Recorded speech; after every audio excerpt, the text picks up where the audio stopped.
I'll finish this quick. Blades of wind, slice them.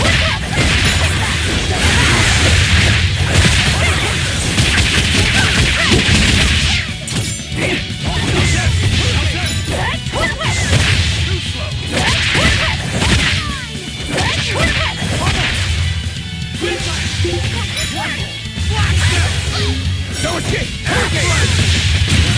You're wide open! Who wants some next? It's up to that's all,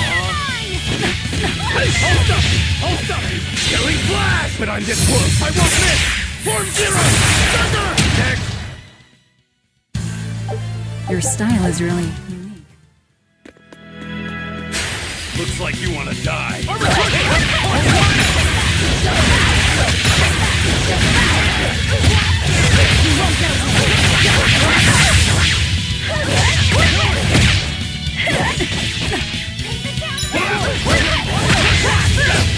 Ready to die? Think you can dodge? Just try! Perfect mayhem!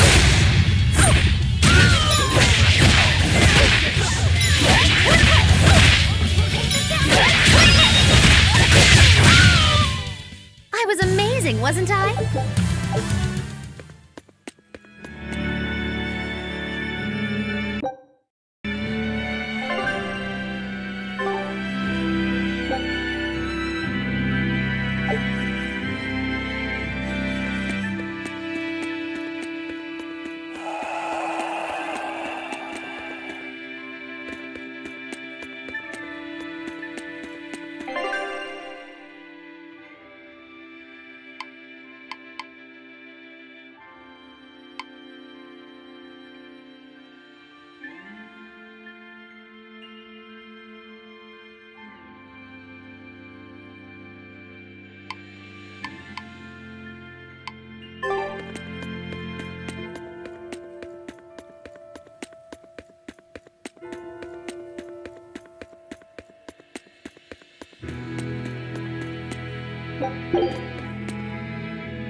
You better be ready.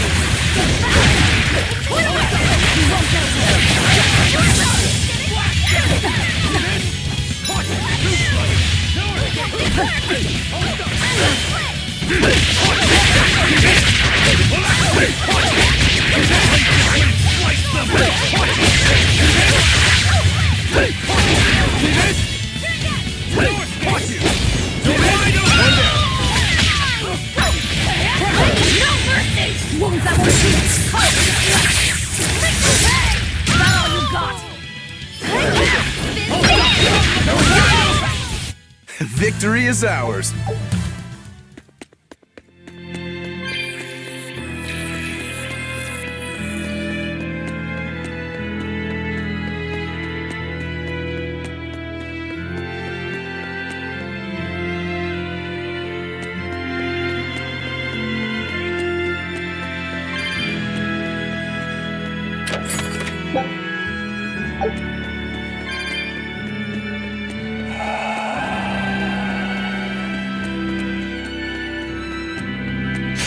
You'll be rust on my blade.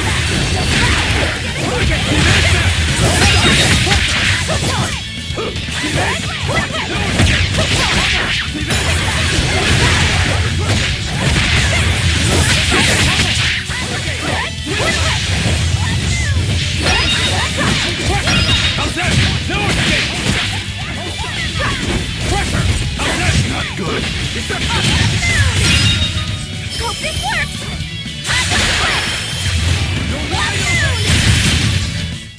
Nothing can stop these fists!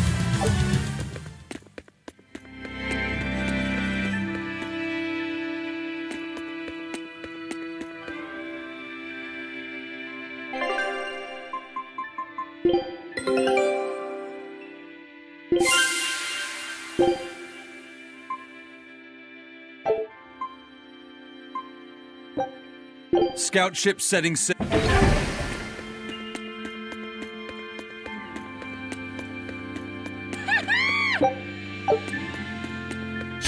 Don't get careless!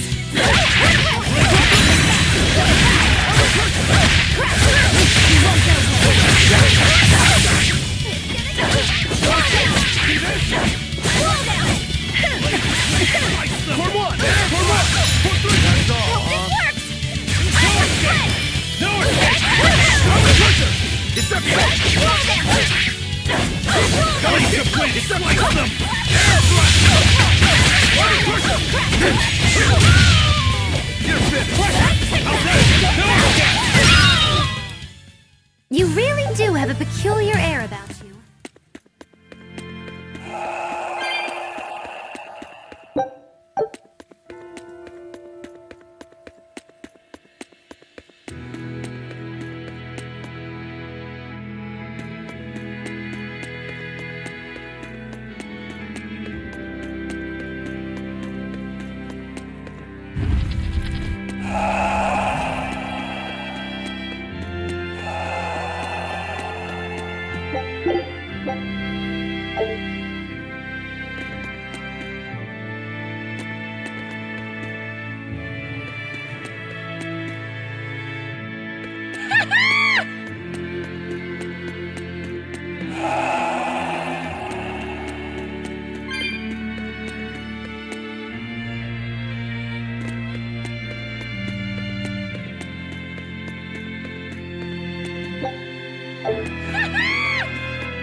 Don't get overpowered.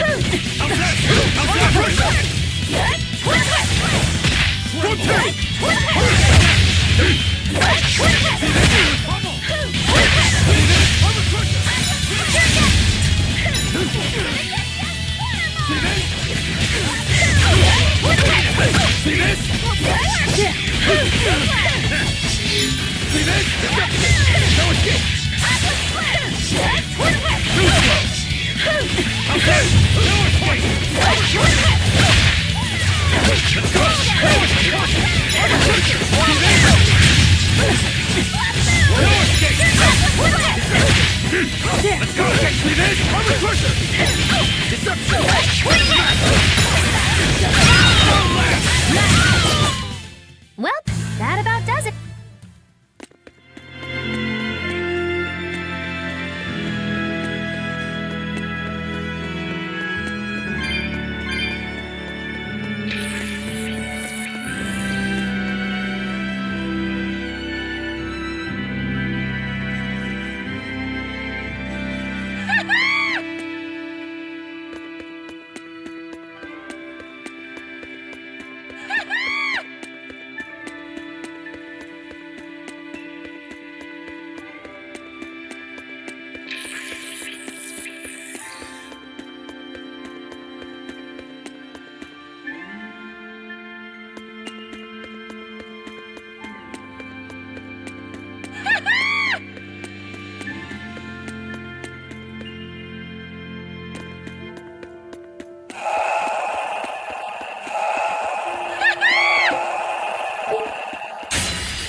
If you want to live, get out of my way.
You're fighting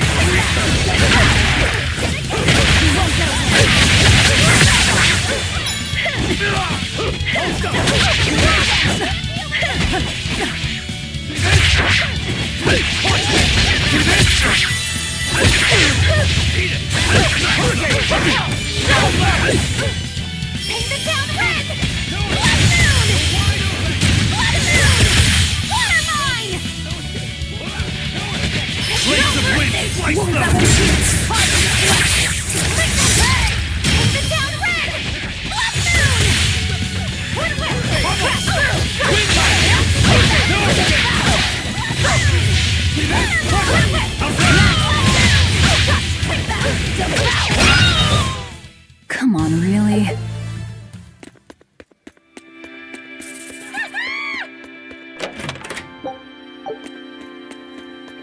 Are we ready for this?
It's a thing!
Woo! It's a biggie!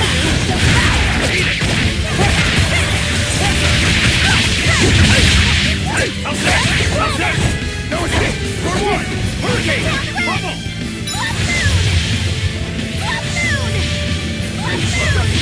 Hurricane! See this?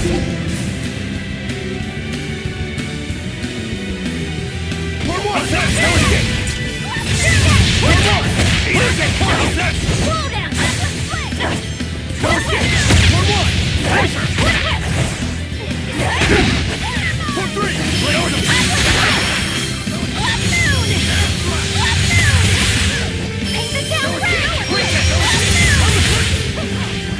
It's gonna get you! Water mine! Left moon! Aqua split! Left moon! Left moon! Paint the town red! Left moon! That wasn't worth the effort.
Dish out Spanish! Ready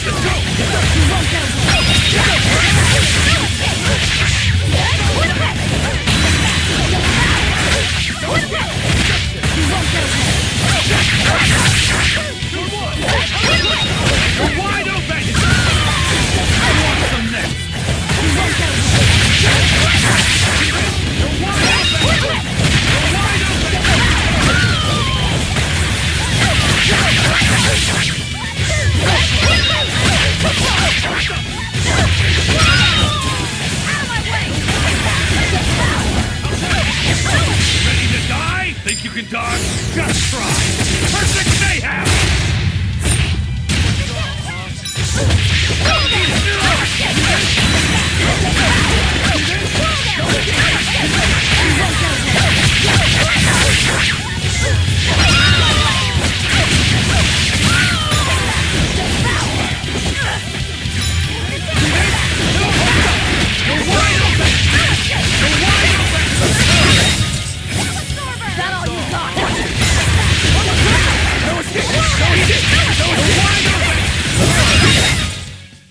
Stop fooling around. But I'm serious about my fooling around.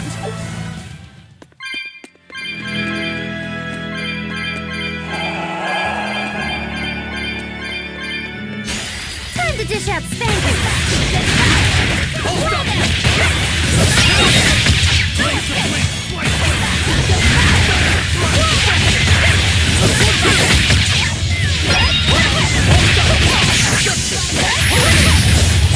You're wide open! I unleashed all my power.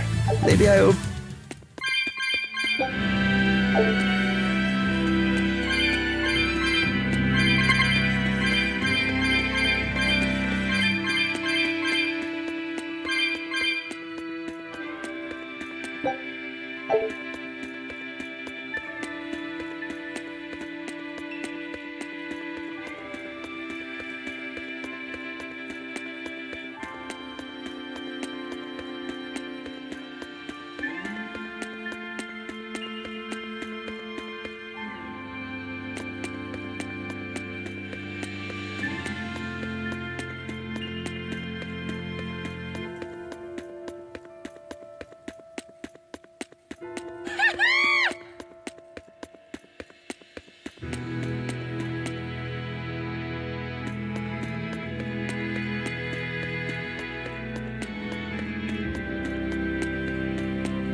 You better be ready.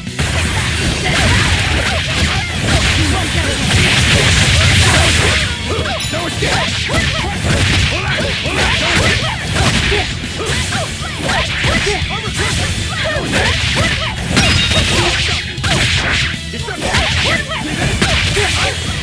How's that? No escape!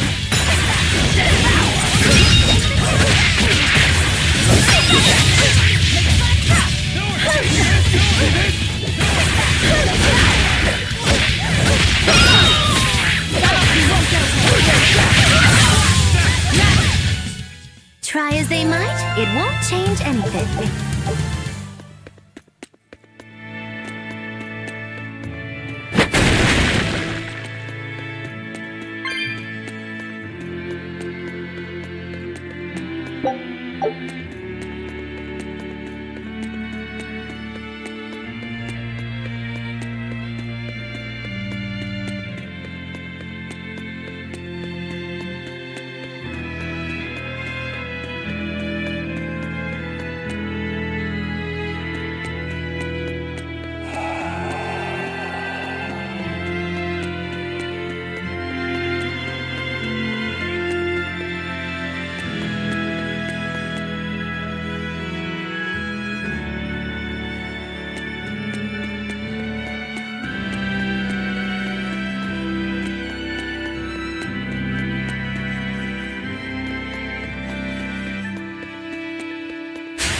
You'll be rust on my blade. No escape! Don't stop! No escape!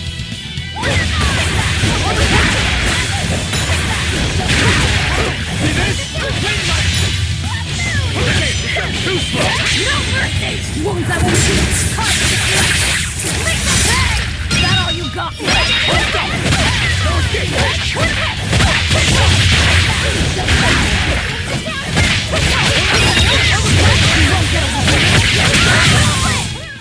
Try as they might, it won't change anything.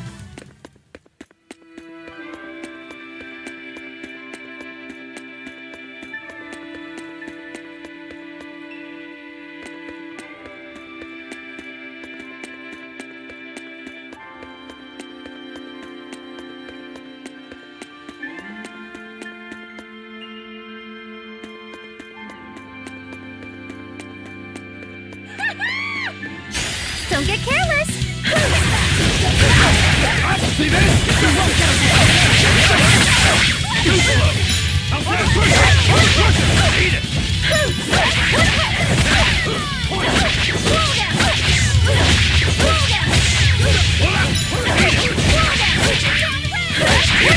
No escape! Go! See this? No escape! This works! See this? 1, 2! Hold stop! See this? Watch here! Hope this works! Hope this works!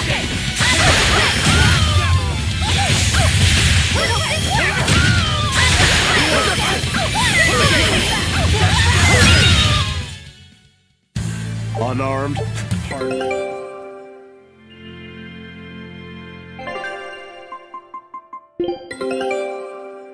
I knew this would be big.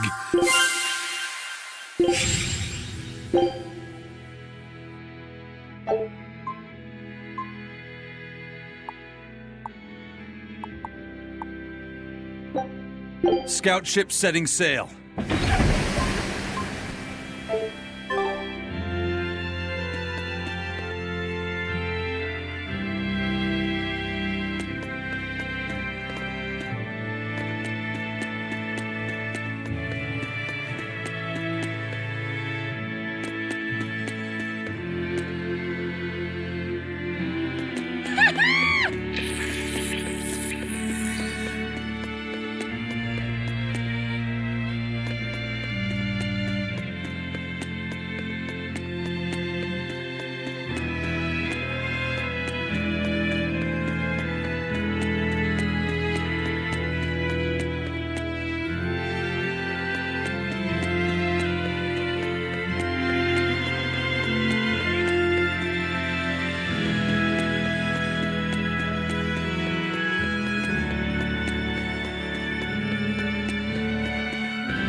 You'll be rust on my blade. Killing flash! But I'm this close, I won't miss! Form zero! Thunder! You're dead too slow!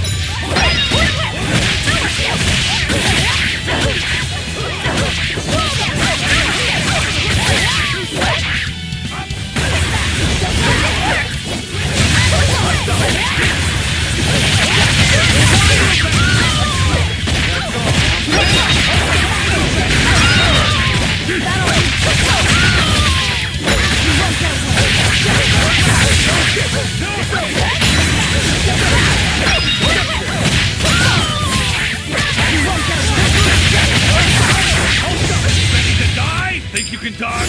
Just try! Perfect mayhem! Dead yet?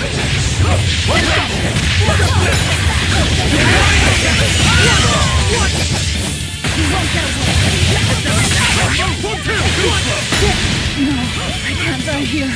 You're wide open! It's a triple! Hurricane! You're wide open! Dead yet?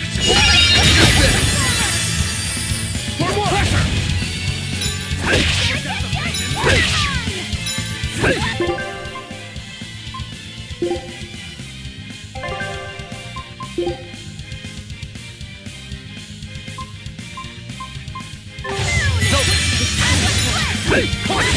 See this?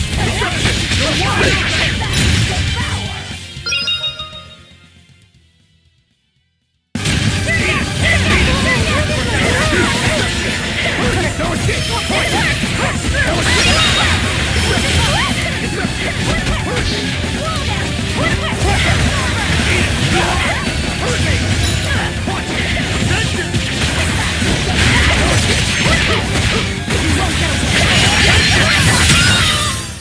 I refuse to fall here.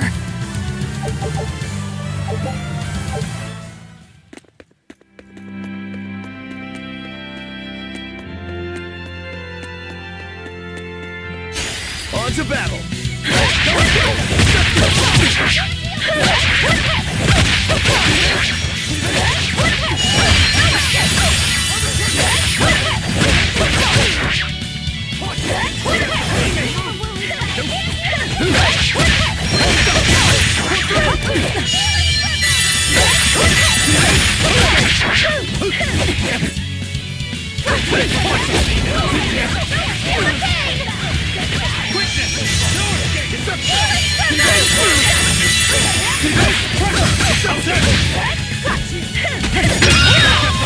No escape! Hurricane!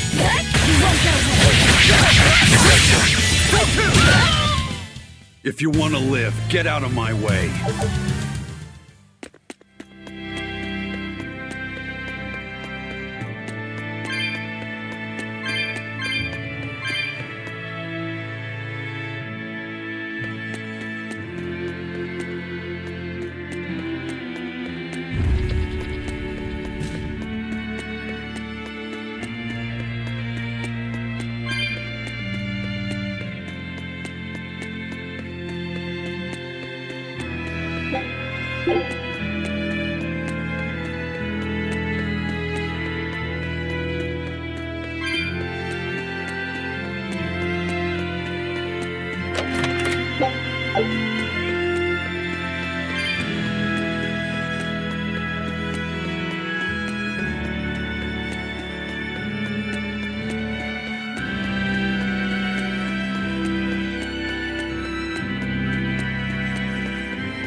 I thought you'd be long gone. I apologize for disappearing on you. I was there, and then in the next moment, I was gone. And Laphicet? He's resting inside me. As far as I can tell, he seems healthy again. Your name's Eleanor, right? If I defeat you, you'll be his vessel and follow my orders until the day you die. I accept. But conversely, should you lose, I will take your life. Do you plan on fighting alone? I can handle myself.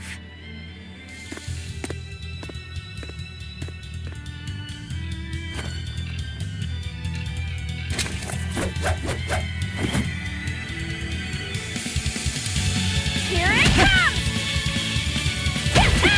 Here it comes! I see you're not using Laphicet to help you fight. Of course! This duel is me versus you. I'd better not hear any excuses after your defeat, then.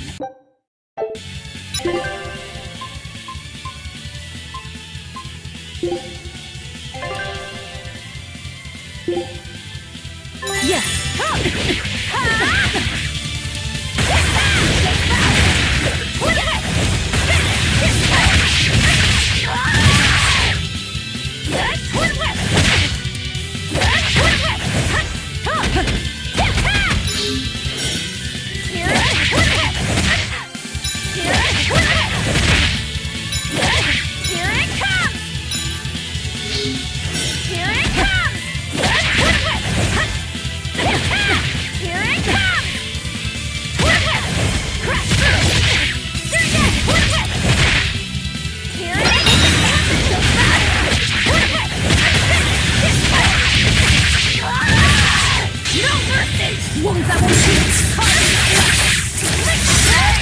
How could I be so weak?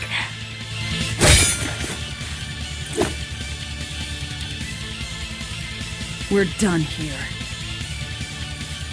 Never let your guard down, even when victorious! Why did you stop? I know you can't kill me as long as I'm his vessel. I'm just abiding by the same terms. Had you won, you'd have killed me. True, but a duel is a duel. The Abbey shaped you well. However...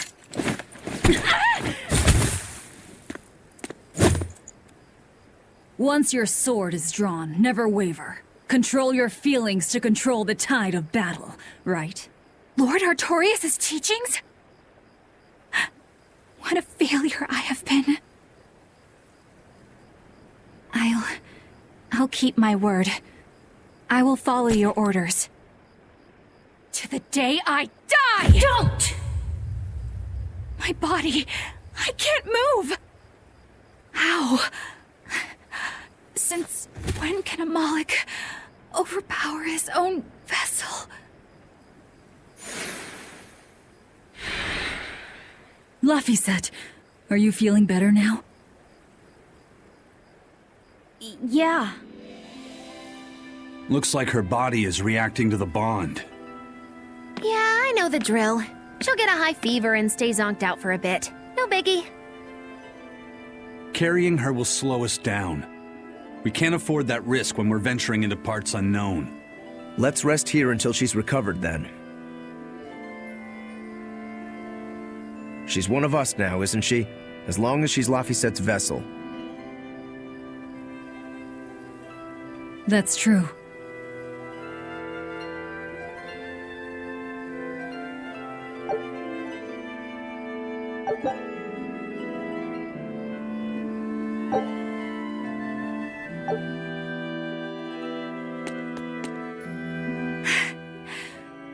I'll look after Madame Eleanor. You know, I just remembered! After Miss Mogilu and I made our pact, She couldn't stop sneezing and sniffling for months. That happened right when spring was starting.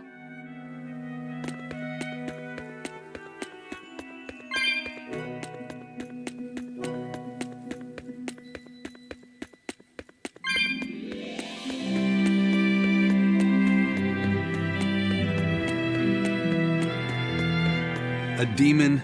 I didn't have any other choice. We're stuck with her. Yeah, I know. We can't afford to lose Laphicet. Now that we know the full extent of Inominat's strength, we need that boy more than ever. Do you think Inominat really is an Empyrean? You got me, but I do know this. Whatever he is, he's no ordinary Moloch, and the Abbey intends on using that power. To what end, I couldn't say. If we're going to win this, we need to uncover Inominat's true nature and the Abbey's secret goals. Indeed. At the very least, I think we can safely assume that Ifrid's disappearance is part of their schemes. We might be able to extract some information out of that Eleanor woman as well. Agreed, but no torture. I'm not shattering our only vessel. Yeah, I get that. Given the pact they share, if Eleanor goes down, Laphicet becomes a demon, right? What? No one told me that! That's just how it is between Moloch and Vessel. I know she's a threat, but we need to keep her close for the time being. Well, we sure are in it deep now.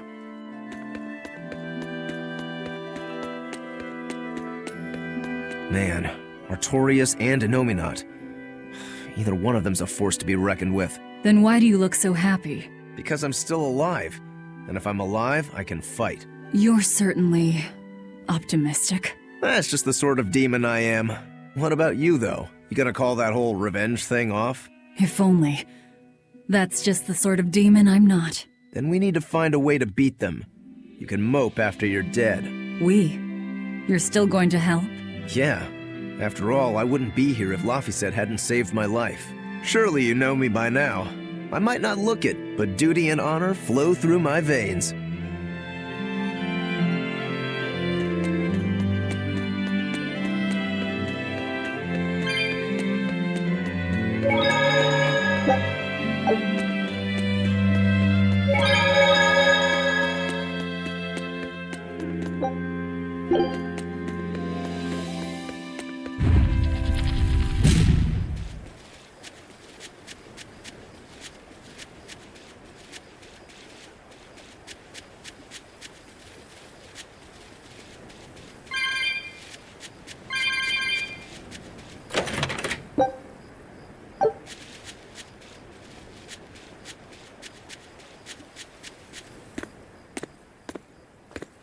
Hey, don't overwork yourself.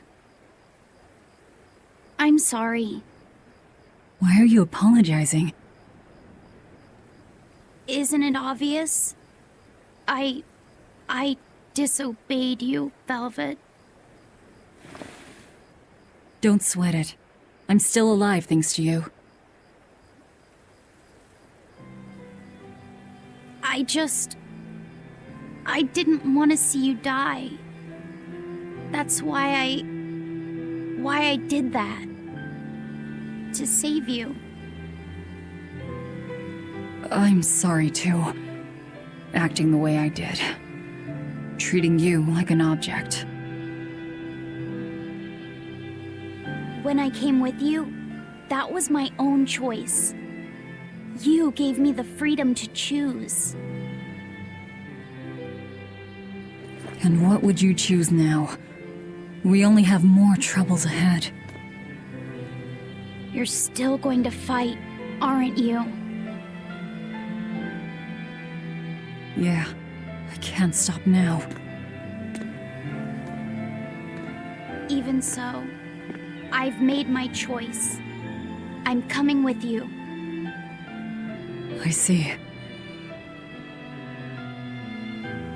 Anyway, it's not like I have any idea where we are now. That's a good point. Ah-ha-ha! But an object misused is one thing. A person misused is quite another. What's your point? What's your point, is what I want to know. Not only did you blow the whole revenge thing, you didn't even leave a scratch. Do you have any plan on where to go from here? I'll admit it. The Nominat's power is far beyond what I could ever have imagined. But I'll never give up. No matter how many times I have to try, I'll devour them all. Bet you 100 gold you break first. Huh? You heard me. 100 gold says that you give up. I lost a bet with Rokuro when you had to go and survive. Cost me 10 gold. I'm just looking to come out on top. Whatever. Fine. Oh, then it looks like we have a bet. There might be some fun in me sticking around after all. Not that I much care how it all turns out. I'm just looking to kill time. Hey, Velvet. I've got something that might help with the Nominat. Oh. Is this that book you took from the villa? It is. Look closely at the crest on the cover. It's the same one from the temple. Does that book say anything about a Nominat? Yes. But I can't read it. It's written in the ancient tongue. Oh, don't cry, baby boy. My friend Grimoire might be able to decipher that for you. Really? Well, maybe not. She'd have to take a look first. Well, where is she? Your friend, I mean. No idea. The last letter I got from her was sent from Isolde down in Southgand. Not much to work with here. True, but I'll have fun watching you try. Oh, I'll find her. Don't you worry about that. That's the spirit. Don't give up just yet.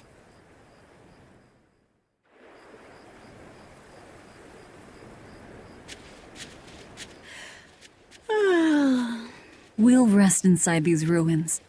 You're still weak.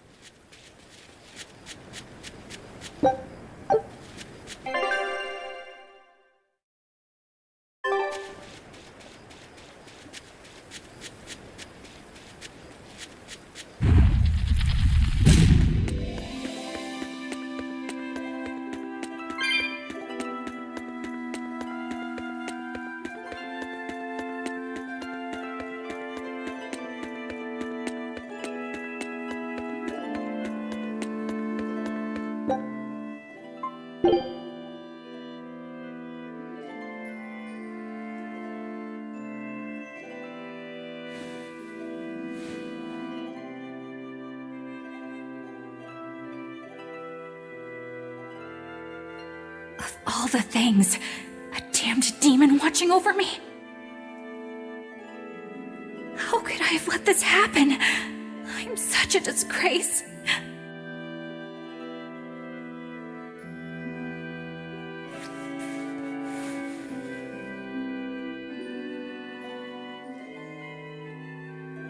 To atone for this grave sin,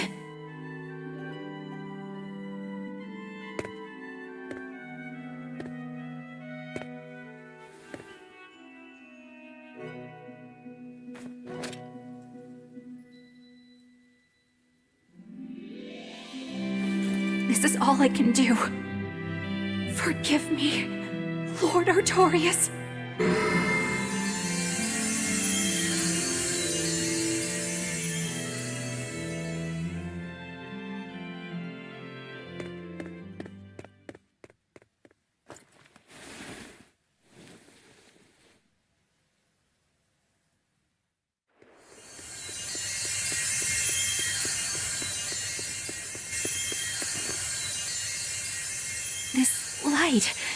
It's Melchior's communication art.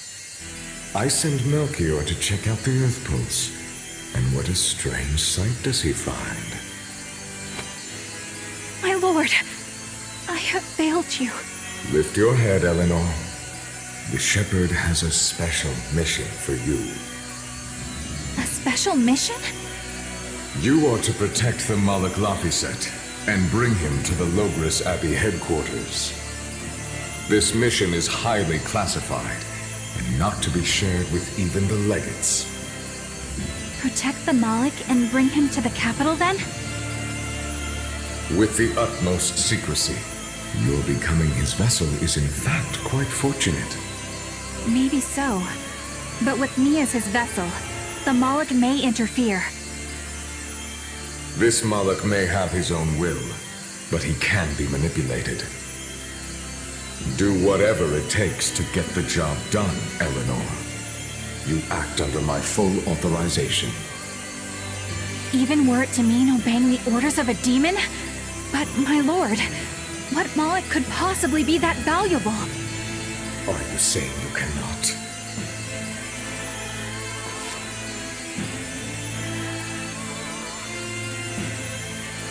Shame is only a fleeting emotion. It is will and reason that ultimately prevail in the face of calamity. My lord, I live to serve the principles of your teachings. The Earth Pulse will soon close. From here on, you must use your own discretion to execute your mission.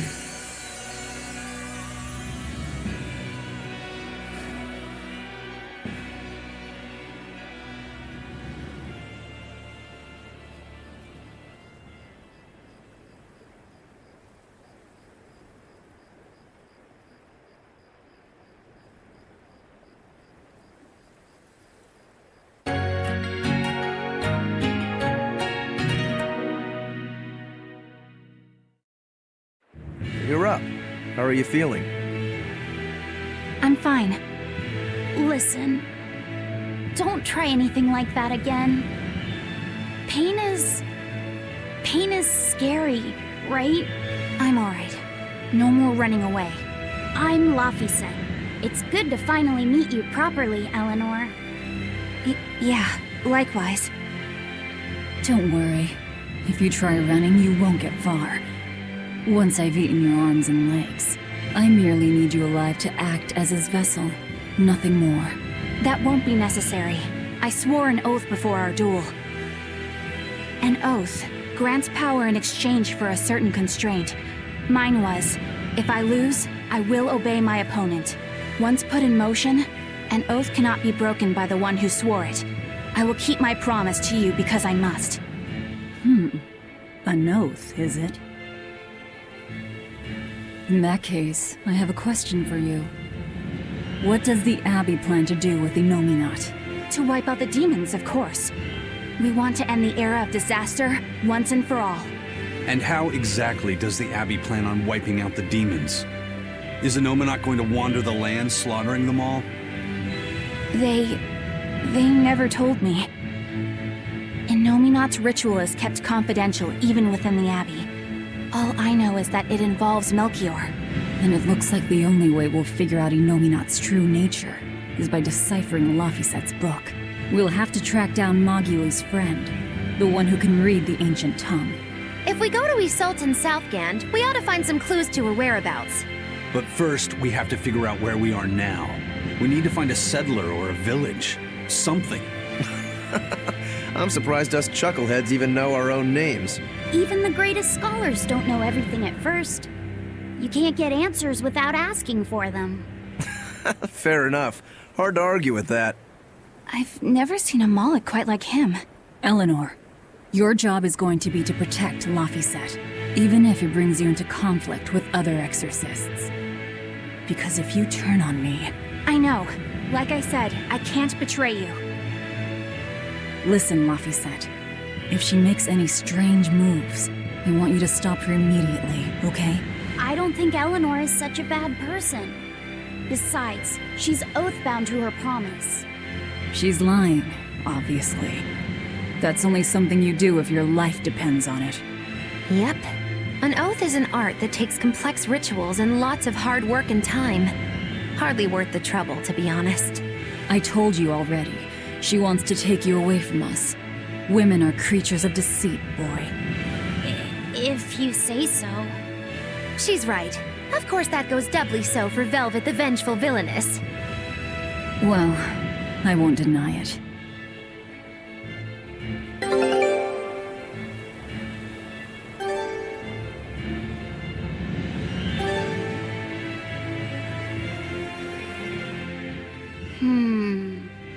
What is it, Laphicet?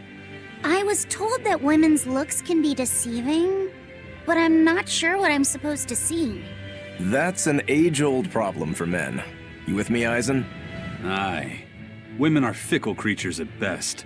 They lie as easily as they breathe, and men can never see through their deceptions. I totally feel you. Sounds like you've both been through hard times. The wounds women leave on a man's heart take longer to heal than a cut delivered by a sword. It's that bad? Beware a maiden's tears, boy, and guard yourself well. That's my advice to you. Beware tears and guard myself. Don't put any weird ideas into Laphicet's head, you two. They're just facts. If you fill his head with any more garbage, I'm eating both of you. Yes, ma'am. Yikes. The swordsman and the pirate having troubles with women? Ha! Well, women are nothing if not difficult. I've the deepest sympathy for you both. What do you think of the ladies' reactions? Well, Velvet won't eat either of you, and Magilu didn't seem sympathetic at all. See? Appearances can be deceiving. And it seems you've absorbed the lesson well. Right. I'm not like that, though. Huh? Yes, some women use their tears to manipulate others, but not all do, and I, for one, despise such duplicity. The women who did that to Eisen and Rokuro are just the extreme. Yeah, I can see how much you hate dishonesty, Eleanor. Huh? Yeah, that's right. Be a good example for the boy, then, so he doesn't end up like Rokuro and me. I intend to do just that, whether or not you ask it of me. Eleanor is a lot stronger than she appears.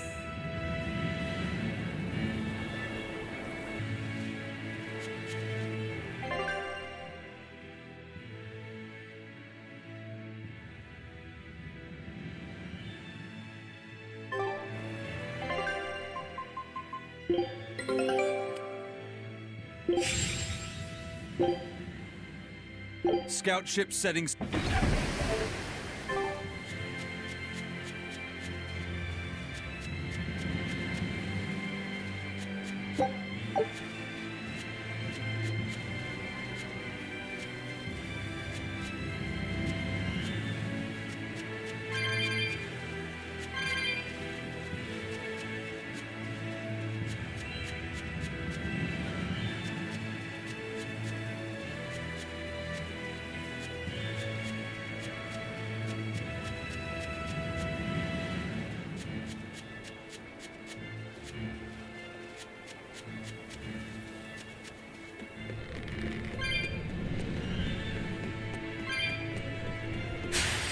I'll end this quickly.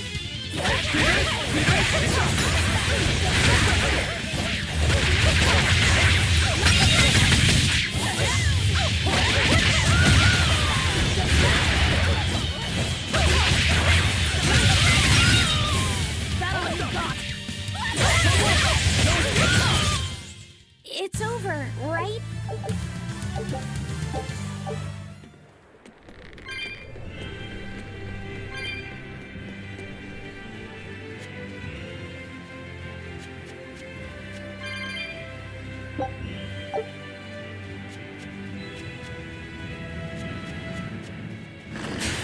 Let's do our best!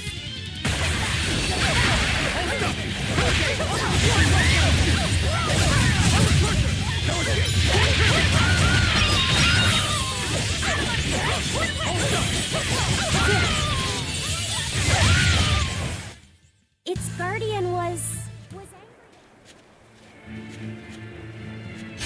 I'll end this quickly.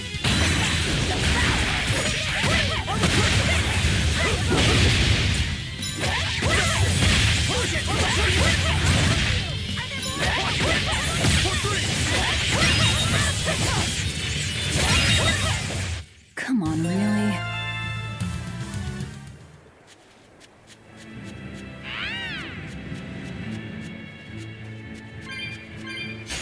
I can fight too!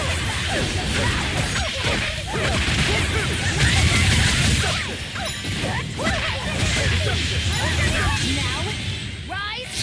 Arise! Ascending! Angel!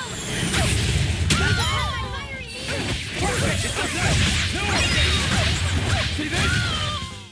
I unleashed all my power. Maybe I overdid it.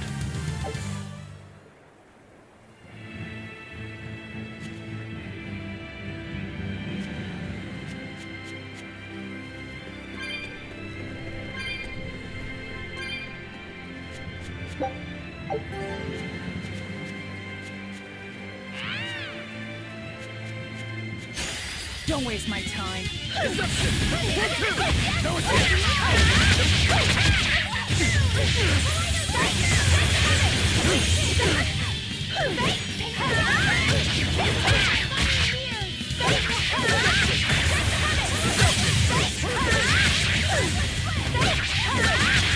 Here, police!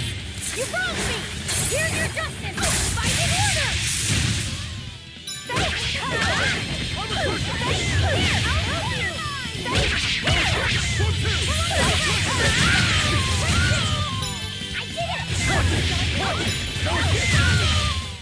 I was amazing, wasn't I?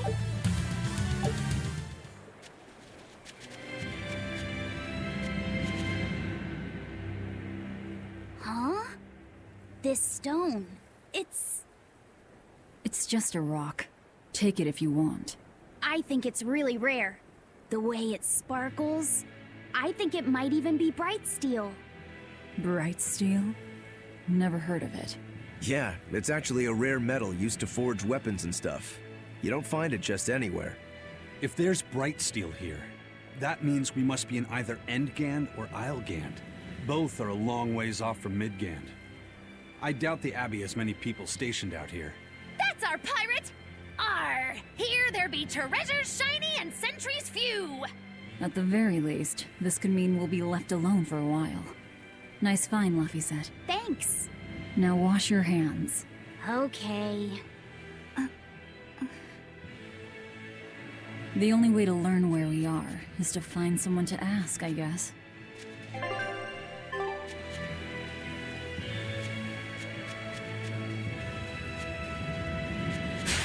Guess it's time to fight!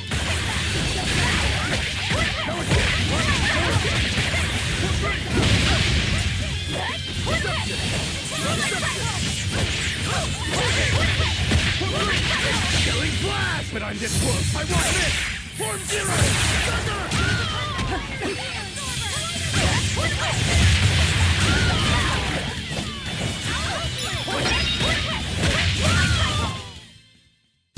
Just how does this sword work? Don't touch it. You'll hurt yourself.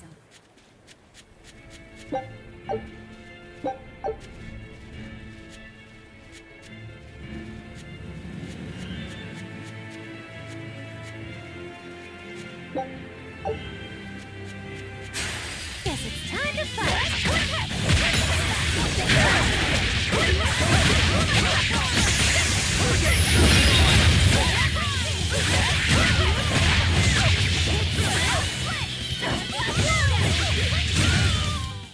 I did good, didn't I?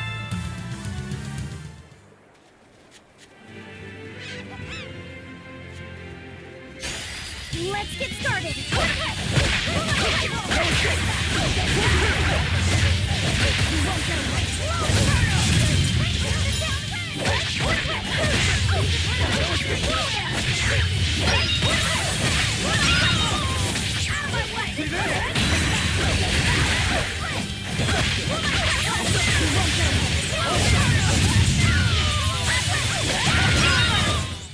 I'll cut down anyone in my way!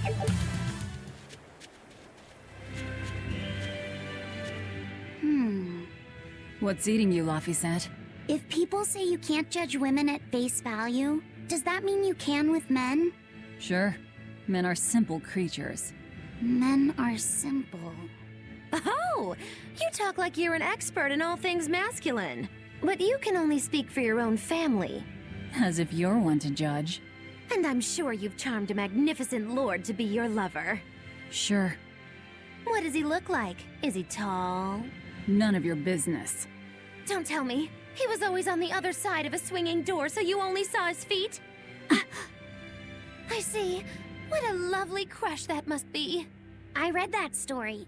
It was a book called The Legs of a Man. Oh? I've never heard of it. I've read it too. It's a sad, bittersweet tale, but I enjoyed it quite a lot. I highly recommend it if you haven't read it. Maybe when I have some free time after killing Artorias. I just wanted to know if men could be judged at face value.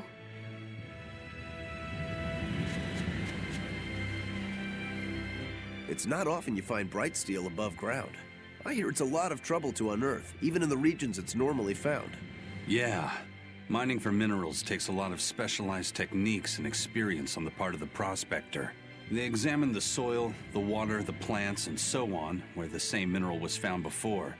Then search similar environments for the next big find. Sure, but it's not like they succeed every time. It's all a big gamble. Isn't there a simpler way? I read in a book once that you can use a pendulum to find water and metals underground. It's called dowsing. What's dowsing? You hang the pendulum so it's facing the ground. Then you chant the magic word, Magic Kazam, and wait to be amazed. The little bit of ore on its tip will sniff out buried treasure in underground lakes like a bloodhound on a prickle bore. You don't seriously believe this. It's just like fortune telling. You win some, you lose some. That's why they call it prospecting. So, if pendulums are used for fortune telling, why the hell is Zavid running around using them as weapons? He uses wind to control its trajectory.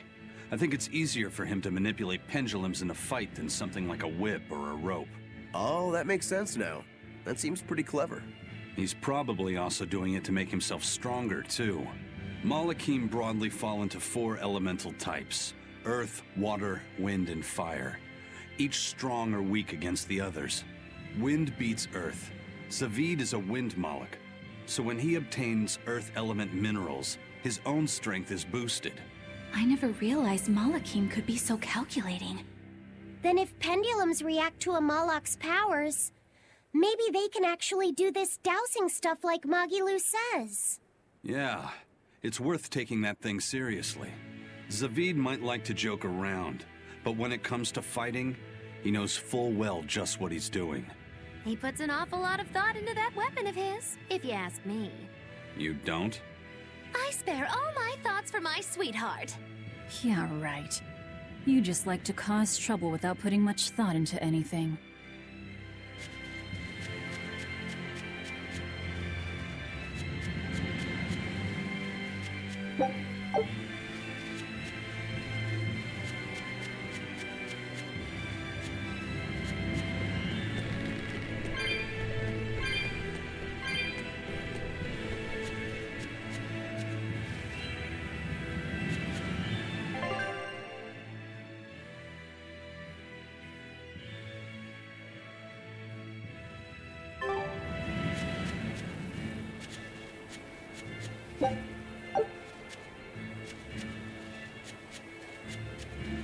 You there. Got a moment?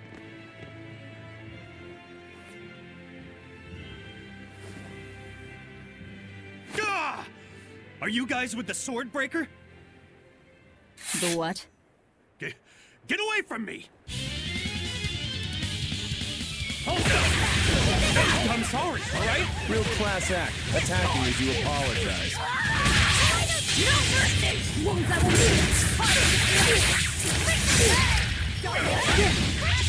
Hurricane! Deception! It's gonna kill you! Armor crusher! See this? Nope! Hurricane! Deception!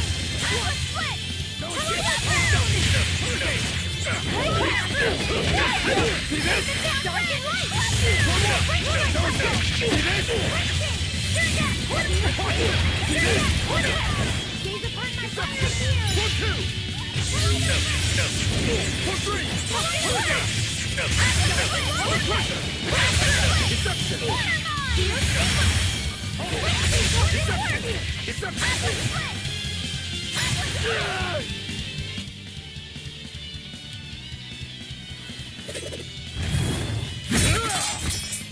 What? My sword! Please, mighty demon, I beg you! I'll do anything, just spare me! I only wanted to ask you something. You don't have to worry.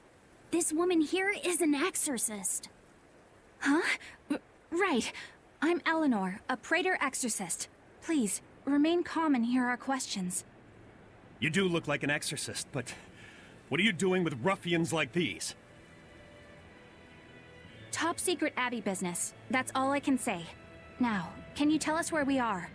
And are there any ports nearby? You don't know?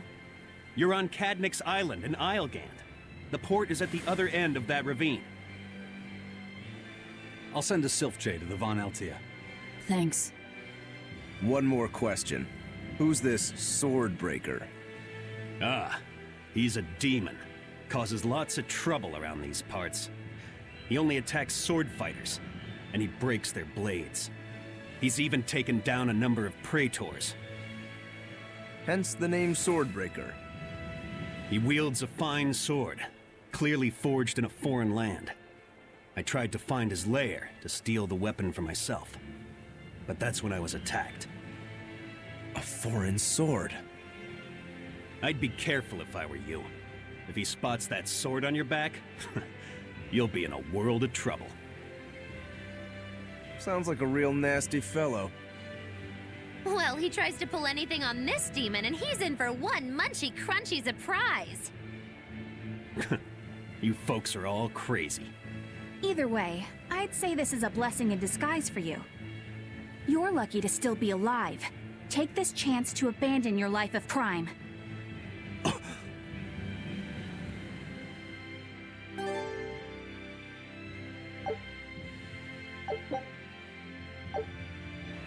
Let's...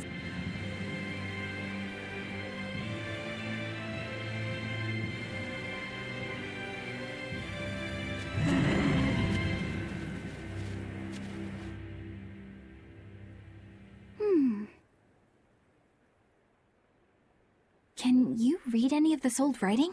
No. I've studied many languages, but I've never seen script like this before. Can you read it, Eleanor? I've never come across this language either. Where did you find a rare tome like this? Well... It was a lucky find at the capital. What can I say? The kid loves to read. I was surprised to see how many Malakim like to read. Bienfu does a lot of reading too. I didn't know that. It's true.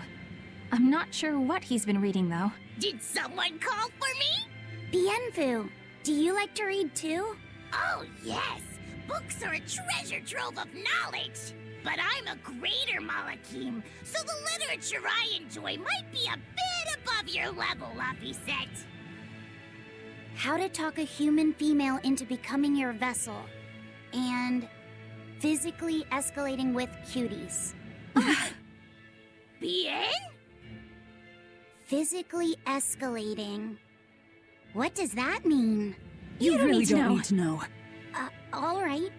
Yeah, I'm confiscating all of these. And I have some questions. Bienfu, you better be ready for a thorough interrogation. Bien! Don't get overconfident.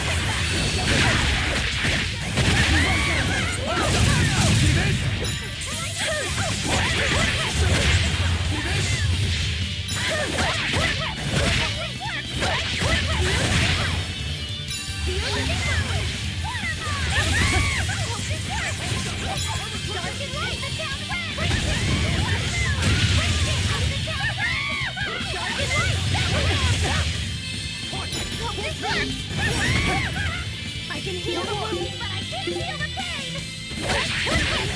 Fiery mirrors! You won't go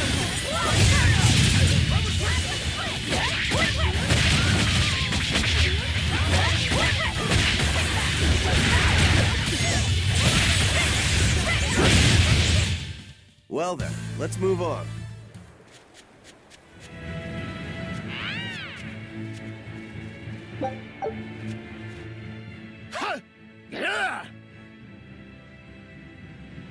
You look like you're having fun, Rokuro. Well, I'm a yaksha. A yaksha. A spirit of war. Yeah, a demon that lives for combat. But this sword breaker has cut down exorcists with its foreign blade. Aren't you scared? Of dying, you mean? Yeah. I'm not afraid of dying. It's more that I'm afraid of not being alive. Huh? Fighting is my life. It's all I want to do. So I fight. That's what living means to me. Ah. Living only to kill. A demon is always going to be a demon. Well, if you're gonna be blunt. On to battle!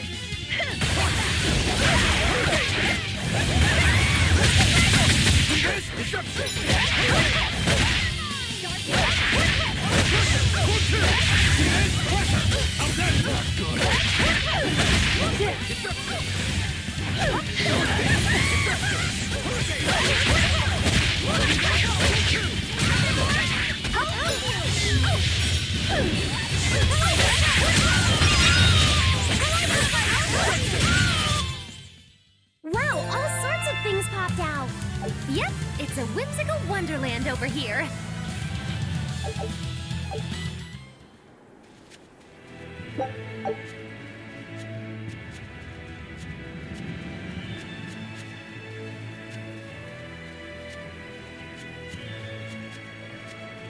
I'll end this quickly.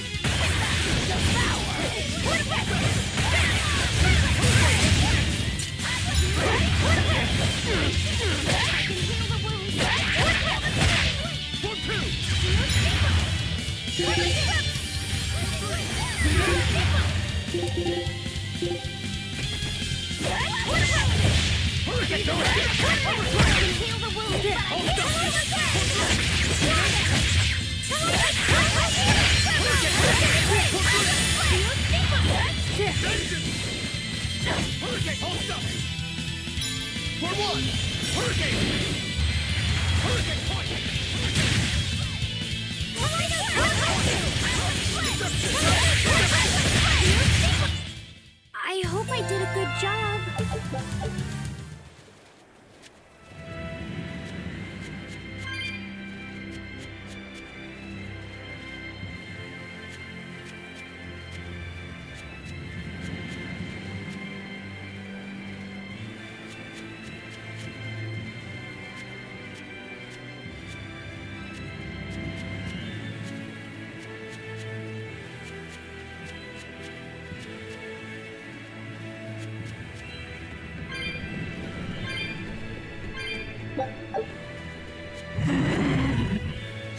Don't waste my time.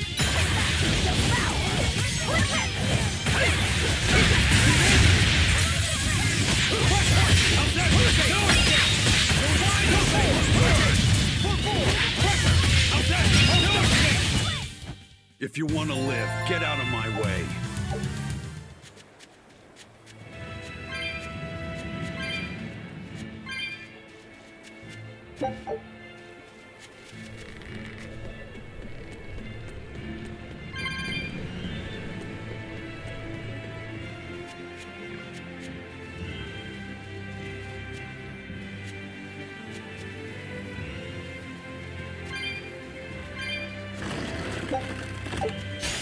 I won't run away!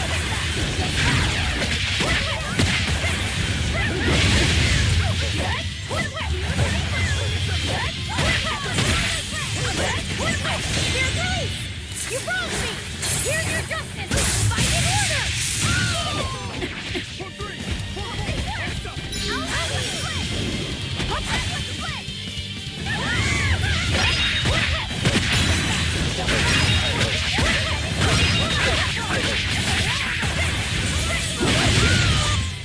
Hey, is everyone all right?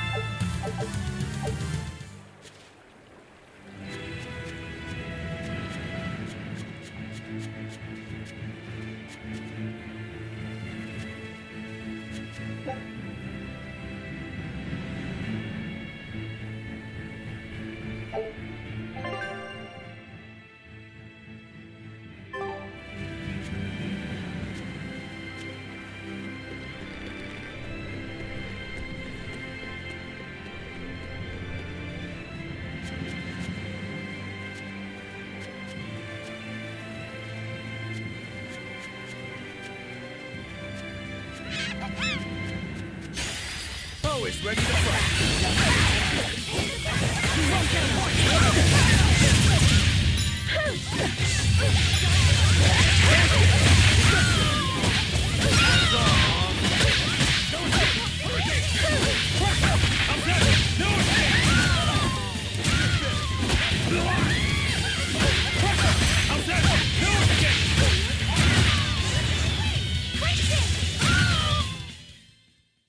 You don't want to make me angry.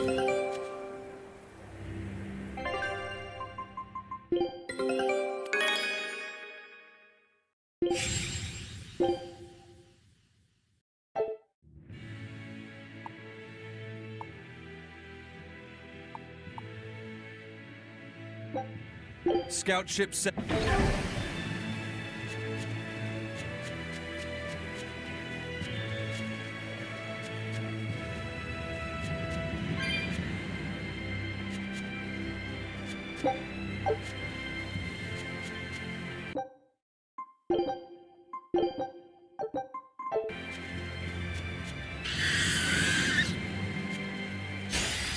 Forward.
I can heal the wounds, but I can't hurt it!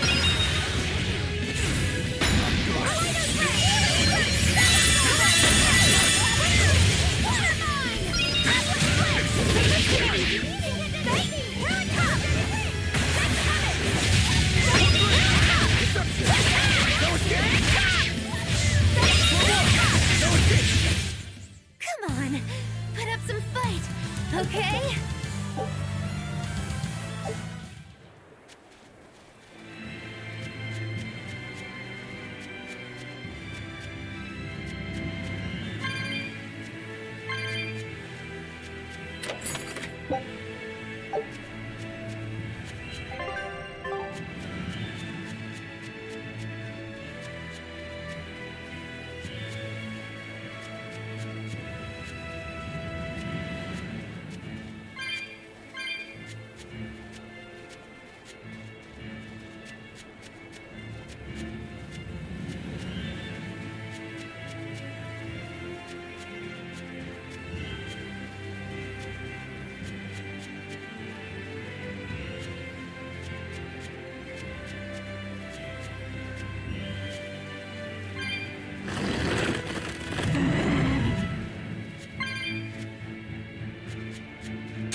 Everyone ready to play?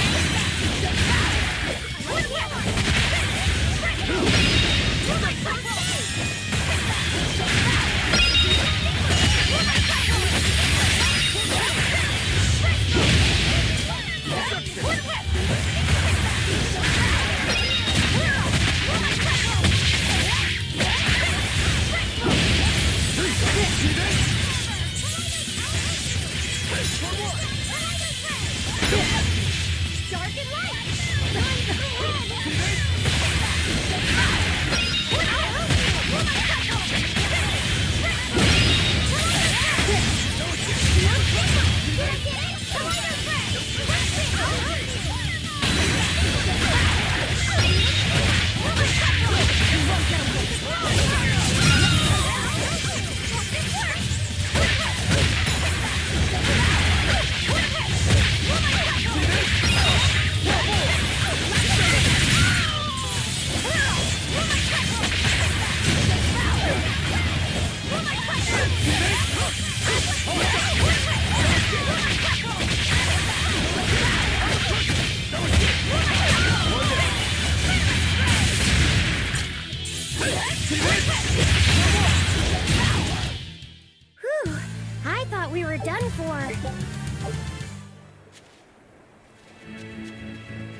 What's wrong?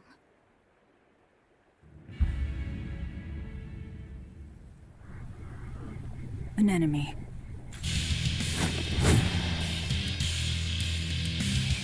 That sword.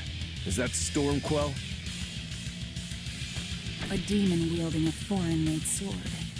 You must be the sword breaker.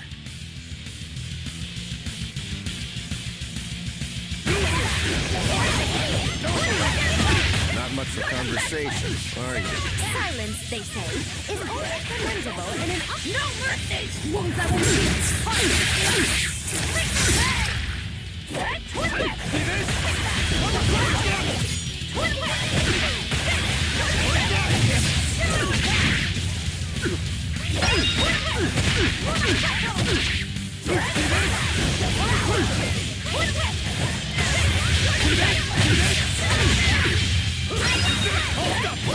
He's upon my fiery needle! Hold up! No escape!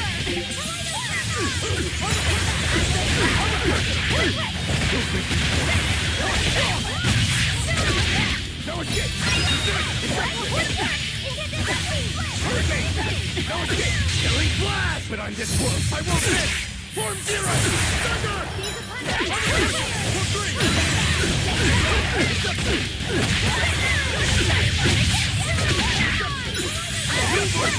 No escape! Deception! No escape! Deception! For three! I'll finish this! How's that? No escape! Not good! Force pusher! No escape! No escape! Leave us to me!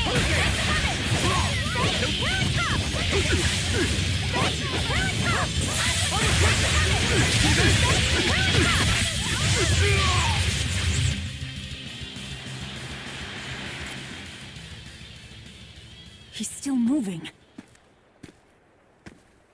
I'll take this one.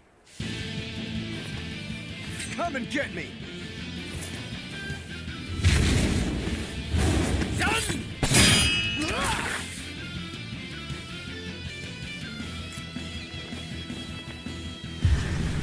Good! A challenge! Look out!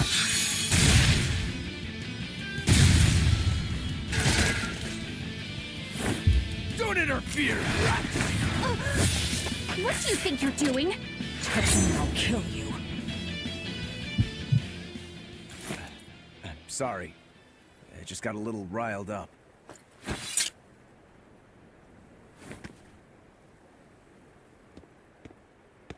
Do you know that demon? No, but I know his sword. A blade called Stormquell. Stormquell. Whatever. It doesn't have anything to do with us. Let's just get to the portal already.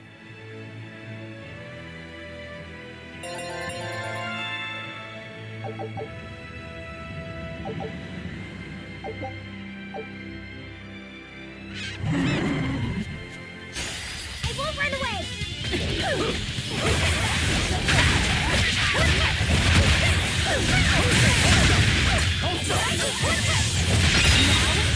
Rise! Arise! Ascending! Angels! Hold up! Hold up! For two!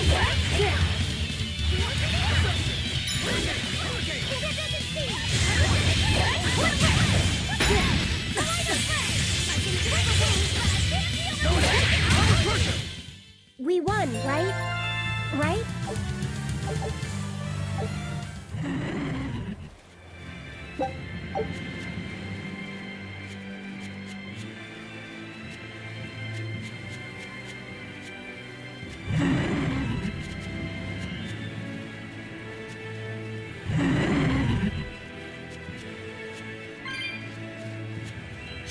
Don't get careless!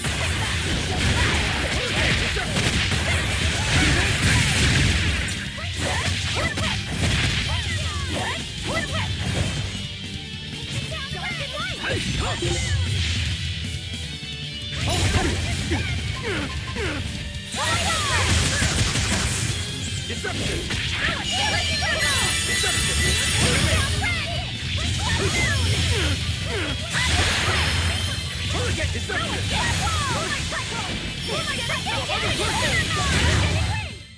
Victory is ours! Laphicet, I'm sorry about what happened back there. I thought he was going to kill you. Yeah, I know. You were just doing what you thought was right. Yeah, maybe so. That's good then. I didn't give you a clear enough warning to stay out of it. If it ever happens again, I'll give you a proper warning. You really don't want me to help you? Even if your life is at risk? Yup. Why? Actually, I'm not too sure myself. Huh? There's somebody out there I need to defeat by my own hand. I want to strike him down. I want to triumph against him. But to do that, I need to be a better swordsman. Someone you have to defeat. In a sword fight, yeah. And I'll do anything to ensure I come out on top in the end. No matter how much it costs me. Life, limb, hell, even my heart and soul, I'll pay it. Those feelings have been so central to me for so long. I lost my dang humanity somewhere along the way. Why do you need to win that badly? To be honest, beats me. Maybe it has to do with me being a demon. Or maybe that's why I became one. Either way, it's more important to me than life itself. More important than life. But still, I owe you for saving me back there. There's no victory pose in store for me if I'm dead. Okay. Is that how you thank someone for saving your life? Huh? I'm just being honest with the little guy. And no offense and all, but why do you care? You don't even think it disrespectful? You truly are a demon. Yep. Big old demon.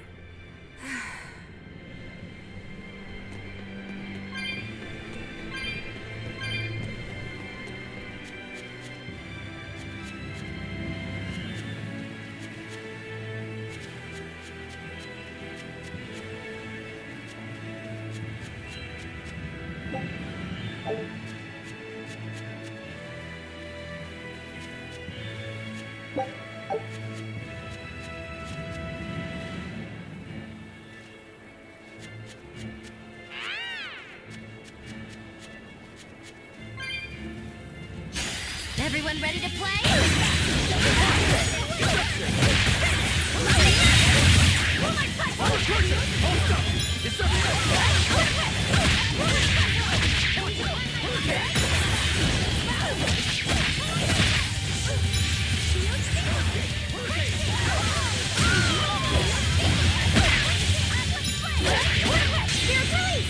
You wronged me! Here's your justice! Find an order!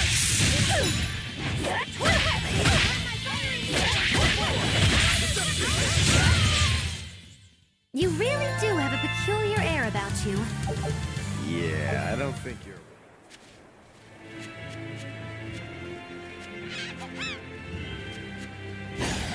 On to battle!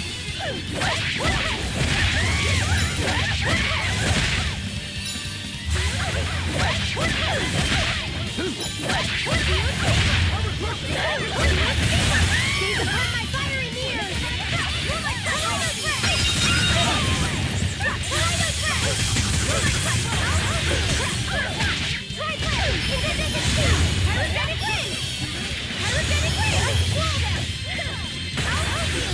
Dark and light!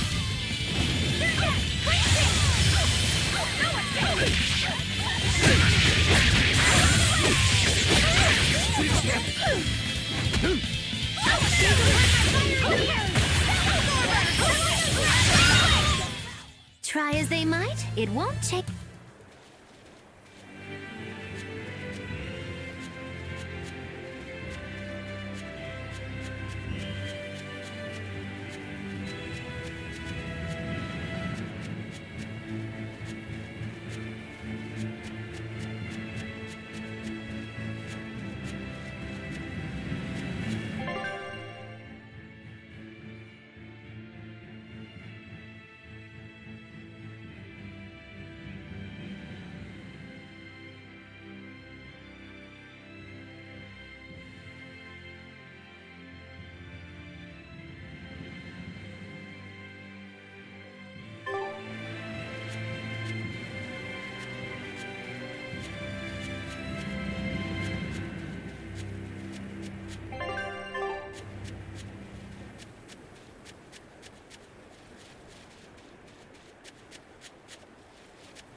Guess it's time to fight.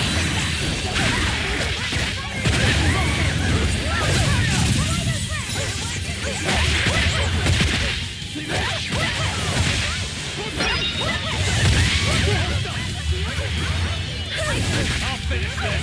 You're wide open!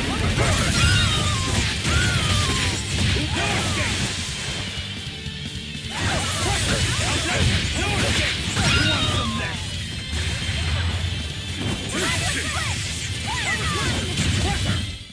That wasn't worth the effort.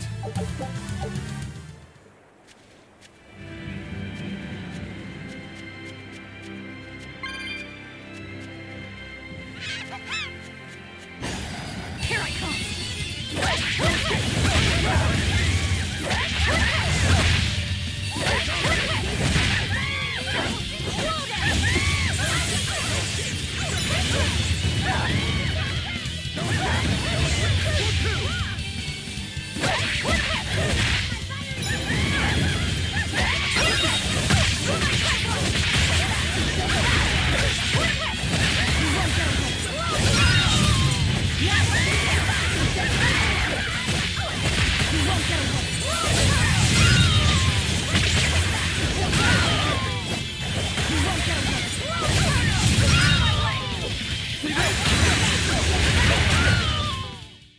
Yes, I know. I'm in.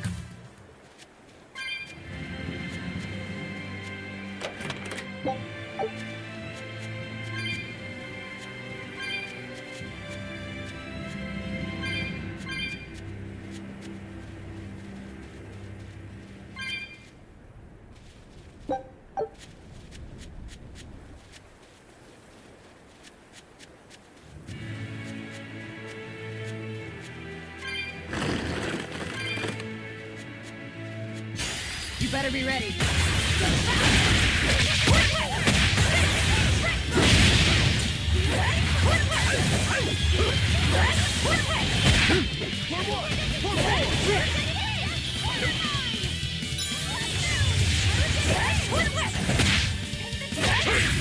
escape!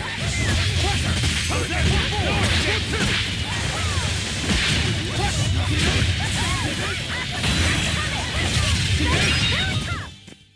Even a short weapon is effective up.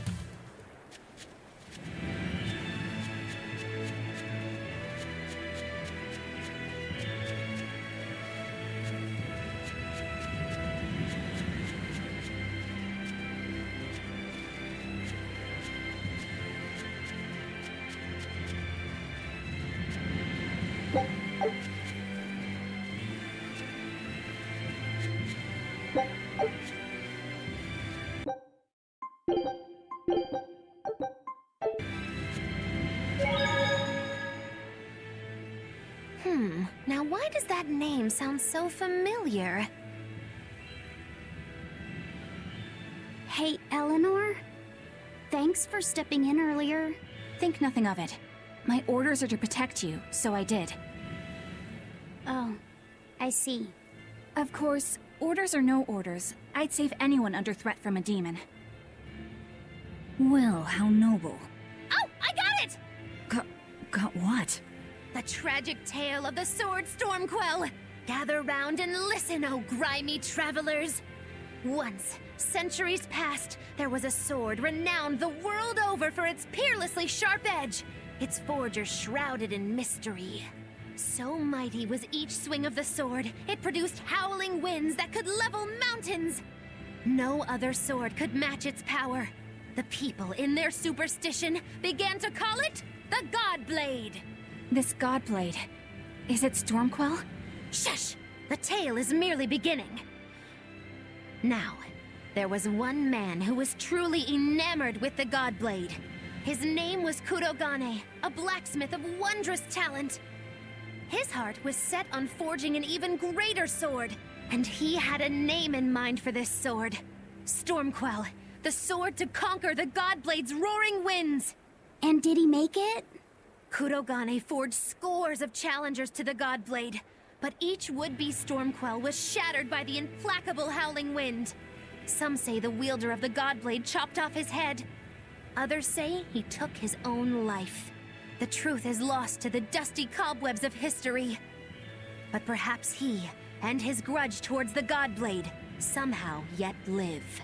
A grudge that spans centuries. You hear tall tales like this all the time.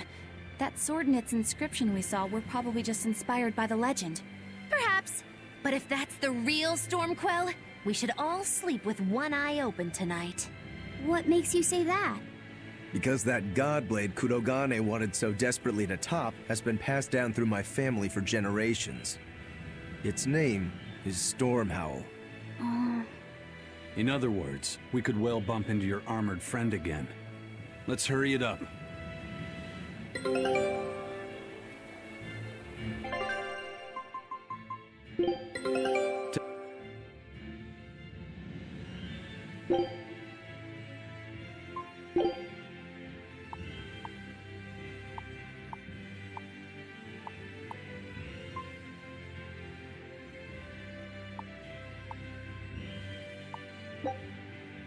Scout ship setting.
Everyone ready to play?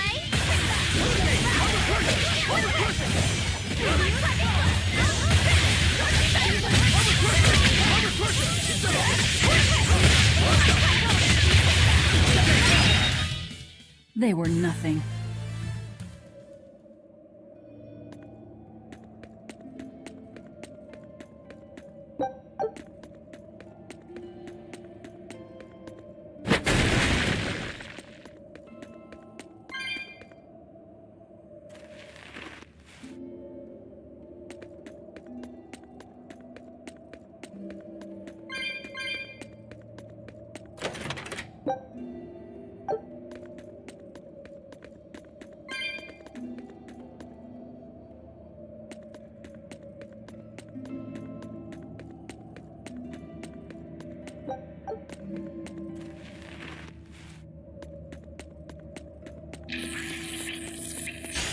Don't get overconfident.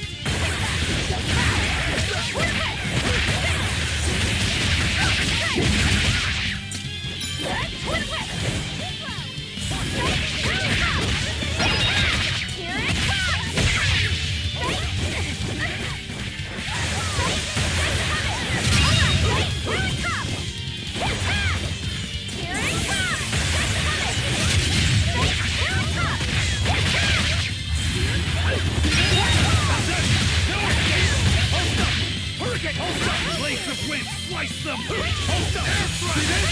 No, it's not good! Hurricane! Well, that about does it.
Sorry to cut you down.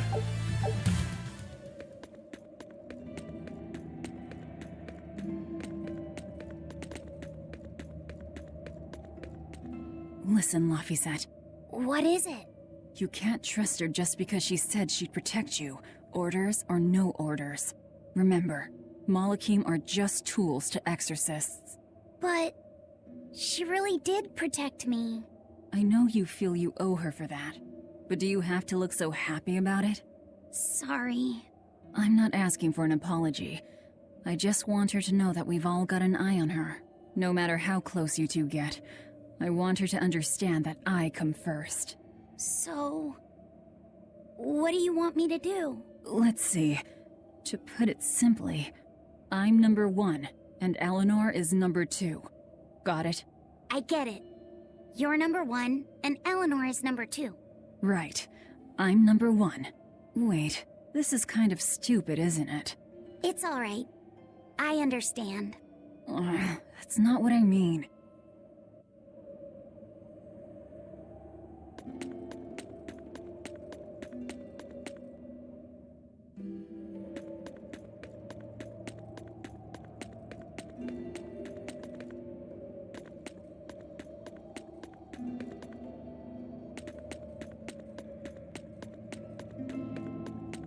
A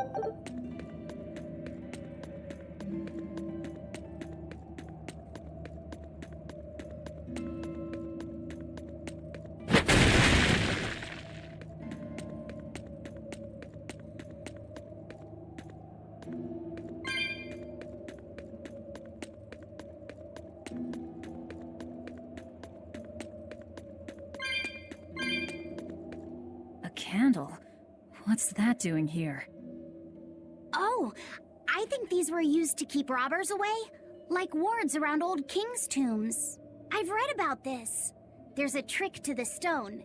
It reacts to heat. Heat, huh? Then there's only one thing to do.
Forward.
You won't get any pity or compassion from me.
Flash! But I'm this close, I won't miss!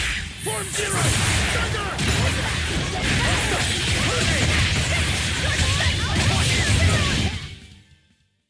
You're not hurt, are you?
Scout ship set.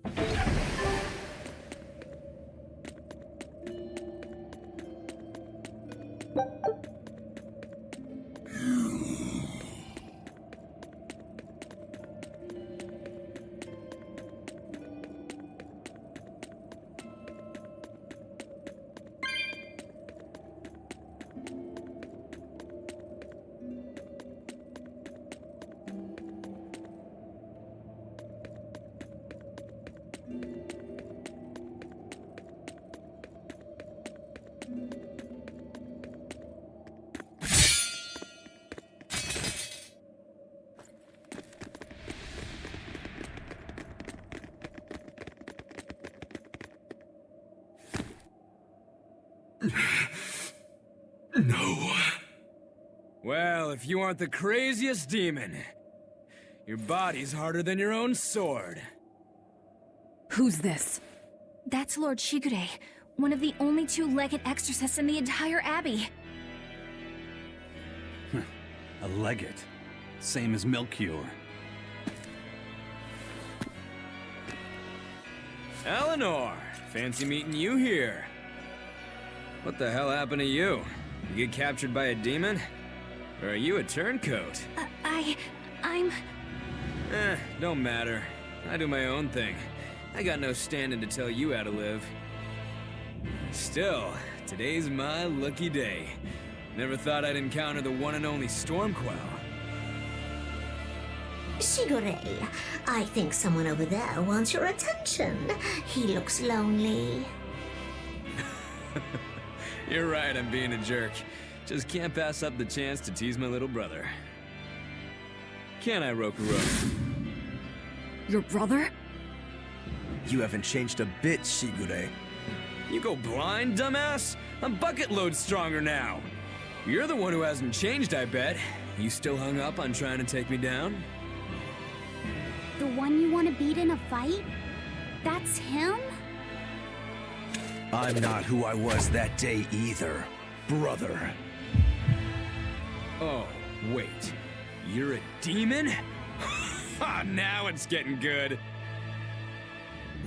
But I wonder, has that really changed anything? When my real storm howl breaks your sad reject again, you gonna piss yourself like last time?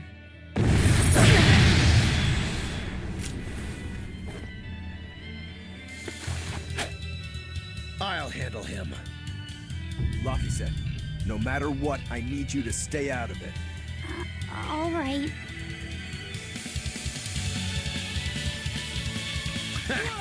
It's been too long since we crossed swords, brother. Shut up! You're dead! I'll make you regret sparing my life last time!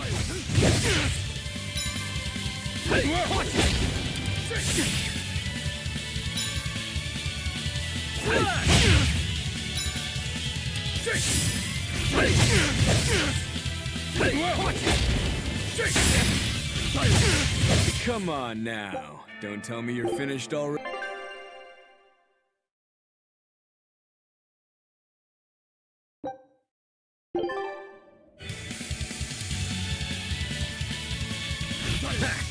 It's been too long since we crossed swords, brother. Shut up! You're dead! I'll make you regret sparing my life last time!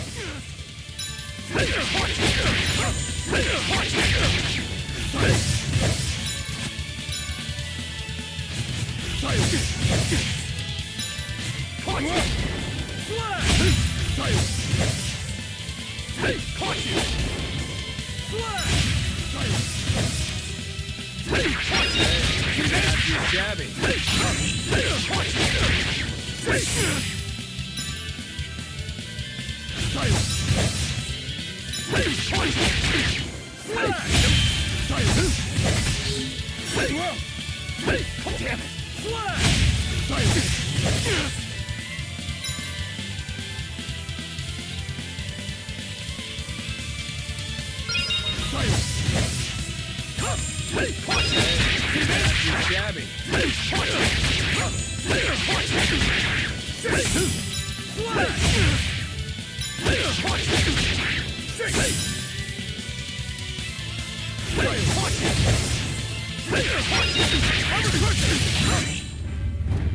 You're feisty as a demon. I like it.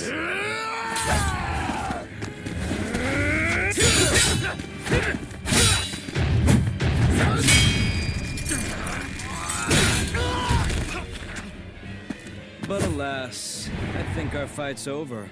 Rokuro! What? My body!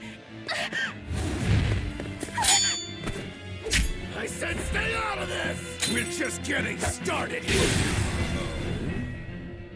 No backing down for you this time, huh? But we're done for today. Sigurei! Oh, calm down, Rokuro. We could have a real fight sometime if you actually brought a decent sword. Go ask that old bastard there to make you one. I'll be waiting. Huh? Who? That demon in the armor, Kuragane. The blacksmith from the story. I'll be waiting for you at Port Cadnix. Unless you can beat me, you ain't getting off this island. Who are you to decide that? You got a problem with it, lady?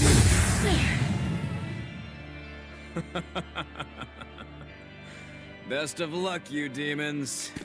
You'll need it. Lord Shikure, sir! I'm on a high-level mission. Eleanor, babe, I get it. You've gone rogue. Have fun with that. I see you again, I'll kill you.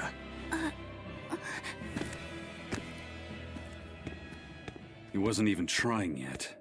You can tell. But if we all fight him together... That won't work.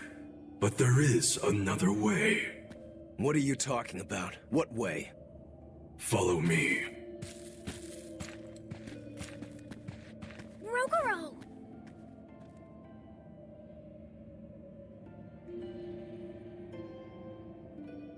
Velvet, aren't Aren't we going after him? This is his fight. It has nothing to do with me. But Shigure said he'd be waiting at the port. He may be a nutball, but I don't think he's fool enough to let us slip past. Exactly. And as a swordsman, he's even more skilled than Artorias, and that's saying something. We're mice with our tails pinned, and the cat's licking his lips. At the very least, Kurogane seems to have some kind of plan. Fine. We'll hear what he has to say.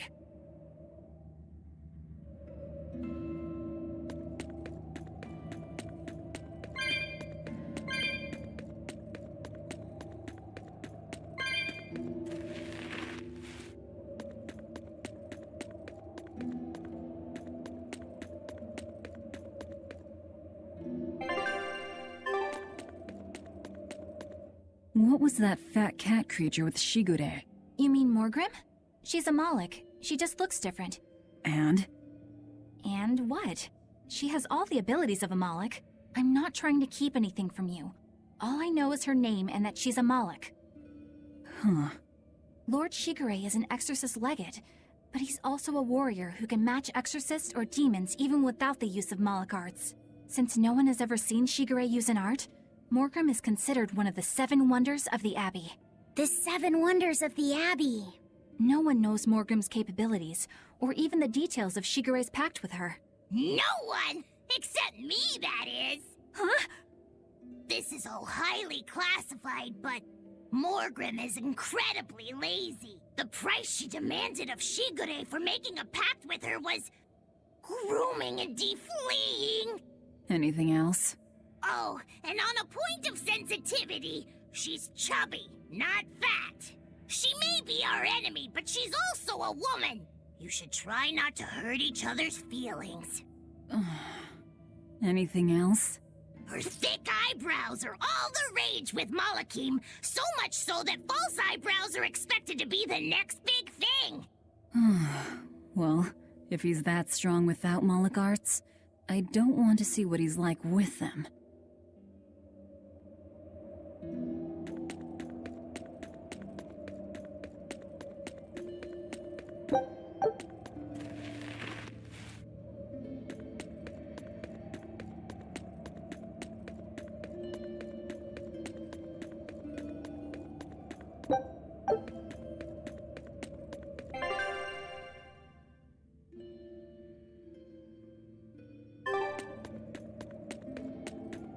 We can't best Shigure without a strategy.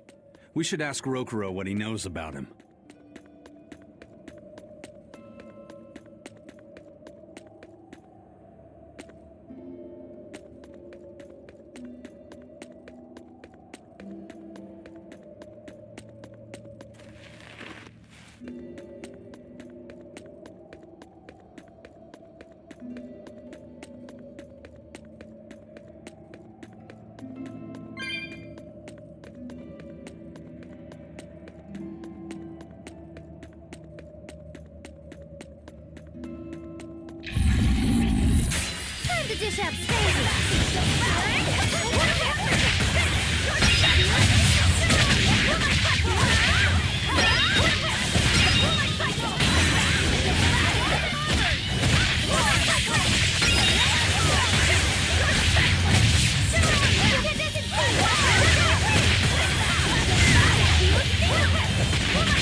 Did you see that? I beat it!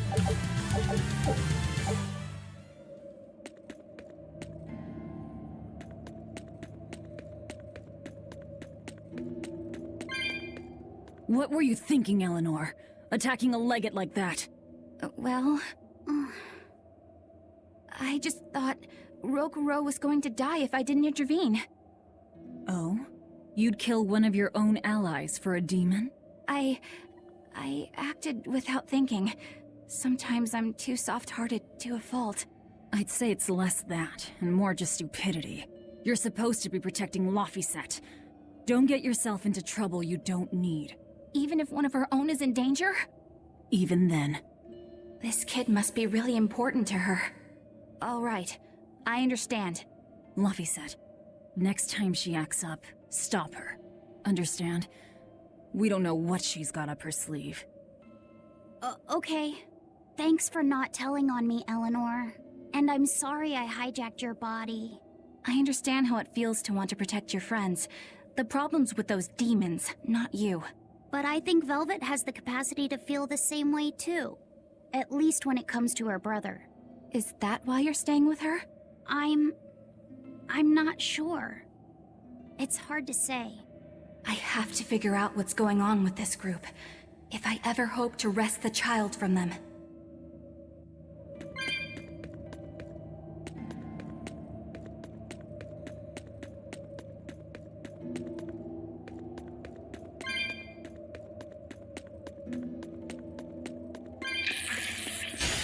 Everyone ready to play?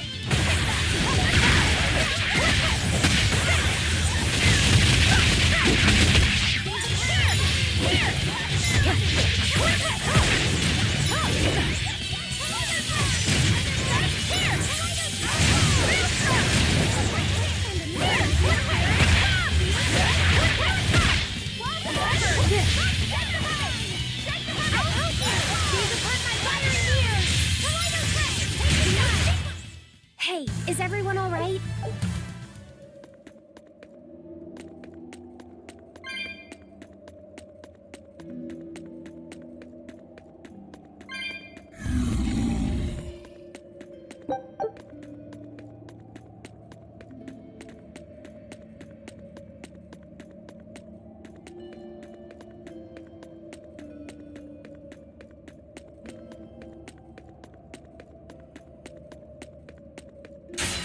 Right then, let's finish this!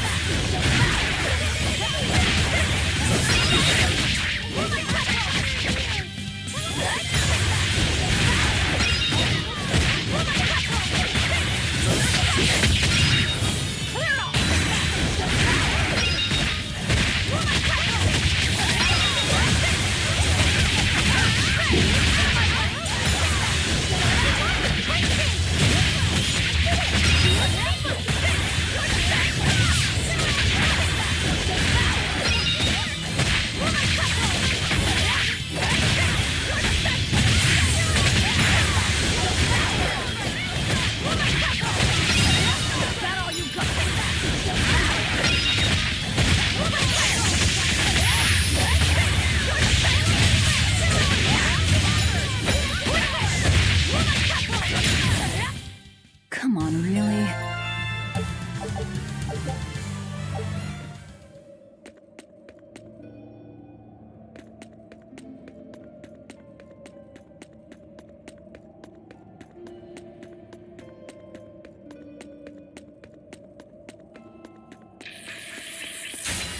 Right then, let's finish this!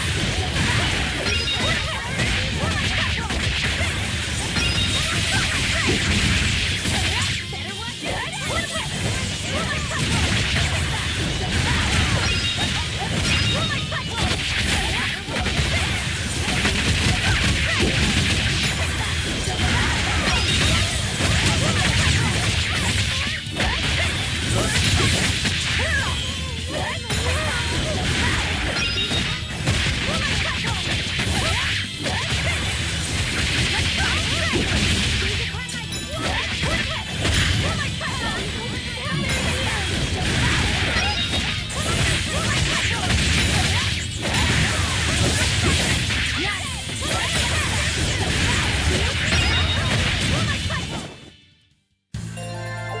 I still need a lot of training.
I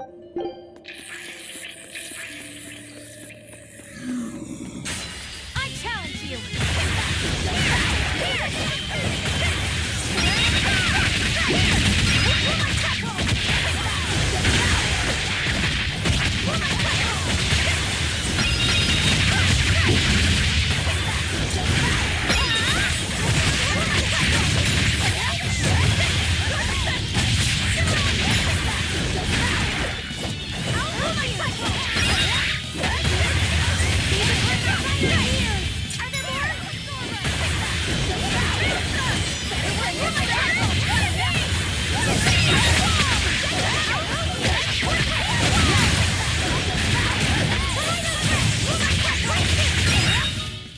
Come on, really?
I'm ready for this.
Did you see my complete and utter victory? Did you?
look at all those swords!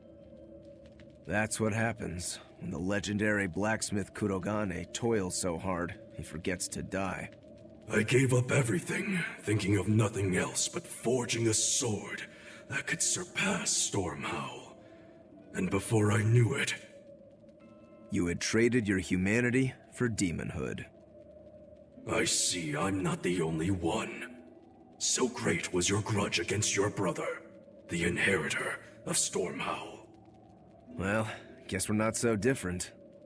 You don't suppose you could hammer me up a new sword, do you? I've forged countless blades over these long years, yet not one has proven a match for Stormhowl. And yet you still seek a Kurogane sword? I'll put it like this.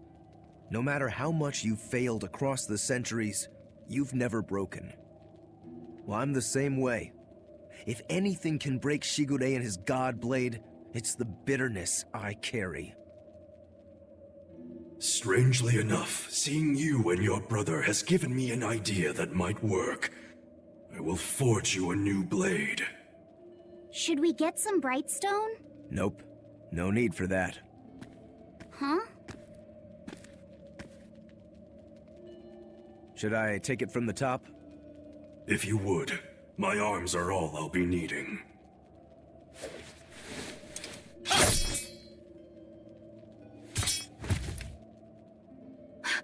What are you doing? Don't be alarmed. I'm just cutting free some raw materials for the sword. You see something new every day. You need his head to make the sword? That's right. With this fine clump of pure resentment, I shall forge your imitation Stormhowl anew. No. I only keep this imitation as a reminder of how weak-willed I was in the past. To defeat Shigure, I've perfected the art of dual wielding, a secret Rangetsu technique. All right. If that's what you prefer, a pair of short swords it is.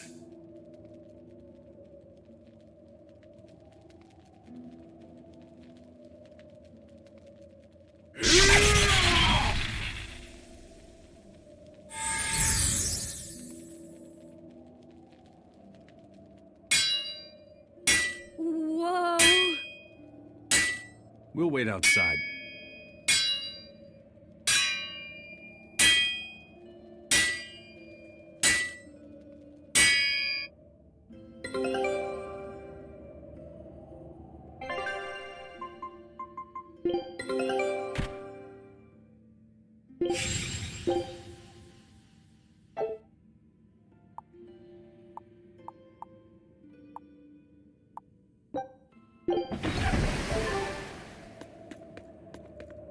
The ship is on its way, right on schedule. Of course it is. They don't have the Reaper on board. One more thing. Apparently, Shigure is Artorias' bodyguard. So we'll have to face him down sometime, no matter what. It's in our best interest to get rid of him while he's working alone. The problem is, Rokuro can't beat him by himself. Agreed. Shigure is not to be trifled with. Certainly. That's why, when Rokuro creates an opening, we're going to take Shigure out. You want us to meddle in somebody else's private quarrel? If it affects my own quarrel, yes. I suppose I'm in the same position. Besides, I can still use him. There's no sense in throwing his life away. Rokuro's not really a guy to care about the big picture. He might try to hack your limbs off a bit, but he'll get over it.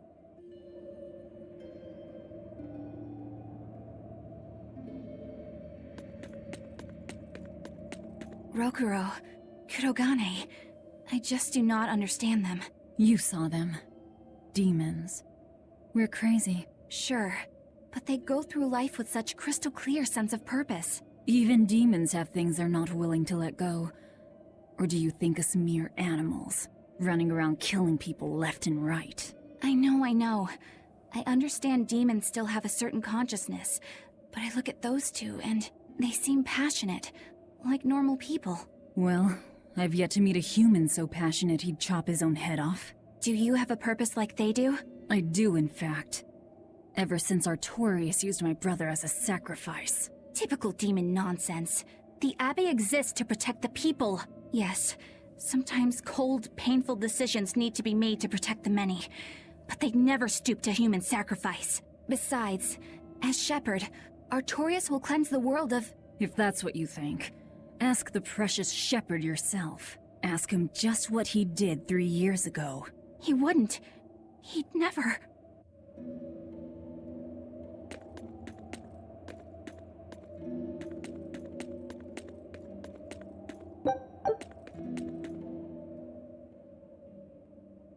Rokuro wants to slay his brother, even if it kills him.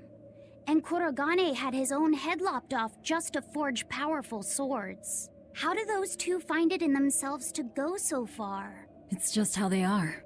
They're demons. Not exactly normal. Yeah, it's scary. But I also kinda admire it. But me, I don't have anything I'm that desperate to accomplish. Not yet, you mean. In time, you'll find something. You really think so? Almost certainly. But don't feel you have to go and risk your life over it. You're not a demon, and you should stay that way. You deserve a normal life. Okay. But never mind. Just the foolish ramblings of a demon girl.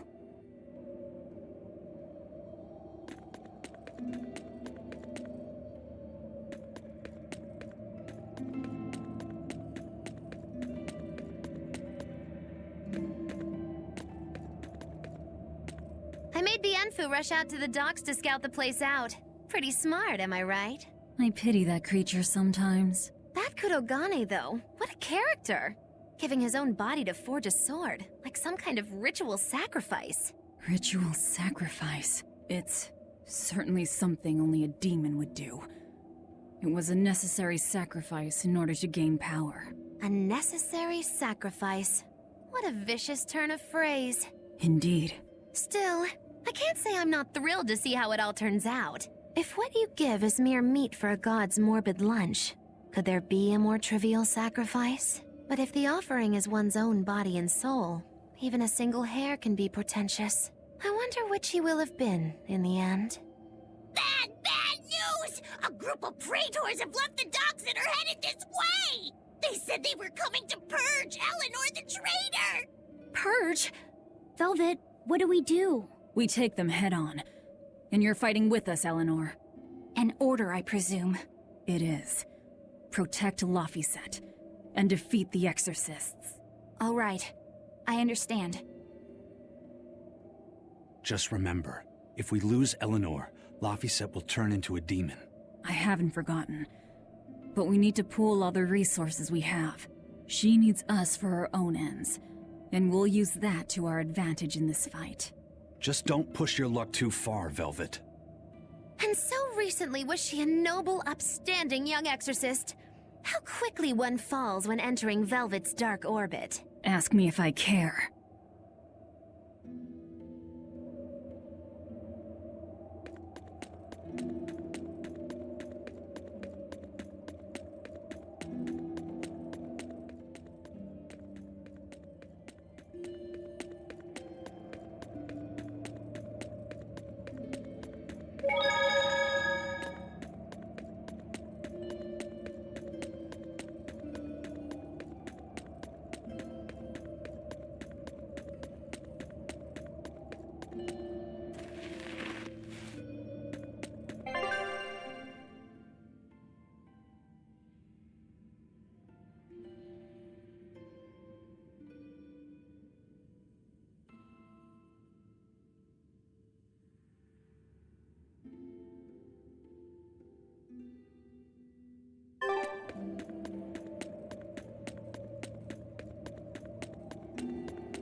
Traitor Eleanor!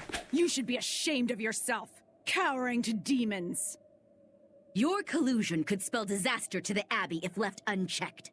The only possible atonement is your death.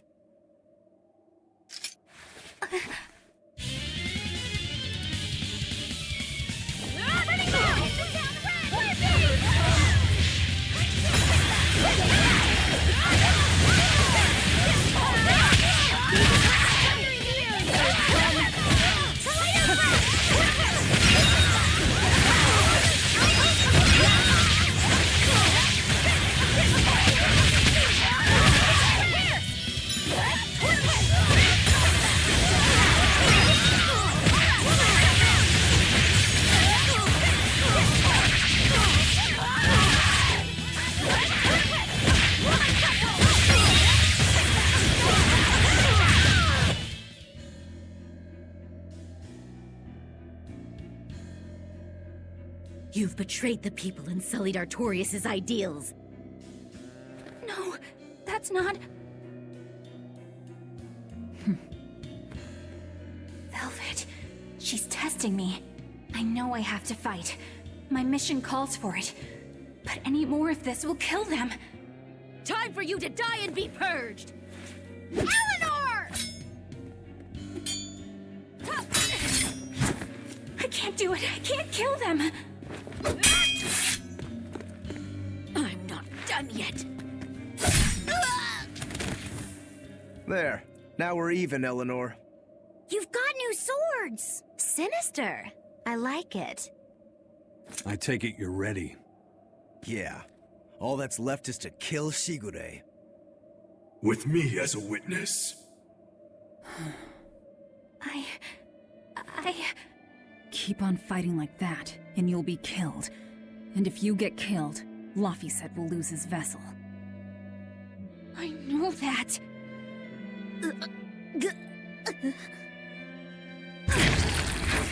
Velvet, wait.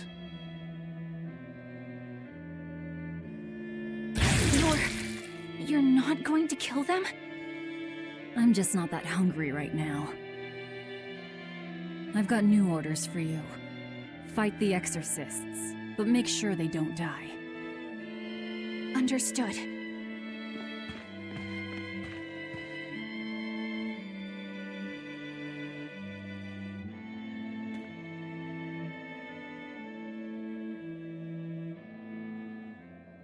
I guess that was as far as Eleanor could go. I think so. Push her any further and she's bound to break. Ever the virtuous exorcist.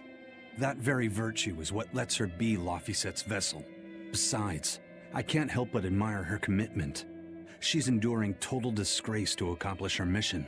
How uncommonly pleasant of you. Pleasant folks don't use people the way we do. Yeah, you've got that right.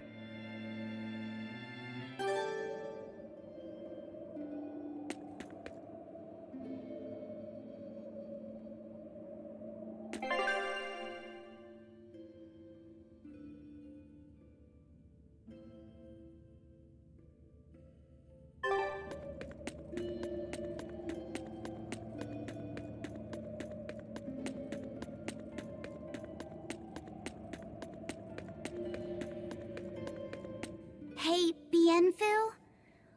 I was wondering if I could talk to you about something that's on my mind. I figured it was just about the time that you and I had the talk, actually. I've seen it all, heard it all, and even tasted it all in my time as a Moloch. Ask me anything you want. Thanks. I was hoping you could let me borrow those books you were reading earlier, if that's okay. You mean how to talk a human female into becoming your vessel, and how to get the cuties? Hey! Keep it down! Keep it down! But you and Madame Eleanor have already formed a pact. Why do you still need either of those books? Well, it's like when we're alone together, things get so awkward. It's hard to talk with her, you know? That happens a lot with Molocheman vessels who are still new to the whole thing. I've been there. In that case, I've got an even better book for you. Whoa! You read a lot of books. I'm just an avid learner is all. Now let's see. Oh, here we go. Hot spring topics, bearing your body and your soul. Being upfront and honest is always the best policy. I don't think we'll be bathing in any hot springs together. Do you have anything else? All right, then how about after-bath party games? Dropping your defenses and your towels. Why do you keep trying to get us naked? I think that would just make things even more awkward. Picky. Tell you what, you can just look at my collection and pick whatever sounds good. Love hacking, living long and loving hard, diary of a diary thief, hands speak louder than words. All classics. I remember reading them when Miss Magilu and I were struggling to get along. Oh, to be young again. You ever think maybe things would have been easier if you never read these books? Reading the mood, knowing what to say and how to say it. That one's a winner. A must-read for sure. Are you two reading something together? We are. Laffysette's been worried about that awkward distance between you two, and he came to me for some advice. I've heard his side of the story, so let's you and I grab some tea and talk about what to do about it. Come on! Let's go! Oh, okay. Knowing what to say and how to say it. I don't think this will help either.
Let's get started!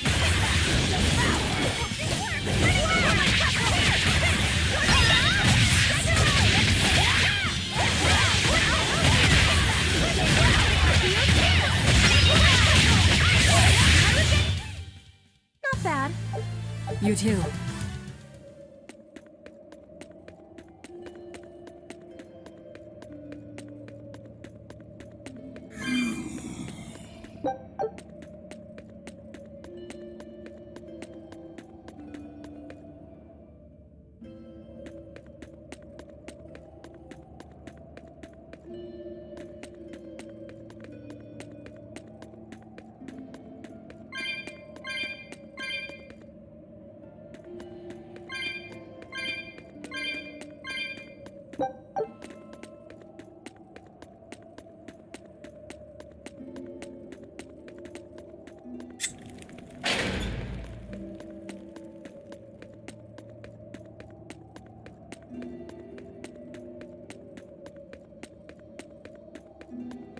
Hey, Rogoro.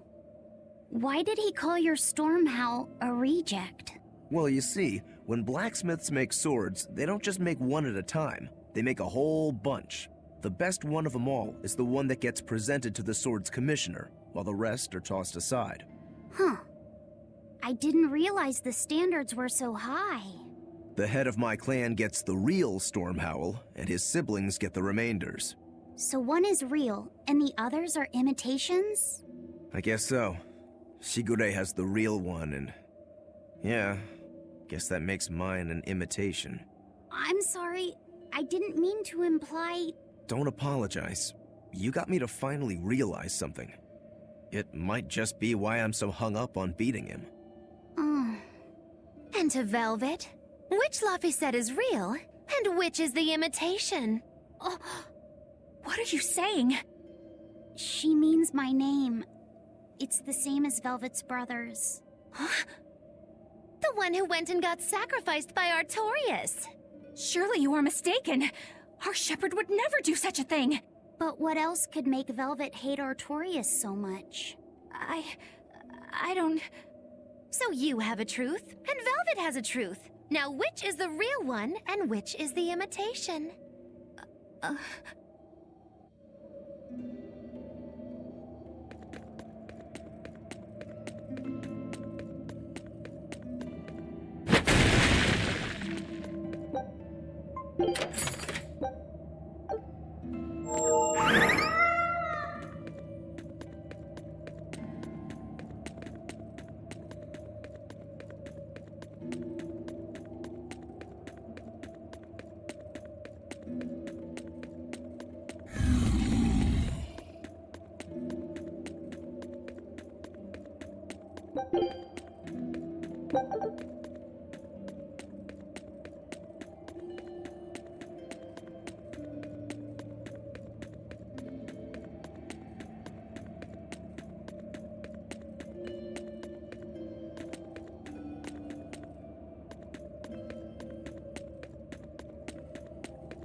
Was that supposed to be a joke?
You and Shigure both use the Rangetsu style.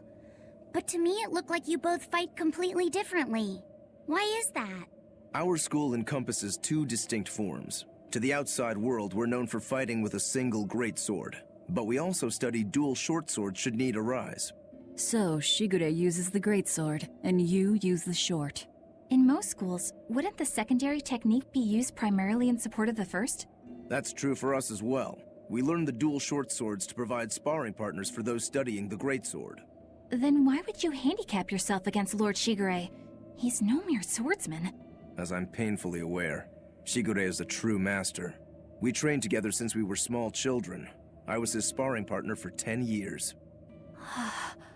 His skill with the greatsword is godlike. So, in order to beat him, I took up the short blades. To our school, it might be secondary, but it's what I know best. You're badly disadvantaged in reach. If I eliminate my fear, I have a chance. If I can control the terror of being split in half and I can step inside his guard, he'll have 2 times the trouble. Eliminating fear, huh? A style for someone who's lost his humanity. Right? It's like you two brothers are the very swords you carry. Huh? Storm Howl, a godlike sword known to all as the strongest there ever was. Storm Quell, burdened by the ceaseless struggle to best the other. One, an exorcist who walks in the light. One, a demon moving through the shadows. The only thing these two polar opposites want is to cut down the other. Precisely! Both are renowned blades. But I don't see what exorcists and demons have to do with it.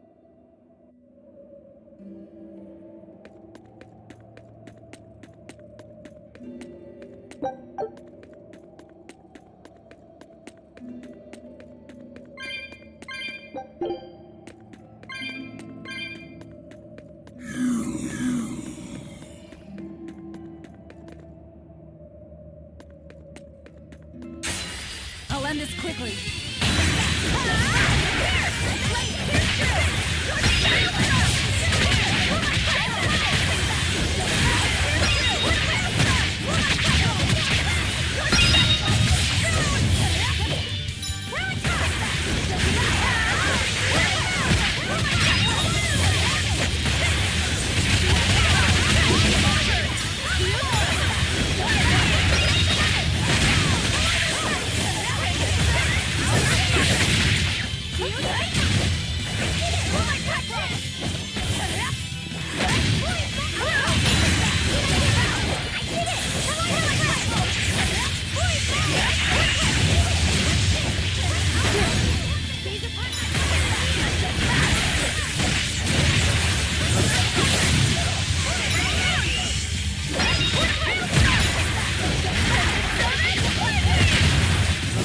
I had no problems here.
Are you hurt? Can you stand?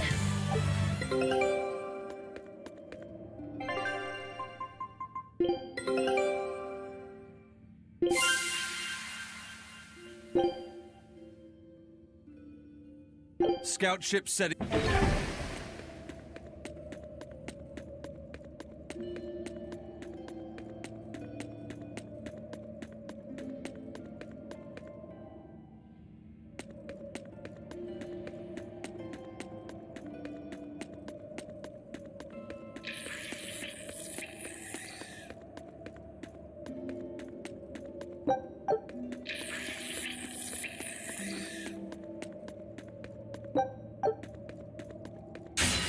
Don't waste my time.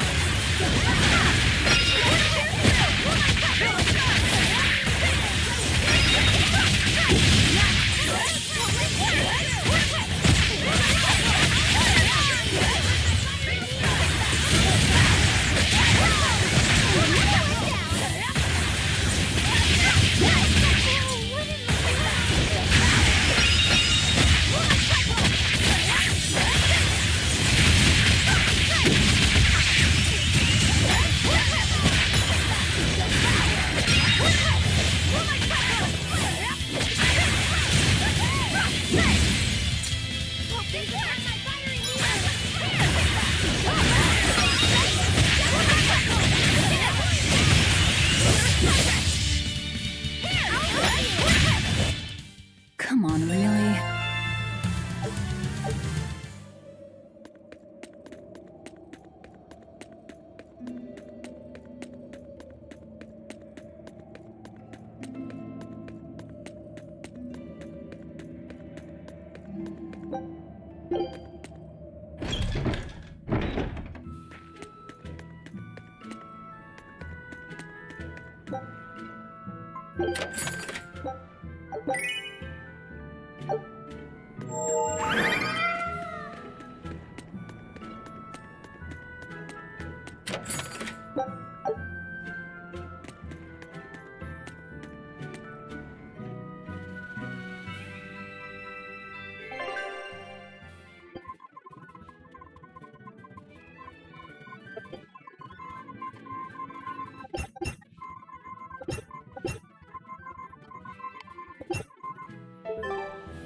There they are. Which must mean they took out every one of the exorcists who went after them. Hey, I told them not to bother. Now how did that sword of yours turn out?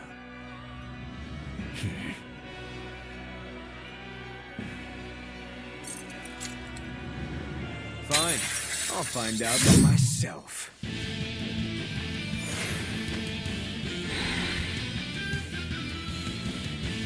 Rokuro, we can handle the exorcists.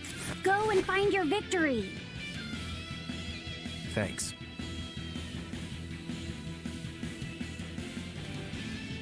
All right, let's get down to business. Not bad. You better not die too quickly on me. I want this to be fun. Come on, bro. Don't hold back. Shut up. No mercy! Wounds that will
up a good fight, I'll give you that. But you're a frickin' demon. Shouldn't you bring more to the table than pretty damn good Rangetsu style? You don't have what it takes to win against the rightful heir. Don't count me out. Just yet. I've got something to show you!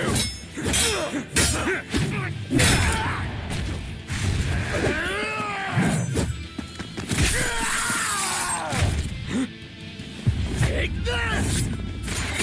What?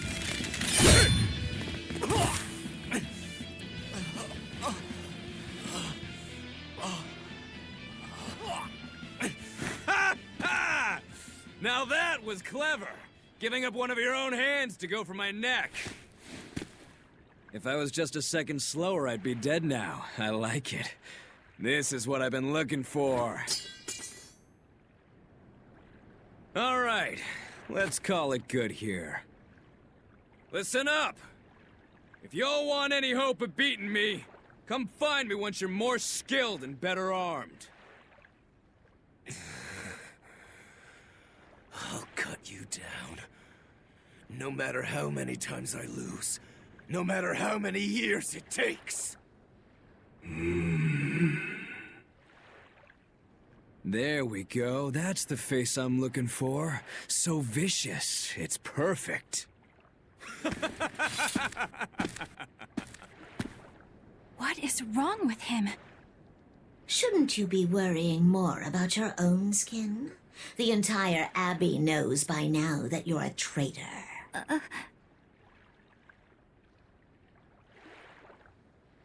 That guy, he was really strong. Yeah, he was. They all are.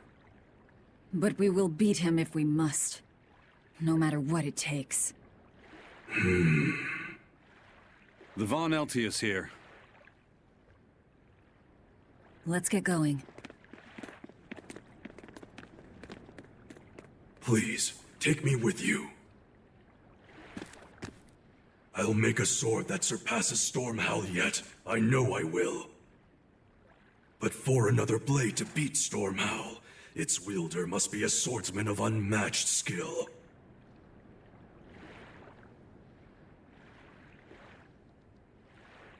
Hey, Eisen. Got any room on this pile of wood scrap for a suit of armor? If not, make someone wear it. Works for me. You heard him, Kurogane. Many thanks. Okay, we're off to find Grimoire and decipher the book. You know where we're going, right, kiddo? Yeah, we're headed for the Isolde Archipelago in Southgand.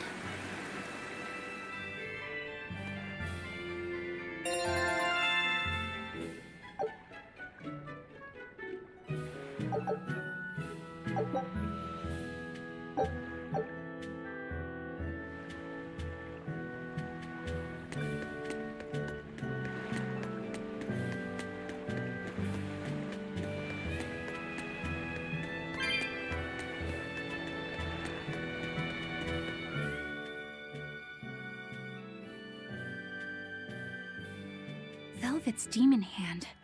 It's such a mysterious weapon. I can only imagine how much of a threat it will become to the Abbey. This calls for a clear-headed breakdown of everything I know about it so far. It changes shape in a flash, and could devour most anything. How must that feel, to devour something with your hand like that? But it doesn't devour the bandages that cover it up. Maybe they're protected with some sort of special art?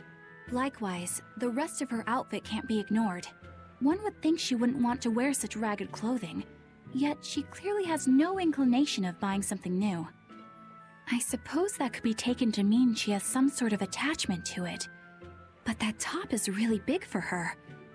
Like it was made for a man. Maybe she wears that outfit in memory of someone important to her. I'd better not touch it then. I know I may not look it, but I really am good at sewing. Maybe I should suggest mending her clothes rather than outright replacing them. On the other hand, that fabric looks like it would be hard to push a needle through. I could be in over my head.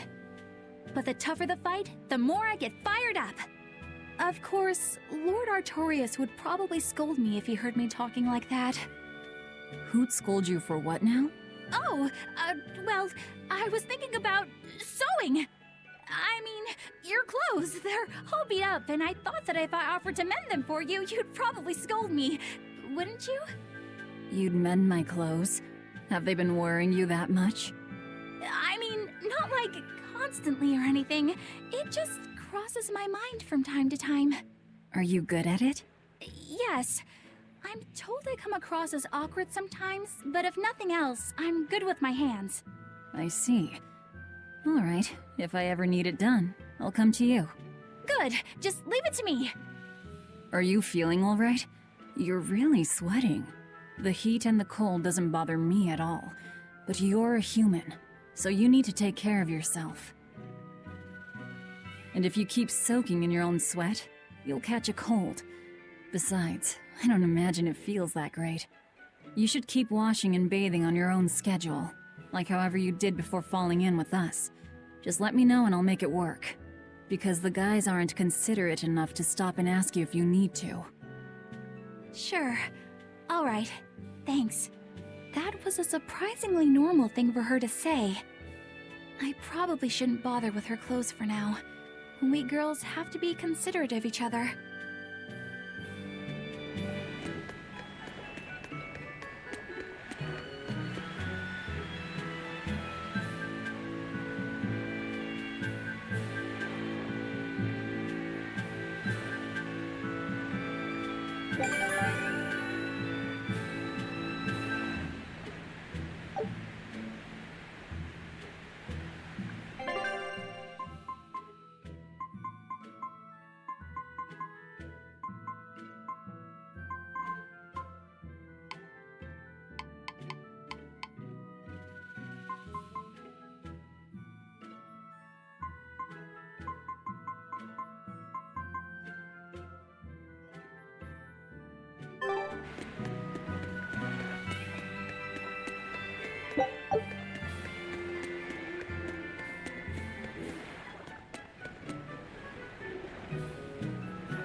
Eisen, I thought you were supposed to be in Midgand. How did you end up here in Islegand? I thought I'd gotten used to you performing the impossible, but this time, I'm at a loss for words. We heard from the Bloodwings that the Abbey might have taken you guys out. Not this time, but our luck won't last forever. Think of this as a dry run for when I really kick the bucket. Aye, aye, First Mate. More importantly, are you sure it's okay to bring an exorcist aboard? I've got my eye on her. If she does anything funny, I'll handle it. Got it! We'll be on our guard, too.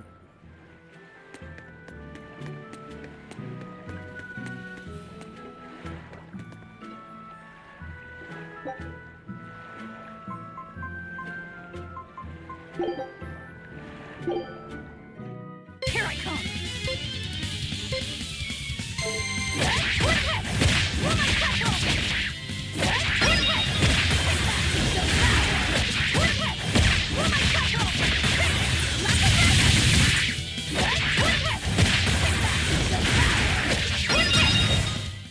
Come on, really?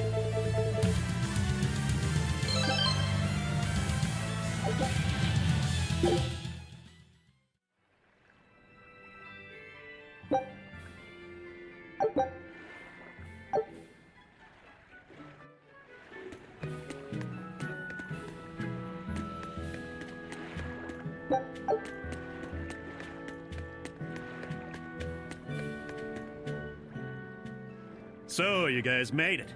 Whatever happened to that sword breaker? He's been dealt with. What are you doing here? After everything you said to me, I had a change of heart. I quit banditry. Thank you. I'm glad you listened to reason. What do you plan on doing from here on out? I'm heading to the capital. I plan on opening a restaurant for bandit cuisine. Bandit cuisine? Yeah, you get your hands on all sorts of food as a bandit. You gotta use what you have, and still make a tasty meal. Like a wild mushroom omelet minus the eggs. Or highwayman's stew. It's like a hunter's stew, but, you know, made by bandits. That sounds somewhat improper, actually. But I'd still love to visit after you open. Really? All right. I'll be an upright citizen in no time. Maybe even the kind of man you'd consider spending some time with. I'm rooting for you. Hey, were you actually listening to him? Of course I was. It's wonderful he's turned over a new leaf.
Hey, you there.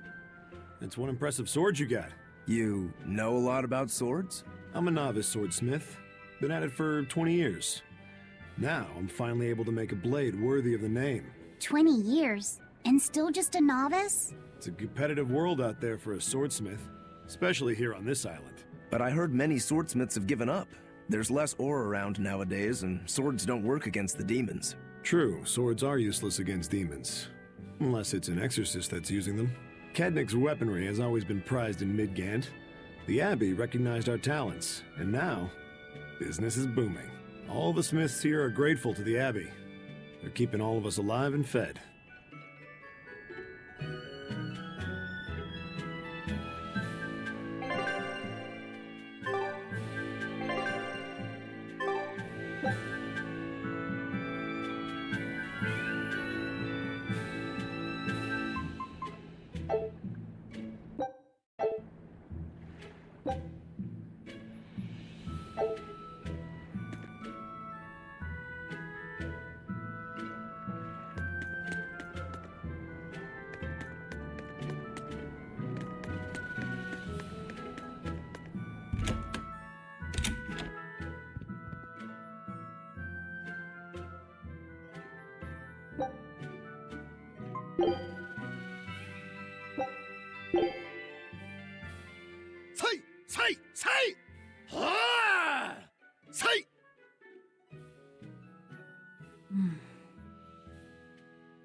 Did you need something? No, not really. As you say. Why aren't you training with 2 swords? This is how I've always trained. 10,000 practice swings a day since I was a kid. I just wanted a single good swipe at Shigure. So I swung, and eventually just naturally got to this point. That's incredible. Not really. I need to be prepared to face Shigure at any moment. But I've been thinking I should up it to 100,000 swings. 100,000? Do you have any idea how much time that'll take? Nah. Even if you did 1 swing a second, you couldn't do that many in 1 day. Oh? But 10 swings a second would do the trick. Rokuro. Even still, I know it would take more than 100,000 swings to be a match for Shigure. Not with 1 sword or with 2. And you keep doing it despite knowing it's pointless? That seems a little odd. I'm trying to defeat an undefeatable adversary. The whole damned idea is daft, as you put it. All I can do is recognize the fact and give it my best shot. Well, that's one way of looking at it. If only I could figure out how to stay up all night and still feel rested. Now there's a challenge I can't beat. You need to go to bed. A lack of sleep will get you killed faster than a lack of practice. You're right. I'll do that.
I gotta say, you guys look less like pirates and more like a circus troupe. Are you alright with having demons on board, Benwick? Not remotely an issue. If you're aboard this ship of misfits, you're a pirate. That's just our creed. At least, that's what the captain and the first mate always say. Speaking of the captain, what's Ifried like? Let's see. How do I put it?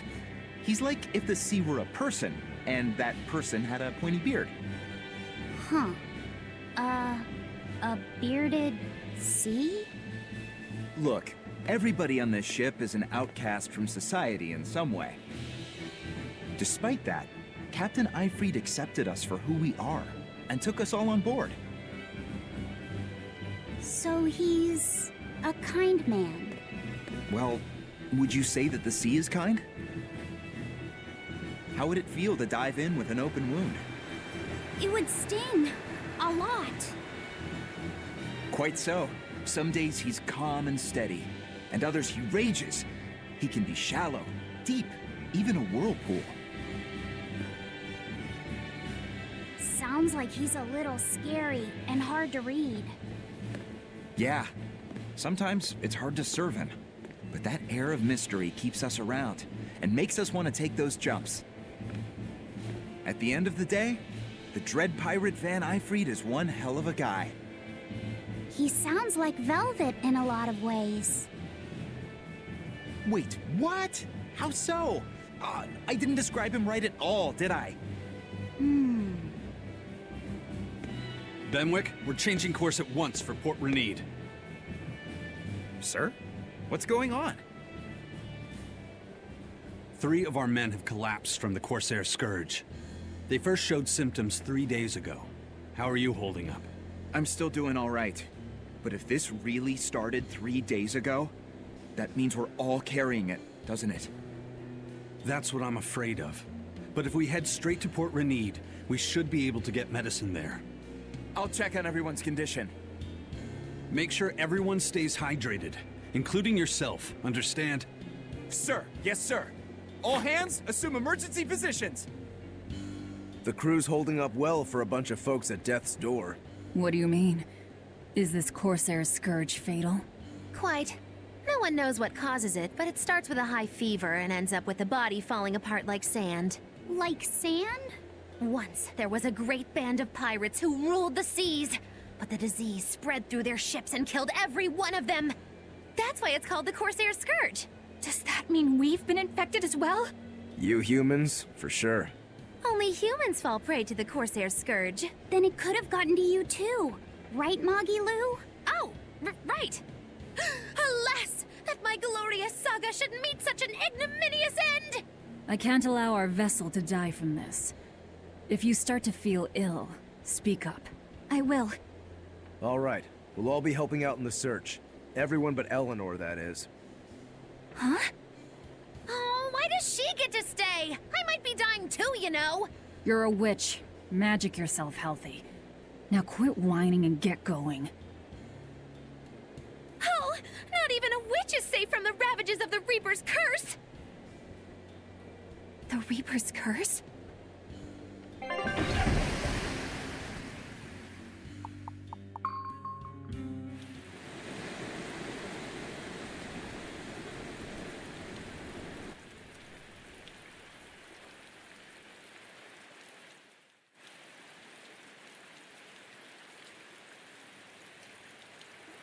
Okay, where's the herbalist? If I remember right, the Corsair's Scourge needs a particularly special medicine. Yeah, it's a wildflower called Salatoma. Its juice can cure the Corsair's Scourge. Well, doesn't sound too tricky. Let's not relax until we have it in hand. Right. Now let's get going. Hold on a minute. Won't you just be spreading the disease if everyone wanders into town? Surprisingly, no. For whatever reason, you can only catch it over the ocean waves. It's speculated it might have something to do with the salt in the air, or maybe the microbes in the seawater. Nobody knows the cause for sure, but there are no recorded cases of people catching it on land. I see. A strange affliction indeed. We'll be back soon. You all remain on the ship. All right. Good luck out there, sir. We've got to hurry.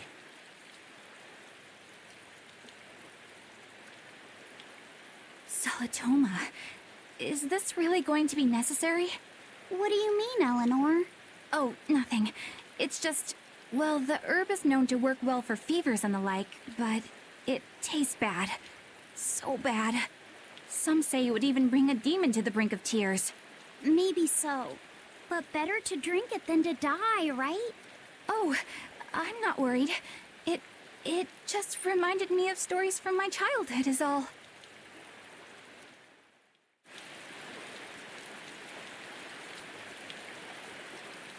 That Rokurou, always telling all of us except Eleanor to work harder. Doesn't he realize that I'm a delicate maiden too? This is workplace discrimination. I should put him on a witch trial and burn him at the stake! I don't think that's how witch trials work. What's wrong, Eleanor? You look like you've got something on your mind. I'm just trying to figure out what Rokurou was thinking. When I had Lord Shigure at the end of my spear, Rokurou threw his dagger right at my head. I thought I was dead for sure. I feel like I saw who he truly was, and it frightens me. But he and Lord Shigure are always trying to kill each other. I can't understand why he did what he did. It might have something to do with his Bushido code. What's Bushido? Is that like a sword fighter's code? It's a way of thinking. Be loyal to your lord. Respect your parents. Protect the weak, and act with honor. You're saying that he was following this Bushido code, and he was protecting me because I was weak? He might have turned into a demon, but his memories and personality are still intact. I doubt his moral values have disappeared either. Do you really think he believes in that Bushido stuff? Carving through his enemies with a cruel and unsparing sword! Slash! Pow! Shazam! That's the true nature of a Rangetsu man. I heard that when Velvet first met him, he immediately attacked her without any provocation. I'm sure you haven't already forgotten how he turned his swords on the kid in that fight against Kurogane. I wouldn't read too much into what Magilu's saying. Rokurou lives for his sword, and that's just who he is. But I don't think he's all that bad.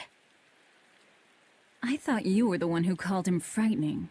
I know I said he can be a scary person, but how do I put it? I do feel there's more to him than just wanting to cut people up. It's like he's more sensitive to other people's emotions than he might seem to be at first glance. A sword fighter has to sense his opponents on some level, right? For a crazed demon, he's actually a nice guy. Is that it? Maybe. I don't know. It's not like I know him well enough to claim any deep personal insight or anything. You brought it up.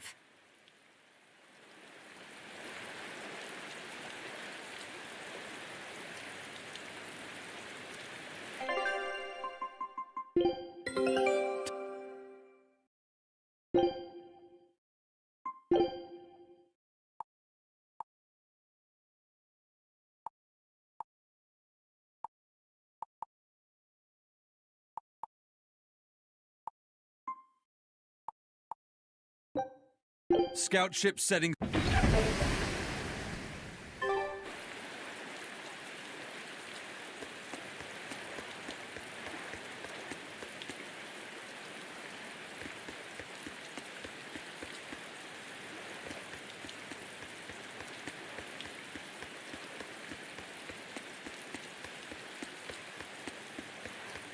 A bit ago, a manacled body got caught in my nets. Manacled? A prisoner? You too? Yesterday, my nets pulled up an arm. Manacles, even a brand on that one. I really can't take this anymore. I'm losing my appetite, and it's bad for my heart. You said it. Judging by the tides, they would have to have come from that prison island. Is it really just a prison? You think it's strange, too? I've suspected something about that place for a while now. They say the whole island is a prison, but if you ask me, I bet it's just an execution ground. Or it's for experimenting on demons. Experimenting? What do you mean? Testing the demons' capabilities. That's why they need prisoners. Food for the monsters. Not a bad theory. Just kidding! There's no way the Abbey would do something that horrible, right? You sure think of some crazy ideas. I bet all of this is the work of some vicious pirate gang. Yeah, something like that. That guy, he's pretty sharp. Now that you mention it, I haven't seen any patrol ships around there recently. Used to be they'd chase you off if you got too close. You know, you're right. If there are pirates about, it'll mean trouble unless the Abbey tightens up their patrols. The best we can do is keep a wide berth of it for now. We wouldn't want pirates and demons sneaking up on us. I think we'd notice if pirates or demons were around. No way they'd catch us unawares. I can't tell if he's sharp or dull as a brick.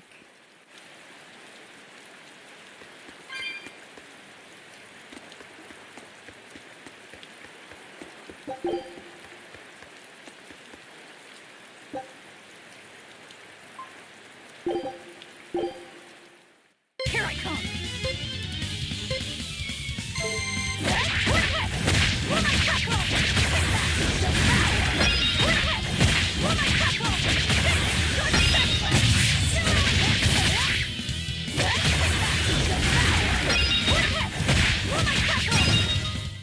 Come on, really?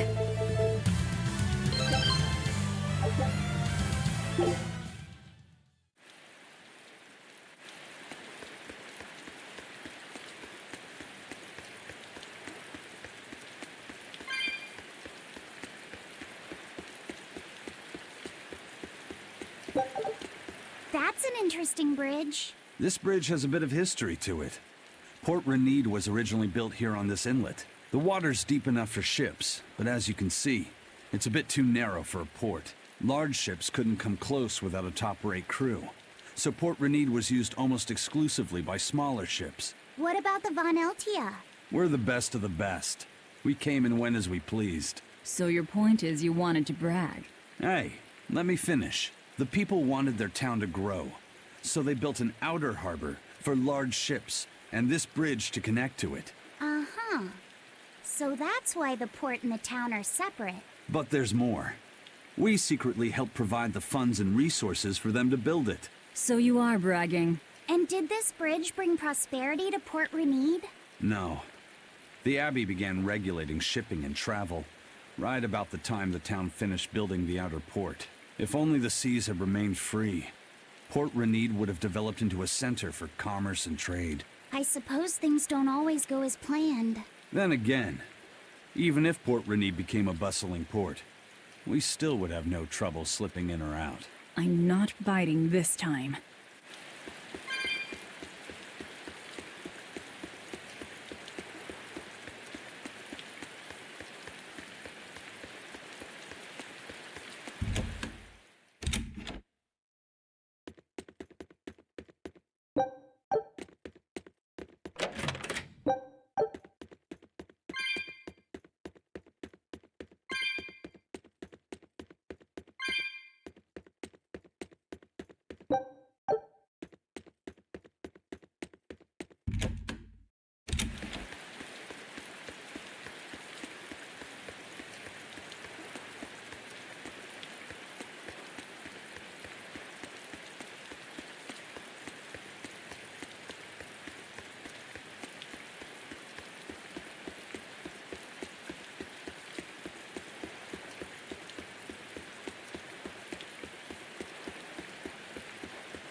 When I was in Port Zexen, I heard that a swarm of demons attacked the palace and killed the High Priest.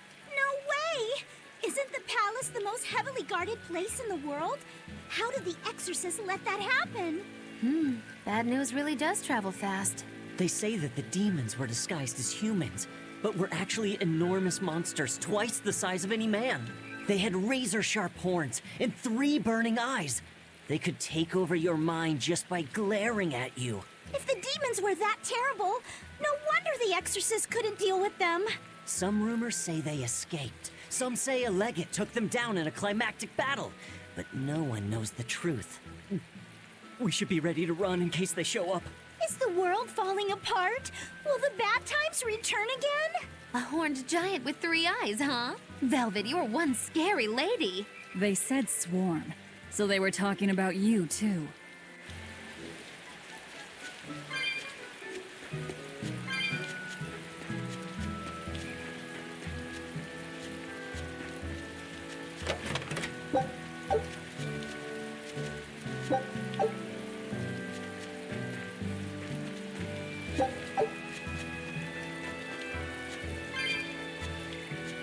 I know I'm repeating myself, but that's just not possible. But the High Priest hasn't been seen since then. How do you explain that? I heard some people from the capital say that he might have been attacked by demons. The Abbey's trying to cover it up, but the truth is getting out. The security at the palace is better than anywhere else. Demons breaking in? Inconceivable. But what if a whole horde assailed the castle? The exorcists guarding the palace are elite, the best of the best. Horde or not, they couldn't have gotten in. But what if they were some sort of giant demons? No matter how elite the guards may be, they'd have trouble against something like that. If giant demons appeared in the capital, there'd be an uproar. I understand your concerns, but please remain calm and trust us. Panic and confusion is just what the demons want. They'll use it to slip into this very town. Well, we know that, but still. It looks like rumors from the capital are spreading. The more chaos there is here, the easier it'll be for us to move around.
Hello there. How can I help you today? We're looking for Salatoma flowers. Well now, that's an order I don't get every day. It's not for the Corsair's Scourge by any chance? The very same. Some of our crew developed fever 3 days ago. I want to take care of it as quickly as possible. Understandable, but unfortunately, I'm out of stock right now. How can you be out of stock? The flower's in season, isn't it? It is, but not too long ago, a demon appeared in Warg Forest, where we harvest it. And now the Abbey won't let anyone inside. They what? Why haven't they exterminated the demon? From what little I've heard, they've had trouble tracking the thing. 100 people go in, maybe only one will actually come across the beast. If it's so rare, then what's the danger? Because nobody who's encountered it has come back alive. First the Corsair's Scourge, then no medicine, the Abbey, and a mysterious demon. Never a dull moment with the Reaper's Curse, eh? I could try to order some from other towns, but if you're already on day 3, it might not make it in time. But if we go to the Warg Forest, the Salatoma will be in bloom, correct? Right, but the demon... We're going to the forest.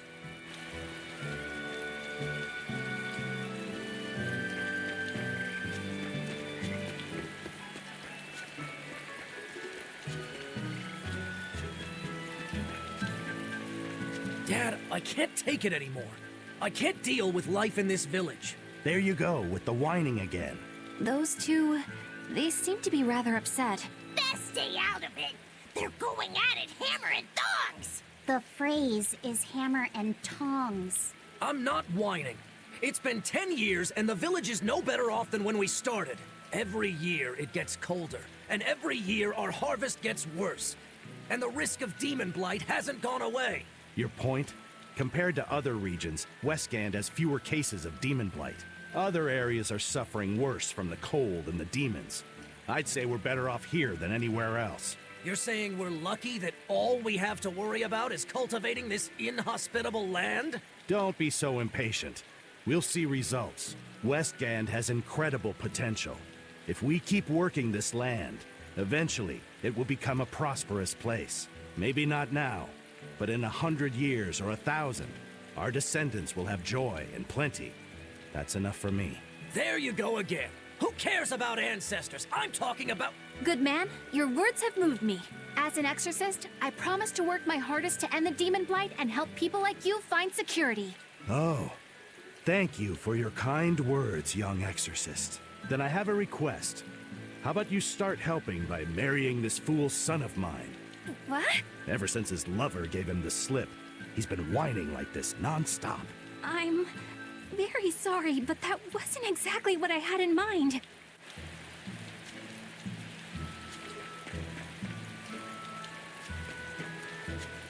The demon of Warg Forest? Yeah, I heard about it. It's been the talk of the town round here lately. My guess is it's some kind of invisible demon. Scary, right? An invisible demon? A bunch of exorcists got together to hunt the demon, but they couldn't find it. If it's not invisible, then maybe it's so fast they couldn't see it, or too small for them to notice. What kind of watch are they keeping on the forest now? Shouldn't you know? You're an exorcist too, right? Yes, but my duties take me from place to place, and I don't know the details of the demon hunts in this area. I see. I don't really know the details myself either, but I hear the exorcists are patrolling in shifts. Interesting. It sounds like they still might not have a good lead on what this demon is. Please hurry. Find that demon and get rid of it. We won't feel safe until it's gone. You have my word. We'll do everything we can. We're here to find Salitoma. Sorry, but we don't have time to go demon hunting. I know.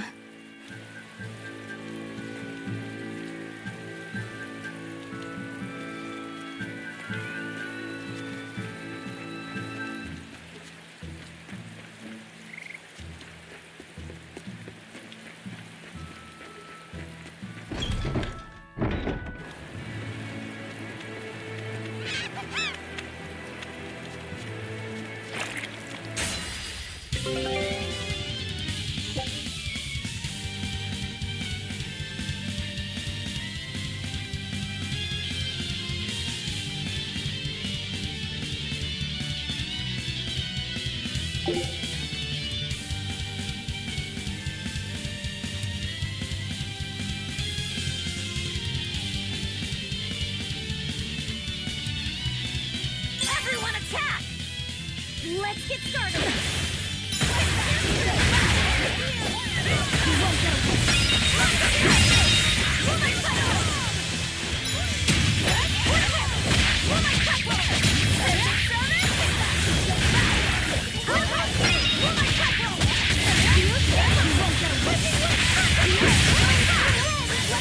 Now, rise, arise, ascending, angels! Blade, here's true!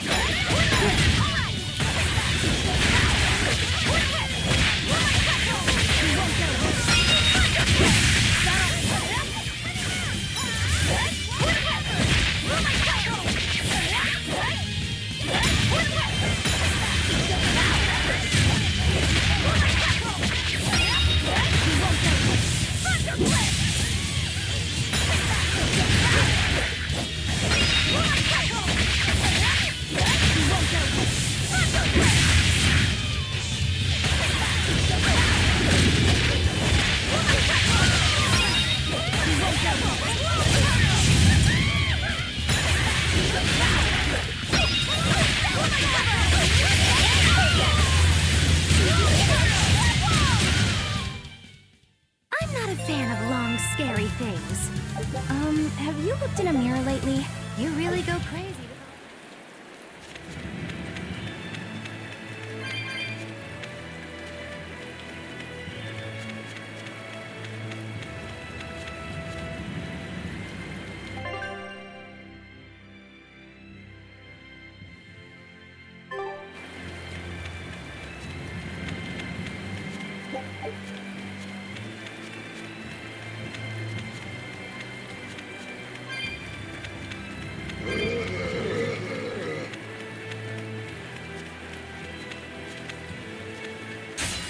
Everyone ready to play?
I hope I did a good job.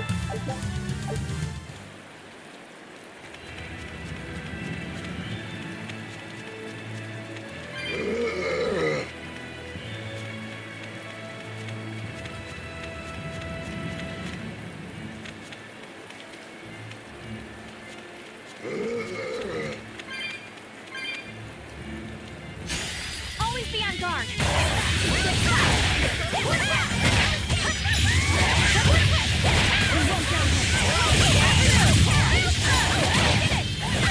Now, rise, arise, ascending, angel!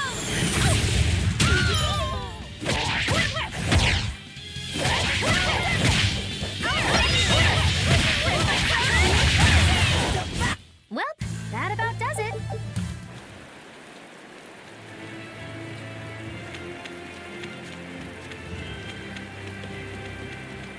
Hey, Laphicet. What's the Reaper's Curse Magilu was talking about? Supposedly, Aizen's presence has the power to bring misfortune to the people around him. Is that some sort of special Moloch power or something?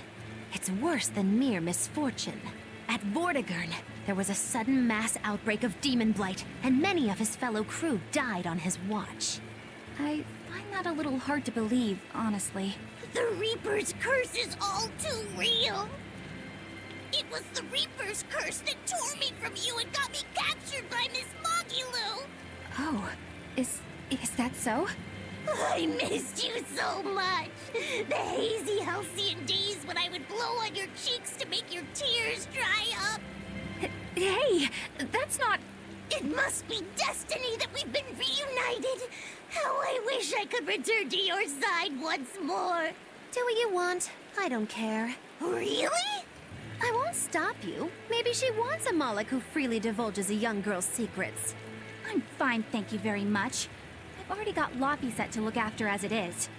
Aw, no fair! Is he the one who blows on your tears now when you cry? He most certainly does not. And as of right now, you're a stranger to me.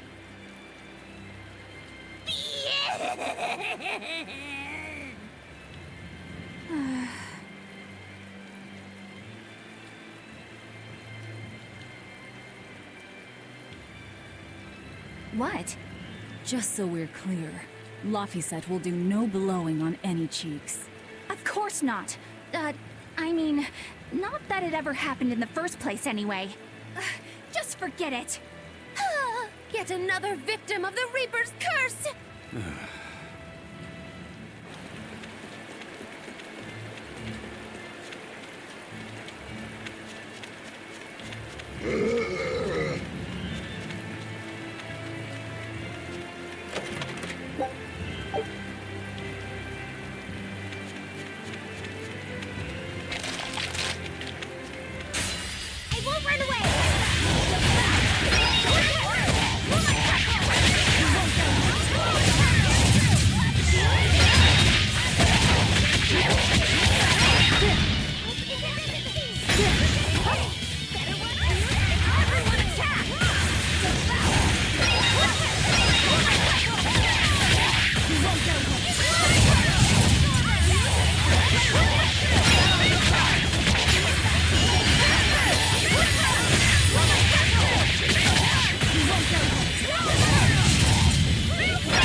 you pity or compassion from me.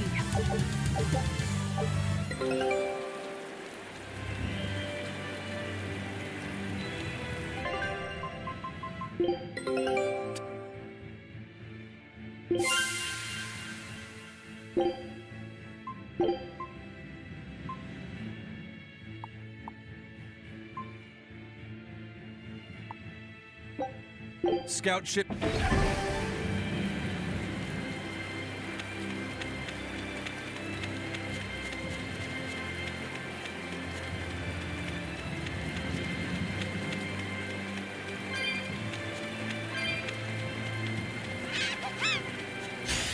Always be on guard.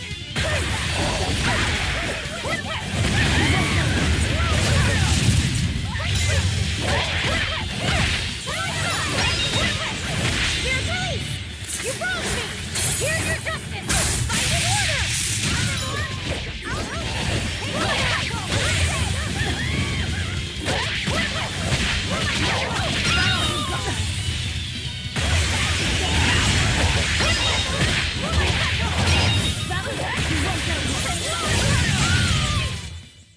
Stop fooling around.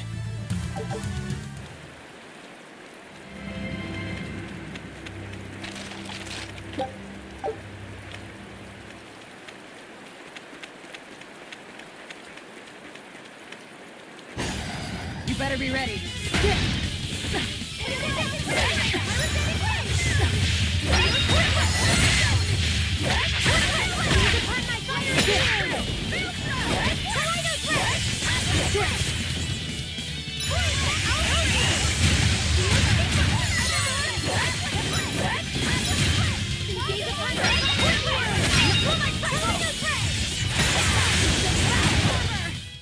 Well, that about does it.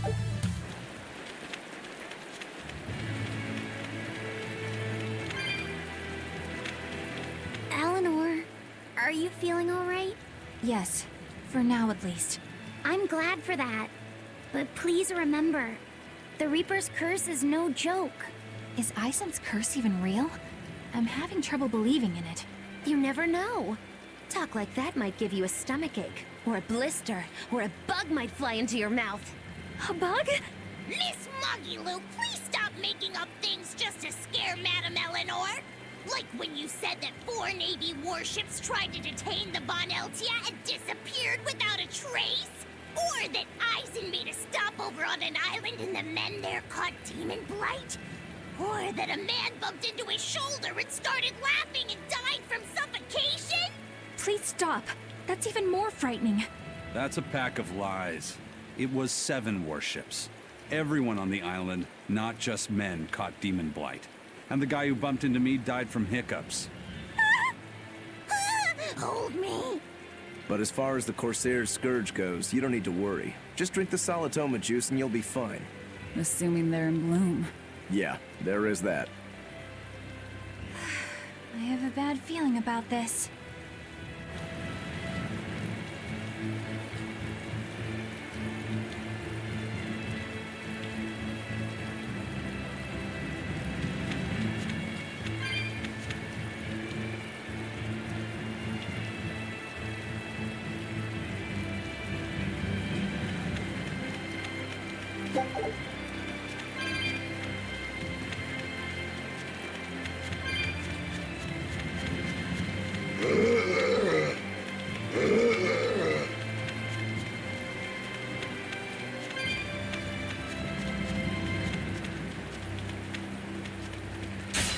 I'll end this quickly.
Whew, I thought we were done for.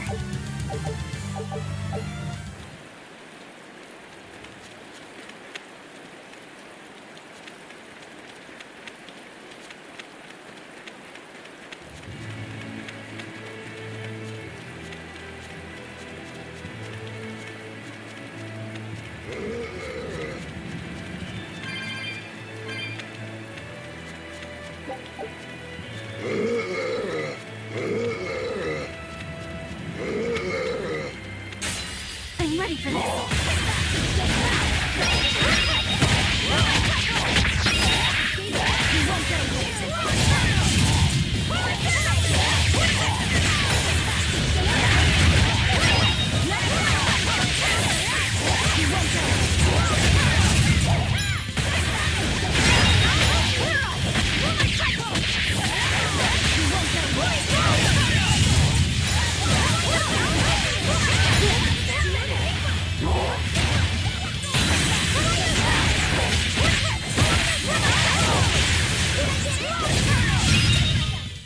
I'll cut down anyone in my way!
Don't get careless!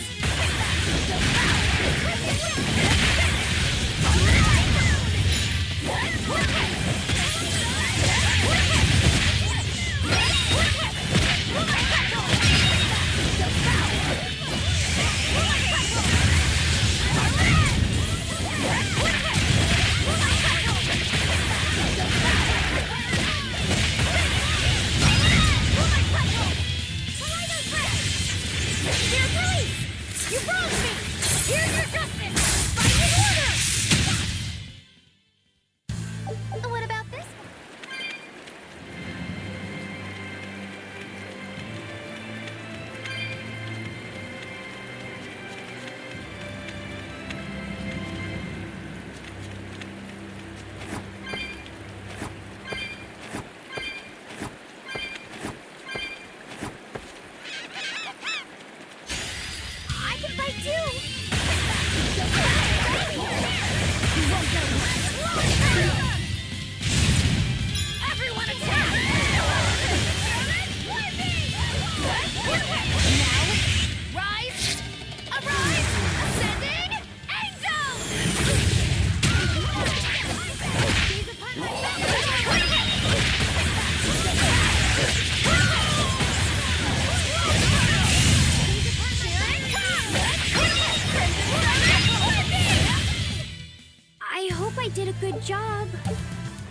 to dish out spankings.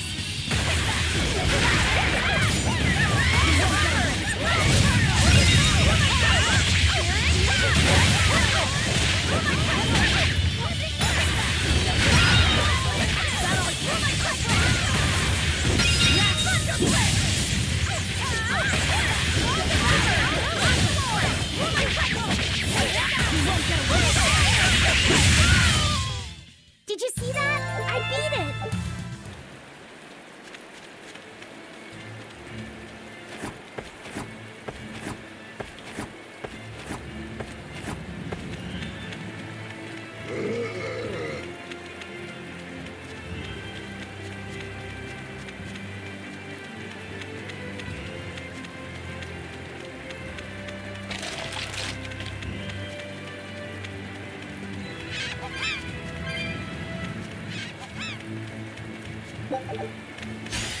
Don't get careless!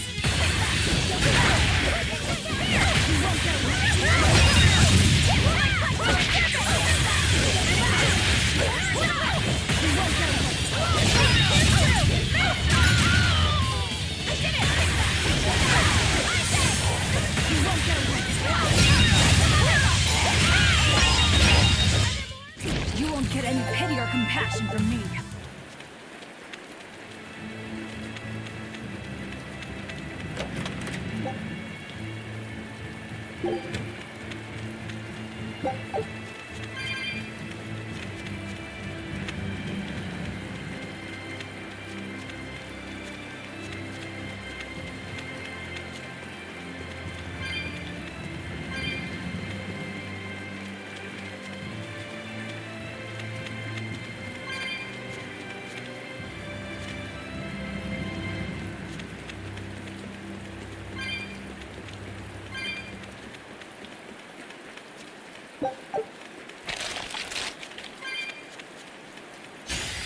I won't run away!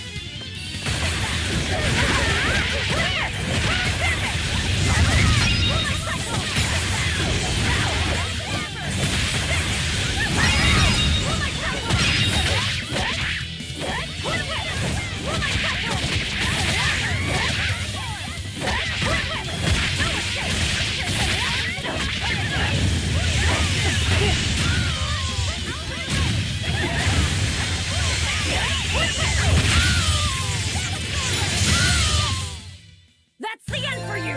What an easy victory. I am invincible!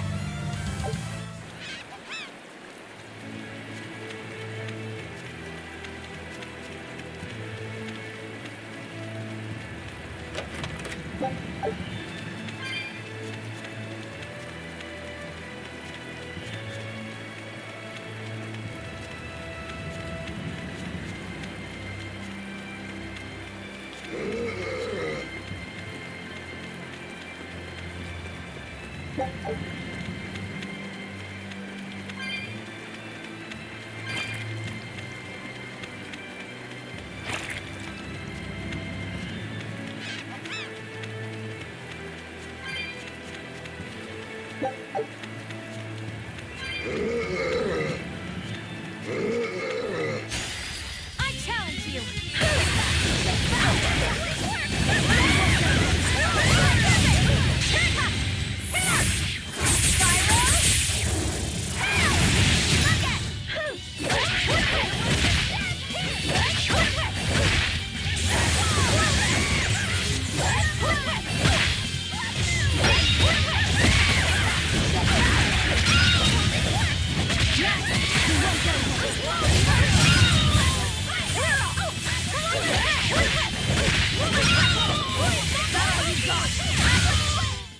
I had no problems here.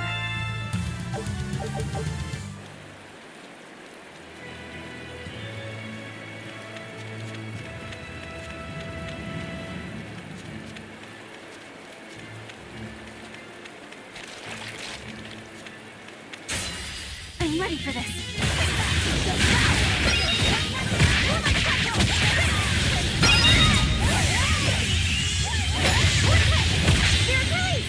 You wronged me! Here's your justice! Fight in order!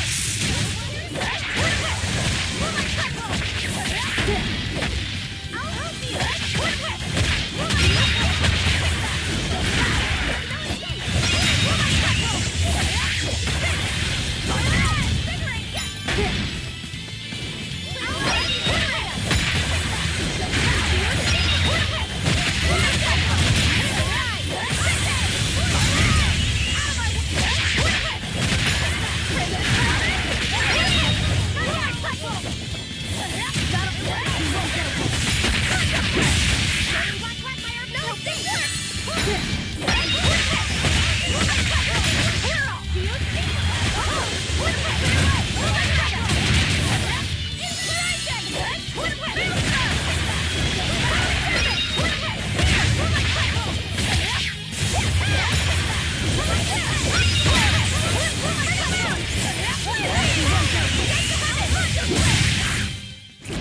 refuse to fall here.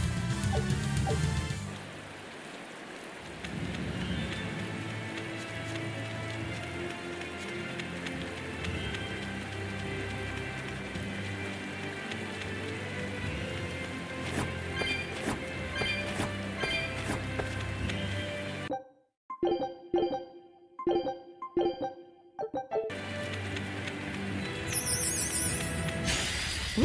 It's a city!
But I'm this close. I won't miss.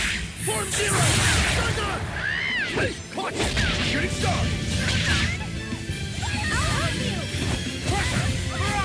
No escape.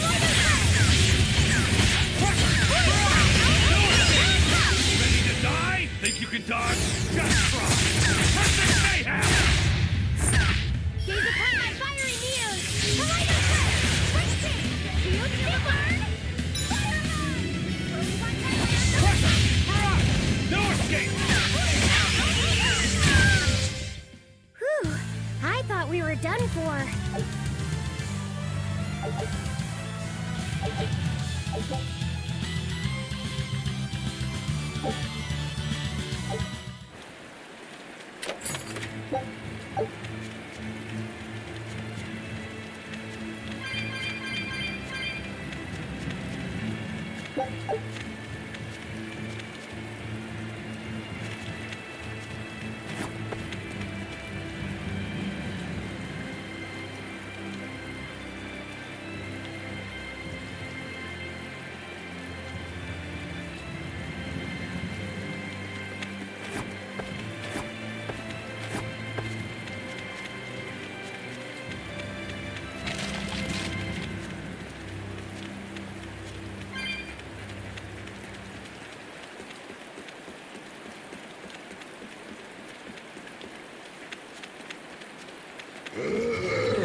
This must be the Warg Forest. We need to be careful. There may well be exorcists around.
This is a dual-layered barrier. It's the Abbey's new invention. So it's two barriers working in tandem, then. That sure sounds like a hell of a lot of trouble just to stop people from coming in. It really does.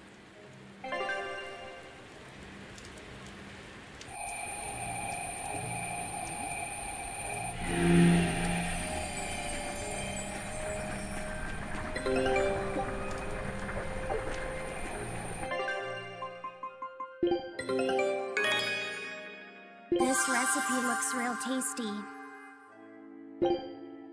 Scout ship.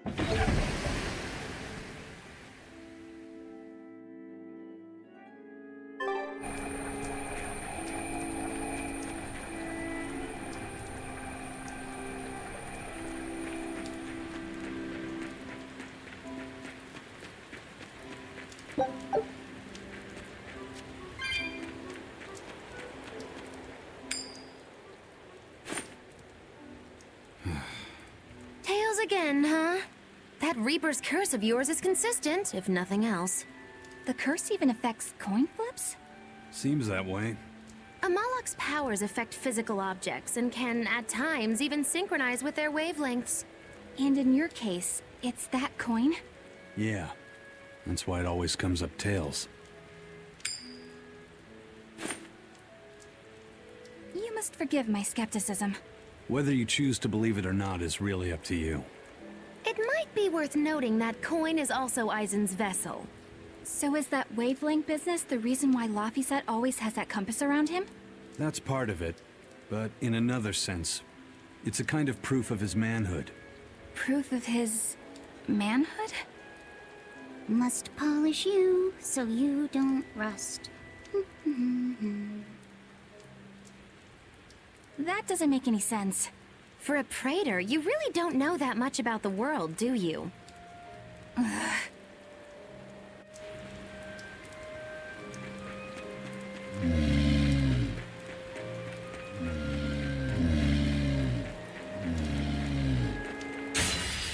challenge you!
Its guardian was angry at it.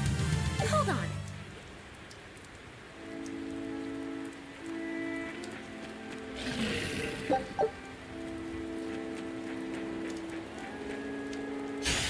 Always be on guard.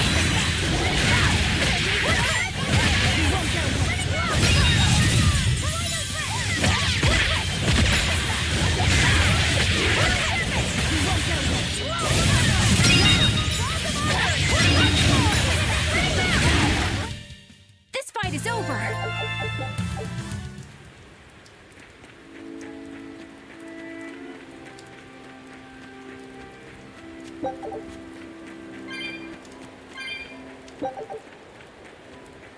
The Reaper's curse. The Abbey needs to know about this. I'll have to investigate further. A coin that always comes up tails. Can a Moloch's influence extend so far? I see you're a woman of deep skepticism. I know it's hard to believe, but Eisen's coin really does only come up tails. Wait a minute. Are you using some sort of trick on it, Magilu? Oh, your gaze falls on me then? Well, I am a woman of deep skepticism. And one who holds grudges too, apparently. But no, I don't have anything to do with it. In fact, I tried a little spell to make it come up heads, and it wouldn't take hold. The coin's not gimmicked. There's no trick. See for yourself if you like. This is... the Demon Lord Daos. Good eye. It's from Carl... It's from Carlin! I've never seen an authentic specimen! It's incredibly ancient, and yet it looks freshly minted. There's a reason for that. Gold is normally soft, but they found a way to hard... I know! They cover the surface of a softer metal with a heat-reactive shape memory alloy! That's what makes it hard to scratch. Right. It's a technique no one alive can duplicate, and it makes any trickery impossible. I might just have to believe in this curse of yours after all. I thought you said they had made the surface itself harder, not covered it with something else. I think you're mistaken. No, I swear you said... Let's just leave it at that. Okay. Shape memory alloy. That's how they did it.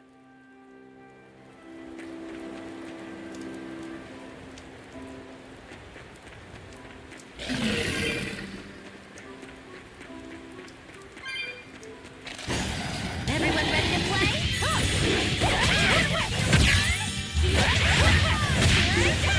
Everyone attack! Running round! Running round!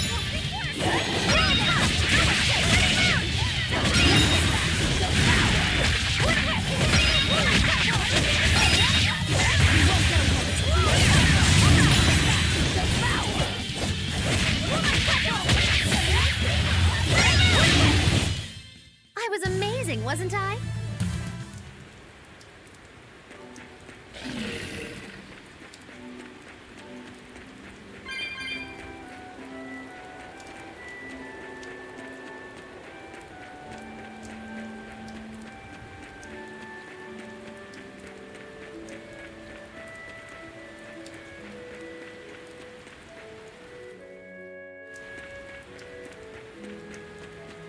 So what does this solitoma flower look like exactly? In a word, ugly. The flower itself is purple with leaves and stem of maroon.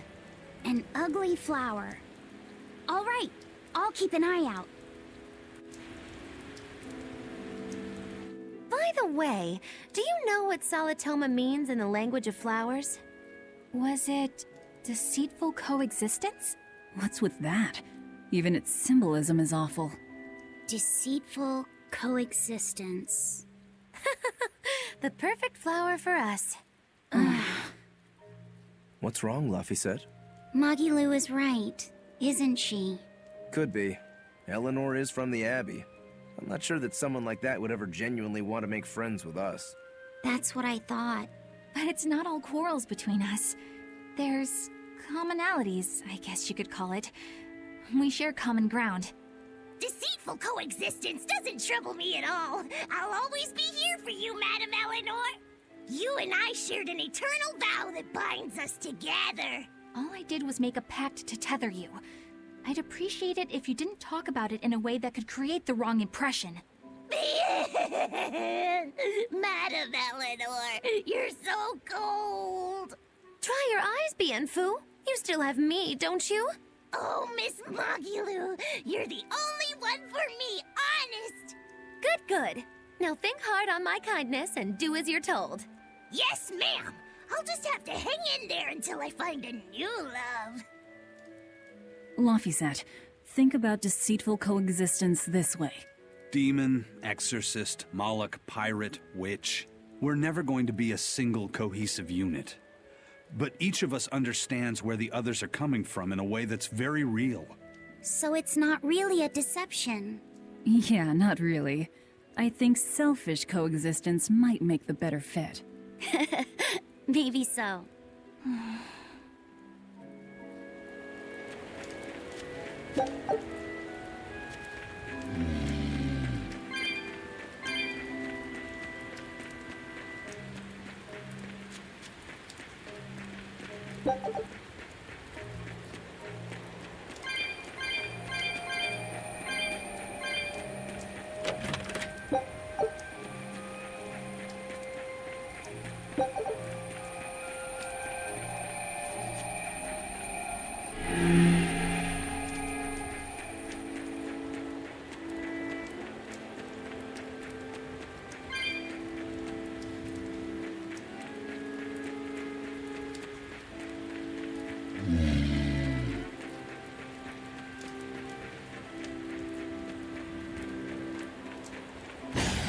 I'll end this quickly.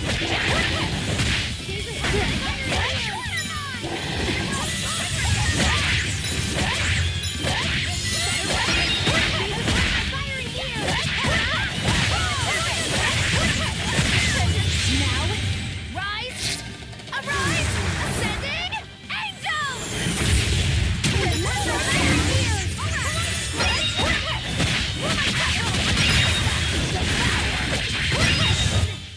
I'll cut down anyone in my...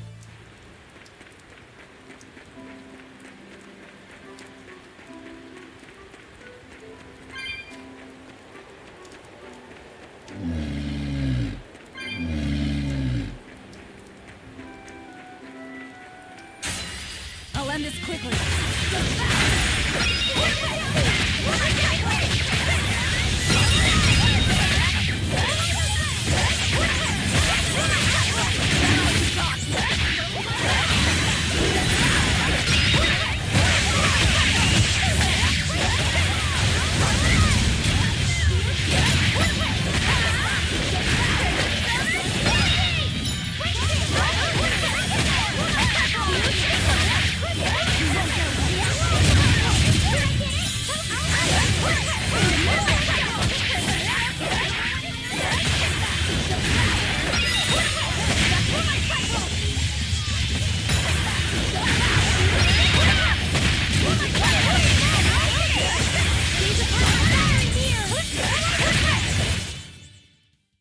You're not hurt, are you?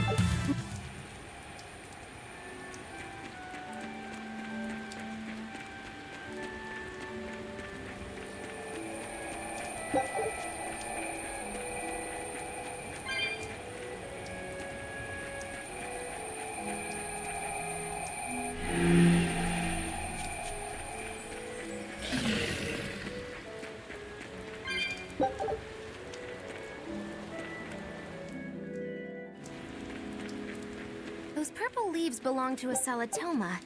Be on the lookout for the ugly flowers. Ugly purple flowers. Got it.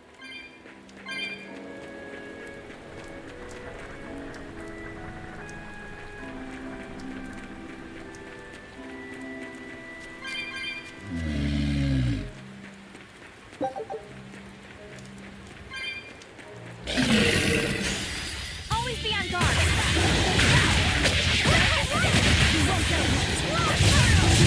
Everyone attack!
This fight is over!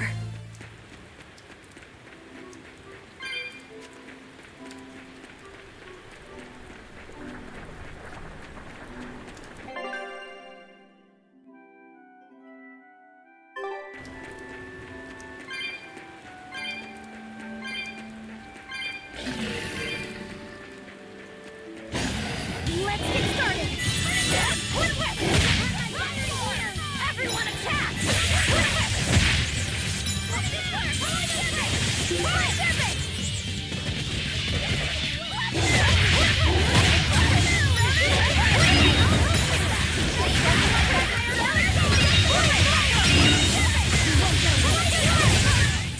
It appears that we're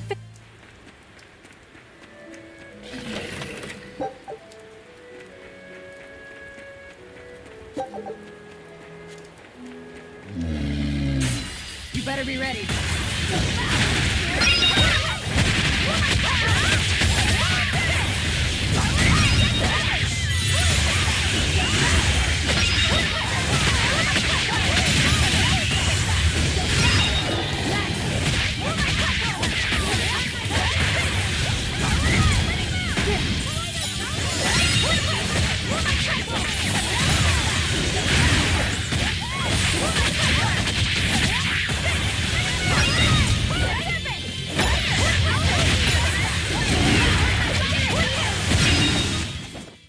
Stop fooling around.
You better be ready.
I'm ready for this.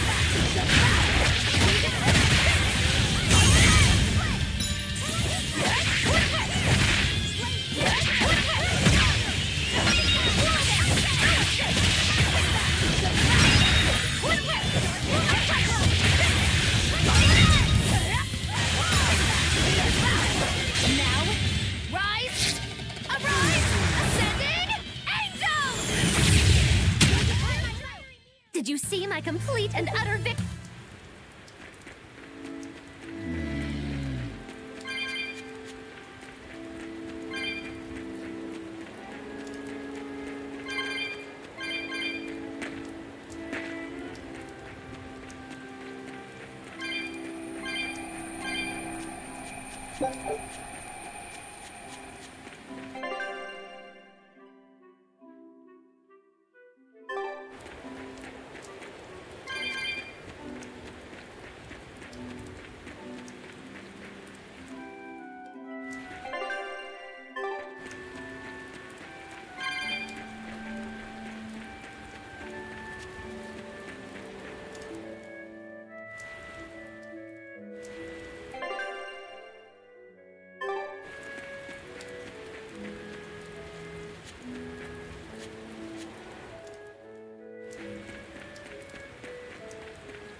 Are we ready for this?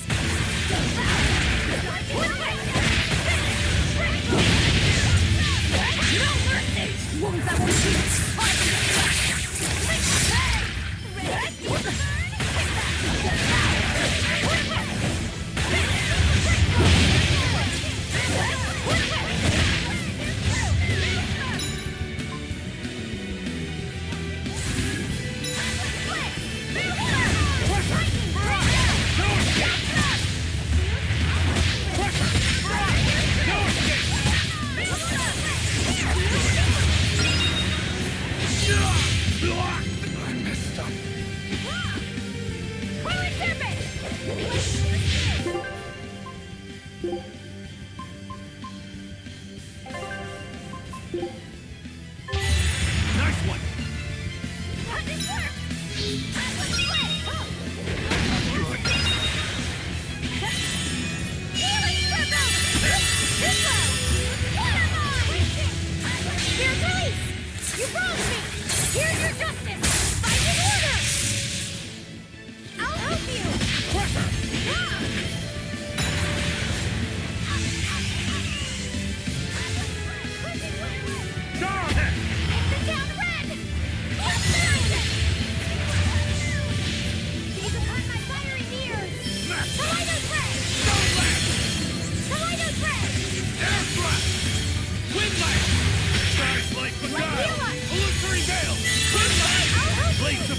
Slice them! Paint the town red! Blaze of wind, slice them! Blaze of wind, slice them! Air blast! Wind blast! Whew, I thought we were done for.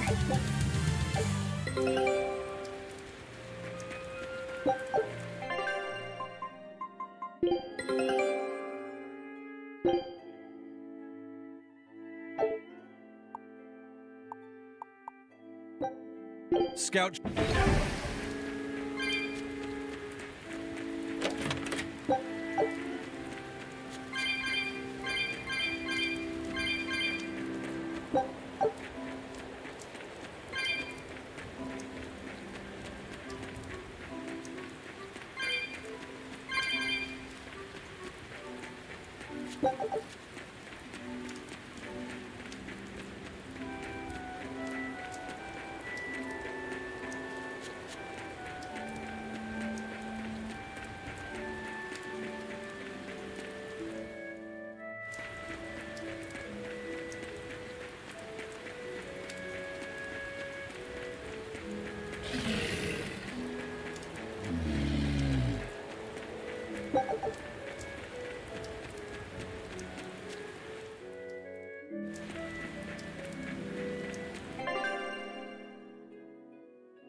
You there! What do you think you're doing here? We could ask the same of you.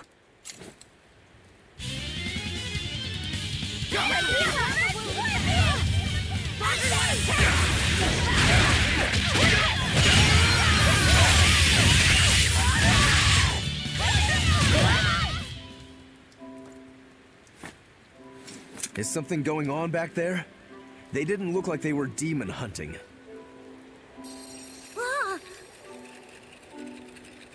Are you making that move? No, it just did it by itself. He's in sync with his compass, just like Eisen and this coin. Eisen, you're an Earth Moloch, right? Do you sense anything around here? No, I don't. It seems Laphicet's senses are sharper than mine. It stopped, but something still feels wrong. Like what? It kind of feels like when we got sealed inside that Earth Pulse. So a force similar to Inominat's power? I'm starting to think this may be no ordinary demon we're dealing with here.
still need a lot of training.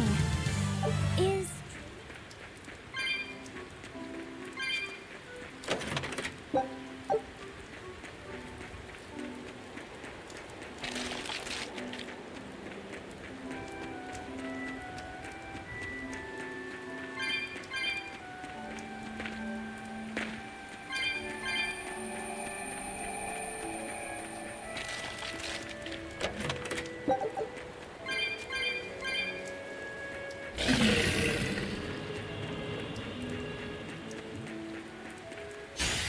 I'm ready for this.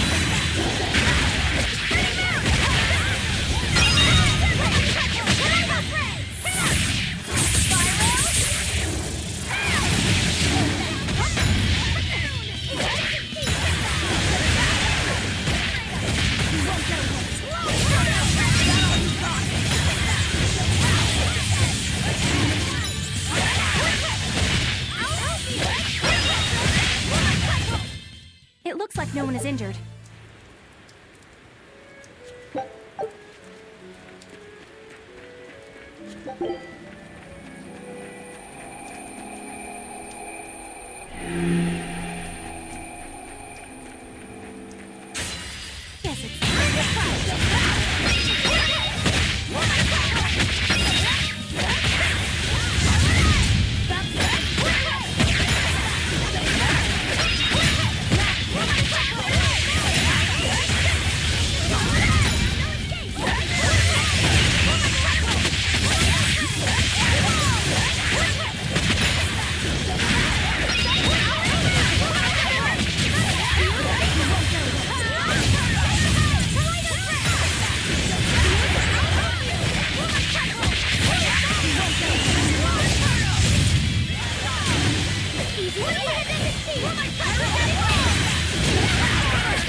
I hope I did a good job.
dish out spankings.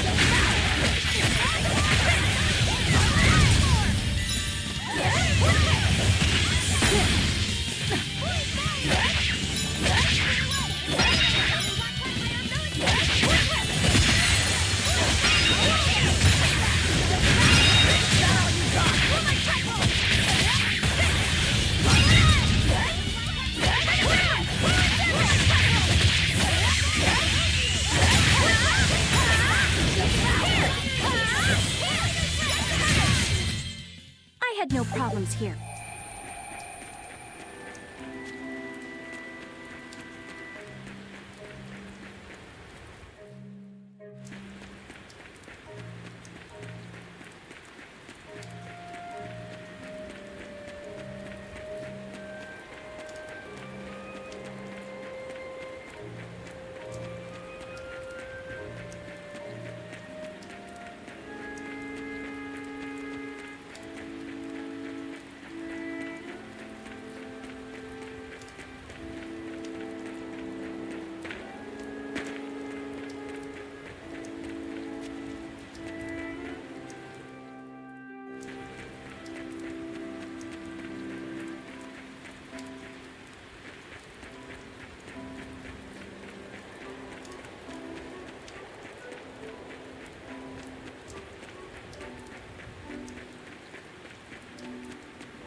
I won't run away!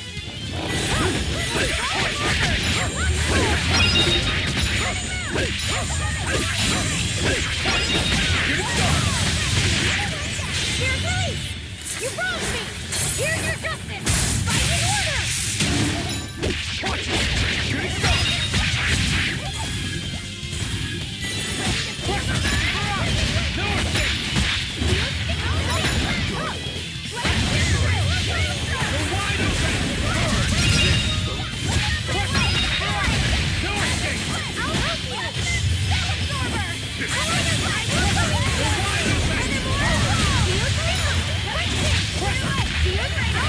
Guy's life begun! Illusory veil!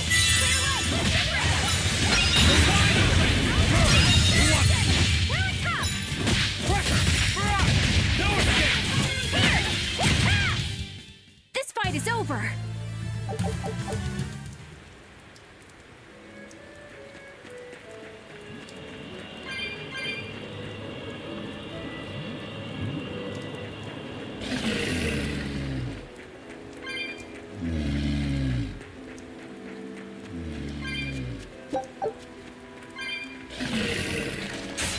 I challenge you!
If you want to live, get out of my way.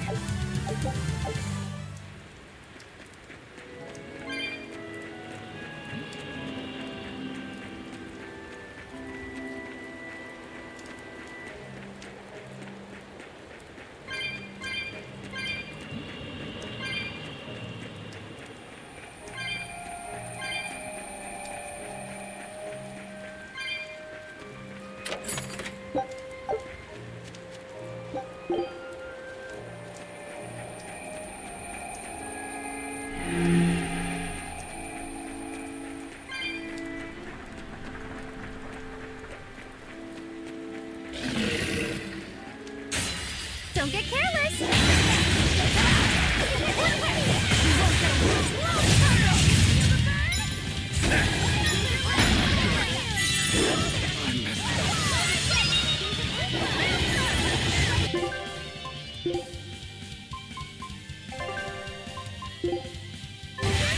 Nice one!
refuse to fall here!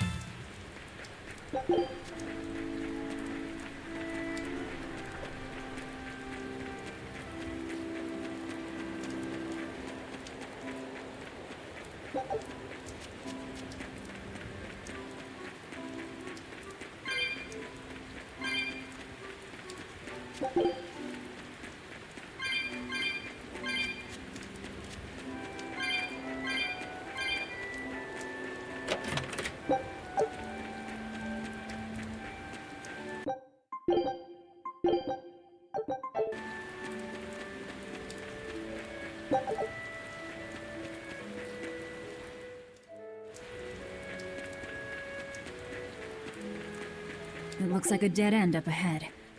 Laphicet, do you feel anything here? No, not right now.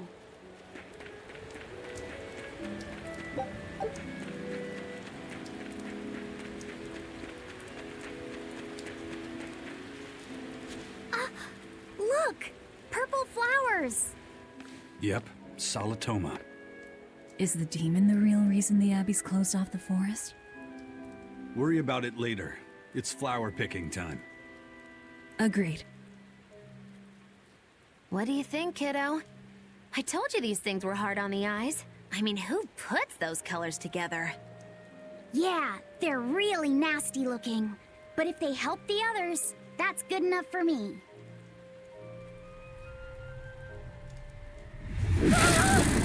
Laphicet!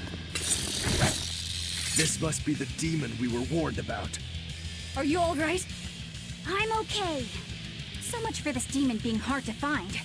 Is this the Reaper's curse yet again? We're just getting started.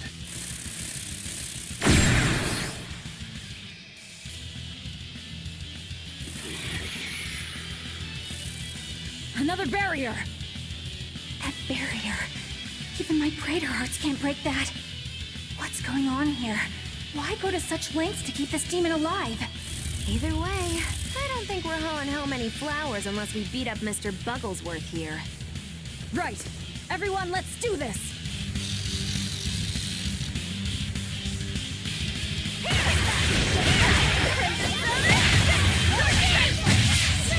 This thing is so cool! Here it comes! Spiral!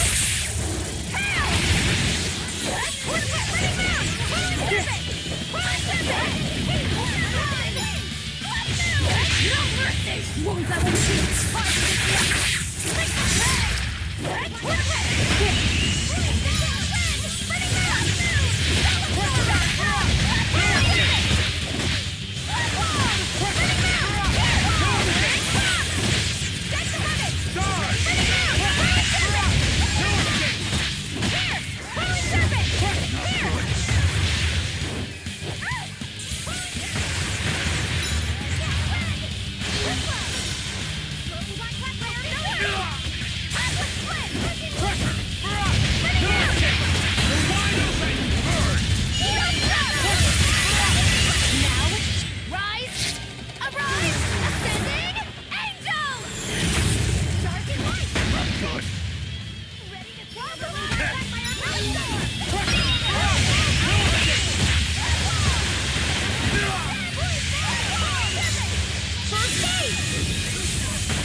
Insect collecting is a sweatier hobby than I thought.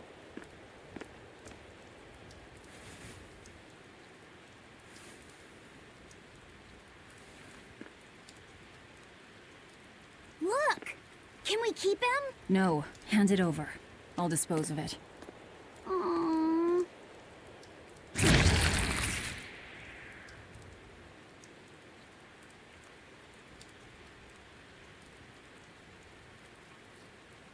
The Abbey had some reason for protecting it. Maybe we should keep it alive for observation.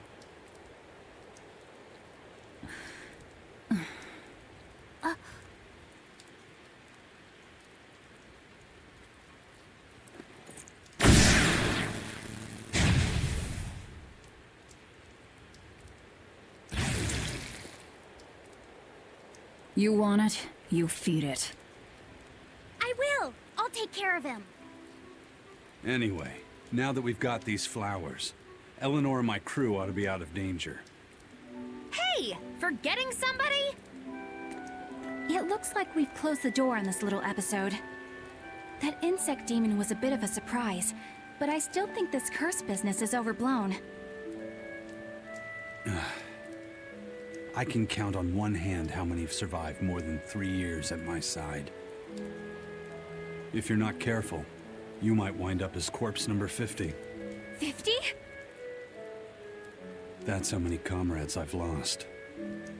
Oh, I'm sorry. Just saying, don't let your guard down. Right. Now that we've got what we need, we should get back to the ship.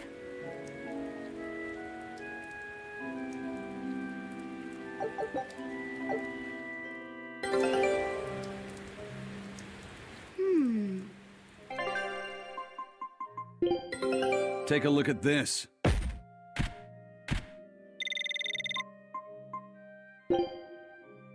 Scout ship setting sail.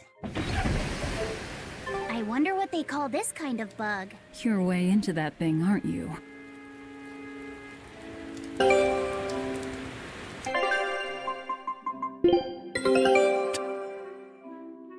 I knew this would be big.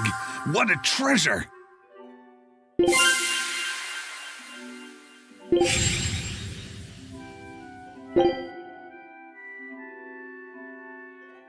Scout ship.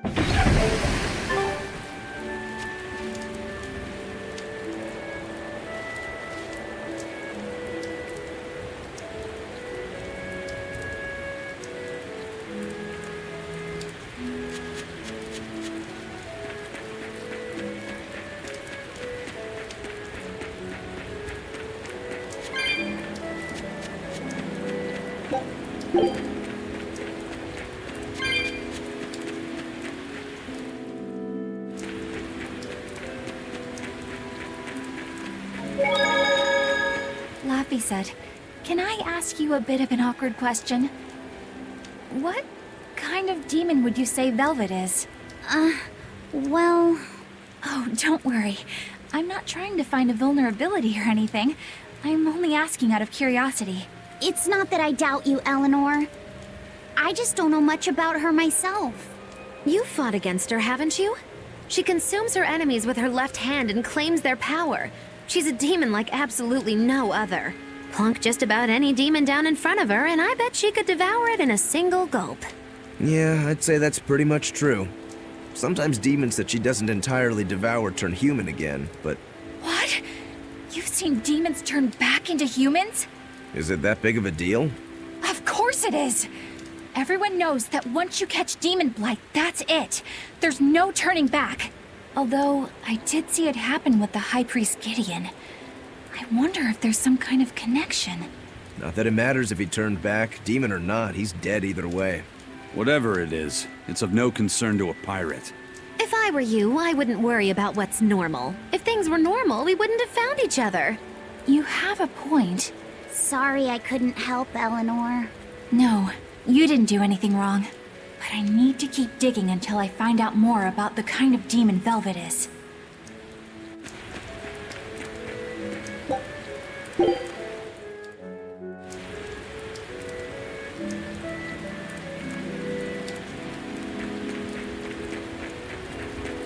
That bug!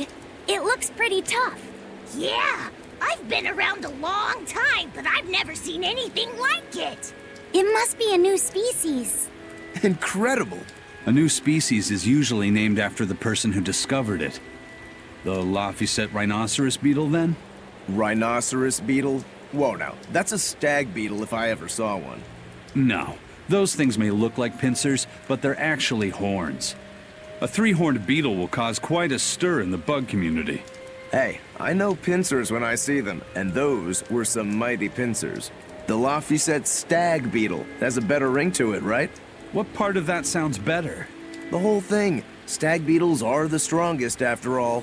I can't let that go unchallenged. The rhinoceros is the king of beetledom. Beetledom? More like beetledum. That doesn't help your case at all. Rokuro, Aizen. I feel a dangerous storm brewing. The rhino is a one-trick pony with its horn, but a stag can cut its opponents in half. Its weapons can be used in any situation. The stag is a true swordsman. That's petty trickery. The only beetle with the raw muscle to decide its own fate is the rhino. But they only live for a year. The stag can survive through the winter. They live hard and die young. Is the beauty of such a life lost on you? Why is it that boys get so excited when they talk about bugs? Rhinoceros, stag, or butterfly. It's all no matter to me. They all look like cockroaches. They're totally different! So, what will you name it? I think Rhinostagros for now.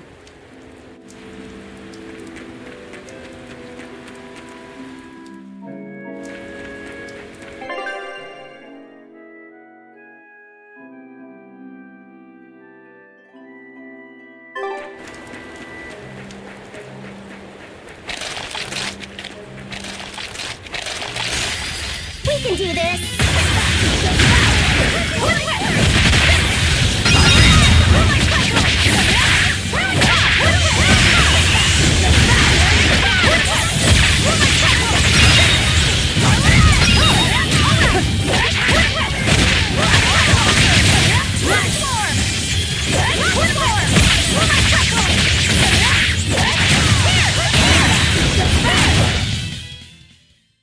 You're not hurt, are you? No,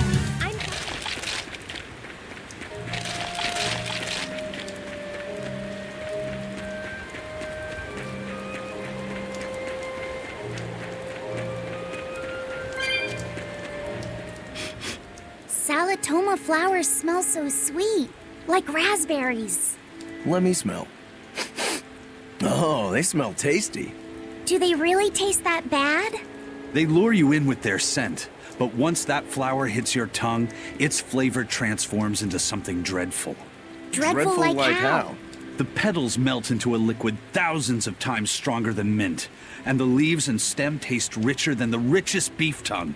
The two flavors clash and fizz on your tongue, and your whole body is racked with choking pain.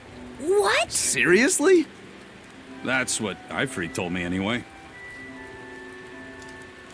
It's actually true. That's exactly what it's like. You've tasted it before, haven't you? Is there any way around it? You can squeeze it, boil it, mix it with honey, but nothing gets rid of the taste. Trying to mix it or sweeten it makes it even harder for some to swallow. Have you taken yours? No, I'll do it once I'm back on the ship with the pirates. Wait, are you the type that puts off unpleasant tasks? Not at all. I simply cannot be the first to drink it when others are still waiting for us to deliver their doses. You do know that you'll have to drink double the dose after you start displaying the symptoms, right? Are you certain? Quit being so stubborn. It'd be better if you just got it over with. And you've taken your dose? No, I don't need to. Having a tethered Moloch drink it is enough to absorb its effects. But to a Moloch, it tastes... Yes, the cuter you are, the worse it tastes. It's good to be an exorcist, eh, Eleanor? Do I have to drink it? Of course not. I'll suffer through my own dose of Salatoma. Oh, pooh. How dull. Whew.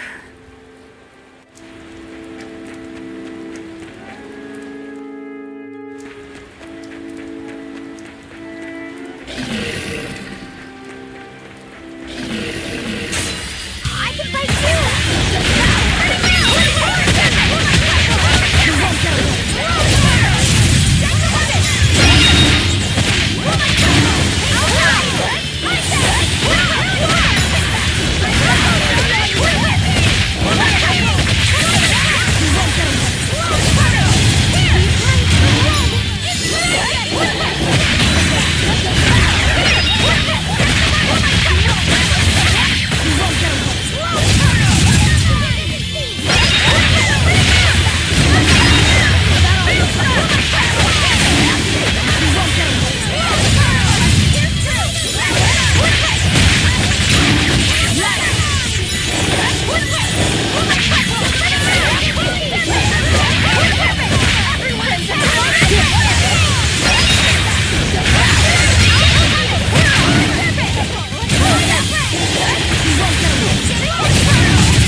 We won, right? Right?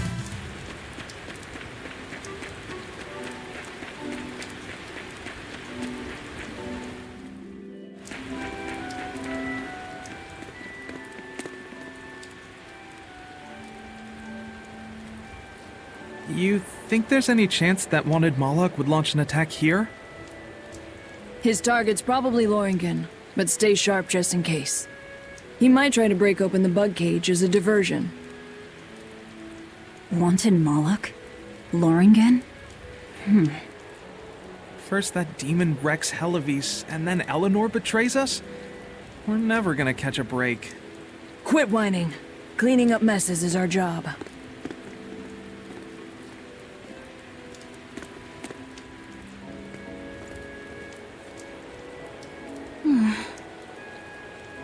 Looks like our Abbey buddies are up to something. And the bug cage. That barrier, I assume? If so, it won't be long before they find out we broke in. Then we should make our exit while we can.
Finish this now.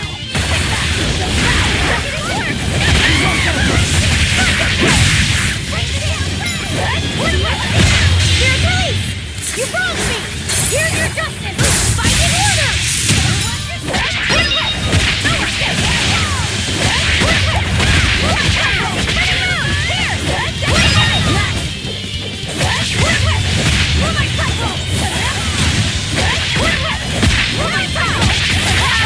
I did it! I won't go easy on you!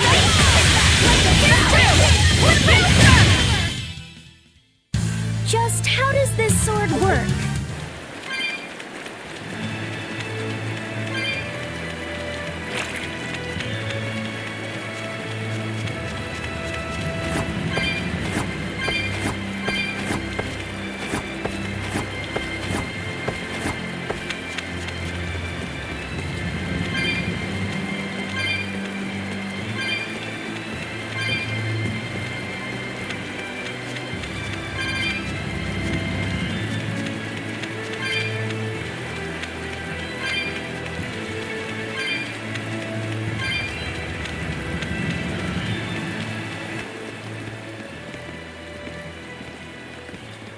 Hey, how goes it? Zavid!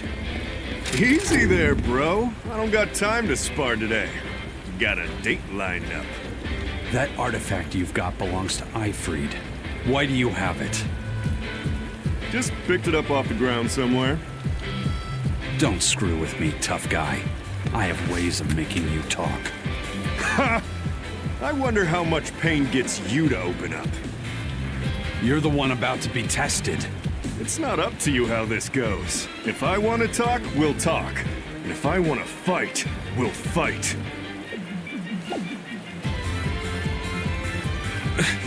What are you?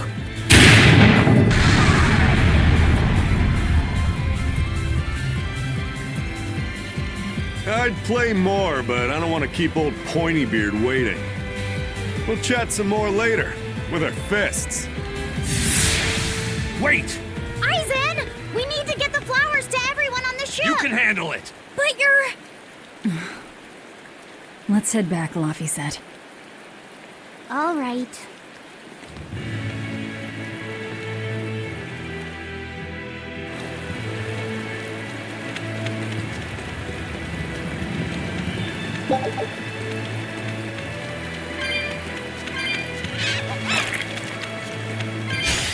I'll show you the beauty of my spear.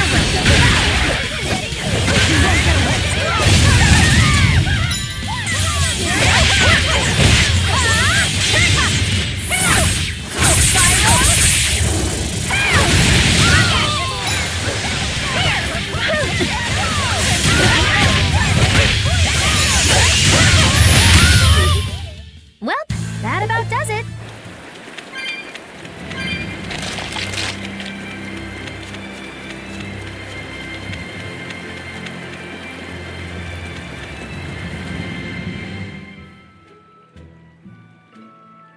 That thing Zavid was holding? What do you think that was? From the sound of it, it seemed to belong to Ifried. I've never seen any object or art quite like it. Maybe it's that relic Ifried brought back from a continent across the sea. An art from another continent. Do you think Aizen will be alright? That Moloch seemed to know what he was doing. I'd rather we just stayed out of his way, but... First the throne, and now here. What is Zavid after, anyway? He was probably just making up that date business. But still, old Pointybeard? Just like Ifried. When I was talking with Benwick, he said Ifried had a pointy beard. You don't say. Then I bet Zavid is that wanted Moloch the Abbey's looking for. Yeah. He must be aware they're after him. And then he baited Aizen into following him, using something that belonged to Ifried. And I'm pretty sure Aizen knew that, but he went after him all the same. This can only go well, I'm sure. Is Aizen in trouble? It doesn't matter either way, if his Corsair scourge goes untreated. For now, let's get back to the ship.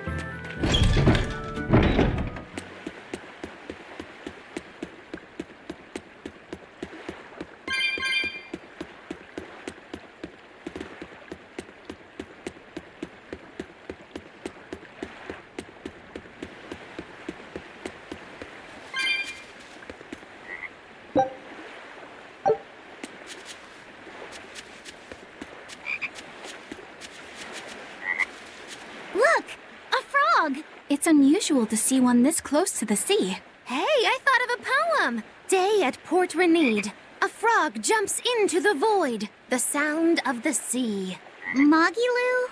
What was that? Just a little poem that popped into my head. My inspiration came from pondering the terror a frog would feel if it unwittingly leapt into the salty ocean. That's... I don't get it at all. I got another one! Skinny little frog, Magilu is on your side. Do not give up hope. I guess that one is about rooting for a frog? That's right. I once bet a fortune on a game of chance involving frogs. That was my inspiration for this one. What do you think? Poetic, isn't it? I think you have a gambling problem. So, Did this skinny frog win? Nope. I lost my entire bet. I think we can call that poetic justice.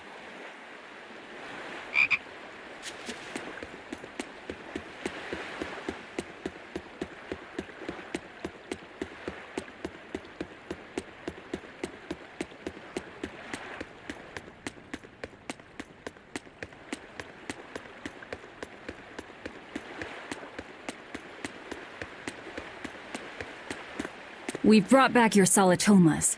Drink up. You've saved us! But where's the first mate? We bumped into some wannabe tough guy Moloch and he just took off after him. What? That must have been Zavid! Why didn't you guys follow him? And leave you all with the Corsair Scourge? Yes! Eisen's the one in danger here. Is it because the Abbey is after Zavid? So you even knew about it? I heard the details from a merchant who deals with the Abbey. Some big-shot exorcist named Melchior has set up a trap for Zavid and Loringen. If Eisen gets caught up in that, he might not make it out alive. So now there's Melchior to worry about. Why is Lord Melchior assuming direct command to capture Zavid? Wait, that's not important. What matters is I can turn Lavi's head over to him and finally return to the Abbey. Melchior's a legate. A powerful enemy, trap or no. Ugh, you guys are useless! Well, fine. If you're not going to go help him, we will. What makes you think you're capable of being any help? Would you let an ally get slaughtered just because you were scared? What? We want to save him. Maybe we'll lose.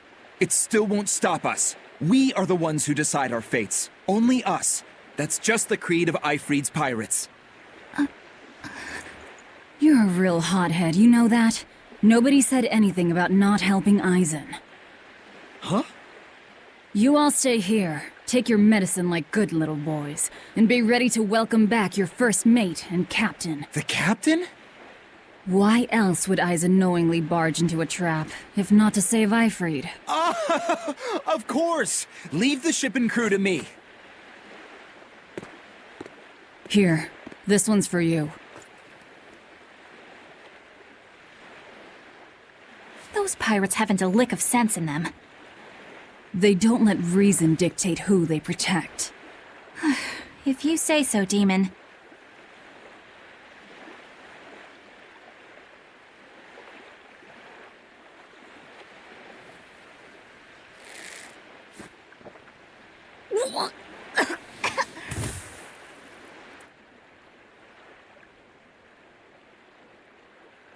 Now, about where Eisen's headed. Those exorcists were talking about some place called Loringen. Yes. It's a tower in the northern part of Westgand where the exorcists train. Lines up with what Benwick told us. That must be the place. There must be a lot of exorcists. Hang in there, Eisen. That'll take more than basic exorcists to do him in. We ought to pity any poor exorcists who meet the Reaper. Right. Let's work together and find him.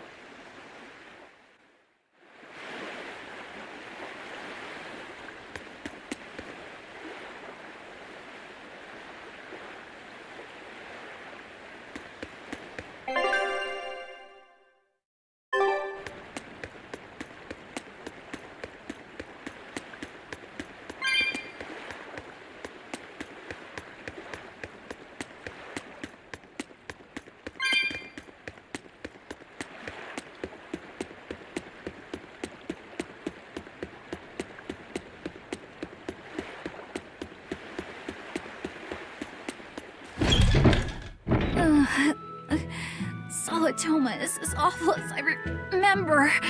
I'd hoped I'd never have to drink it again. Are you alright, Eleanor? Is this your second experience with the Corsair Scourge? No, I had it for a different reason. In the Abbey, it's tradition for initiates to drink Solitoma as part of their welcoming festivities. Sounds like hazing to me. When everyone shares the same experience, drinking something so shockingly revolting, our bonds are strengthened. It's a good thing. If you say so. I really did believe I'd never have to taste it again. To be blunt, I hate it. You're lucky you think it tastes so terrible. That means you also know what tastes good. Right, Velvet? What does that mean? Velvet can't taste anything aside from blood. What? Is that because she's a demon? I'm aware of one other flavor. Mogulu, here's your dose of solitoma. No! Get back here! Don't! Keep that salad away from...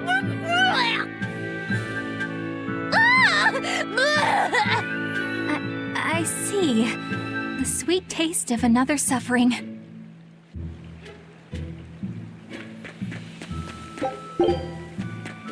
Why does it seem like everyone around me is completely mad? Yeah! Continuing to fight when you know you'll lose just is insane!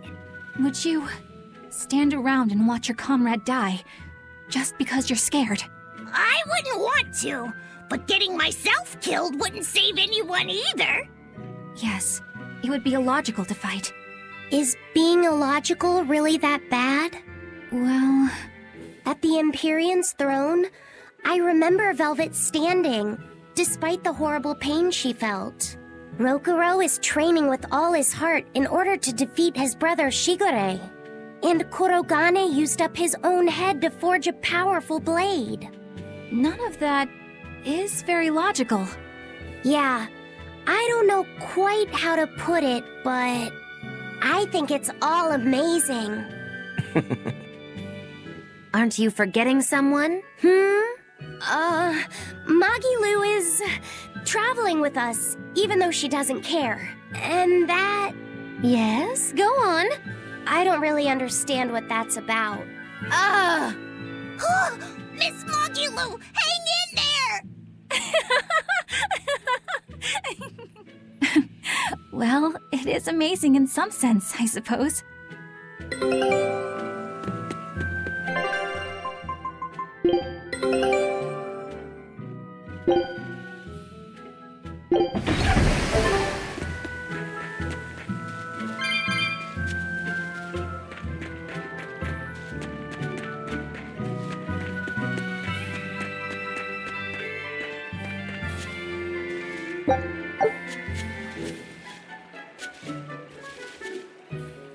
Hello there. You're headed to Loringen Tower too?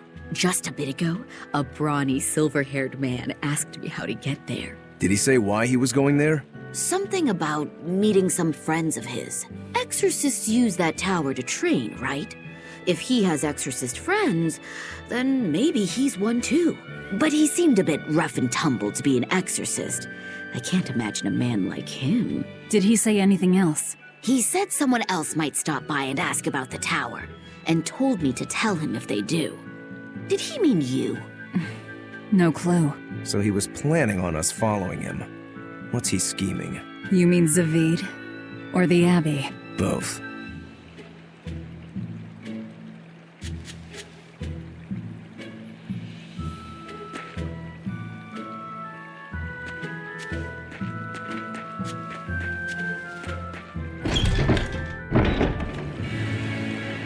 Loringen Tower lies beyond the Burnak Plateau. Blah! If you're gonna set up an obvious trap... couldn't it at least be someplace more convenient?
What's wrong, Laphicet? I was just wondering why Eisen and Zavid can't work together to find Eifried. All men their age care about is their reputation, their street cred. Such a hassle. Oh, really? Well, I can't fully deny it. The same could be said of women, and of everyone, really. It's hard to work alongside someone unless you strive to understand their thoughts and feelings. And if you can't? Well, It's like Zavid said. You start talking with your fists instead. Sounds harder than I thought.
But I'm this close. I won't miss.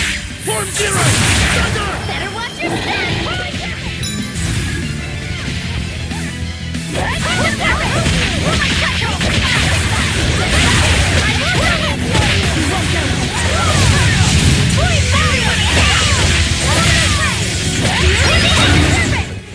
Hey, is everyone all right?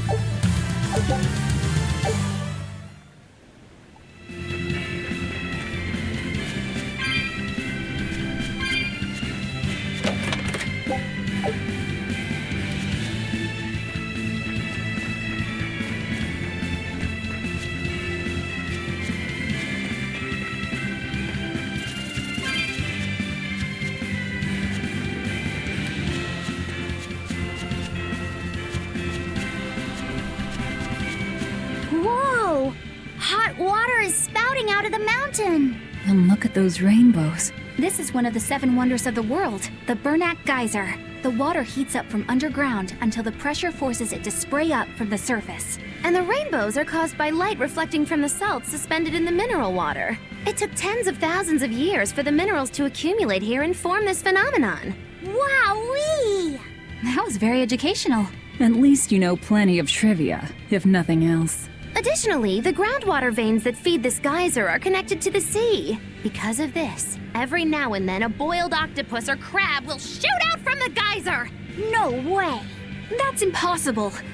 Well, not impossible, but with the salt content of the geyser's water, I bet they're seasoned to perfection. Magulo, I'm declaring your bizarre imagination the 8th wonder of the world. People say that all the time.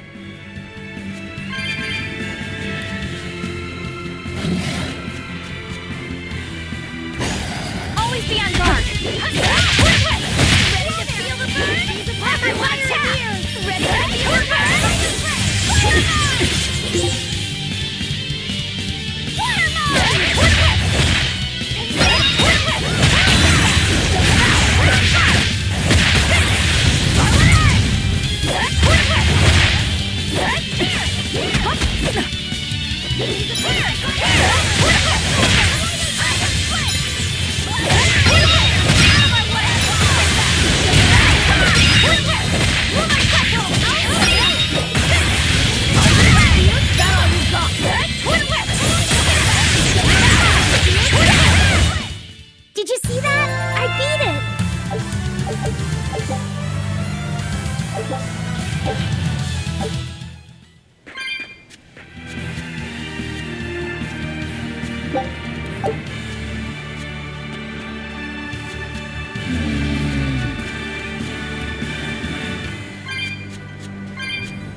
done this quickly.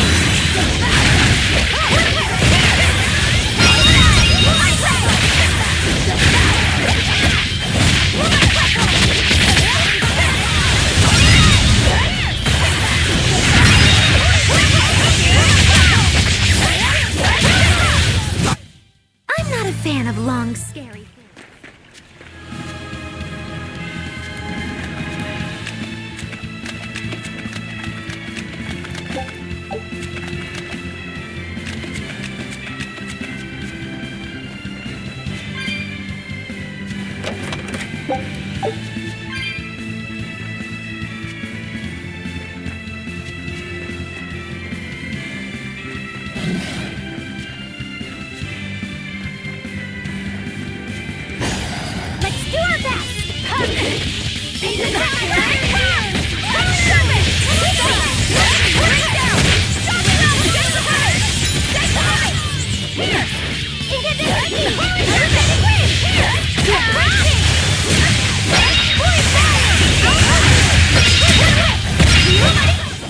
You won't get any pity or compassion from...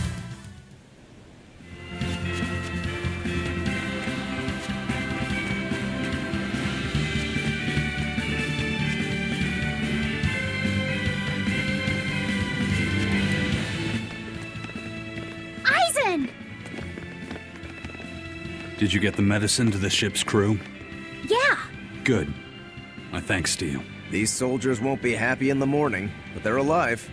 Is this your work? No. They were like this when I got here. It must have been Zavid. He didn't kill a single one. Interesting. The Abbey is going to great lengths to arrest him. Even so, he clearly knows he's walking into a trap. What I don't get is why he roped me into all of this. If he didn't want my help, then what need did he have to play the Ifreed card on me? If you knew this was a trap, why did you come? To see for myself. When I met Ifreed, I was wallowing in despair that I would ever find a way to break the Reaper's curse. Stop denying reality, he told me. If you were really born with that curse, then it's a part of you. But if the Reaper learns to grasp the wheel of his life, even he may find his creed, his path through stormy waters. And so, I joined him aboard the Von Eltia. A creed of life. Let's say someone's murdered the captain. If it came as the result of him living life on his terms, I could accept that. But if anyone, and I mean anyone, tries to crush his way of life, I could never forgive them. Who's there? It's rude to eavesdrop. If you got secrets, talk about them at home. Zavid, isn't there any way you and Eisen can work together somehow? Not if he's going to keep acting like this.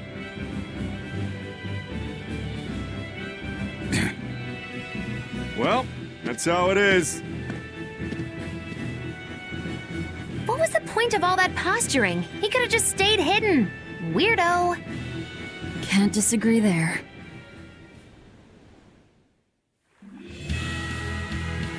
Loringen Tower is a training ground for exorcists, right?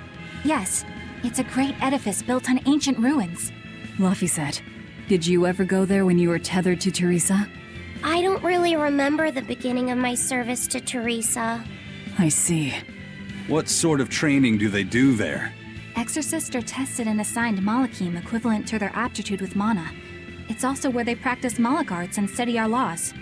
So the lower ranks use it as a sparring ground in order to train up to the higher ranks? No, an exorcist's affinity to mana is not something that strengthens through training. We are given Malachim based on our inborn ability, then learn arts to suit that ability. So, an orderly is an orderly for life, then? Correct. There'd be no spirit of competition then. Don't they want to get stronger, to advance through the ranks? There'd be no purpose to advancement. Rank signifies nothing more than the type and number of Malachim one can tether. People join the Abbey for only two reasons: to protect people from demons, and to save the world. Are all of you that dedicated to asceticism? How sickeningly noble of you. I wonder if your wills are suppressed just like those of the Malachim you use. Deviants like you could never possibly understand our motives. In any case, that is who awaits you at Loringen Tower. So we're in for a rough welcome. I say bring it on. I can't wrap my head around Zavid. We witnessed his unwillingness to kill before, but it seems he's quite serious about it. Maybe that's why I don't feel scared of him. Even when he and Eisen were about to fight, I didn't feel tense at all. Perhaps that's just because you've been around Velvet a bit too long, kiddo. Next to her, few people are frightening. Do you think so? Don't ask me. He doesn't come across as vicious. I think that's why you're not scared. Because he's just a brawler? Maybe he's just naive. Okay, so he's just a naive brawler. He's still involved with Eifried's disappearance, and he's also taking on the Abbey. I just don't get him. Me neither. Uh-huh. I agree, but I don't understand any of you either.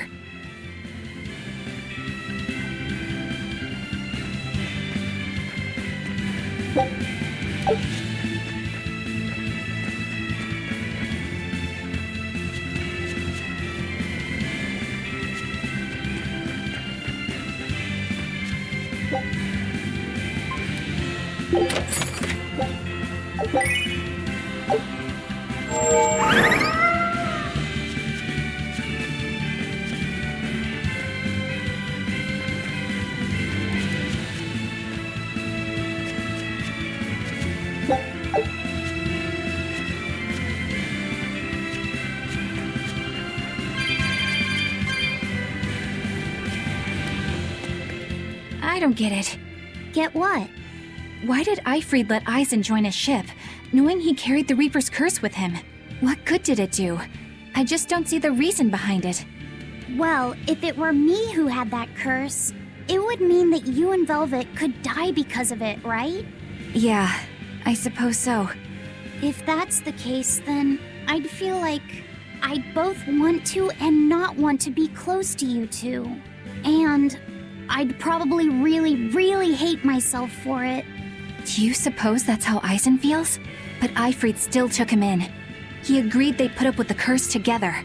It's all a bit hard to fathom. Well, if one thing's for certain, it sounds like Eifried's a very strong man. At least for a base lawless pirate.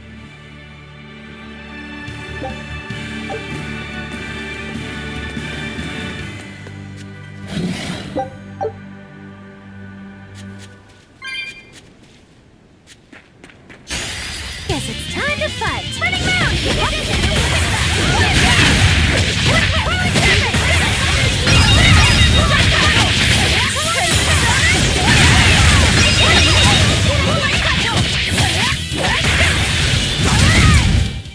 Come on, really?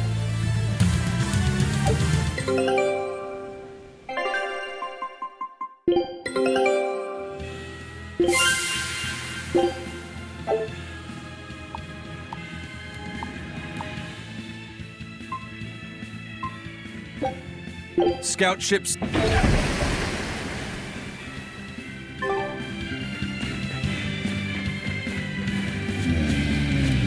Eisen, can I ask you about that thing Zavid had? It belonged to Eifried, didn't it? I've read much of the Abbey's archives on weaponry, but I've never seen anything like it. He found it when we crossed to the far continent. It's a relic from a long-vanished civilization. He's like me and can't resist a good treasure. But of everything we've found, that one was his most prized. What is it? I can't say. It seemed like a weapon, but Eifried wouldn't let anyone touch it. He went off and tested it on his own, then came back all grinning, saying he had an ace up his sleeve the next time we got into a fight. Then it's definitely some sort of ancient combat device? But why is Zavid looking for Eifried? To apologize for stealing it? He doesn't seem like that much of a gentleman. Did he really steal it? What do you mean? It's just my feeling, but Zavid doesn't seem like the type of Malak to steal something so precious. He said he just picked it up. Perhaps he's trying to return it. Perhaps. I'm extra good at beating up the weak ones! Whirling by my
Here I come!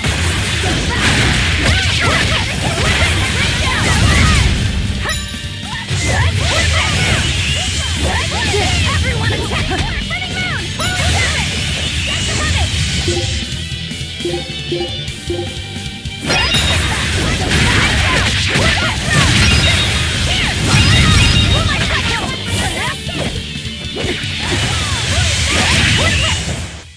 Wow, all sorts of things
No one on guard. They're really not bothering to hide this trap. They probably knew we'd sense it. The question now is just what they're planning to spring on us.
Eisen, when and how did Eifried disappear exactly?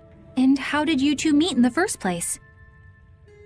You know, you ask an awful lot of questions about us. What? I don't mean to pry, really. Perhaps it's a habit I picked up from my work. Drat. It seems I've been digging too hard. No matter. Eifried vanished about a year ago. He agreed to fight a duel against someone, and secretly left to meet his opponent. Once we figured out what was happening, we rushed to the scene. But all we found was the aftermath of a fight, and a pendulum.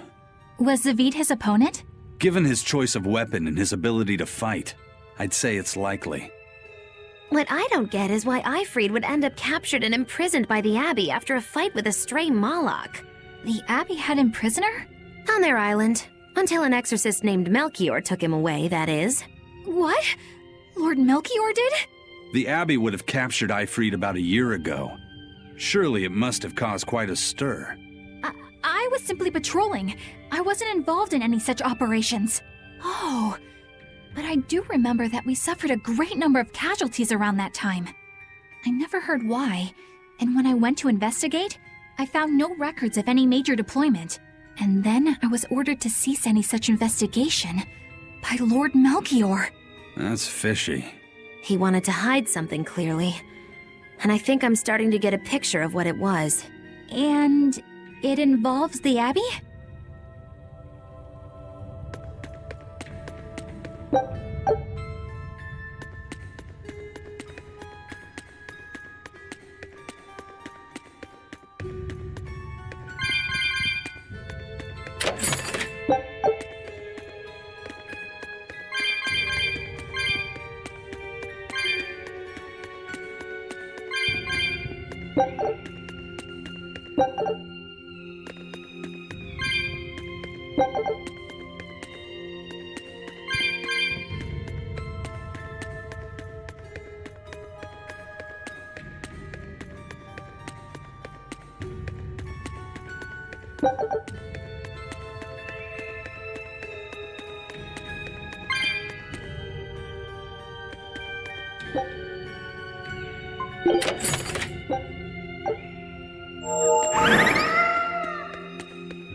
Ifrid.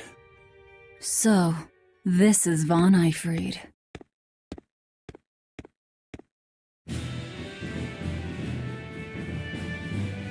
Eisen, it's good to see you again. So you're alive. You could have sent a letter. When have you ever written a letter to another man? True. Aside from my little brother, not even once. Your brother? Ah, yes. You told me that once. Eisen, why? I've got no brother.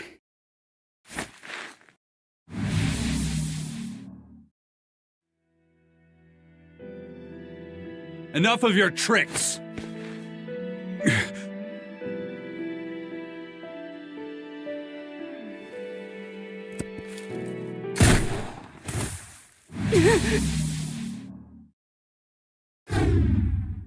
Thanks for luring him out. I owe you one. Zavid. Now come on out, you old coot!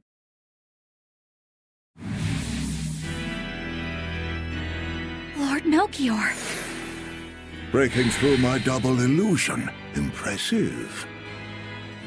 I make it a point not to fall for the same tricks twice. I shouldn't have let you get away last time. I won't make that mistake again.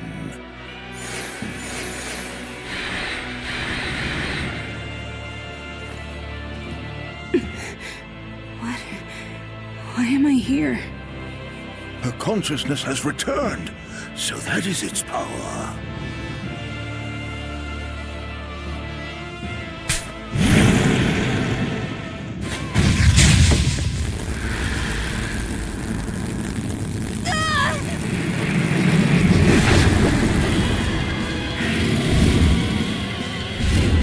He turned her into a demon.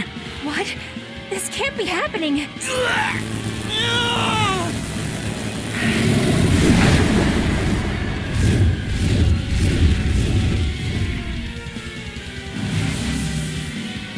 A chain reaction. Your Reaper's curse is quite the dreadful affliction, isn't it? Don't you run away! Heads up! Wyvern's coming!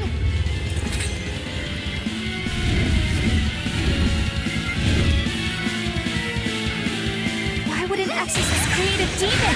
Hey, worry about that later. We've got damn dragons to take care of. Now, rise! Arise! Ascending angels!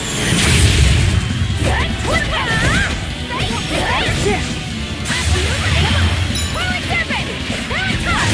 Here it comes! Atlas split! Here it comes!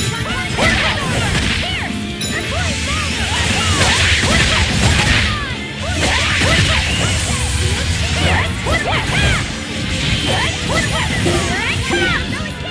Everyone attack!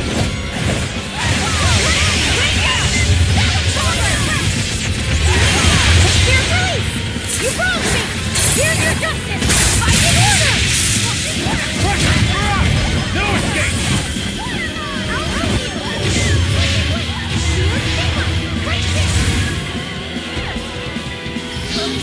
Hey, watch it! Shooting star! Deception!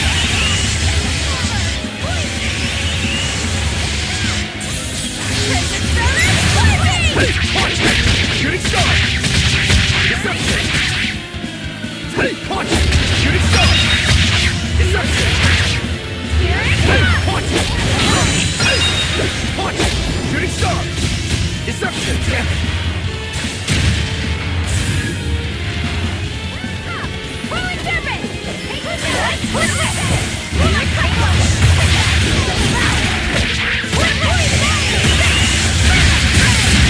No mercy! Wounds that will shoot!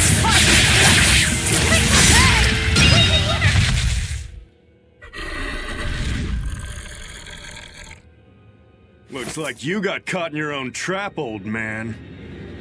Oh, are you sure about that?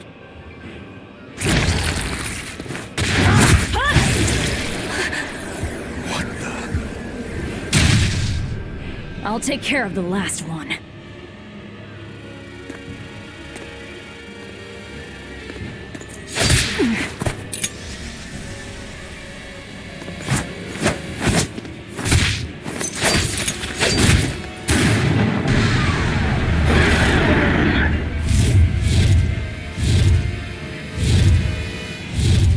He just saved the wyvern?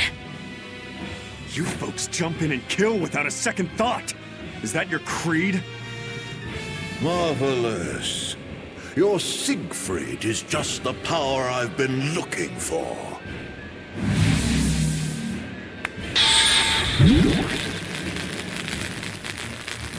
What? My work here is done. The hell did you do? Wait, damn you! Follow them!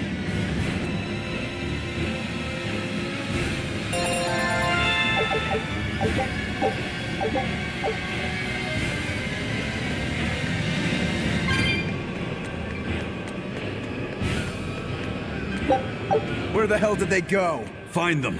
They can't have gotten far.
Damn, he's sure got some speedy legs for an old fart. I'm glad to see you're okay, Zavid. It's not me that I'm worried about. Melchior was highly interested in your weapon. And yet he didn't steal it. Surely a legate like him could snatch it if he wanted to. Why bother stealing it when you can just copy its hidden formula? Some arts can decipher the workings of other arts in a split second. And guess what Melchior's specialty is? As he left, he said, "My work here is done." The Abbey must have some use for that unknown art. Who knows what? After all, they brought it here from another continent. And we'll find out what they're after and crush it to dust. Let me ask you just one question. Why do you have Siegfried? I'm counting on you, he said. Back when I served the Exorcists, they sent me on a mission to capture Eifried. Zavid, you were once their slave? Yeah. My mind was under the influence of Inominat's domain. But when Eifried aimed this baby at me, one shot was all it took to open my eyes. The fight we had after that was one for the books. He might have been a human, but that guy was a beast. Put a song in my soul. But then Melchior had to jump in and spirit Eifried away with one of his damned illusions. That old bastard! Playing tricks with people's minds. But why'd he grab Eifried and not Siegfried when he had the chance? He probably didn't know at the time that this guy was the real prize he was after. But Eifried knew. Right before he was taken, he distracted Melchior long enough to hand Siegfried over to me. Well, that's all I know. Whether you believe me or not is up to you. Got it. We're done here. Huh? That was easy. Eifried only says I'm counting on you to people he trusts. Is that so? So, what are you gonna do now? Gotta keep looking for Eifried. Still gotta give this back and settle our score. I doubt you have much time left to get that done. I'd hazard a guess that until now, Melchior was unaware what Siegfried could really do. In other words, he and the Exorcists weren't able to interrogate anything out of their captive. And now that Eifried's no longer needed, I see no reason for them to keep him alive. You think I don't know that? If you really want to save Eifried, you probably ought to team up with us. Nope. No can do. Why not? You lot will do anything to achieve your goals. Even kill. Sorry, I'm a fighter, not a killer. I won't steal a single life. That's just my creed. And I've got no intention of changing our pirate creed either. Eisen and Zavid have their own creeds. They both have such strong principles, even though they're so different. Just like humans.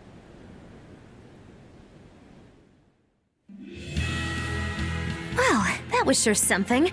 Melchior and his illusions are cheats. There's no cheating in combat. What I meant is that they were awfully dirty tricks for an upstanding exorcist. And the illusions seemed so real. Had that gone on any longer, I wouldn't have been able to tell what was real and what was fake. If it can't be distinguished from reality, perhaps one could live a happier life within the illusion. That sort of happiness can rot. You think so? But by using illusions, you can defeat an opponent without causing them any physical harm. Oh, how humane. Wow, the Abbey is so great. Lord Melchior is an exemplary man who has served Lord Artorias since before the Abbey's founding. He's done everything from logistical planning to defense strategy and even political negotiations. He shows the utmost concern, even for his opponents, so... He turned a friendly Moloch into a dragon. That was... Physical wounds can heal. Emotional wounds never fully fade. Yeah, but... Don't lose heart, Eleanor. Foul play is foul play, but you're talking to a demon and a witch. Who can judge? I appreciate that you're trying to console me, but as an exorcist, I cannot accept this.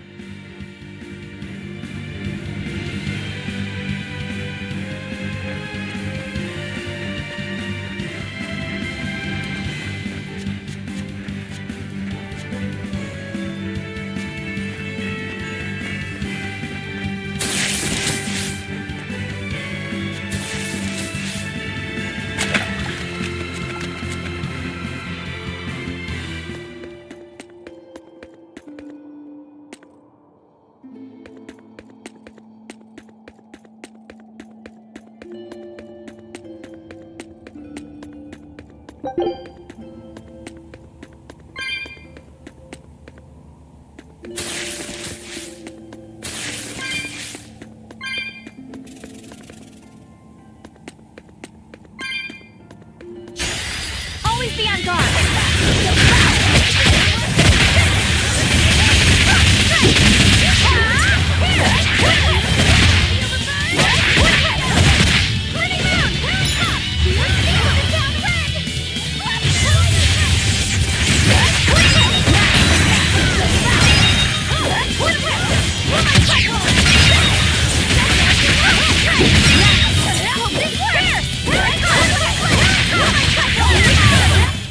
I'll cut down anyone in my way!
Don't get careless!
Shoot!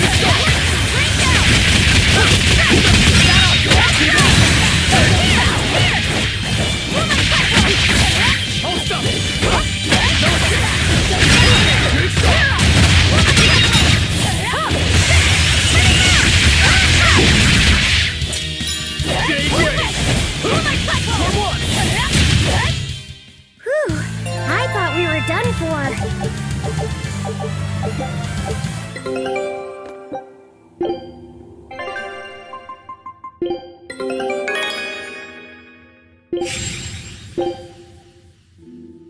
Scout ship.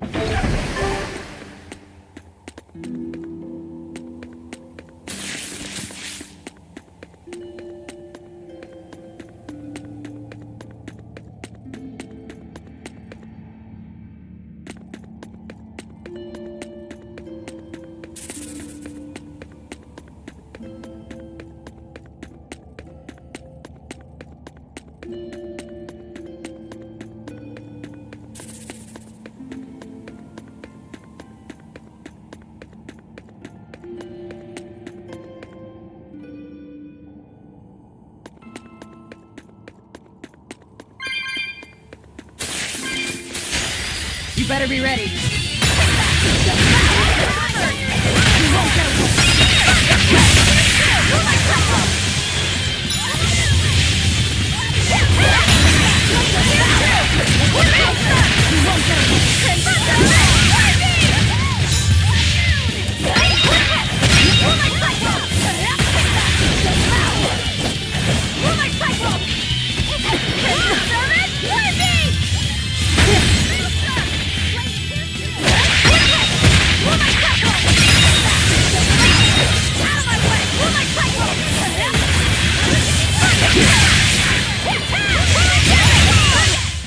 Well, that about does it.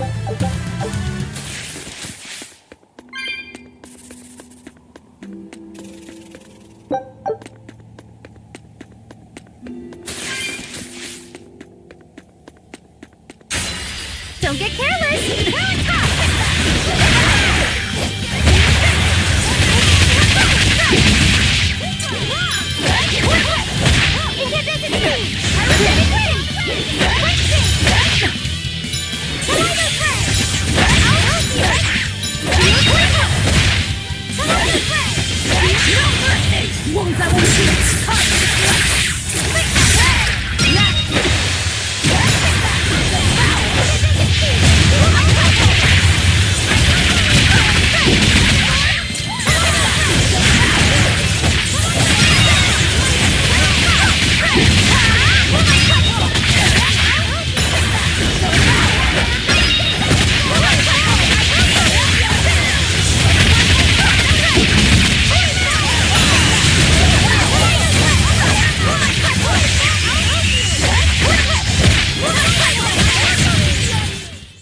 Not bad. You too.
It looks like no one is injured.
I'm ready for this.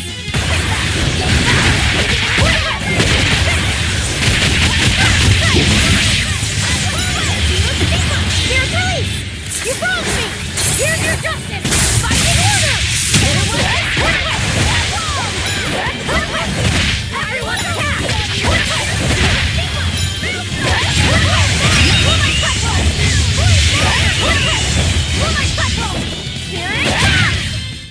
I had no problems here.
I thought I smelled someone pondering. What's on your mind, Laphicet? I know Siegfried comes from another continent and all, but do you know anything else about it, Rokuro? Nope, can't say I do. All I care about are swords. That contraption doesn't interest me much. I suppose that makes sense. But it looked real powerful. Just guessing based on how we saw Zavid use it, I'd say it amplifies his power somehow. An amplifier. It's true that he seemed to get stronger when he fired it at himself. Yeah, and it gave that dying legendary wyvern enough strength to escape. But wasn't it also what he used to dispel Melchior's illusions back there? That was also amplification. The Malachim are the source of his arts. The relic pushed them past their limits and... kablooey. Suffice it to say, it can be used both offensively and defensively. It must be very hard to master. More important is what the Abbey plans to do with it. Not that I really care. Laphicet? May I ask you something? What is it? The girl with the umbrella from Lord Melchior's illusion. What is her connection to Eisen? I don't think he'd answer if I asked him myself. I don't know. I was wondering about her as well. She was pretty, wasn't she? Oh, so you like a girl who's cute, but with a bit of sophistication. Really? I thought his type was more like Shh! What's going on? We were discussing a delicate topic. Laphicette's first crush, if you must know. Oh. No, we weren't. We were just talking about the umbrella girl from the illusion. The umbrella girl. That illusion made Eisen hesitate. She must be really important to him. Indeed. It must be a deep, naughty relationship. Come on now. Like a wife he wants to leave, but he can never let go. Or a lover from whom he can't move on. No, that's too wild, and she's too young. Yeah, it's not that. What's more likely for a self-serving pirate is a daughter from a woman who only knows him by a fake name, perhaps one whom he cast aside, or who cast him aside! And maybe she was somebody he couldn't marry for some reason. But when she died, he raised her daughter for her. He had been friends with her since they were children, but they only realized their true feelings after they had been married to someone else! Is this their idea of romance? In any case, beware of girls, Laphicette. Right.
Now what are we gonna do? What's wrong? This dog came up with a book in its mouth. Here, take a look. Huh. It looks pretty old. I've never seen this kind of writing before. It's not ancient Avarost, that's for sure. Part of it looks like a chronology, so maybe it's a history book? If I were to guess, I'd say they're Meliodosian characters, which would peg it at about 2,000 years old. It's more recent than Avarost, but the writing has fallen completely out of use. All kinds of notes are written throughout the book, too. Someone must have been studying it. If it's research material, that might make it Videl's book. Videl? Who's that? He's a weird kid who's way into studying history. He lives at the inn. Could you maybe deliver the book to him for us? We were told not to get too close to him, so... Yeah, sure. I guess.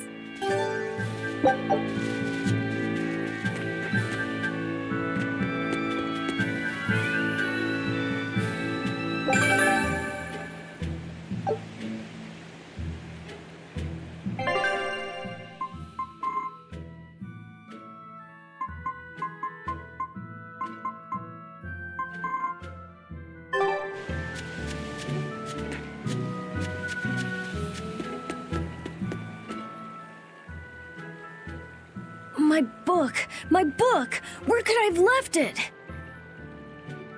Are you Vidal? Is this yours? My book!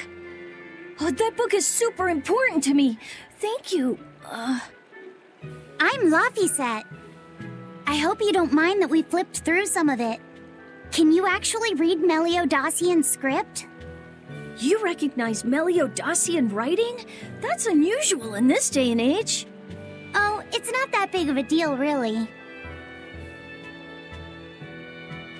When I grow up, I want to be an adventurer who travels the world and explores lots of ruins.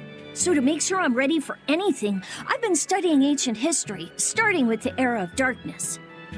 The Era of Darkness? You're referring to the Dark Period, right? Right. Almost no written records from the age have survived. But if you compare the history before and after, you can tell something major must have happened.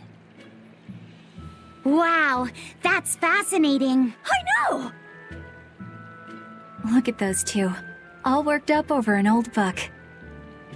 My little brother was just like that too. Laffy and our brother used to. We've received reports of suspicious persons in the area. Have you seen anything? Not good. They're onto us. Quickly, hide in my house.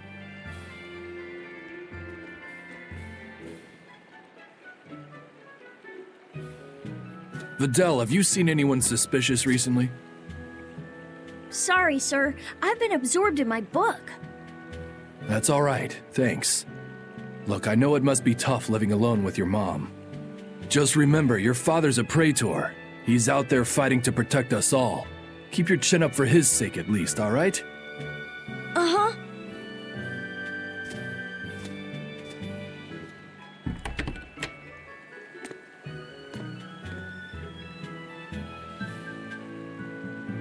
Thanks for your help, Vidal. Vidal, your father is an exorcist? Yeah, he is. But don't worry, I won't say anything about you and your friends. I'm your friend too. Really? And to prove it, I'll let everyone in on a big secret. This book tells you how to make an Omega Elixir, an incredibly ancient and powerful medicine. If I'm reading it right, you need 5 ingredients in order to create the elixir. I've only translated one of them so far, but I'll tell you what it is. That's really nice of you, Vidal. But I don't have any way to repay you for this. Oh, please, think nothing of it. I'd just like it if you came and talked with me again sometime. Of course. What are friends for?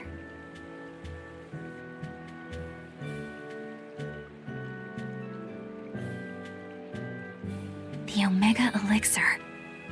That's an ancient medicine said to be able to cure any disease. But it was my understanding that no samples or recipes survived the Era of Darkness. Meliodacian script was used prior to the Era of Darkness, so I guess it's possible that Vidal's recipe might be legit. He's just a kid. I don't know how much we can trust his translation. You saw his notes. I doubt many adults could even get anything out of that book. He might be onto something. Kids are more capable than we give them credit for, especially where their interests lie. I think we can trust Vidal.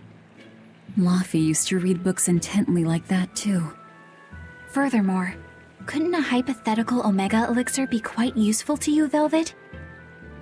Laphicet, you look like you really want to track down those ingredients. Yeah, I do. Personally, I don't really care.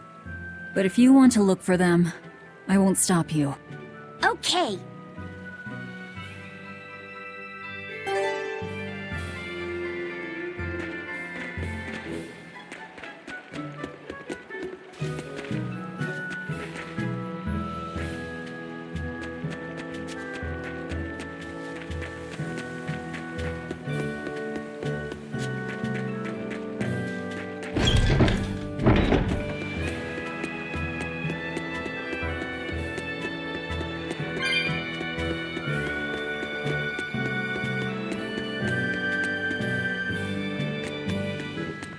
This big storm came and swept me out to a Class 4 island, and let me tell you, it's as bad as the rumors make it sound. I wanted to just wait it out in a shipyard somewhere, but then the water turned all gooey.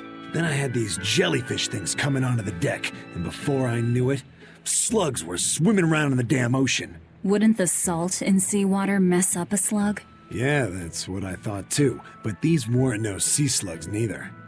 It was scary, I'll tell you that much. You want my advice? Stay the hell away from that island altogether.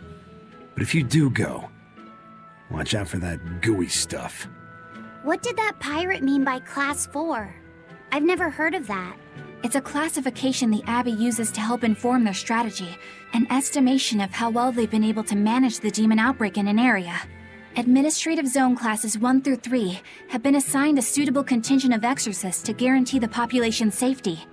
So, Class 4 administrative zones are ones that are still unsafe? In a perfect world, the entire kingdom would be protected, but there's just not enough manpower to go around. The Abbey doesn't send exorcists to remote areas and far-off islands. Instead, they avoid casualties by making those areas off-limits. But that pirate mentioned he'd come close to an island. Are those policies actually enforced? They send out an official notice to stay away, and that's all. It's not like they could blockade every tiny remote island out there. So you're free to dive into the deep end if you want, but no one will come to your rescue. Hope you know how to swim. If they could keep the demons in check, they wouldn't have to tell people to stay clear. Frankly, I think the Abbey just doesn't want to go near places like that. In other words, these are dangerous places that the Abbey has washed their hands of. Makes you wonder how much they can administrate these places when they're not willing to get their hands dirty. Are there many Class 4 administrative zones? I've heard of 10 such regions in my time working as an inspector for the Abbey, but I'm afraid I couldn't tell you their exact locations or their current status. If the Abbey abandoned this island, it's probably safe to assume that it's getting to be pretty dangerous. If we go there, we're gonna want to be prepared.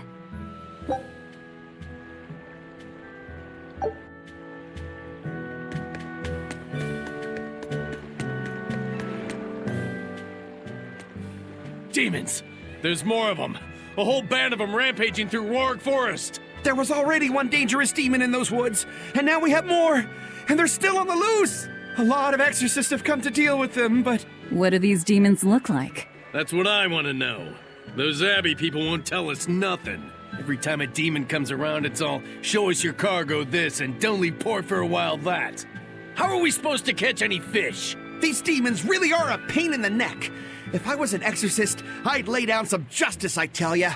At the end of the day, it's not the demons or the exorcists that have it rough. It's us normal folk. Anyway, you guys should be careful. There are demons about. Thanks for the warning.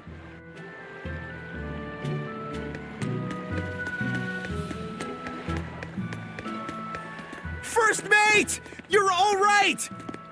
Sorry to worry you. And the captain? It turned out to be a fake. But now I know the real one's still alive somewhere. Well, of course he is. Not that he has a lot of time left. What do you mean? Calm down. I'll explain later. Eisen! You stay calm too, okay? And you've all taken your salatoma? Yes, sir. And nobody died? All still kicking. Compared to your curse, sir, this sickness was tiny potatoes. All right. Then let's get ready to sail out. Already done, sir. We're ready whenever. The Pirate's Creed, huh? There's worse out there.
Is that a fighting arena of some sort?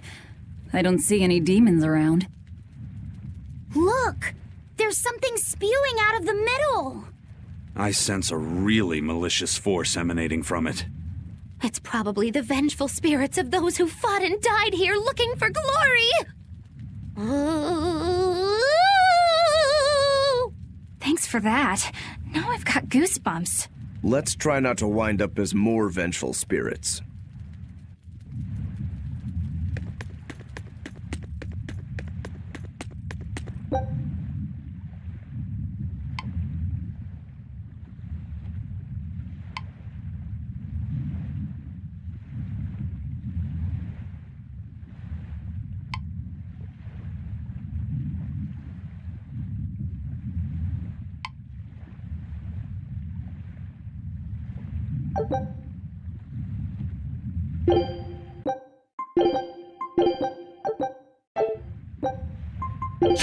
We can do this!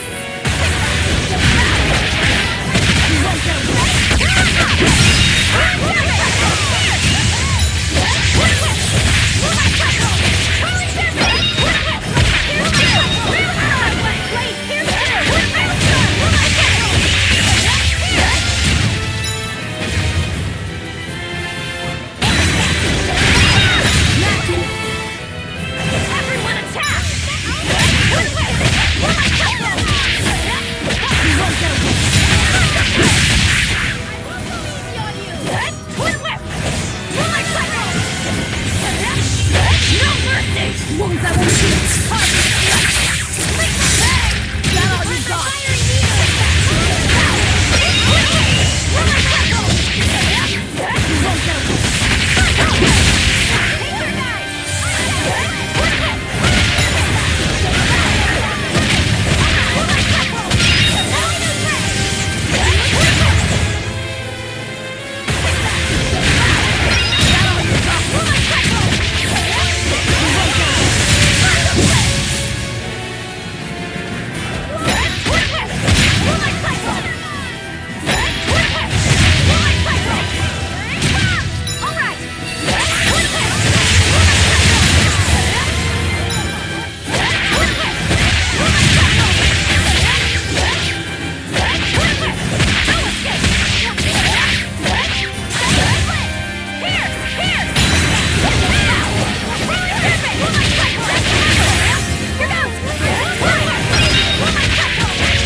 Looks like we won't be joining the party.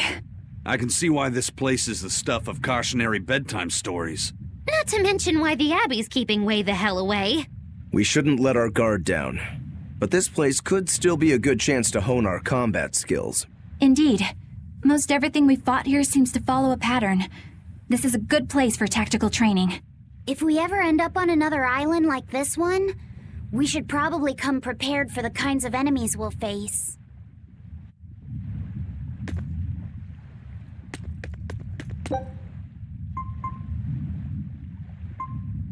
I'll finish this now.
someone's heart? Yeah, sort of.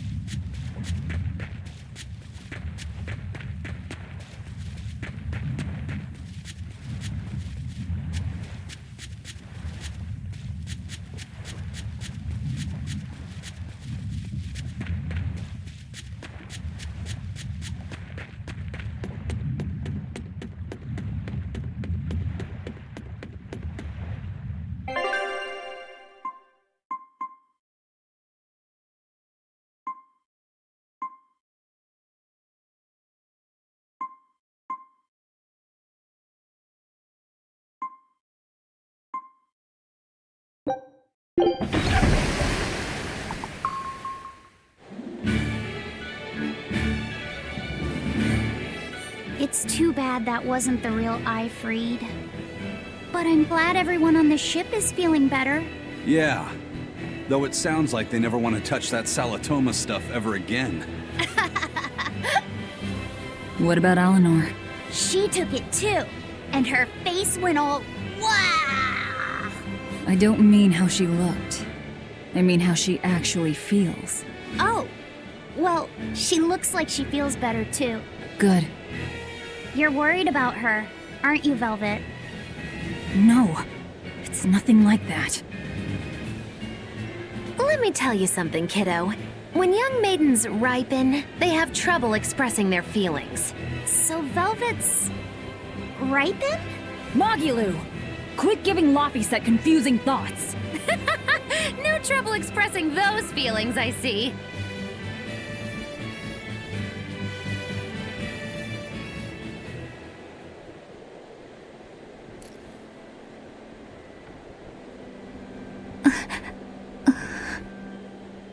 The Abbey is supposed to exist to bring peace and order to the world. Everything the Abbey does, everything Lord Melchior and Shepherd Artorius do, it ought to be rooted in that mission. And yet, something just doesn't feel right here. You are dismissed. That knowledge is not for you. Something wrong? Whoa! Easy there. Just asking. Sorry. I was just deep in thought. Is there something you need from me? Nah. Just heard a bunch of sighs and wondered if you were feeling sick or anything. No, I drank my Salatoma juice. Ah. Tasted like crap, didn't it? It wasn't that bad. Hey. What? Are you afraid of demons? No, I am not. It's more like I despise them. 10 years ago, a group of them attacked my village. They destroyed everything. And everyone. Including your family? Yes. The only family I had at that point was my mother. And in all the chaos, she... All I have left of her is this hand mirror she gave me. I didn't want anyone else to have to feel the way I did. And so I became an exorcist in order to destroy demons. So you can keep your pity. Gotcha. I will then.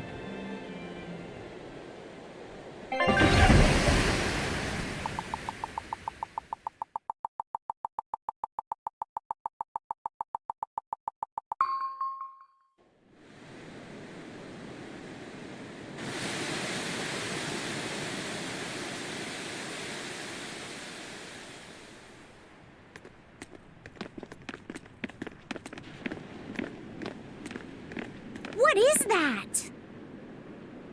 That's called a pangyon, a type of bird native to this area. Pangyon. Their meat is succulent and tender, and makes a lovely stew. Wow, what's it taste like? You'd eat that poor thing? Savage. You're one to talk, demon. It was one of my mother's specialties. All right, enough of the chit-chat. Magilu, what's this grimoire friend of yours like? Well, how do I put it? Oh. You know, like that. Like what? Well, to put it in a way those of meager imagination can understand, Grimm's got a sort of listless, aristocratic air about her. A noble woman in her twilight, you could say. Huh. So you mean, like, a woman, but different from Velvet and Eleanor. You're not wrong there. Tell you what, just keep an eye out for a grown woman. Grown woman. Okay, I got it. Well, since we got her name, we could start by asking around. Exactly. Now you're talking. What's up, kiddo? Magilu, you're a grown woman yourself. So why is it you have trouble clearly expressing your real feelings? Good question. Put simply, a long time ago, mine broke. Bagow! Chapoom! Bye-bye!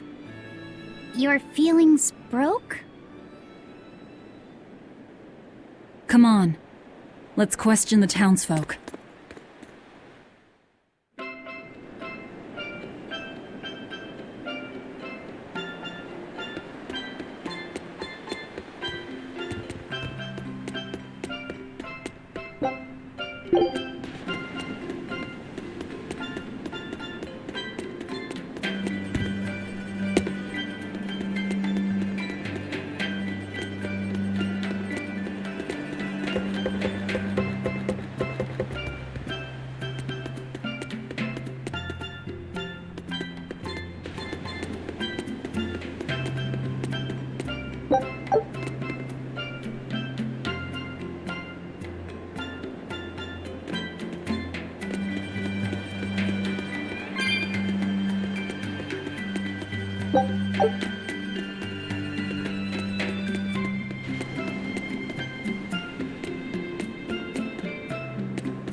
So how do you like our island? Nice and laid back, right? It's quite a bit different from Logris. This place was even more relaxed before the opening. But recently, a lot of our young folk have gone starry-eyed about the city and left us in the lurch. It's still better than it was when the demons first started showing up. We have the Abbey to thank for that. And because people are traveling more now, the need for ships has skyrocketed. Our lumber industry is booming. In other words, when the money started flowing, people let it go to their heads? That and those exorcists and soldiers from the bigger cities, they really seemed sophisticated. People from the other islands wear different clothes and have things we don't, you know? Getting worked up and worked over by what's trendy. Is that foolishness not the very definition of youth? If this keeps up, our island's traditions will fade away. That's what worries me. I understand how you feel, but you have to give young people the freedom to be themselves.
It's become common practice to use Southgan lumber for shipbuilding, but there's a reason.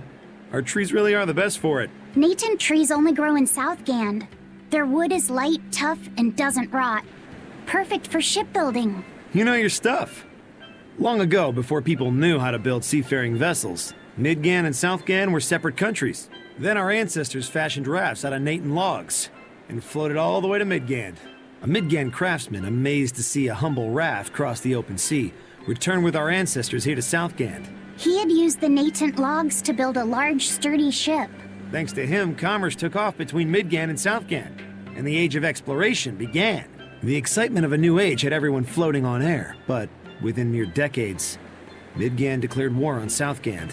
Ironically enough, it was ships made from trees from their islands that enemies used to invade them. The fighting continued for a long time, but in the end, Midgand emerged the victor. Our islands were occupied. As hard as things were, our ancestors still liked to joke about it. They'd say, Age of Exploration, more like Age of Exploitation. When things were that bad, they could still joke about it? Southganders have always been a cheerful bunch. We tend to look for the silver lining in every cloud. It may not seem like it these days, but Southgand used to be a place where the laughter would never cease. Some people even used to call it Shenanigand. Shenanigand. This must have been a really fun place.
Come, sinner, and repent your wicked deeds. Are you talking to me, perchance? I am. You look so deeply sinful, I wouldn't even know where to begin. Now confess! Oh, how long have I waited to bare my soul to someone? But I've always lacked the courage. Praise be to the Empyreans who have bestowed upon me this chance today! Ah, your devotion to the Empyreans is most... No! It is you who has captured my devotion, my darling!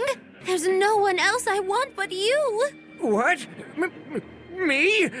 But my life is in service to the Empyreans. Hush! I want you to look at me the way I look at you. Hold me, darling! Smother me in your embrace! I don't... Those were the kind of lines I read in a romance novel. It wasn't even that exciting a book. I wasted so many hours with that piece of trash. Please, forgive me for not putting myself to better use. Ah! Lying! To a priest! How could you? Oh, no. I meant to confess my sins, but instead my confession was another sin! Forgive me, Father, I've transgressed once more. I don't want to forgive you!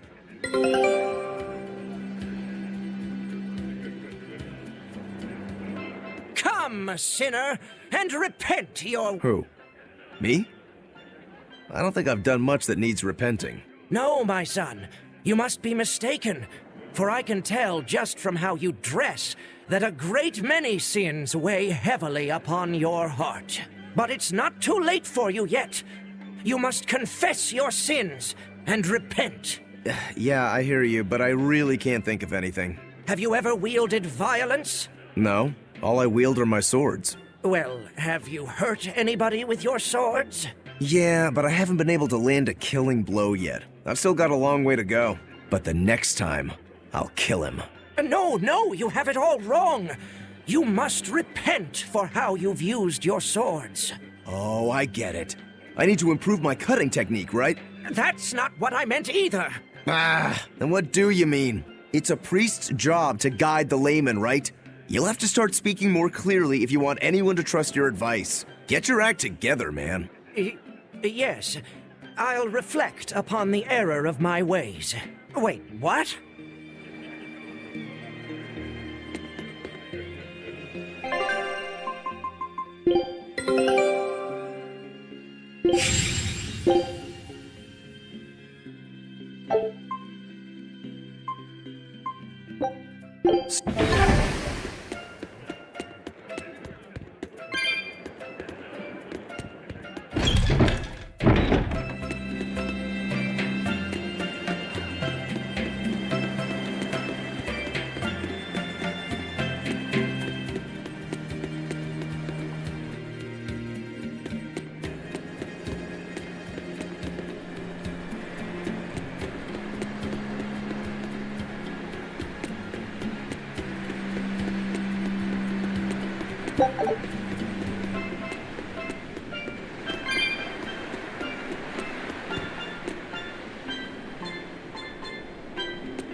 Still no leads on that grimoire lady.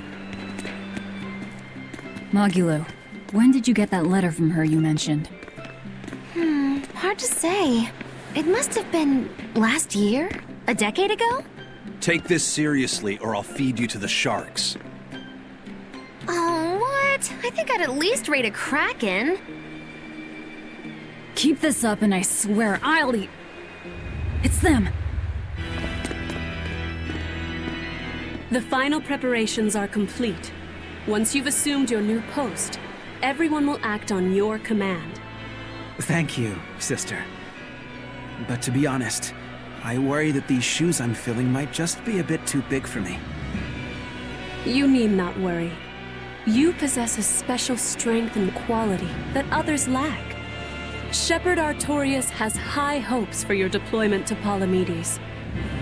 Fear not. Just be yourself and you'll do fine. Believe you're a leader, and you will be. Yes, I'll try to make you proud, sister. They're sending him to Palamedes? Is that the name of a facility on this island? I had better get going. Safe travels.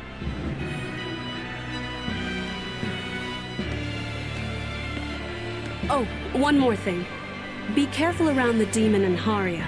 It's stronger than it looks. We've even had some casualties. Understood.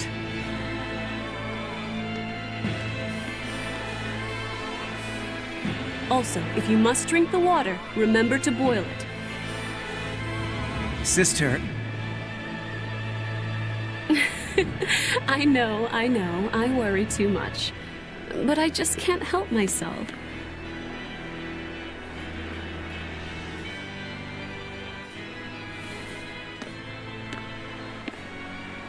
So, there's a demon in Haria.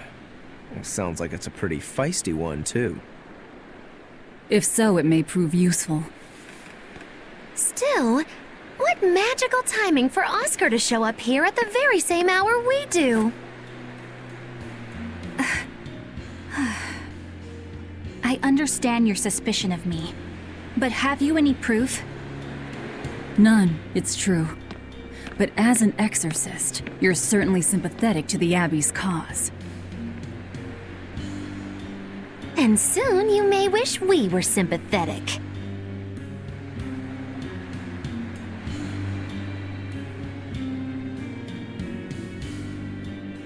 Eleanor hasn't been snitching on us. I'm sure of it. And how would you know? Are you watching her even when she's taking a bath? Huh? No, I don't. I always stay outside when she's taking a bath. And... Then isn't it possible she's communicating with the Abbey in secret while you're not there? You pledged to obey me until the day you die, correct? yes, that I did.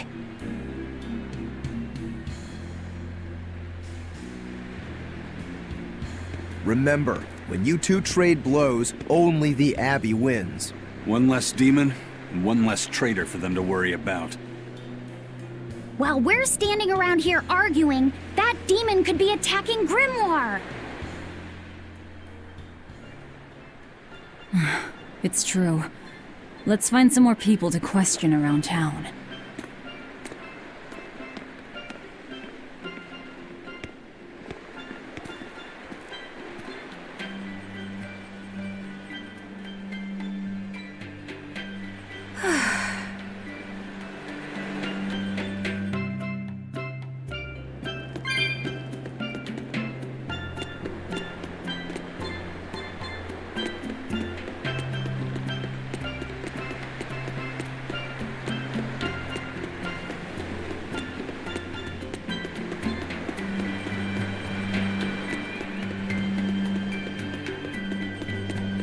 So what's it really like? Huh? The connection between Moloch and Vessel. Do you share, like, thoughts and feelings? Sort of. When I'm dwelling inside Eleanor, I can see what she sees and hear what she hears. But I can't read her thoughts or her emotions. Sitting in a box doesn't teach you how the box feels. I see. In that case, I want to give her as little time alone as possible. I don't want to bathe with her, alright? I know. You're a boy and all. For her baths, we can send Bienfu. No, that's a bad idea. It'll have to be Magulu. Or myself. Phew! What sort of boundaries have you and Eleanor drawn? How do you sleep? We talk before bed sometimes. But it's not like I'm sleeping by her side or anything. It's easier for me to tell when she wakes up if I'm dwelling inside her. Does she ever get out of bed at night? Not in my experience. And she sleeps so peacefully. Huh? When she's around you guys, she always looks so stern. But when she's sleeping, her expression is... softer, you could say. She lets her hair down, too. And I think it's kinda prettier that way. Huh. So that's what he likes. Well, keep an eye on her, but... But? Watch out for the older girls. Huh? Teresa and Oscar sure seem close. I've known them since I was an initiate, but I've never seen them quarrel, not even once. Did you ever fight with your brother, Velvet? Yeah, I guess I did. Sometimes I'd chew him out, and he'd sulk and stop talking to me, but I found that adorable too. You did? No matter how much he dug in his heels, or tried to talk like he was in charge, after a while he'd be right there trailing along behind me. Like a little puppy dog. Puppies are a lot more obedient. I always had to keep an eye on him. Little brothers are odd creatures. Rokuro's a little brother. Is he adorable too? Huh? I don't think a little brother who's out to kill you is in any way adorable. But Shigure seemed like he was having fun. Sometimes you just don't make sense. Huh? I don't know. Little brothers. Do you have any siblings? I'm an only child. Well then, that's perfect. You pretend the boy is your little brother. Huh? That's a bit extreme, but actually, when I'm talking with Lavisette, sometimes I think, this is what having a brother must feel like. I could be Eleanor's brother. Don't take any of this nonsense seriously, Lavisette. Malachim are just tools to exorcists. She could never think of you as her brother. Oh, yeah. You're wrong. I've changed how I view Malachim. I know that's true because I can think of him as a brother. Right. She's all talk. Don't believe her. It seems to me like you're the one who's treating him as a tool, by forcing your own opinions upon him. Ooh, two sisters struggling for the affections of their brother. Eeny teeny candlestick, which one will the Muppet pick? How about an older brother instead?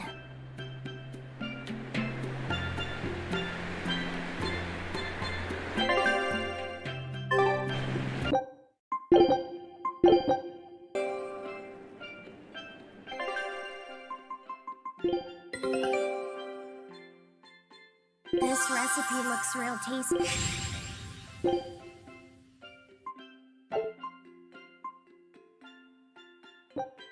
Scout ship.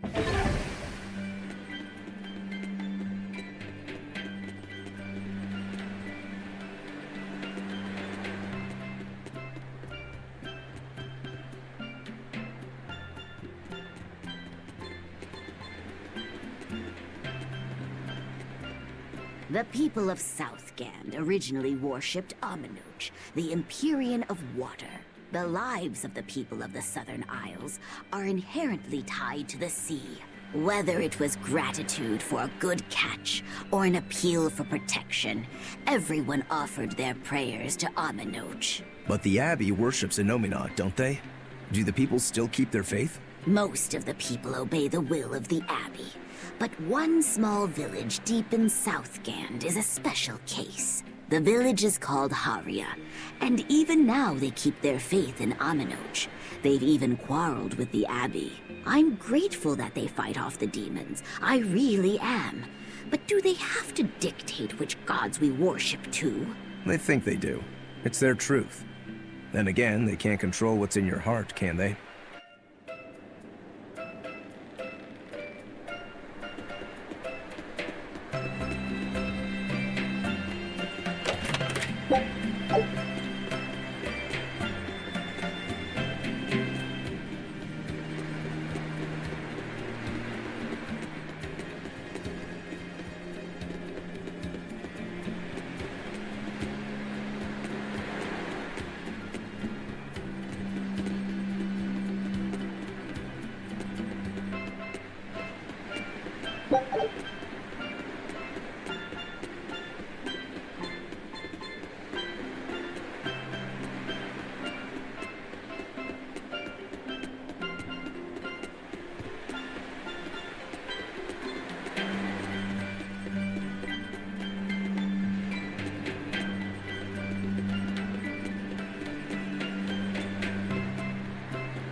Hey, this doll? It looks like Bienfu. Ah, a keen eye you have, young man. That is a doll of the Empyrean Amenoch. That's Empyrean Amenoch? Yep, no doubt about it. I've seen her with my own eyes. Real dignified, but not without a bit of a temper. You saw her? Why was she angry? Well, the Abbey's banned any profession of the Amenochian faith in Southgand, despite her popularity. Gotta assume that's what got her all bent out of shape.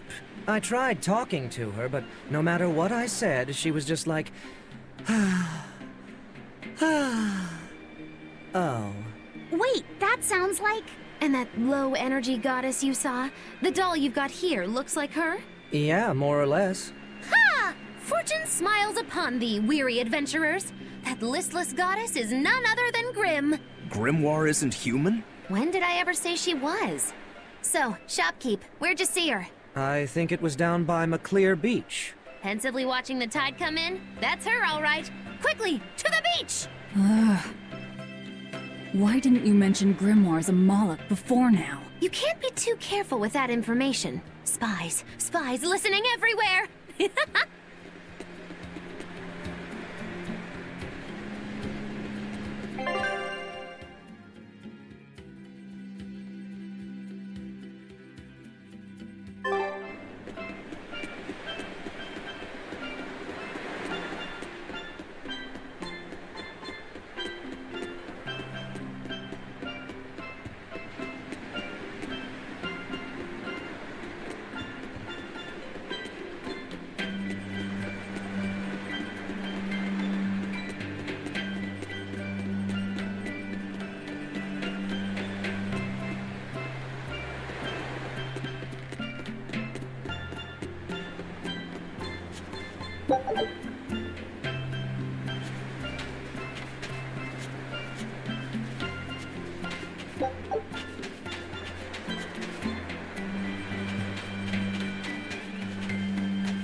What does it mean to become an adult?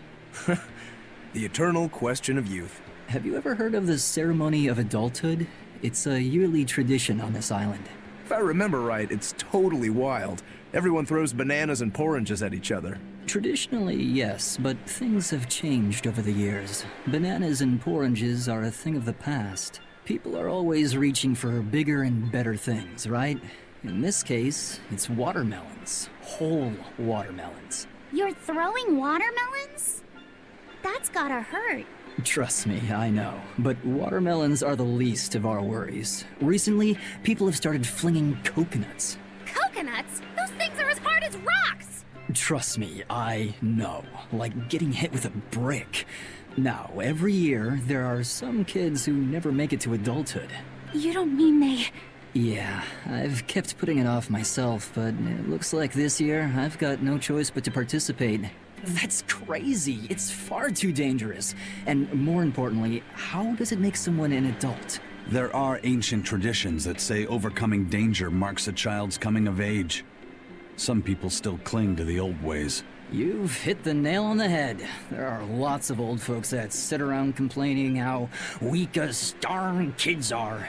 The hypocrites. Back then, they used bananas and watermelons. They even cracked the watermelons ahead of time. I don't think cracking a coconut would help much either. So that's why you're standing about looking blue. I'm so ashamed of myself for being scared. If you don't want to do the ceremony, why not just skip it? I'd love to, but I don't really have a choice. I wouldn't be able to show my face around here if I chickened out. Having the courage to say no to something you don't feel is right. Isn't that the true mark of an adult? Wait. You're right! Now I can finally become an adult! Oh, yeah! Look how grown up I am! And getting carried away with yourself and acting the fool is the true mark of immaturity. Sorry. You're right.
It's a true shame that Lady Teresa will be leaving our island.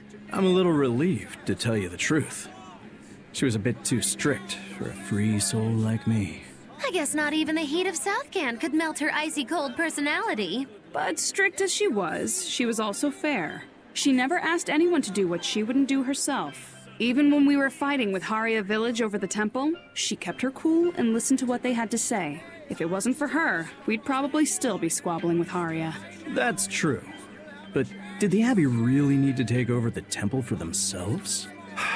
She was really pretty, too. Sorry to whoever takes her place, but she's the only exorcist for me. Lady Teresa Linares! You were our protector! Yeah, we need the chilly charms of the Frozen Queen to cool down the heat in Southgand. The way those ice-cold eyes of hers looked down at me with disdain, like I was something filthy. Teresa forever! Wow, there's one in every town.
Southgan lumber exports have been on the rise, but so has the popularity of Southgan cuisine. Like Pengyong? Pengyongs are our flagship food, and our Pengyong farms are flourishing.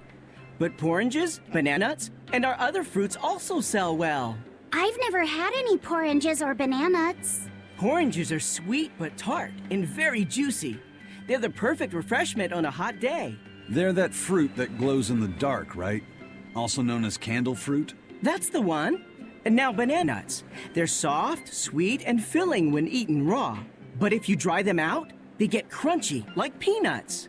And they stay good for years. Southgand is pretty well off compared to other places.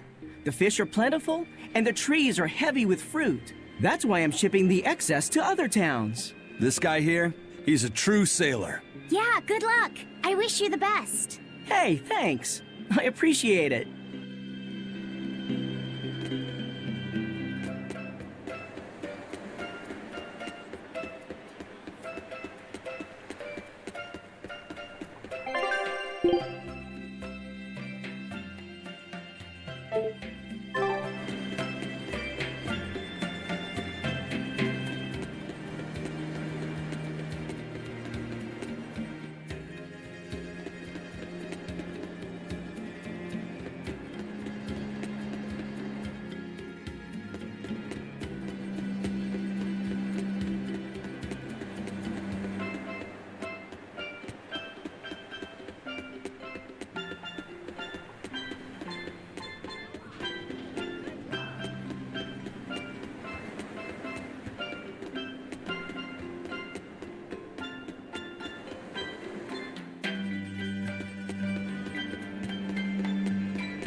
Beautiful waters. So this is Muckler Beach. I hope she's actually here. Here I come!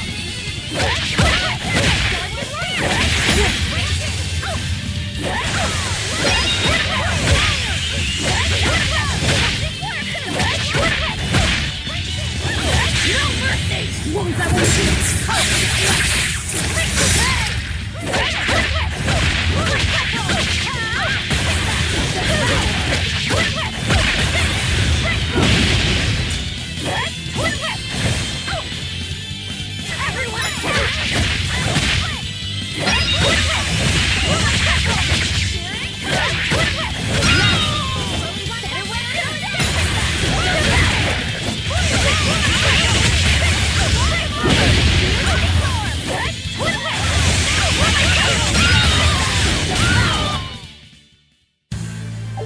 Are you hurt?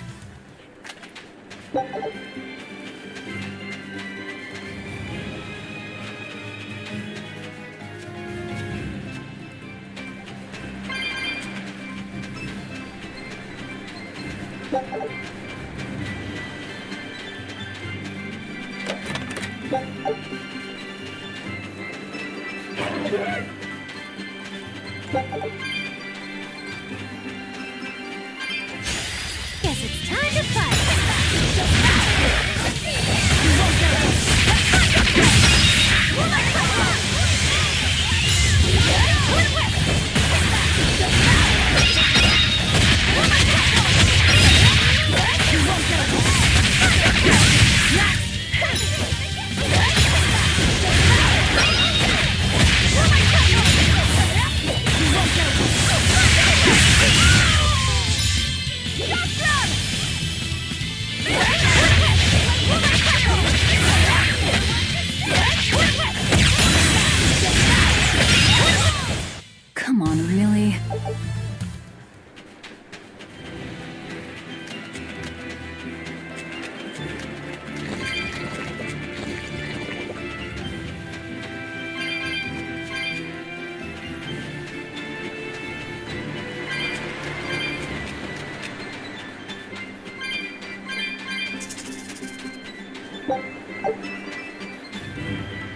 I'm ready for this.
This grimoire who we're searching for is a Moloch like Bienfu, right? To be honest, I don't see how someone so different can be a Moloch just the same as Laphicet or Eisen.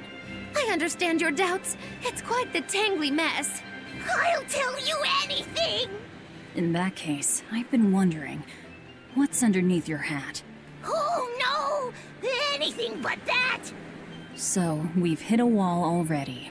But that ribbon flaps around and gets in the way, right? Could I take it off for you? No! No!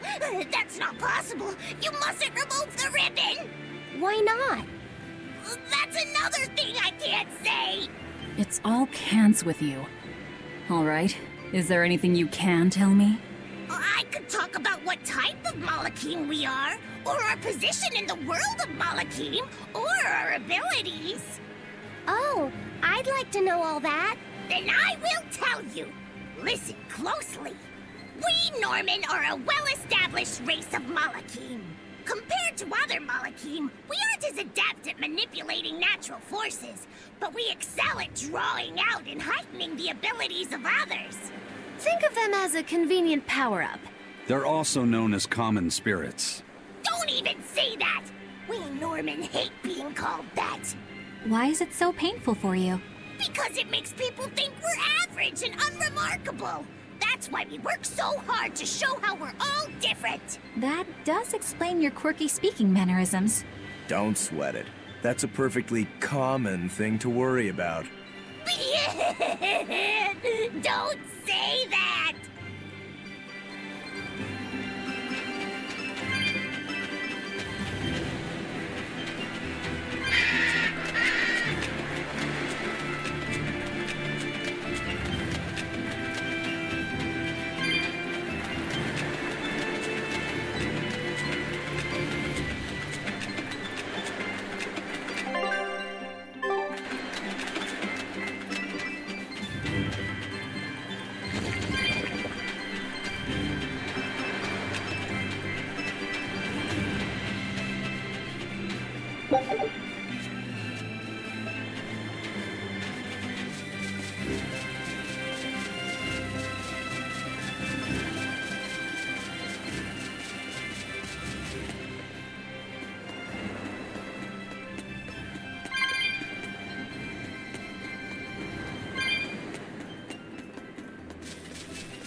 fight is over!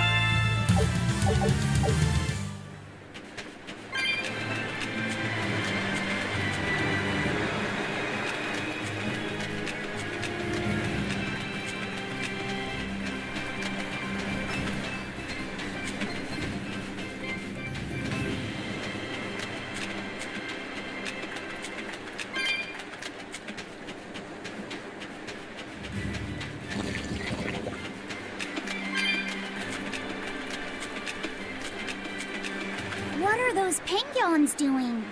Probably keeping their eggs warm? Most likely. They look like a mama and a papa. Penguins are monogamous, faithful creatures. They never leave their mate. Isn't that romantic? So they lay eggs because they're like husband and wife. But how do they make the eggs? That's... well... So, Laffy said, here's an interesting fact. A single penguin egg actually contains dozens of smaller orange eggs. Oh, so their eggs must be small and crunchy. Yep. They have the texture of caviar and the rich flavor of sea urchins. Interesting. So they're more like fish than birds. So you've eaten them. How cruel. Look how much they care about their young. While it may be a bit cruel, they taste amazing. They're considered a delicacy in some circles. Top a bowl of rice with these crunchy eggs and some rich penguin thigh meat, and you get a dish called family fricassee. That's a horrific name. I wasn't the one who named it, okay? Those eggs look tasty, but I think I'll pass.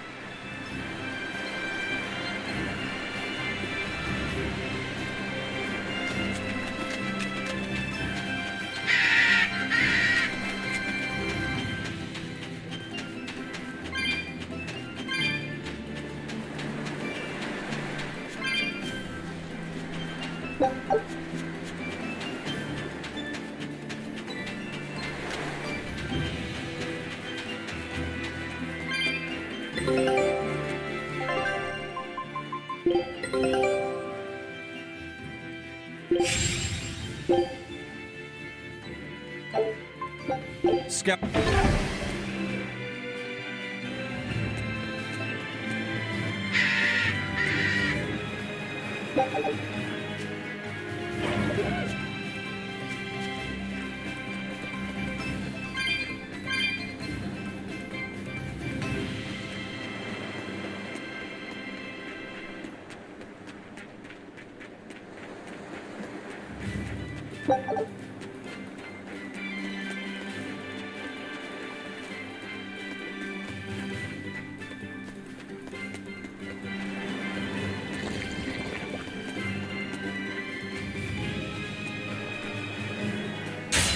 Don't waste my time.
victory. I am invincible!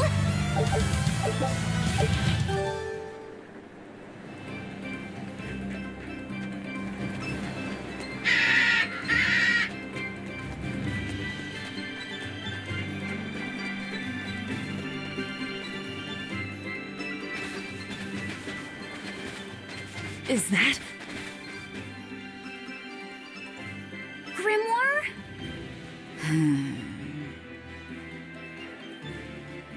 She's moving away!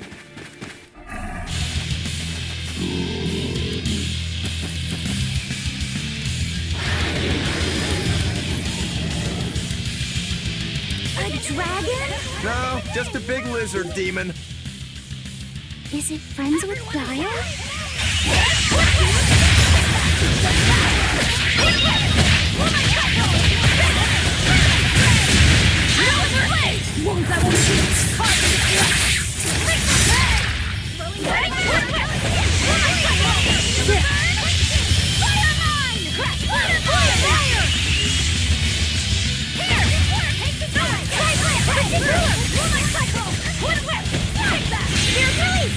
You wronged me!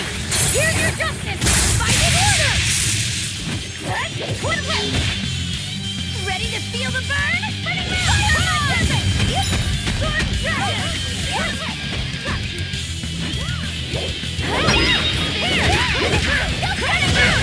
Now, rise!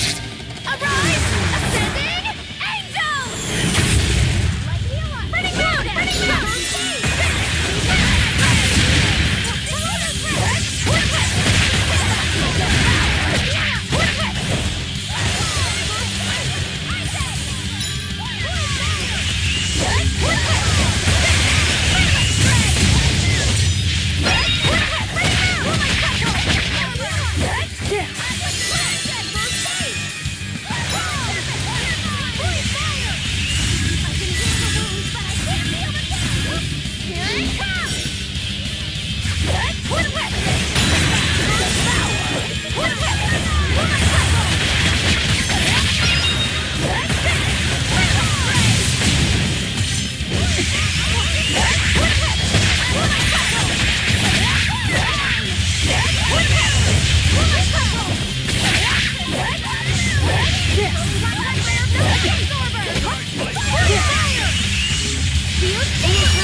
No, I can't die here.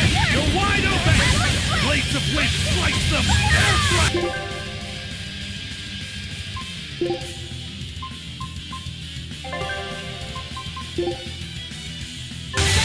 Disgraceful. Quickness! It turned red! Oh, he's shy. Whenever I get angry, let's not enrage it any further. It's building up strength. Be careful!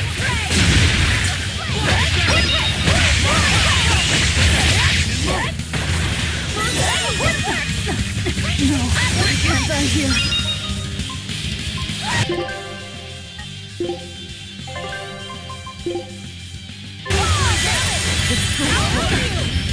I can heal the wounds, but I can't heal the pain! No escape!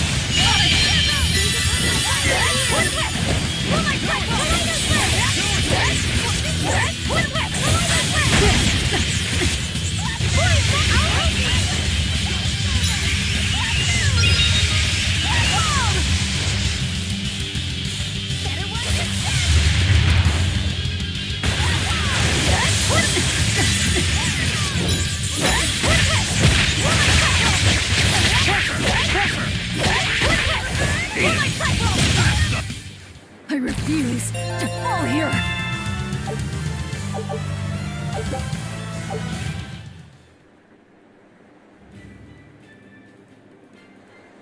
So she's the same sort of Moloch as Bienfu? Your grimoire, right? We've been looking for you. We need your help. Who are you? I'm Velvet. I know your witch friend. Oh. Grim, so wonderful to see you. It's been forever! Ah, you two. Still as outlandish a pair as ever, I see. How exactly do you know her? Witch training? She was an upperclassman. And? We found this fascinating ancient tome, and we were hoping you could read it for us. Goodness, Magilu. You, of all people, joining a team? I didn't know you had it in you. That keep me entertained. Well, I don't need entertainment. Bien! Come on, Grim! Isn't there any way you can help us? It's not the kind of thing I do. What a shame. Things happen. Well, we tried, didn't we? Maybe you need some incentivizing. Do it. I'm serious. I bet you are.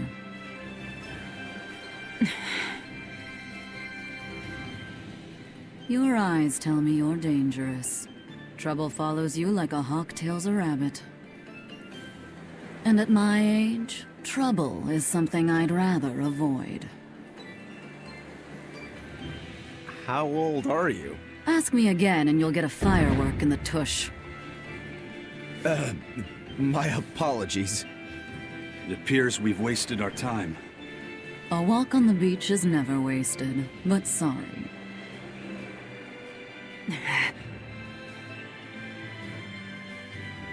Well, how did you learn to read the ancient tongue? Are there books for studying it or something? My. Are you actually thinking of learning it on your own? Well, I love reading, and I want to learn more about history. Besides, we need what's in this book. You have passion, child, I'll give you that.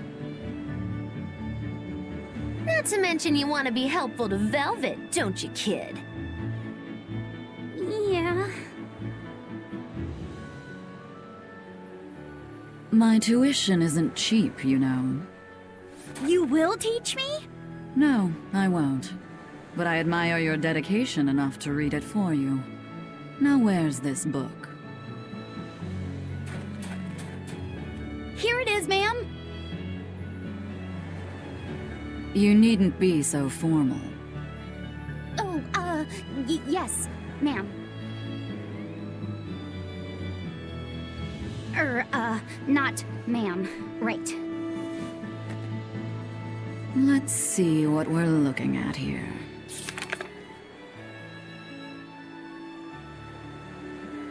The language of ancient Averost. Had to be the hard one, of course. A lot of wear and tear, too. This'll take some time. We're in a hurry. That may well be, but this isn't the place for study. Let's move to someplace more comfortable. You've redeemed yourself, young man. There's a village called Haria just a little ways away. That works. Thank you. Fine. Haria Village. Whatever gets the job done.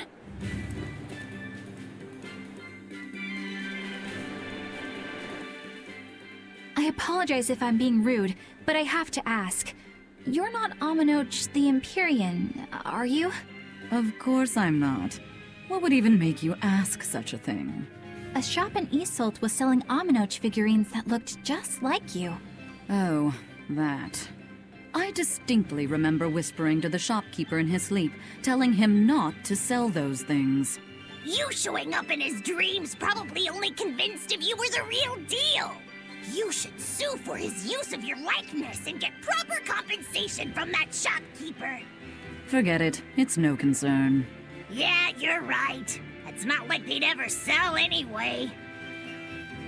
Oh, you think a figurine of mine wouldn't sell? You got this whole somber ennui thing going on. A figurine needs to be cute, like me. Then how about I turn you into a product? Me? Really? Oh yes. I'll have you stuffed and mounted. But since it'd be a unique piece, I'd have to price it a bit higher. Mounted? No, count me out! Oh, you're no fun. Now, what was it we were talking about? Whether or not you are the Empyrean Aminoch. Ah, yes, that's right. I'm no Empyrean. I'm just a simple girl. It would be hard for anyone to worship an Empyrean like me, right? That's true. I mean, it just seems like you're the type who can see through anything, so perhaps an Empyrean seems less intimidating from a certain point of view. You're saying I'm scarier than an Empyrean? Not scarier exactly, just more of a savvy sort of woman. That's not a bad answer, but it won't get you out of the doghouse.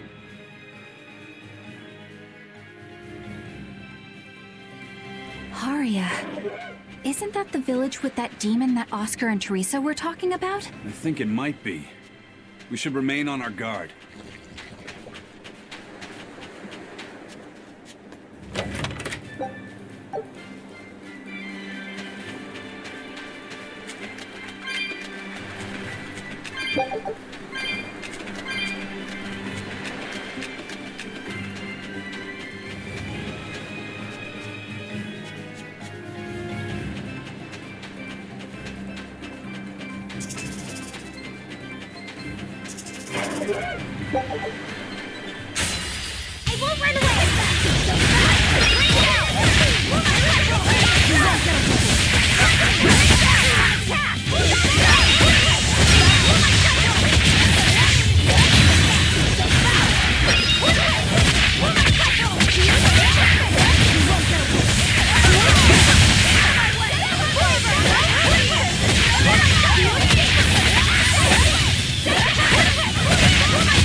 Don't waste my time.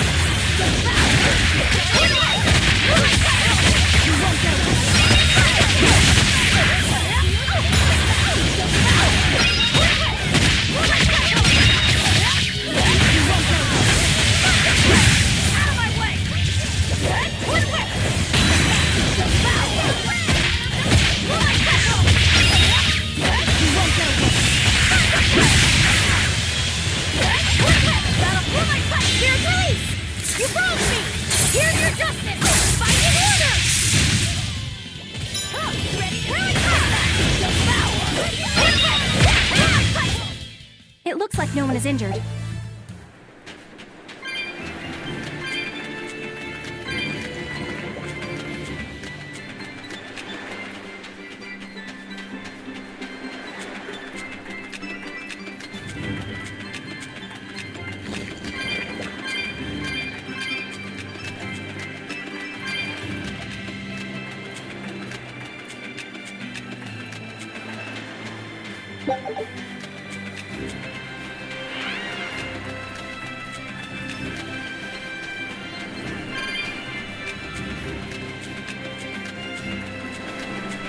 We will need to be extremely wary.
Disgraceful.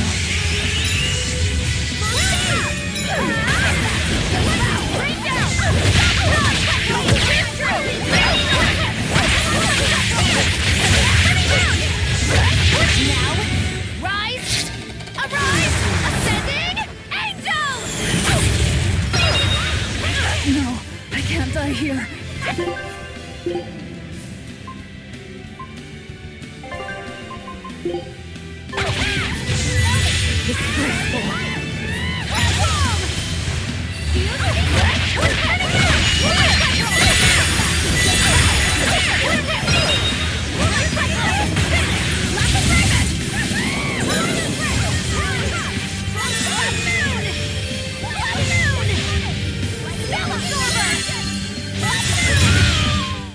Come on, put up some fight, okay?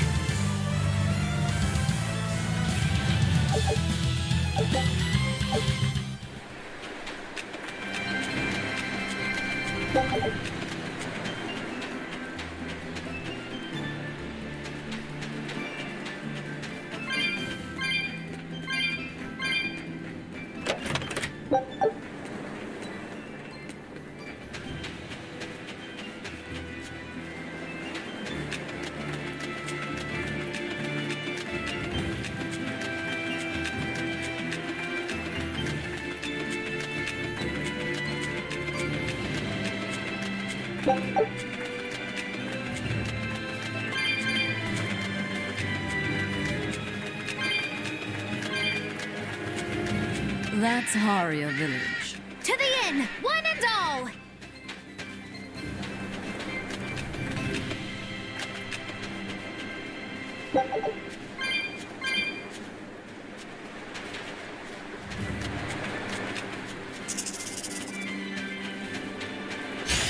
I'm ready for this.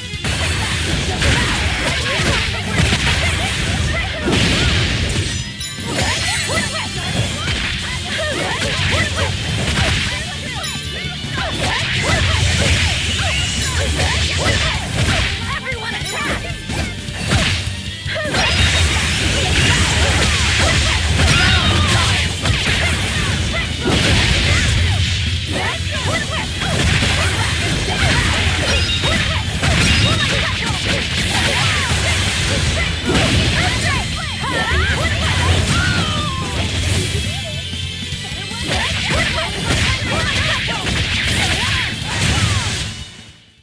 I'm not a fan of long, scary things.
From what we heard in Iseult, demons are attacking villages, and more people are growing upset with the Abbey.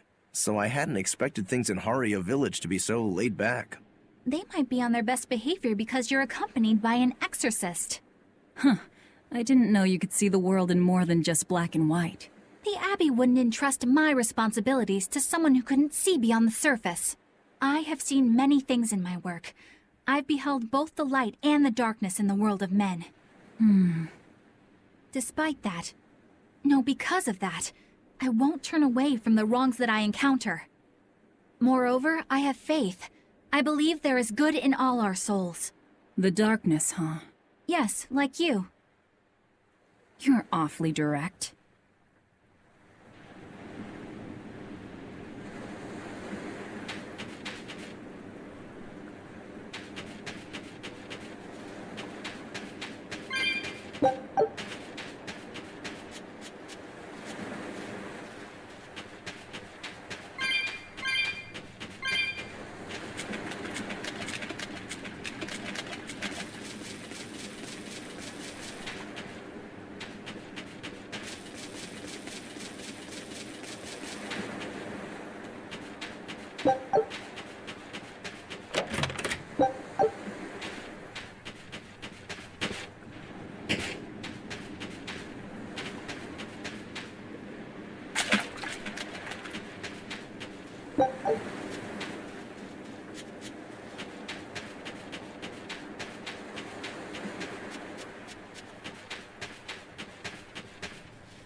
Scout ship.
I can't deal with this anymore. What's the matter? Everyone's sick of all these fruit-flavored gels, right? So, I made gels using the giant cacao beans only found here on this island. It gave them a nice bitter chocolate taste. But people complained that they weren't avant-garde enough. Ugh, chocolate-flavored gels, how prosaic, bah! This got me fuming! So I caught some maiden bonita fish you find around here, ground them up, and made some gels with them. You put fish into chocolate gels? Well, people do braise meat with chocolate. Chocolate and fish may go surprisingly well together. Exactly! It was the discovery of a century. The bonito flakes crunchiness and the gel's gumminess made for an exquisitely bad combo, which made it interesting. So if you made an innovative new type of gel, why are you so angry? That's exactly my problem. I outdid myself. Now I need to make my Gels World debut as amazing as they are. So I thought up the ultimate plan. And that is? I'll put my Chocanito gels in toilets all over the world. I'll call it the Great Chocanito Toilet Gambit. No one will go to the bathroom without finding my gels. I think everyone will have a lot of fun. So, genius, right? Yeah, it's weird, But I think it's funny too. Right? I knew that kids would get it. Who's a kid? But all the adults in my village called it silly and lowbrow. They forbade me from selling my Choconito gels at all. Isn't that just horrible? That's the most ridiculous thing I've ever heard. Aw, man. Things used to be so much better. Mom would make me dinner, and all I had to do was goo goo goo ga, and everyone would smile and praise me. I don't want to become the kind of grown-up who can't find any fun in looking for gels in toilets.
We could use a place to stay.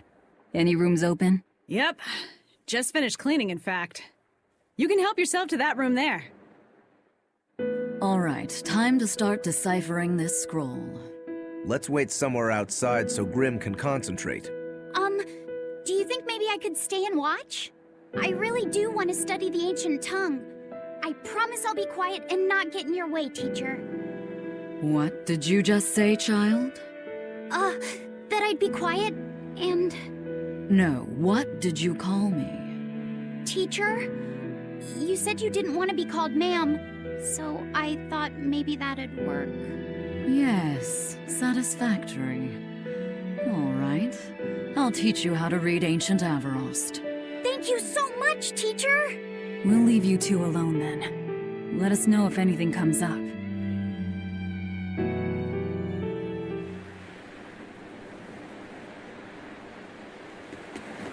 Do you plan on just giving up?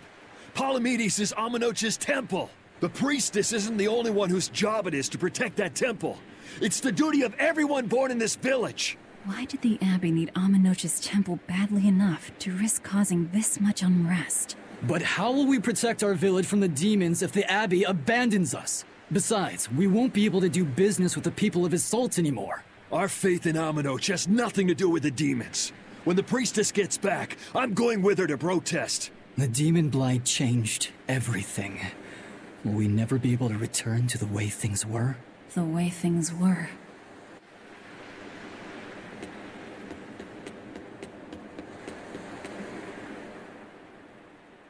Listen, I don't know what they told you in Isolde, but our village has its own traditions. This village is under the divine protection of the Empyrean Aminoch. For unbroken centuries, a line of his priestesses have guided us. They're tasked with performing the sacred rites of worship. And sometimes, they even deliver us his words and will. And there's still a priestess today? Of course. And her daughter is training to become our next priestess. Although, I sometimes feel they push themselves too hard. Both mother and daughter are giving their all for Haria. But the Abbey doesn't care about any of that. And they stole our temple from us. By force? An exorcist named Teresa came and heard us out.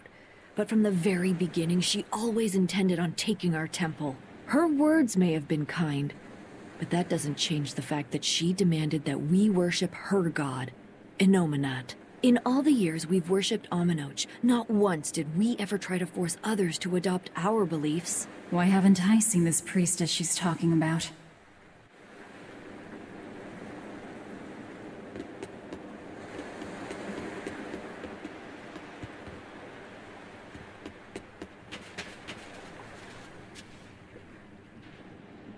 So she digs being called teacher.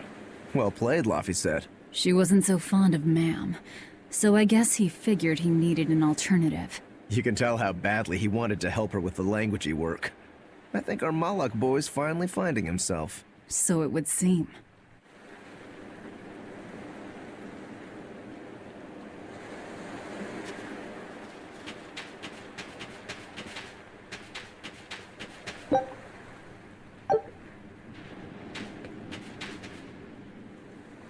What connection do you think there is between the violent demon Teresa mentioned and this village? Couldn't tell you.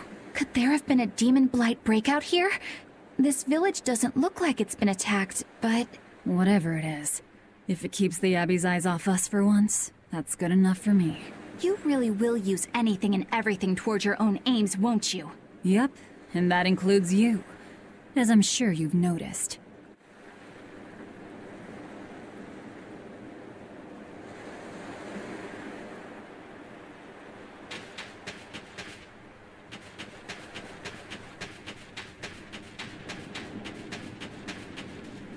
It sounds like deciphering the text might take some time.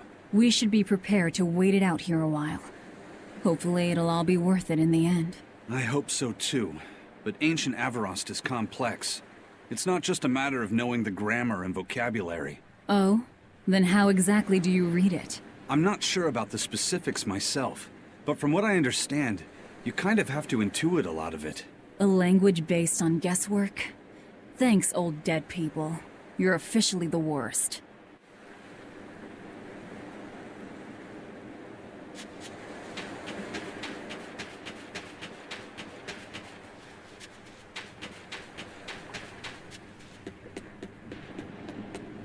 Banning local religions. The Abbey sure knows how to oppress the populace. I'd imagine that comes part and parcel with spreading the good word. Other gods would only get in the way. From what we overheard, it sounds like they've taken over Aminoch's temple, Palamedes, to use as their base of operations. Sealing it off would be provocative enough, but straight up taking it over? Not a lot of so-called reason to that. Unless... Do you think they need it for some other purpose? Shrug.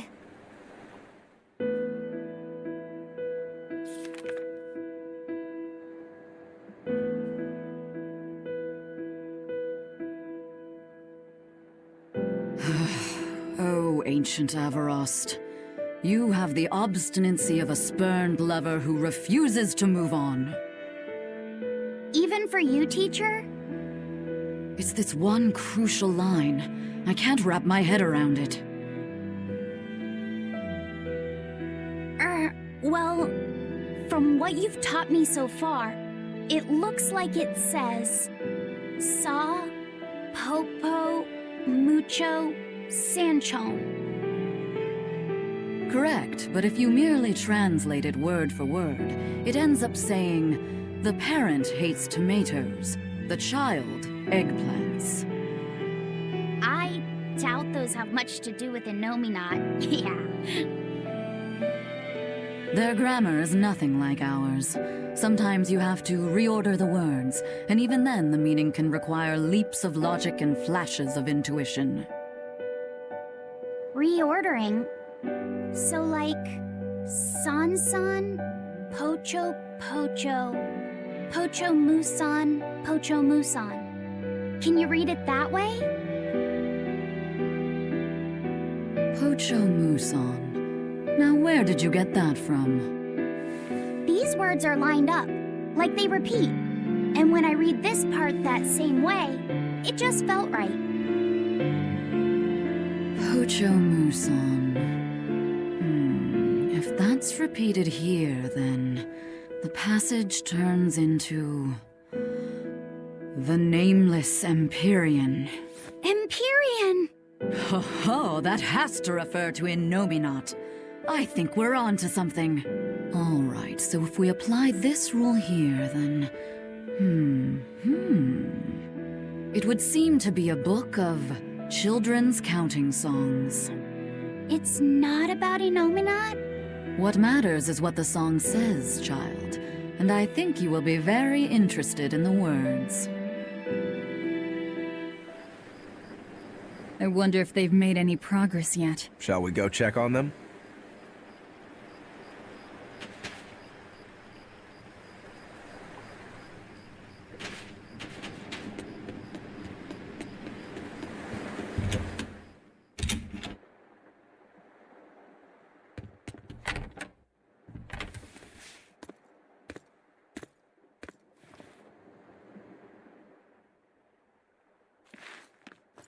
Well, any results? Yes. Well, thanks to the boy here. As it turns out, he has quite the knack for languages. Only because I've got the best teacher. Careful, honey tongue. You'll give this old girl ideas. Huh? Now, child, I'm sure they're curious about the song we unearthed. Why don't you read it aloud? Yes, teacher.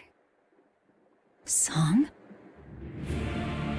8-headed is the lord of the land, with 7 mouths to devour malevolence. Through pulses of earth doth base nature's flow, as he awaits the time of awakening. 4 Empyreans may tear him asunder, but so long as there is one receptive to divine power, Therians shall be forever reborn, in sight of the full crimson moon. The Nameless Empyrean hath one heart. The Nameless Empyrean hath one body. Therians? Essentially, this ancient text you found is an annotated volume of drawings and songs pertaining to Innominat. Annotated? Then hurry up and just tell us what it means. I'm sorry. So far, we've only figured out how to read the song lyrics. All right. I take it we're still in for a good long wait before it's thoroughly decrypted. Likely so, but if we want to find out what the Abbey is up to, we need to know what's in this book, no matter how long it takes. What the Abbey's up to, is it? I think we can learn much, even from the lyrics alone.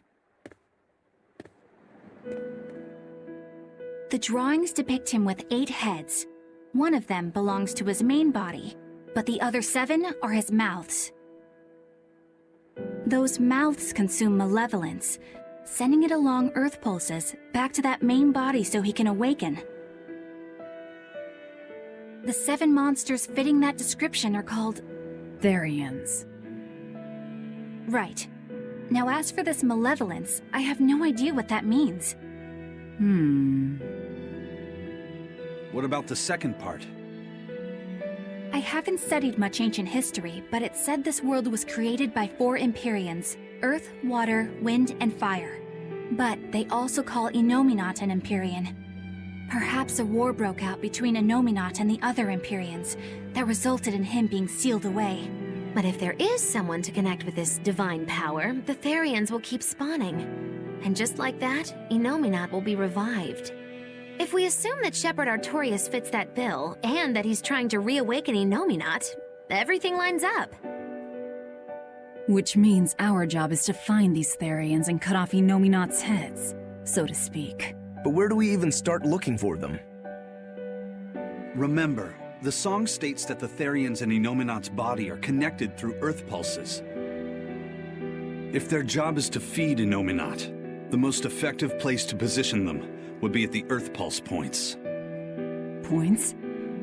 The places where the power of earth pulses is concentrated.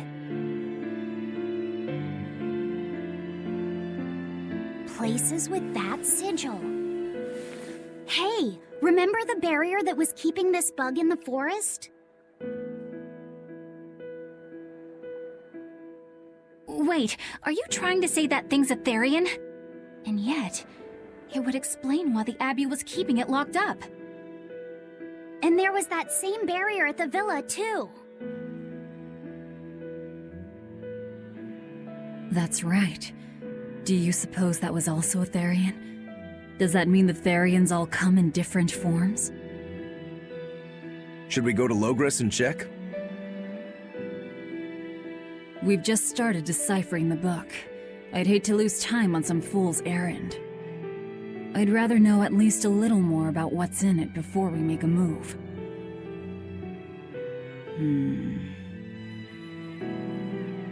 Something bothering you, Grim? This line. The one about Therians being forever reborn.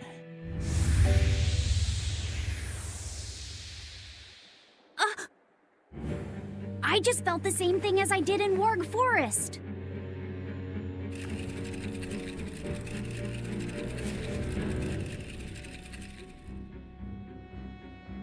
The needle's pointing in the direction of Amenoch's temple, Palamedes. Do I recall hearing that the Abbey took that over? Temples and ritual sites are often built on places thought to be rich in spiritual energy. Could the temple possibly be an Earth Pulse point? There's lots of earth pulse points scattered all over the world. If there's only 7 Therians, most of them will be empty. It's not like we have any better leads. If there's even a chance, shouldn't we go check it out? Better than sitting around waiting on the book. If nothing else, we'll find out what Laphicet is sensing. Just a theory, but if you were to kill a Therian... What? I guess there's only one way to find out. Never mind. Good luck out there.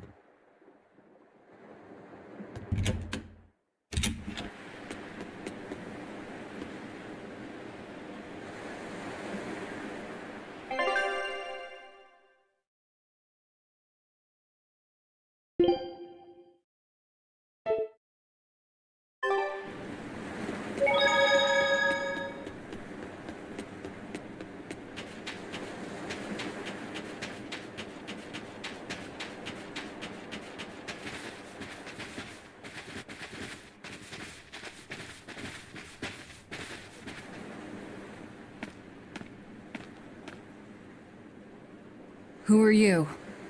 The innkeeper's daughter.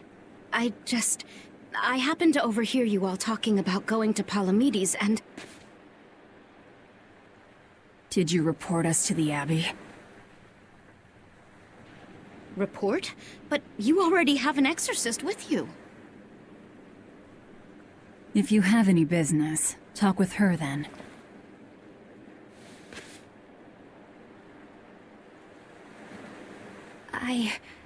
I'm Eleanor Hume, an exorcist with the Abbey. How might I be of service? I want you to look for someone. A mother and her child went to visit the Abbey grounds, but they haven't returned. They've both gone missing? Yes. The mother's name is Mahina. She's a priestess of Amenoch. And her little daughter's name is Kamoana. Hold on. If she's a priestess of Amenoch... Right. Ever since the Abbey booted her out from the temple, she's been regularly going back to make her objections heard. But one day, she never returned home. And now her daughter has disappeared too. I can only assume that she went to go look for her mother. And you believe they're being held at the temple? Oh no, ma'am. I just can't imagine Mahina would abandon her daughter like that. Kamoana is next in line to succeed her, so she's had a strict upbringing, but her mother truly loves her. Please forgive Mahina for her protests. I was just hoping you could use the Abbey's resources to track them down. I will do everything in my power to find them. Thank you. Thank you so much. Like Kamoana, I grew up with only my mother as family. I can't help but worry for them. Of course. Let's be off, Miss Exorcist.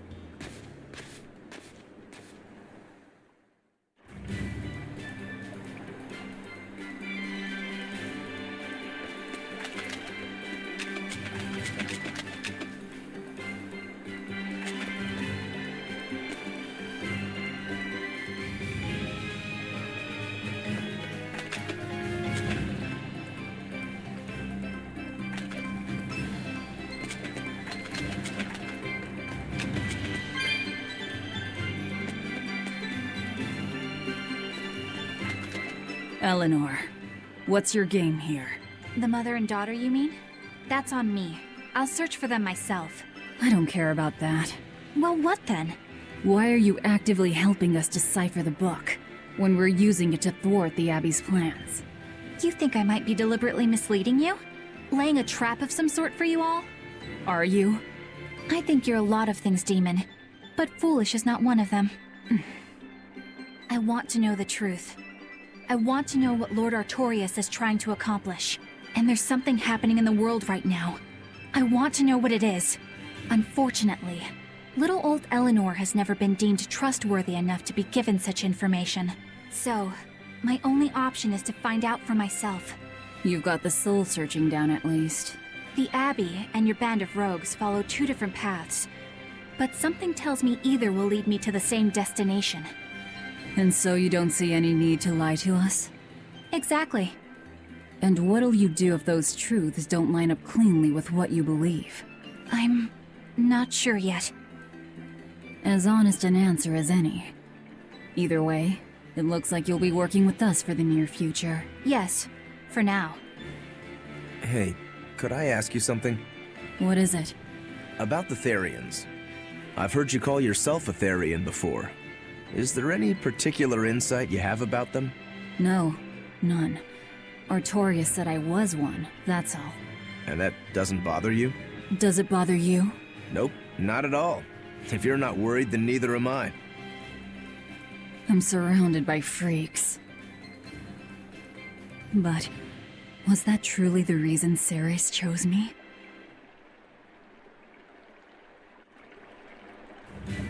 Velvet keeps picking on Madame Eleanor. They're total opposites, so I know they're just gonna clash sometimes, but Velvet takes it too far. You really think they're totally opposite? If Madame Eleanor is a white lily, then Velvet is a black rose. If Madame Eleanor is a soaring Pegasus, then Velvet is a wolf in the shadows. If Madame Eleanor is a plate of spaghetti carbonara, Velvet is squidding noodles with seaweed. I don't follow you completely, but I think I get the point. I'm sure you understand. The two have nothing at all in common. And since they don't share anything in common, some fighting now and then just can't be helped. Well, they both have beautiful hair. Okay, but we're talking a noble exorcist and an aloof demon. Eleanor sometimes treats you coldly.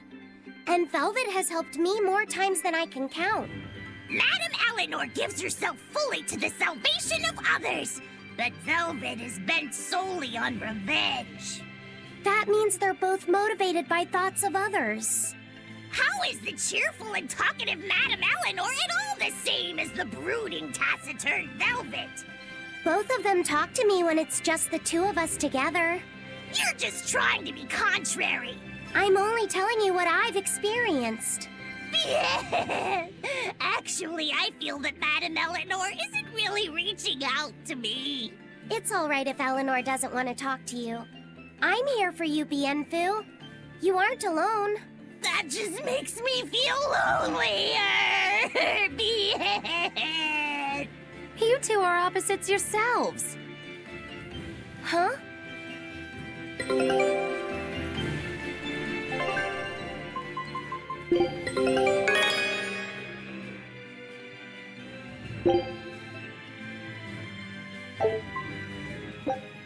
Scout ship.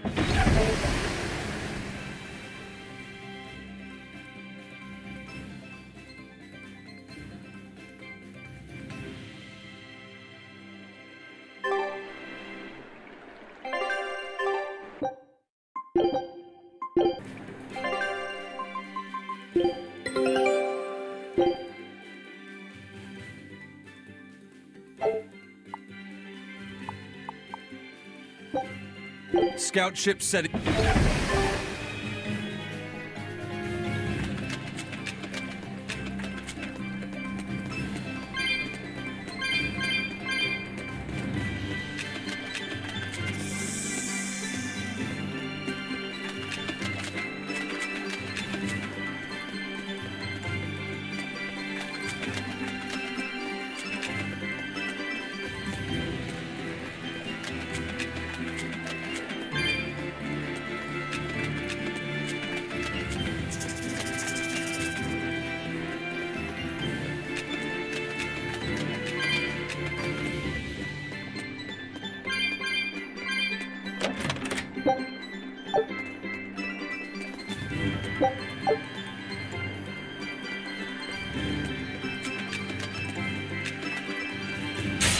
I'm ready for this.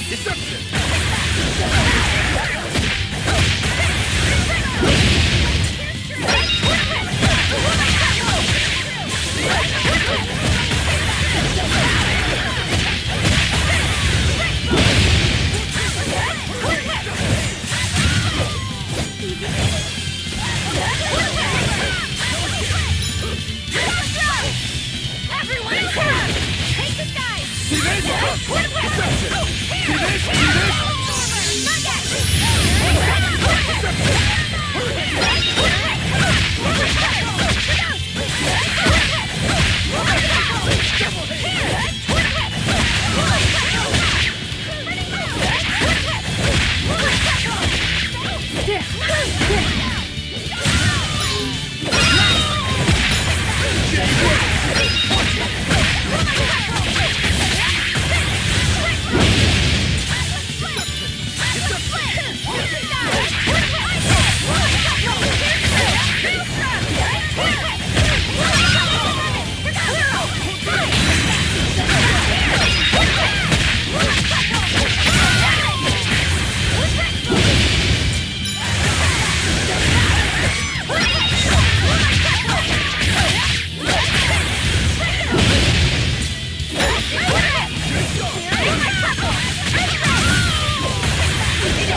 You really do have a peculiar air about you. Yeah, I don't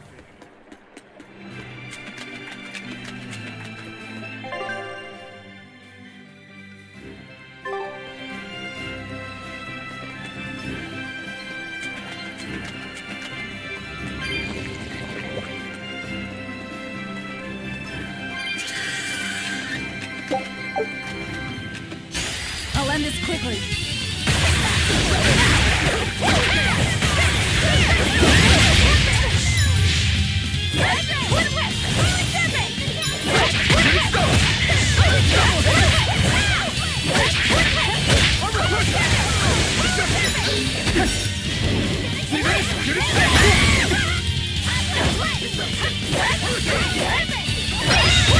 Now, rise, arise, ascending, angels!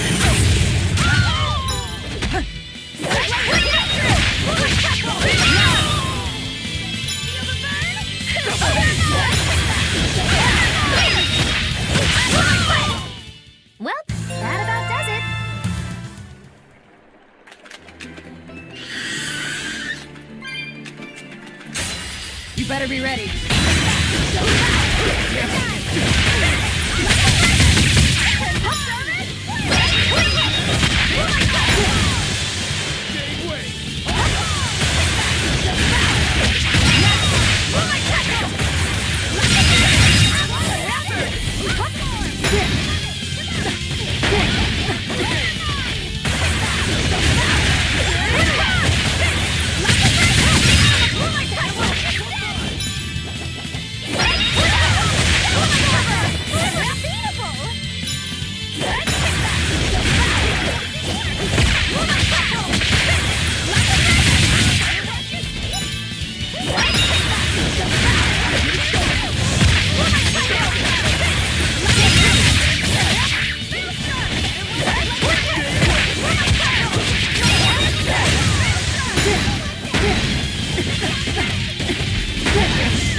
Fighting is scary.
Don't waste my time.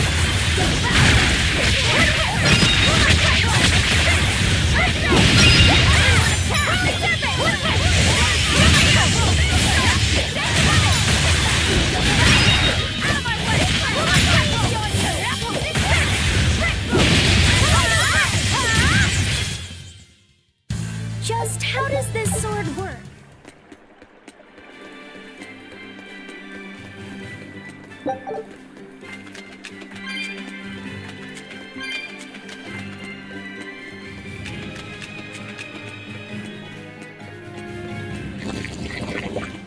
I don't think we have a chance!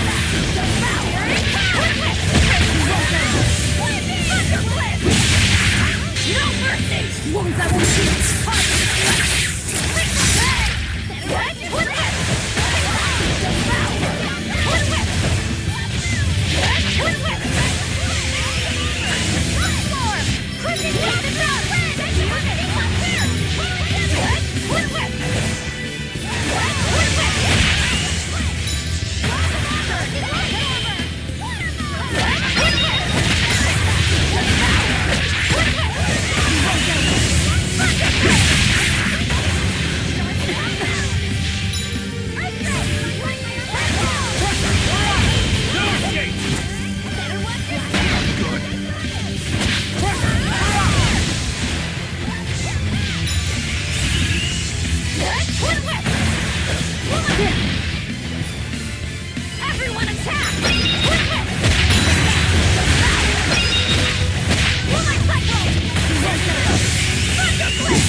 This rocky shore just keeps going. Just don't step on any sea slugs, okay? Why not? What's the big deal? It's just that it isn't pretty. Their insides squish everywhere. Yikes.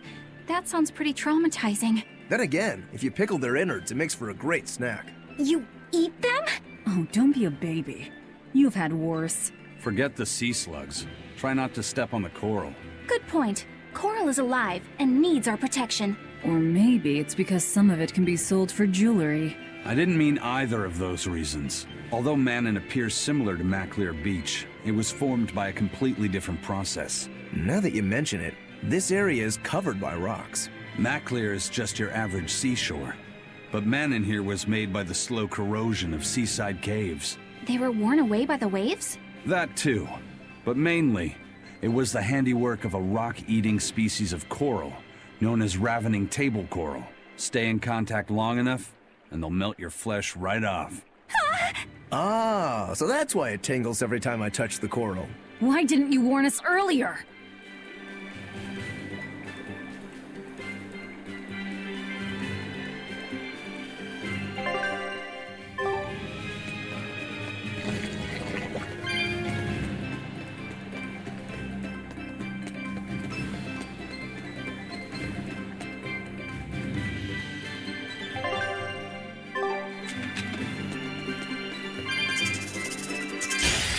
Let's get started!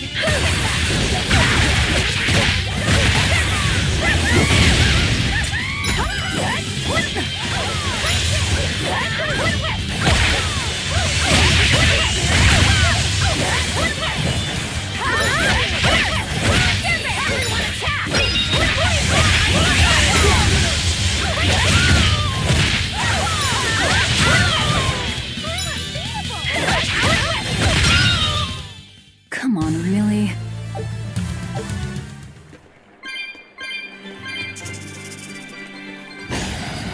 Let's finish this!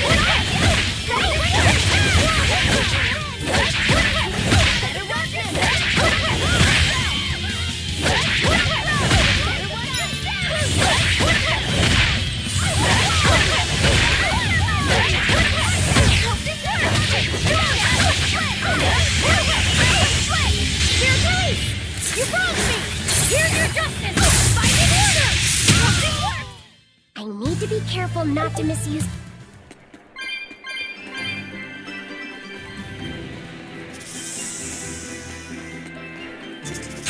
I can fight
You too.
care of that rhino stag roast like a good boy?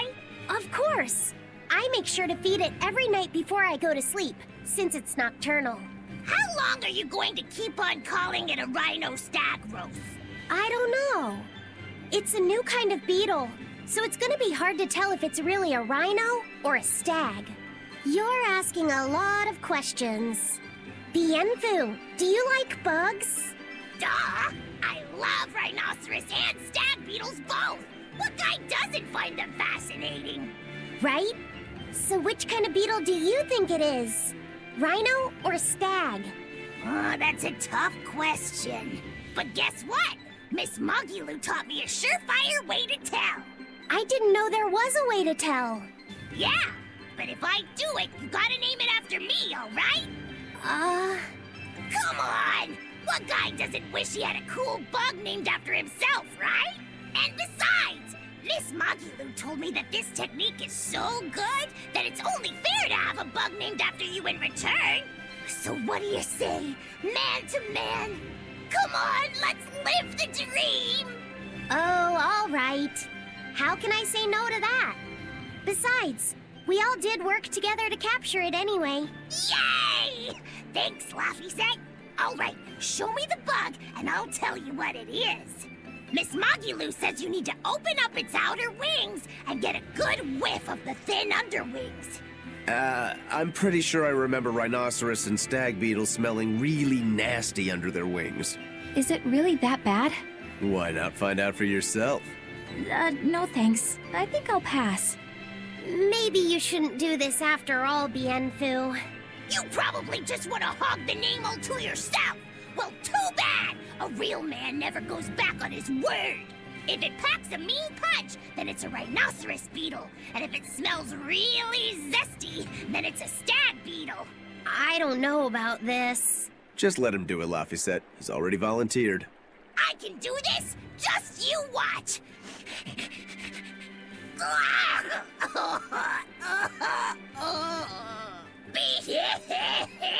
This smell is the most bad thing that ever bad in it! Whoa! He fainted with his eyes still open! Hey! Wake up! Wake up, Bienfu! Miss Mogulu, as soon as I smelled it, my nose literally exploded.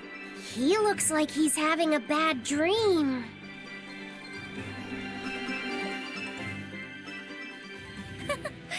I spy with my little eyes a kiddo who's spying at my bewitching waist. Oh, sorry. I just couldn't help it. What are those books anyway? Oh, that's a great question. Since you asked, I'll reveal the secrets of my tomes just for you. On the right, I've got my household ledger in the back and my magic encyclopedia in the front. That one I mostly use for oil blotting paper. What's oil blotting paper? It's a girl thing. The two on the left are my heavy book, which I use for flower pressings, and then my super pop-up book. A super pop-up book? When you open it, it pops out with the force of a raging river! When an enemy has me cornered, I can just open it up facing a nearby wall and pop! Instant getaway! The only downside is that it's a real pain to try to get closed again, so I haven't used it in years. What about the book right in front? That's actually layer cake. Whoa, really? Seared into its batter are precious bits of knowledge. Eating it is just as good for your brain as it is for your stomach. Wow! I had no idea that was possible. He's taking this so seriously, I almost feel bad. All of your books are so interesting, Mogulu. That's really cool. There's no end to your curiosity, is there? What do you say? Want to take a closer look? Boy, would I. If you really do, then say, Mogulu, I want to get to know you better. Mogulu, I want to get to know you better. All right, I accept. I'll reveal to you my most private secrets.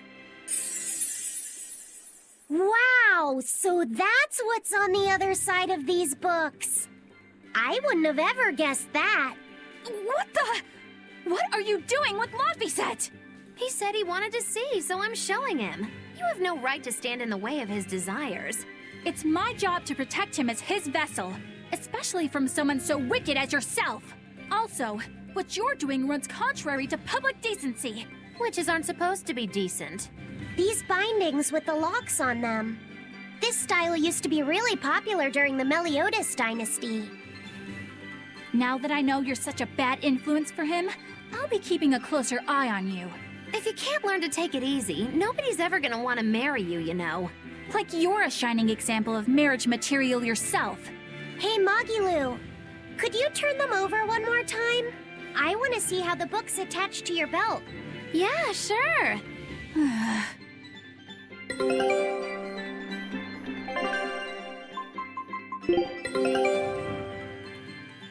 I knew this would be big.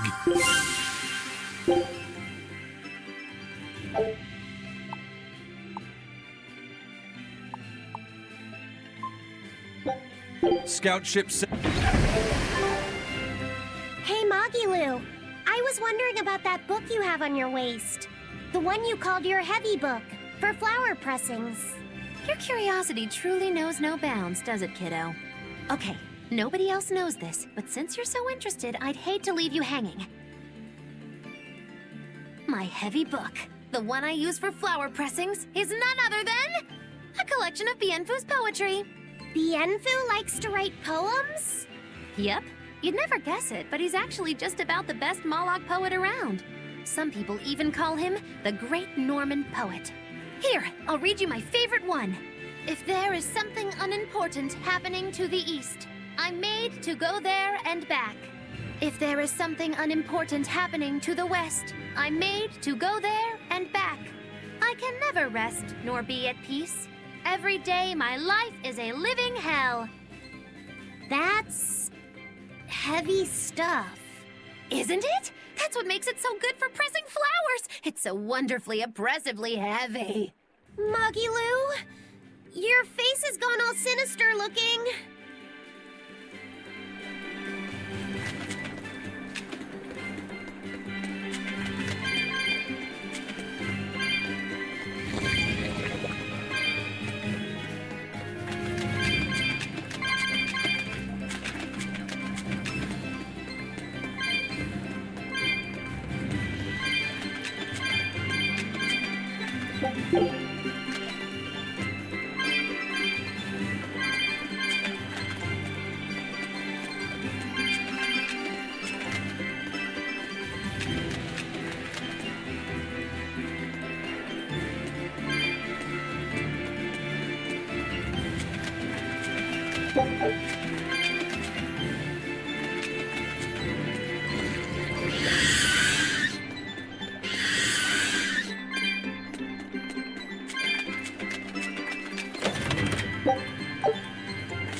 I hope I did a good job.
I'm ready for this.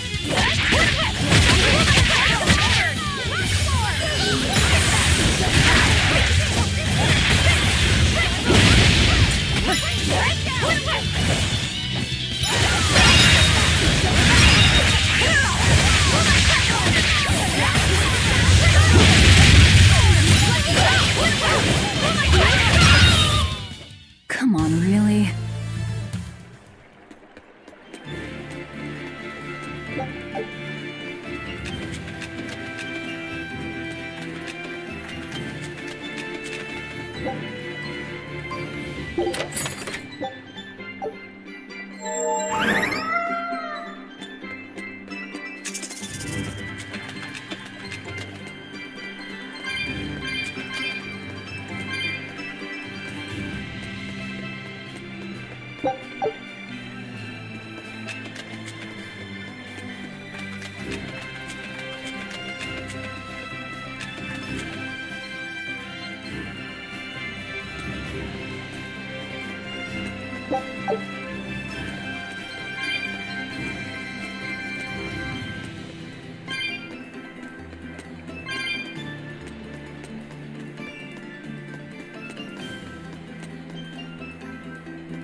I'm ready for this.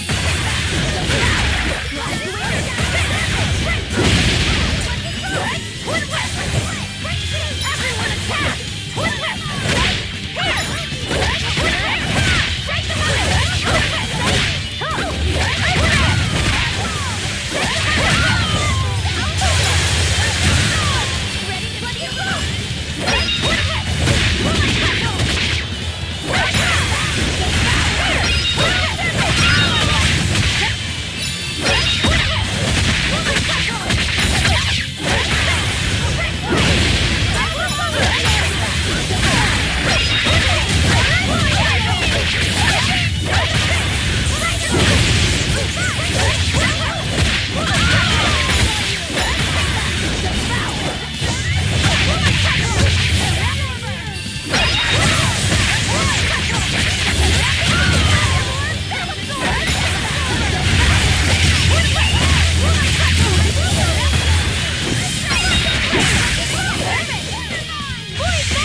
Gaze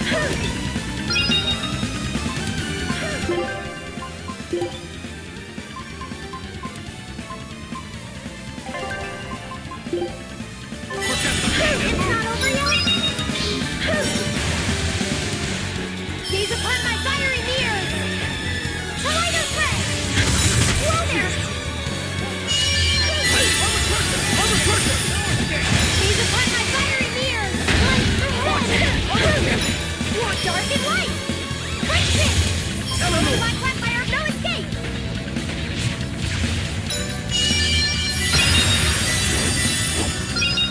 Blast away the shadows of darkness! Lucky cross! Dark and light! Its guardian was angry at it. Hold on. You can read a guardian's heart? Yeah, sort of.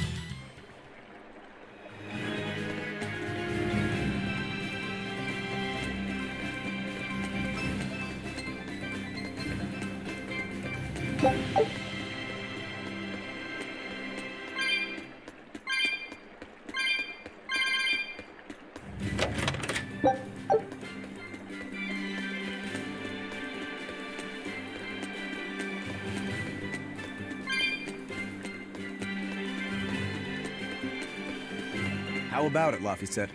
Picking up on anything? Yeah, in the direction of the temple. The feeling's getting stronger now. You won't get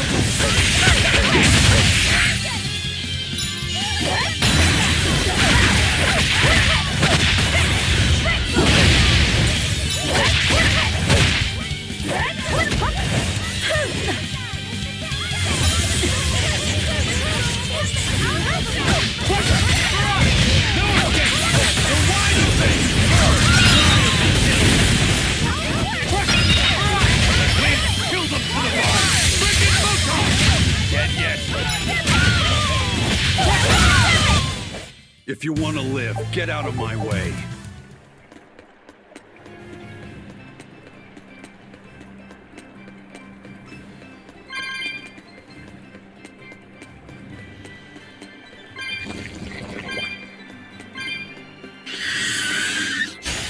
I'll end this quickly.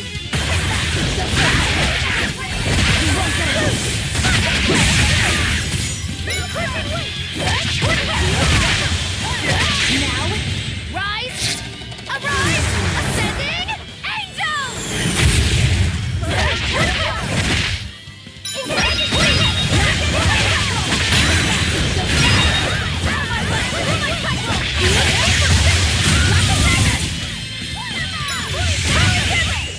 We won, right? Right?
What's this?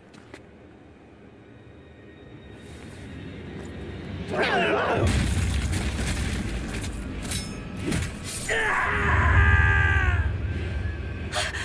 demon! The demon we heard about? Sounds like it's having fun. Then we'll use this distraction.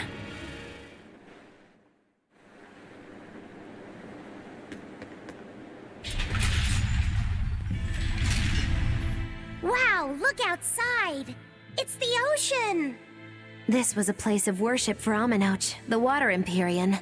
The ancients built this sanctuary underwater for the same reason that Eumasia's temples were built underground. But building this underwater couldn't have been easy. Aye. With the Earth temples, all they had to do was keep digging. Here, they had water to contend with. How did they do it? You can't split the sea like you can a log. They started by stacking giant stone blocks in the shallows, creating an enclosed space. Then they drained the water and expanded the enclosure. Once they had done that enough times and secured enough dry space, they were able to dig into the sea floor. It's mind-boggling, isn't it? The humans believed that by going through such great hardships to build these temples, they could show the depth of their devotion. Additionally, current research suggests the site of this temple once sat on the seacoast. What? Are you saying I'm wrong? No, I'm only reporting what I've read in academic journals. How would coastal ruins sink into the ocean? When the Empyreans began their slumber, the land shifted, and this temple was swallowed by the sea. Scholars were able to prove that the sand and the heavy stones formed an airtight seal around the structure. Later, people carved an undersea tunnel to connect to the temple, bringing it to its current state. Now that you mention it, I think I read that book too. Revised Theories on Ancient Architecture, right? That's the one. Have you read it, Eisen? No, I only read the first edition. The problem with the stone enclosure theory is that each time you expand the enclosure, the innermost stones have to be carried out. Once that was pointed out as being too inefficient, alternate theories were developed. The revised edition has a number of competing theories. I highly recommend reading it. I will then. So, wait, was that a complete rebuttal of Eisen's explanation? That was not my intention. It's okay. Archaeology is a continuous process of asking new questions and making new discoveries.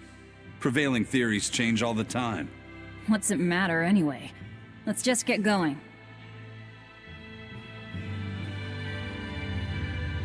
There's no Empyrean here, right, Eisen? If you're worried about it, why not flip that coin of his? Heads, no Empyrean. Tails, Empyrean Central. But it always comes up tails. Like I said before, these temples are nothing more than places of worship built by human hands. The current religion started when humans, fearful of natural forces, began to worship four gods they called the Empyreans. If you're concerned about whether or not one is sleeping in these ruins, just remember that their very existence is only legend. Be that as it may, Enominat certainly exists. Aye. But I've never heard a single story of anyone actually seeing an Empyrean. Enominat must be a special case then. Must be. I suppose so. If there were four more like him, and they were all trying to stop us, we'd be sunk. I can't disagree.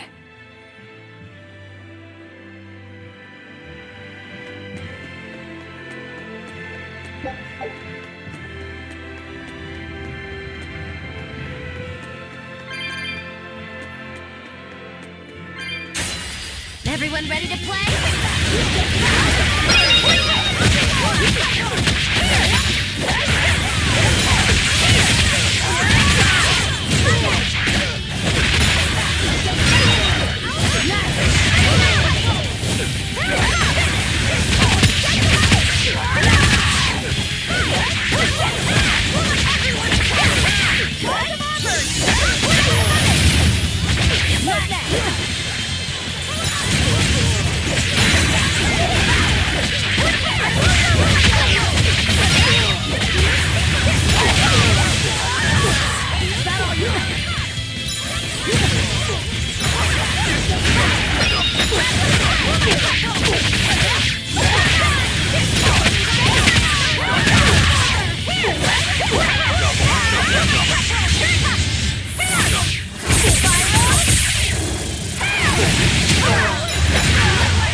Hey, is everyone all right?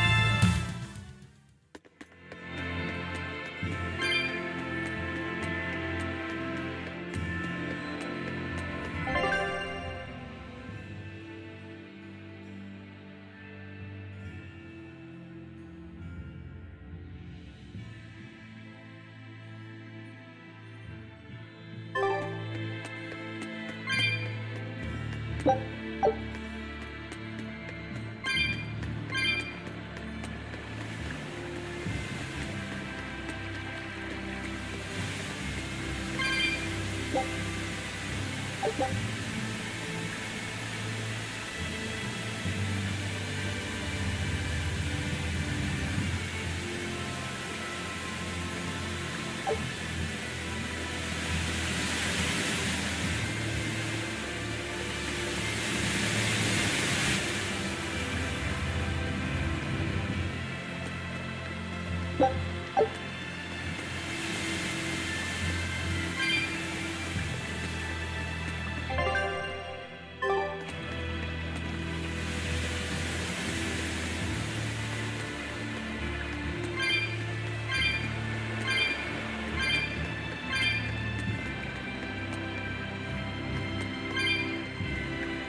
won't run away!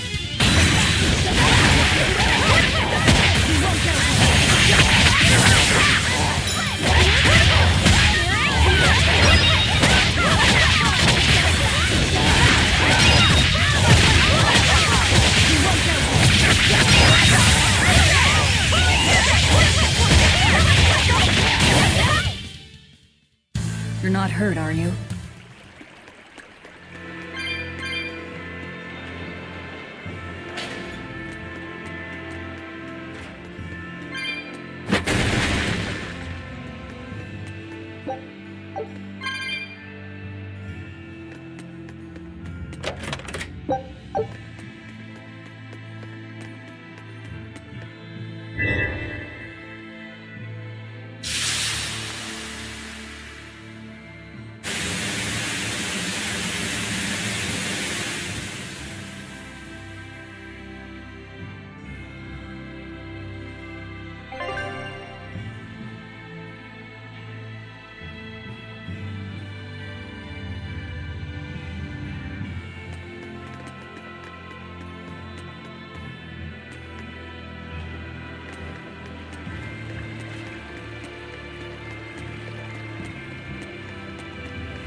Guess it's time to fight!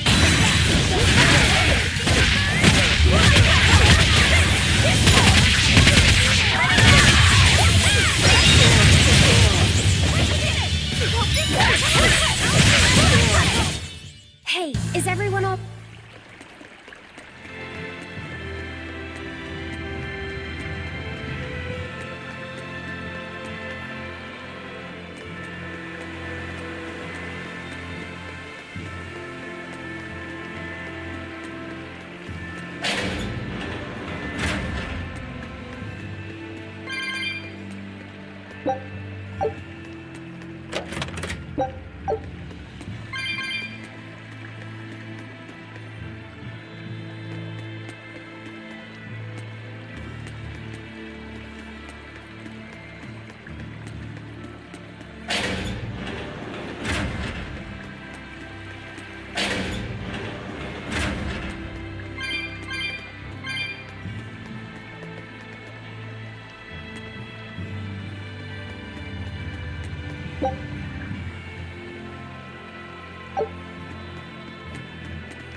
Scout.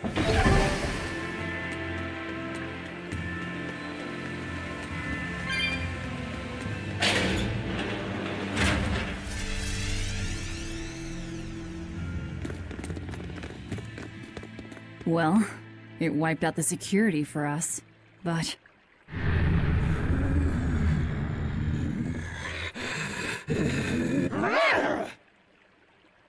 Well, look at that. Wolfie's got the crest of Aminoch, the same pendant worn by priestesses. Then that makes this demon... Yeah, she must be the missing mother, Mahina. Can't be.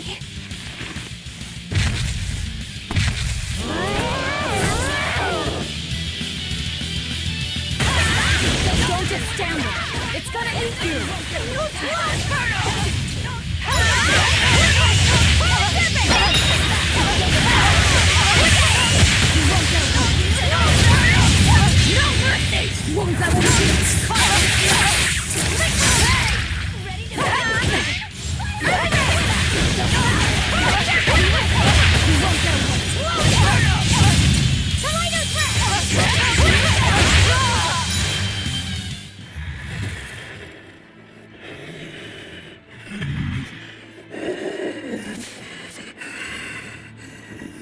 To think a priestess, beloved by her village, would become a demon. Eleanor? She's never going to be the same again. This is the least I can do for her. So says reason. Huh? That feeling.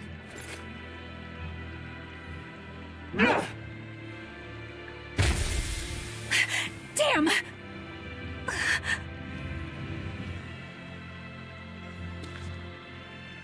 Let the demon be. We don't need it.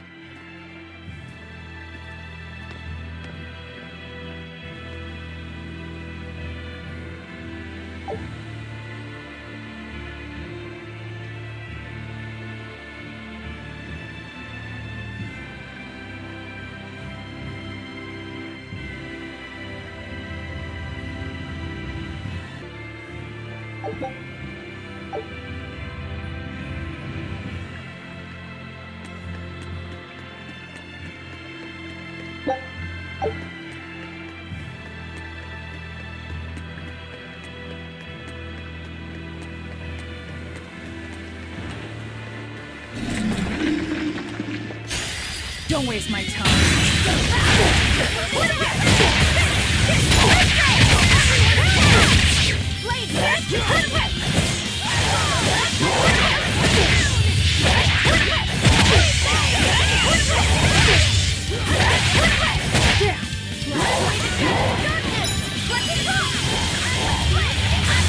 Now, rise, arise, ascending angels!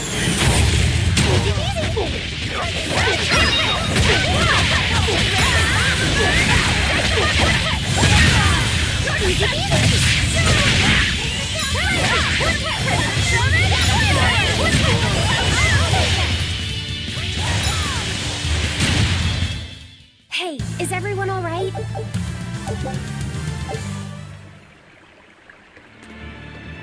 That demon. I guess she caught demon blight when she was looking for her daughter. Yeah, that's what the girl at the inn said. But even after turning into a demon, she's still searching for her daughter. Well, Rokurok, Kurogane, and Dial all remember what they wanted when they were human, right?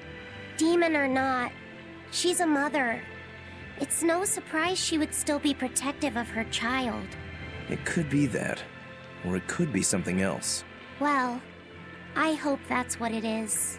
I know that must be how she felt as a human, but demons don't have a sense of motherhood or any such thing. You saw how violent she was. She's not Mahina anymore. When she became a demon, she lost all capacity for empathy and love. It's heartbreaking, but it's the truth. Velvet and Rokuro still have empathy. One demon left unchecked could take 100 lives, and this one's even willing to attack exorcists. Demons can wipe out entire villages, even cities, just as they destroyed my village. Thus, my path is clear. Eleanor is right. There's no turning back once you've changed. Perhaps it would be a mercy to grant her peace through death.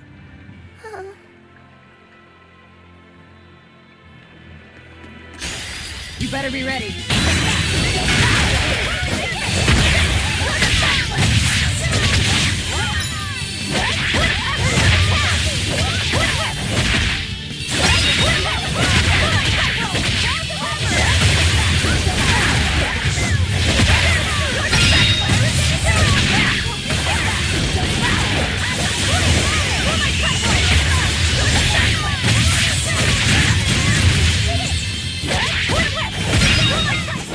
Come on, really? Is Innominat really an Empyrean? What makes you ask that all of a sudden? Well, according to the song Grimm deciphered, Innominat is an 8-headed dragon, right? The Empyreans are supposed to be these holy beings, but using Therians to feed on malevolence sounds more sinister than divine to me. You've got a point there. Empyreans are a type of Malachim, and that doesn't seem like any Malach we've seen. And even less so when we're talking an 8-headed dragon. Is it so far-fetched? What do you think will happen if the Therians come together in one place? Well, it wouldn't be good. My guess is they'd merge together into a giant, horrific monster. The mighty beast will attack us with its 8 long, snake-like necks and 8 heads spitting hellfire! I can see your worry. Right? And that's 8 heads with only 6 of us to take them on. It'd be more than we could handle. I'd have to conjure up a double or two. You can do that? Of course not. Then why mention it? Oh! What is it, Laphicet? Do you think each head would act of its own free will? Because if they do, they'd be uncoordinated, bumping into each other and going this way and that, giving us an opening. If we fight as one united whole, I know we can win. Yes! If we work hand in hand, victory is ours. Right, everyone? Huh? Us? United? Have you looked at us recently? Well, I mean, maybe.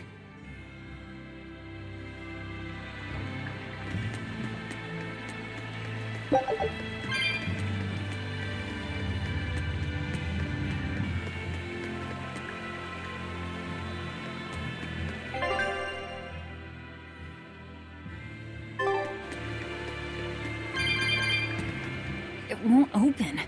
Is there some sort of trick to it?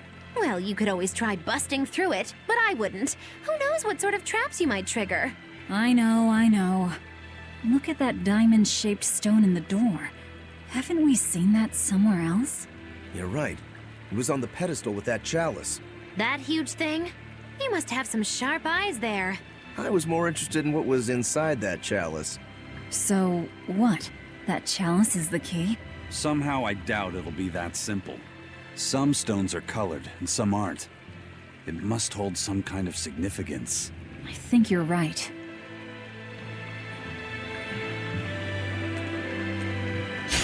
Let's do our best!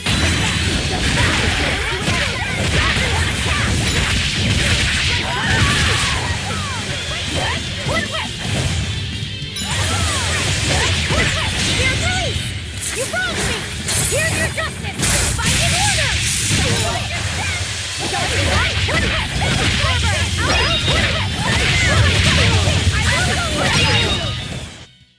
Stop fooling around.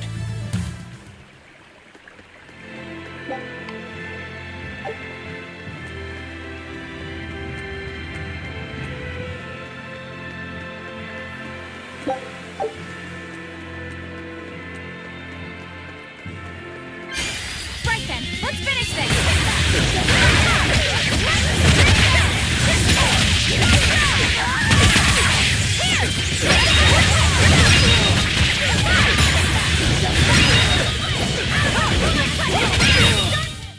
They were nothing.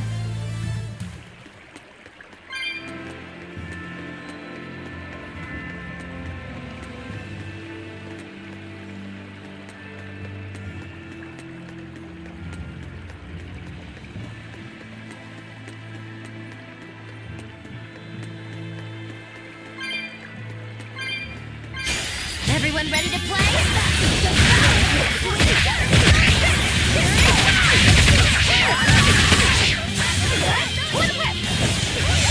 Now, rise, arise, ascending angels!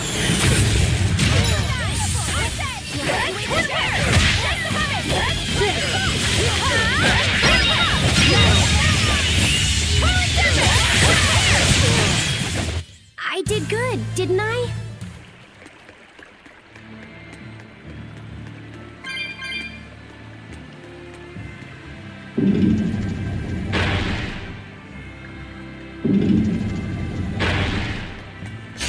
I can fight too!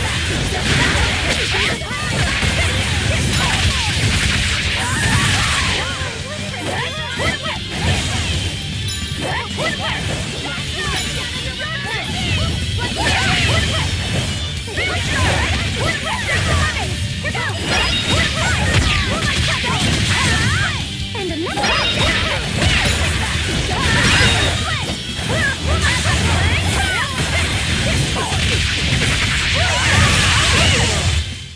I was amazing, wasn't I?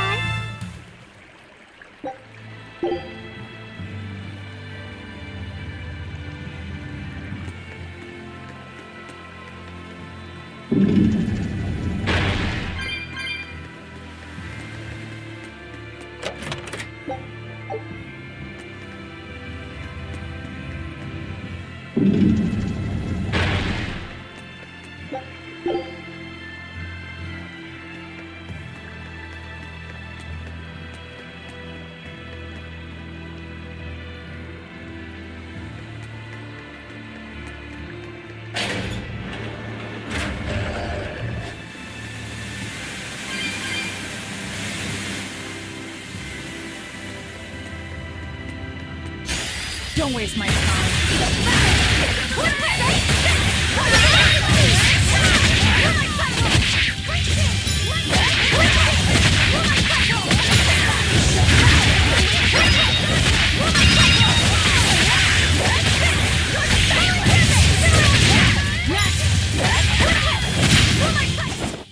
Its guardian was angry at it.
Come on, really?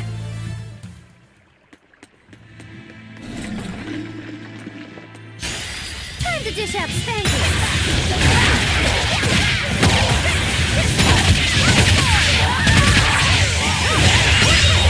No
Whoa!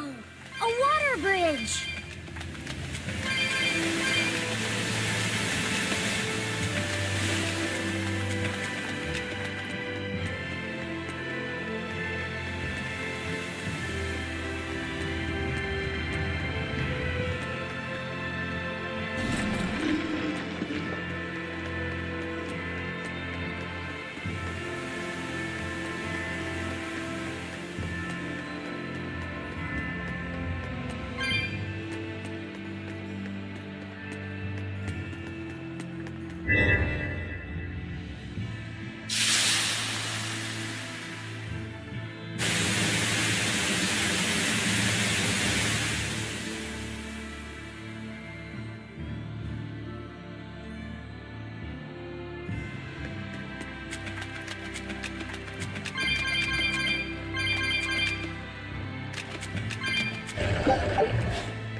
Let's get started!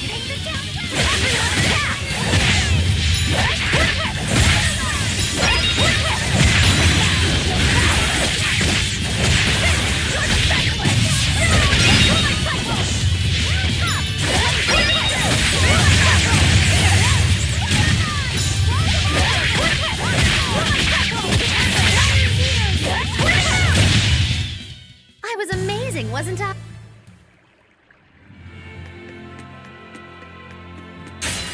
Let's do our best!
Scout.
We're finished here.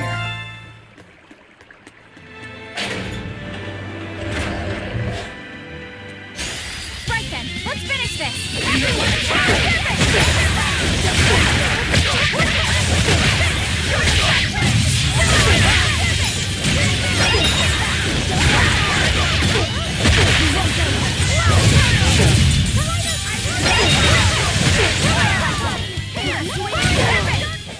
It appears that we're finished here.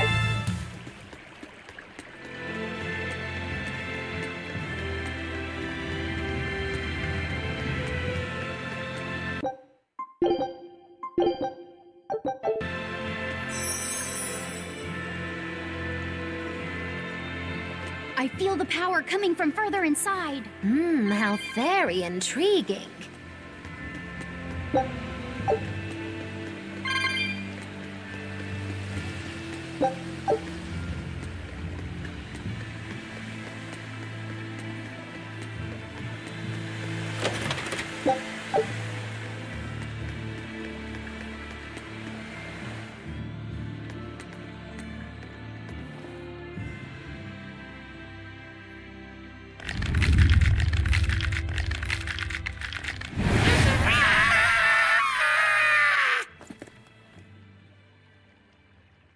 Well, there you are.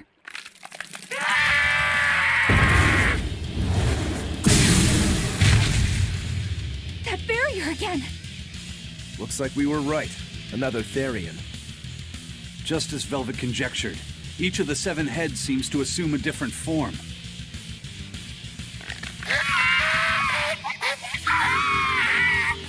The sensation! It was here! Oh, look at that. I guess your hunch panned out too, kiddo. This is just how I felt in Ward Forest. That must have been an Earth Pulse point back there, too. Oh, what are we going to do with this one? Can we get it to shrink like that bug of yours? I don't care whether it lives or dies. As long as we defeat it and take out one of Inominat's heads, that's all that matters.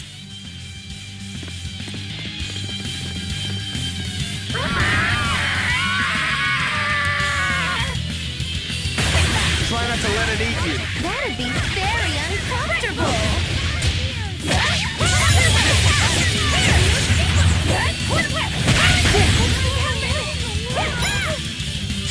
Gaze upon my fiery mirror! Paint the town red! Gaze upon my fiery mirror!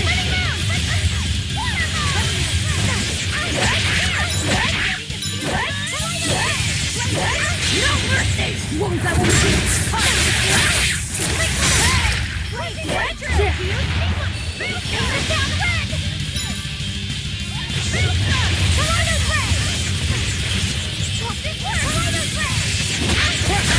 Ready to die? Think you can dodge? Just try! Perfect mayhem! Quicker! For us! No escape! Tremble! Burning Mound! Windlash! First aid! We're wide open!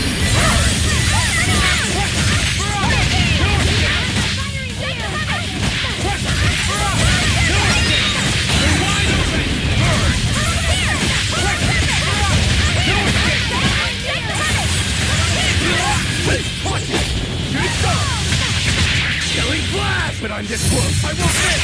Form 0!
I don't think this Therian's getting any smaller.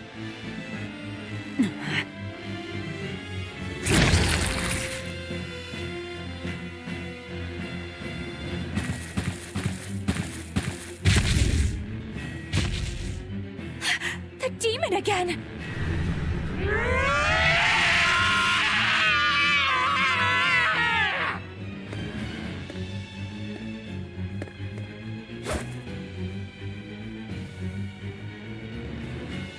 I'm not letting you go this time!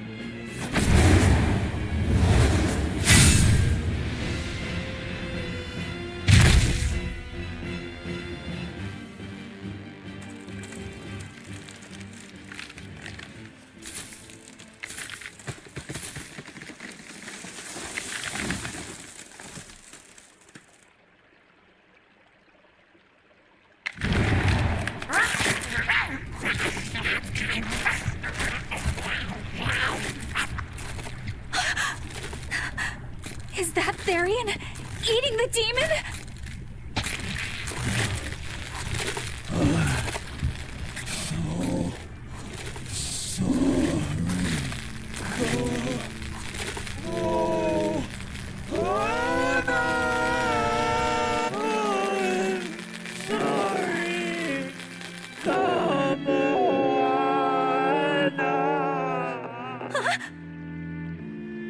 The Therian!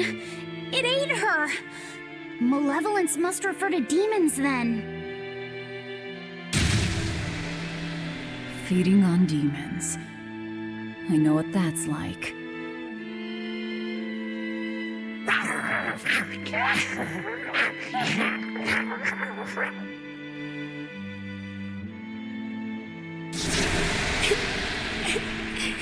Mommy. Mommy. Look! It turned into a little girl! Is that... Kamoana? Mommy, why? Why did you leave me all alone?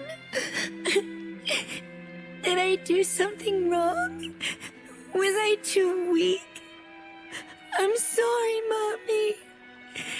I'm sorry. No, this can't be happening. I tried so hard to be strong for you, Mommy. The man from the Abbey made me strong.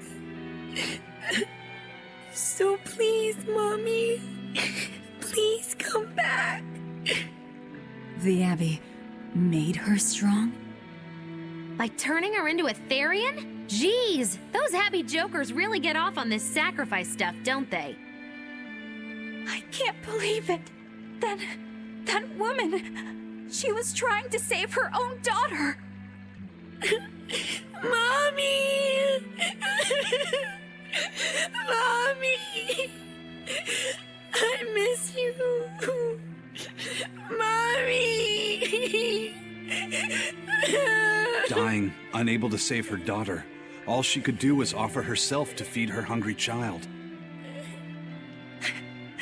No, this is my fault!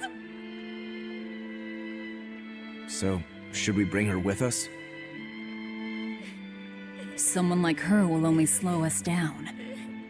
That Therian isn't going anywhere.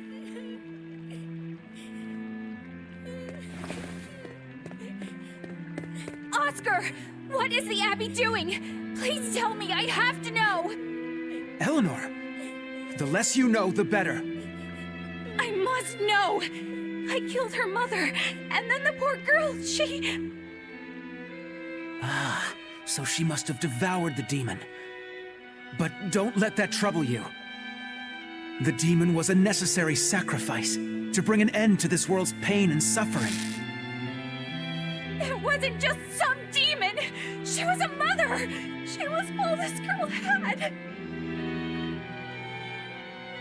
Her one and only mother. Be that as it may, those who possess strong wings must...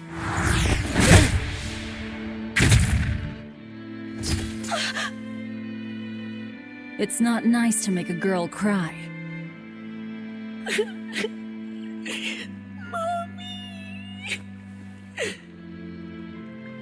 Kamoana, It's now or never.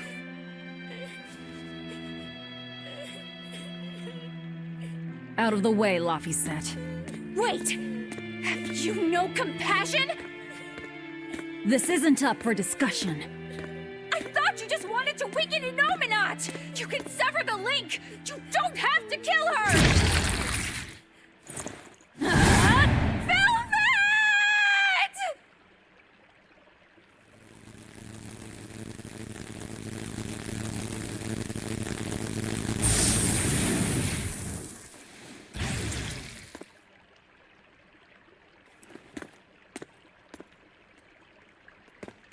Oh, someone's had a change of heart. Apparently, a woman's tears truly do have frightening power.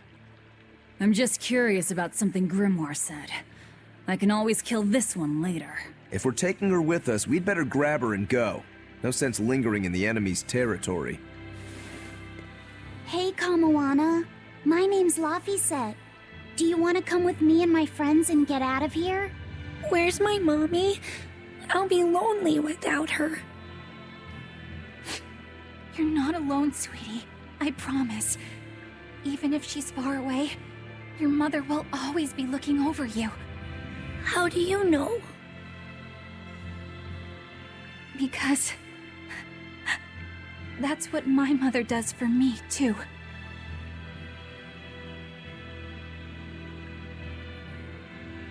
Let's go, Kamawana.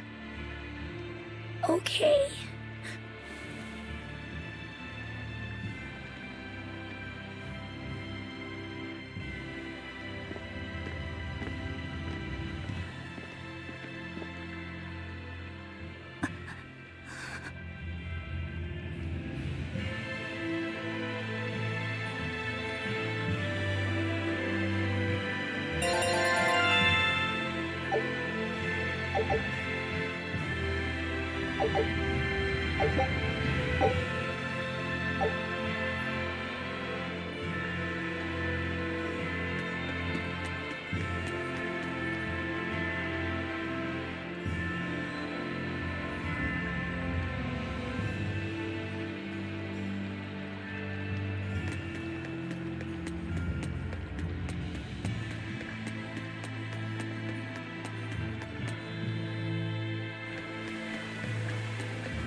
Not good.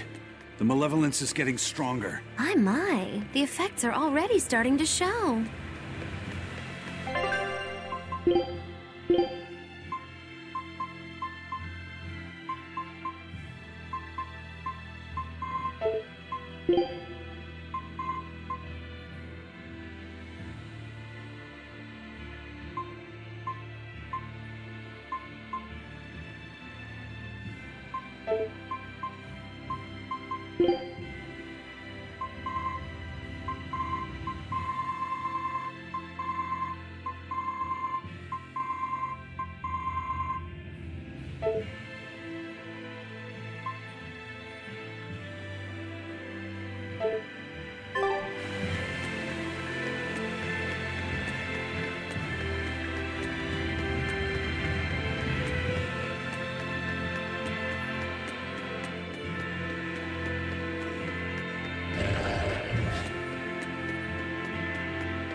I'm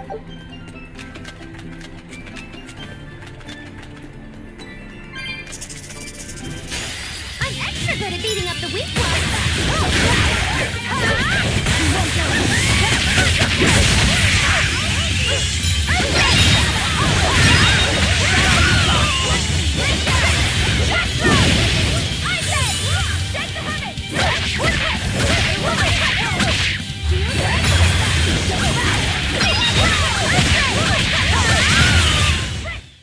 Its guardian was angry at it.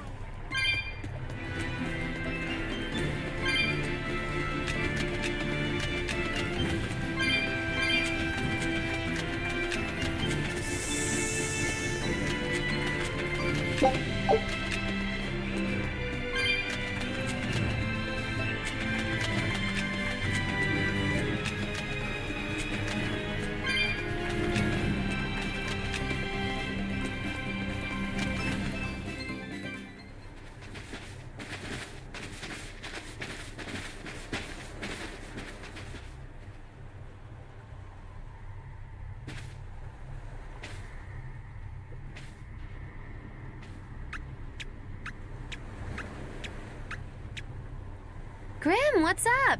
Did you come to share something else you found in that book? Not quite. I'm afraid the malevolence has grown too dense for me to hole up at the inn reading. Malevolence?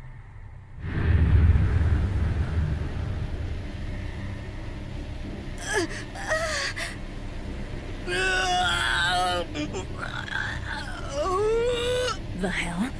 What's that coming out of their bodies? Malevolence. They're all hitting their limits.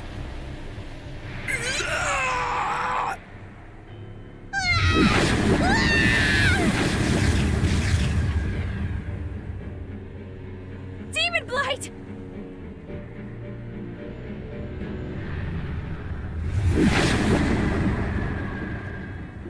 Even the inn girl! Why is this happening? They're demons now. Their malevolence is spilling over. The malevolence.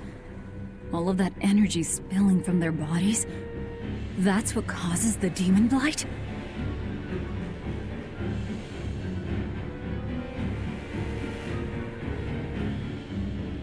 Do you know what demon blight really is? What demons are?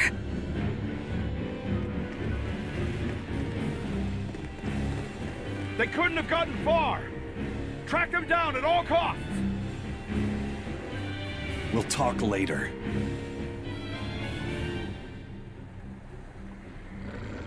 The exorcists are going to have their hands full with these demons. Let's get back to the ship while we can.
Finish this now.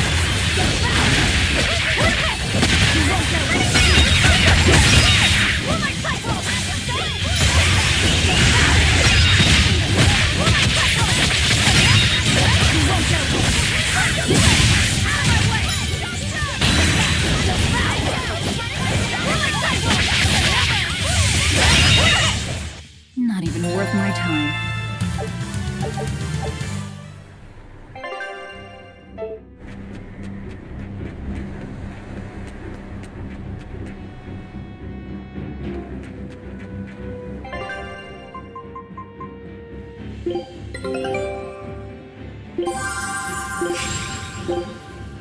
Scout ships.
Where's my mom? Kamoana, your mother is still far away. Then I need to wait for her at home. Let's go back to Haria. Scary demons are running through the village. It's too dangerous there now. But I want to see my mom. Your mom would be sad if you got hurt by a demon. Come with us, and we'll keep you safe until she comes back. Okay, I'll go with you. I wouldn't want Mom to be sad.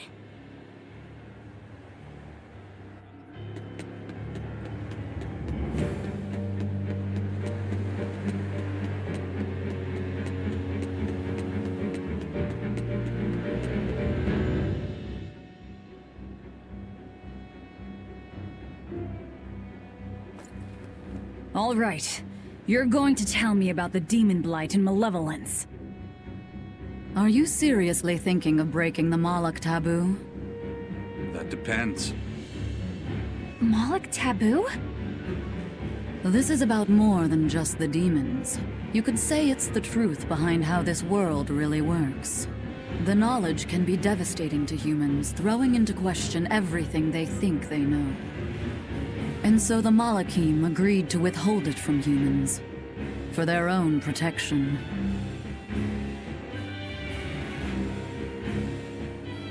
You still want to know? It's not like I'm a human anymore. I can't keep lying to myself. I can't go on unless I know the truth. You asked for it.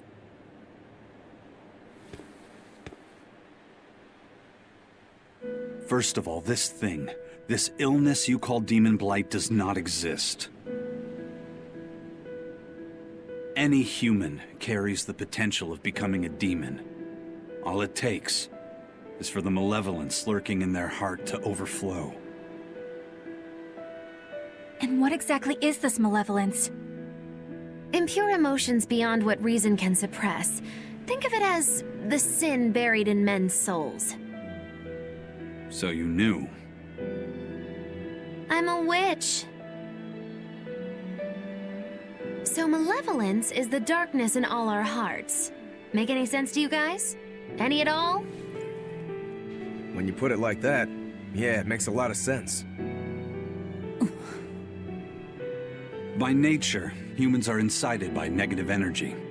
It is easy to turn them towards impurity, creating malevolence. In fact, most people are constantly generating malevolence. It might even be possible that demons are people's true selves, and what little reason they possess is all that keeps them in human form. If the masses realize this, the realm would be thrown into utter chaos. That's why the Abbey propagates the lie of demon light. So I presume. That can't be true! You know yourselves there weren't any demons before the opening! It used to be that humans couldn't see demons, or Malachim. Not unless they possessed a unique spiritual talent we call resonance. All your average human would see was someone turning extremely violent. Unable to explain what was happening, they'd just call those people possessed or feral. Then what made people see them all of a sudden? I don't know. My guess would be that something triggered greater resonance among all of humanity. And then, on the day of the Advent, all humans gained the ability to perceive Malachim. And in the following days, the exorcist numbers swelled. This has to be Artorias' doing.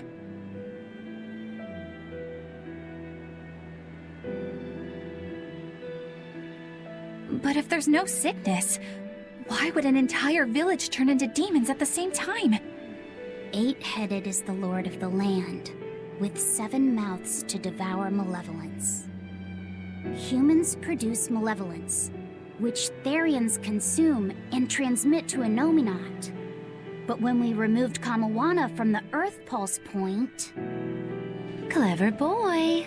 That's right. With no Therian to absorb their malevolence, the villagers could no longer contain it. So you're saying it's all my fault?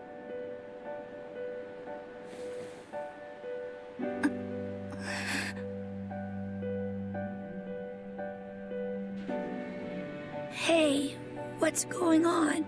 You all look so sad. It's scaring me. On the other hand, at least now we know we can trust the contents of that ancient book. We tear the Therians away from their Earth Pulse points. Inominat's power will wane, and will prevent this awakening. But if we take away the Therians, then more and more humans will turn into demons. It's the only way to kill Artorias. Ooh, the knives come out. So even the truth won't stop you. Very well.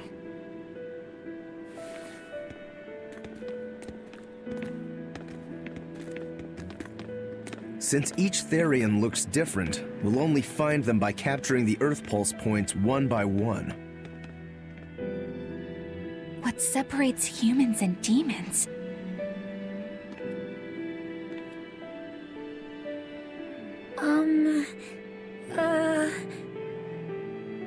That's Eleanor. Cheer up, Eleanor. Your mommy's looking over you too, you know.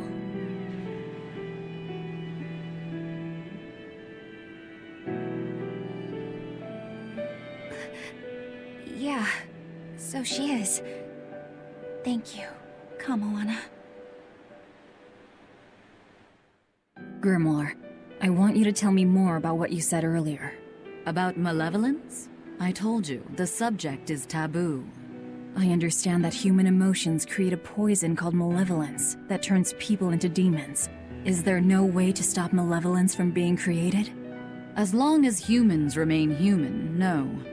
Malevolence is born of emotion, you see. But your kind must have found a way around it. Malachim experience emotions too. But Malachim do not produce malevolence, unlike humans.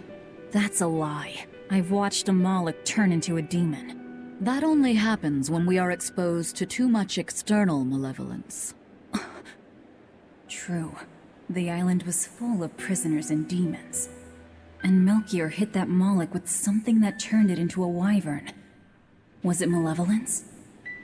To Malachim, malevolence is a powerful toxin. We seek those of purity to serve as vessels to protect us from it. It is not a perfect solution, however. If the vessel is corrupted, the Malak is as well. That is correct. So if Eleanor turns into a demon, then Laphicet... That must be what Eisen meant when he said he'd hate to see Laphicet's vessel broken. A small crack in one's soul is often all it takes to break a person apart. So try not to pick on our squeaky clean exorcist too much, Thanks for the warning.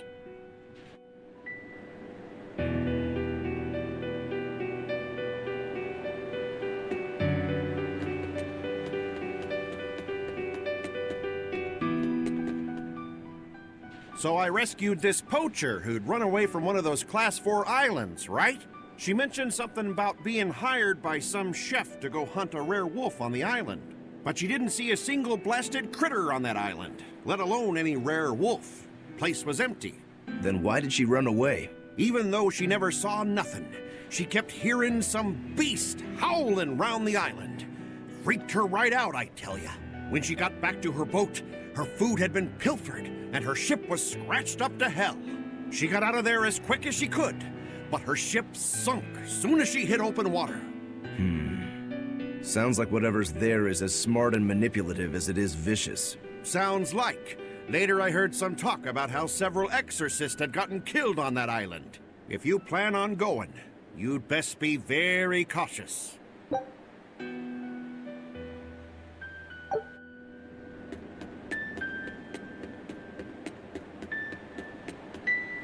Sir, we just received a Sylph J from the boss of the Bloodwings. She has a job for us and wants us to meet her in Logres. How should we respond? Let's do it. Besides, we need to see if that demon in the villa was actually a Therian. Good point. And the Bloodwings might know something about the other Therians, too. We're heading for Logres. Prepare to set sail. Ready anytime!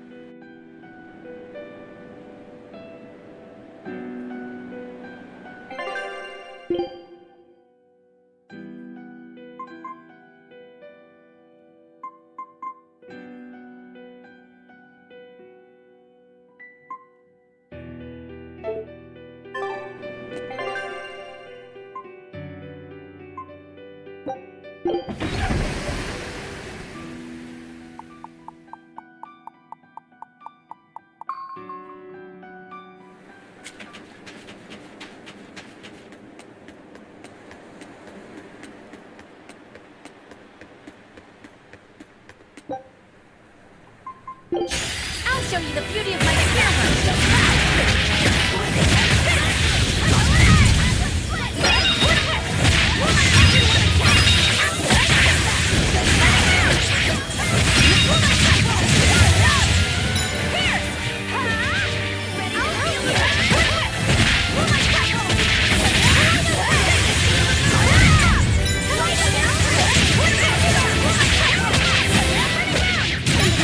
Yeah.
I lost my mother to a demon.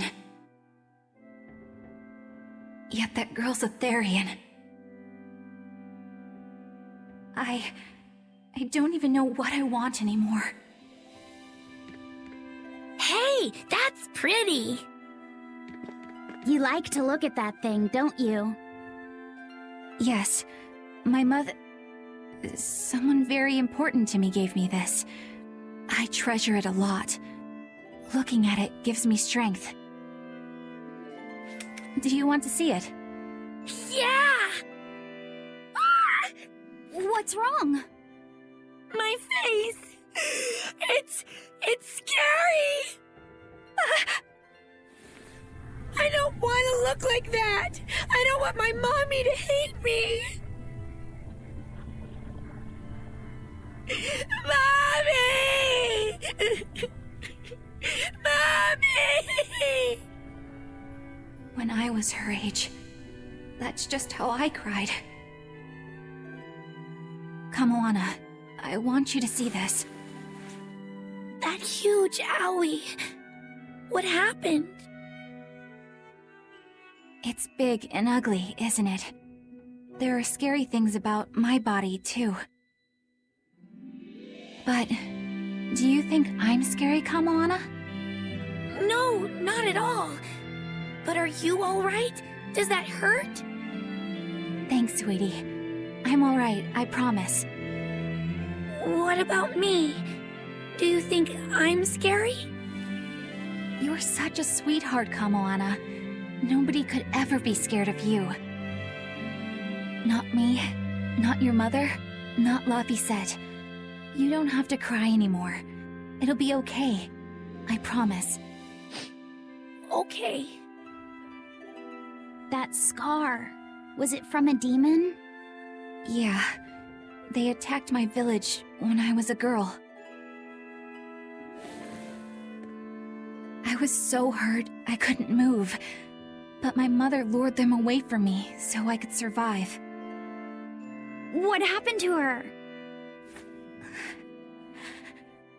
The last thing she said to me was, "Stay strong and keep living." Oh. Come to the deck. Grimoire says she's learned something from the book. Hey, why's your face so red? It's nothing. Somehow, I doubt that. It's nothing, I swear.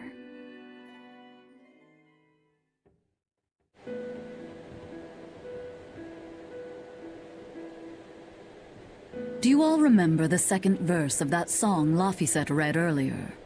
4 Empyreans may tear him asunder, but so long as there is one receptive to divine power, Therian shall be forever reborn in sight of the full crimson moon. Right. That's what I've gathered you all here to discuss. And we think that passage means that Innominat and the Therians will be revived by a chosen one, right?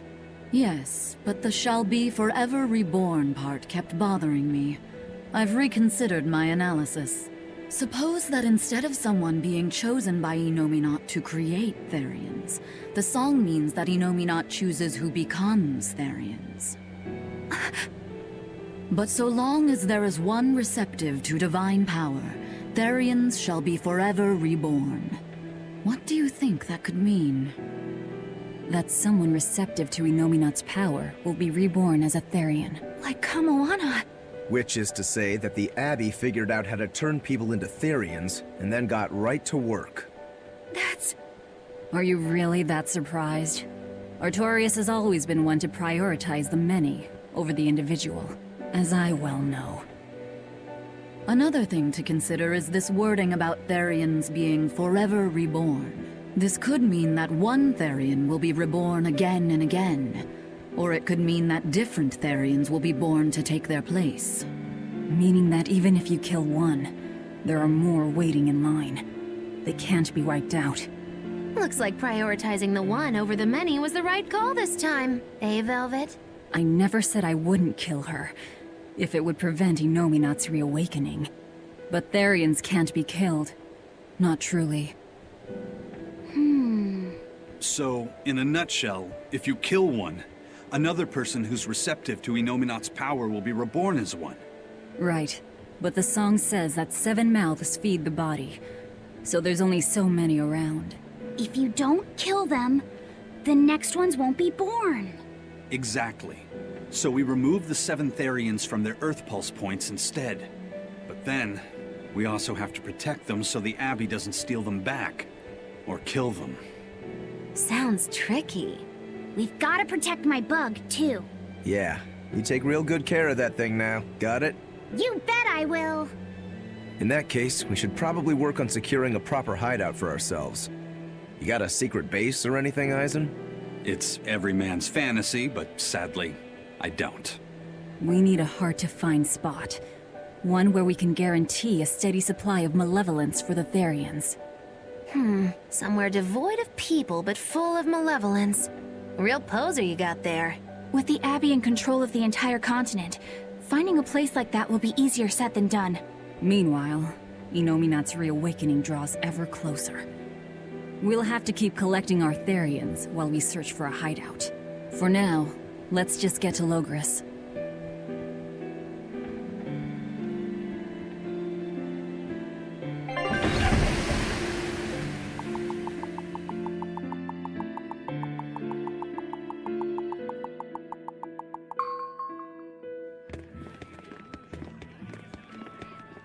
Hey, old man! Give me all the water and food you got! Wait your turn, moron! I was drifting out at sea for 3 days! Almost died out there! Poor you! You probably deserved it! Say that again, wise ass! I dare ya! Shut up, both of ya! No one's getting anything until you pay me what you owe first. Are they gonna be okay? Don't pay them any mind. Sailors are just a short-tempered bunch, that's all. Huh? The hell are you doing? What's going on? They've jacked up the price to dock our ship here. Oh yeah? Some real balls you've got there, buddy. If you lot want to moor here, that's the price you're gonna pay. Look, pirates are a liability to begin with, but calling your crew infamous these days would be putting it lightly. The more wanted you are, the more it's gonna cost to hide you. Capiche? Hard to argue there. Benwick, just pay the man what he wants. Yes, sir. You're such pushovers. You and the captain both. I knew I could count on you to come through, Eisen. Pleasure doing business with you. Looks like I'm causing you trouble. It comes with the job. Don't sweat it. Some sailors just have longer tempers than others. Noted.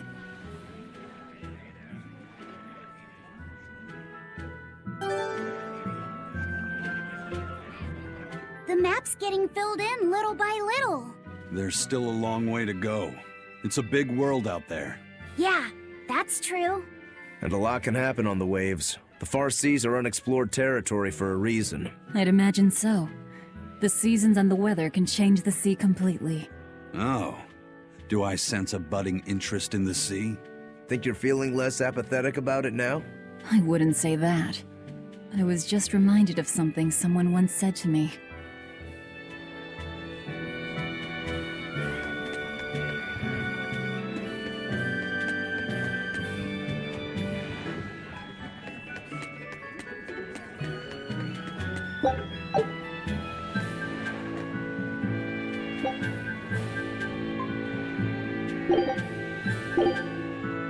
Here I come!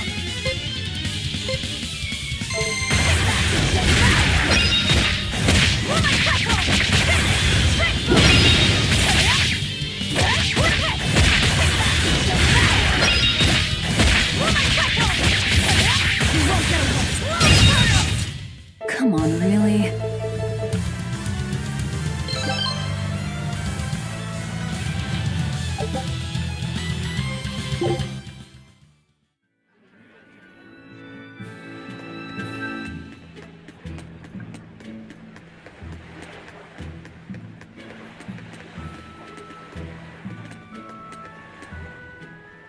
Alright, everything's all fixed up. Now to polish this ship from top to bottom. You really throw your back into your work, don't you? Why shouldn't I? The Von Eltia's our pride and joy, our weapon. And most importantly, our home. I'm sure you've heard this before, but she's one odd-looking ship. The Von Eltia was built by the Kingdom 12 years ago, using the very best technology available. She was designed for search and seizure operations on the high seas. Apparently, her unusual design comes from an engineer who is familiar with technology from the far continent. But on her maiden voyage, a string of mysterious accidents took the lives of the captain, then the second, and then the third in command. People thought the ship was bad luck. She was about to be scrapped when Captain Eyfried came and snatched her for himself. If the ship was bad luck, why did Eyfried want it? Well, I'm sure part of it was that he wanted a sturdy ship, capable of reaching the far continent. But when I asked him why, he said, "She looks interesting." She's too interesting if you ask me. We've been chased by storms, struck by icebergs, attacked by a giant whale. You name it. 3 years ago when the first mate arrived, it all made sense. To think we'd been haunted by a Reaper the whole time. Oh, come on. Don't go blaming the captain and the first mate for every bad thing that happens. I bet you're all just frustrated because you're forced to go where they tell you. None of us are forced to be here. We're here because we choose to be here. And we do so fully knowing what sort of men the captain and the first mate are. Anyone can leave the crew whenever they like. We're free pirates, each of us, here because we want to be. Some of us love adventure, some are looking to test their fate, and some are just searching for a good place to die. We're a ragtag bunch of rogues, that's for sure. But not a one of us has died carrying regret or resentment. So we're glad to help out you and yours. But you'd best not forget what we stand for. I won't. They're quite the crew, aren't they? Were all those accidents truly caused by your power? Yeah. I've been searching far and wide for a way to lift the Reaper's curse. But when I couldn't find a single thread to follow on this continent, I turned my eyes to the other side of the ocean. And that's why you boarded this ship. And a fine ship she is. The Von Eltia was built from 1,000-year-old wood, you know. Before I found my coin, she was my vessel. But then the accidents came. And then Eyfried stole the ship. Did he know you were on board? Definitely. He had pretty solid resonance going for him. Although at first, I think he assumed I was just a dour-eyed lubber worthy of little notice. I suppose being a Reaper tends to take its toll like that. No argument there. But still, whether they could see me or not, they didn't act any differently at all. I fought my damn curse with everything I had. And Eyfried and his crew fought right along with me. Hell, we even finally made it to the far continent. And you didn't find anything there? To help with your curse? I didn't even look. But that's why you went there, isn't it? Eventually, I just got tired of fighting back. The crew, they taught me how to feel alive. And the joy of pursuing my dreams alongside good friends.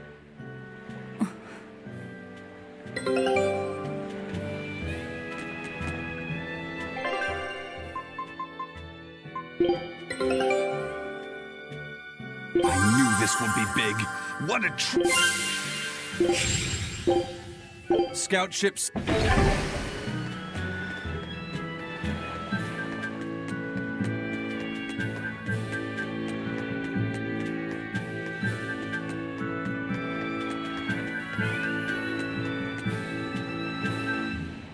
Just when are we gonna be allowed free access through Vortigern?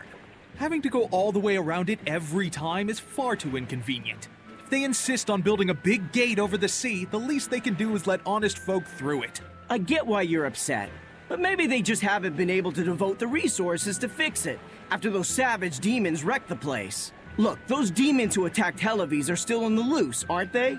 Yep, standing right here. From what I heard, the demons who wrecked Vortigern were the same ones that killed the High Priest. What? No way. Wait a minute. The High Priest was killed? Yeah.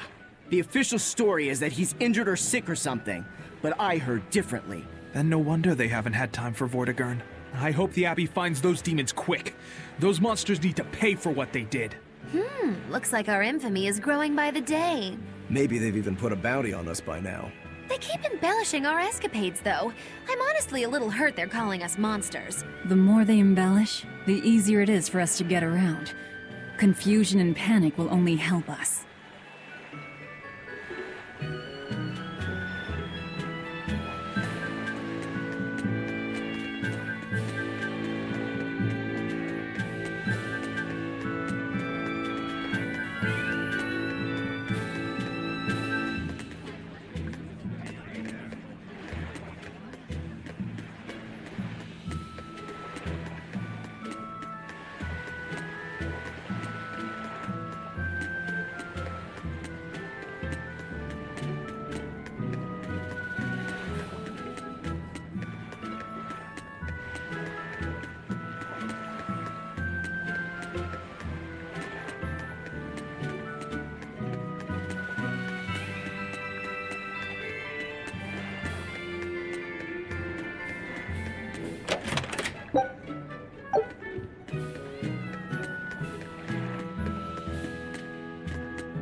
Man, I heard that the merchants in Port Renede are making a killing now that the sea gate is shut tight. No. Nothing compared to a merchant like you. There are people profiting from this? What are you talking about? Anyone who wants to head to Northgan has to sail around Westgan now. And those ships need to put into Port Renede for supplies. That is true.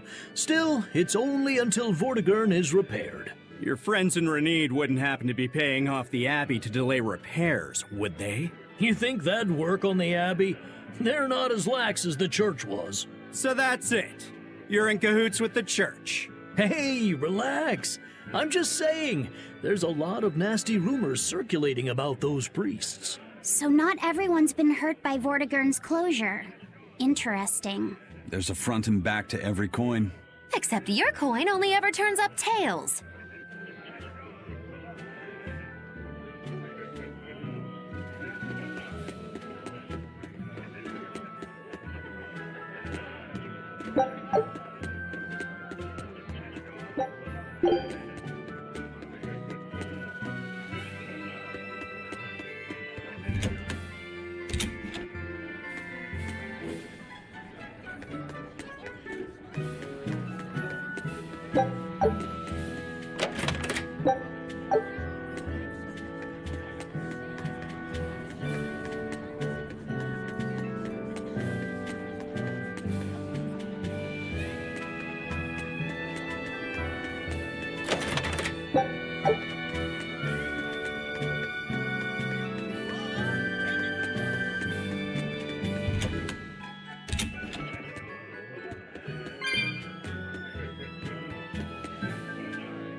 The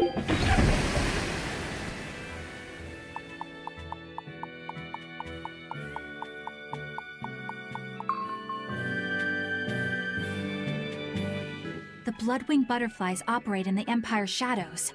Not even the Abbey knows their full scope beyond whispers and rumor. And you all have a connection to them, don't you?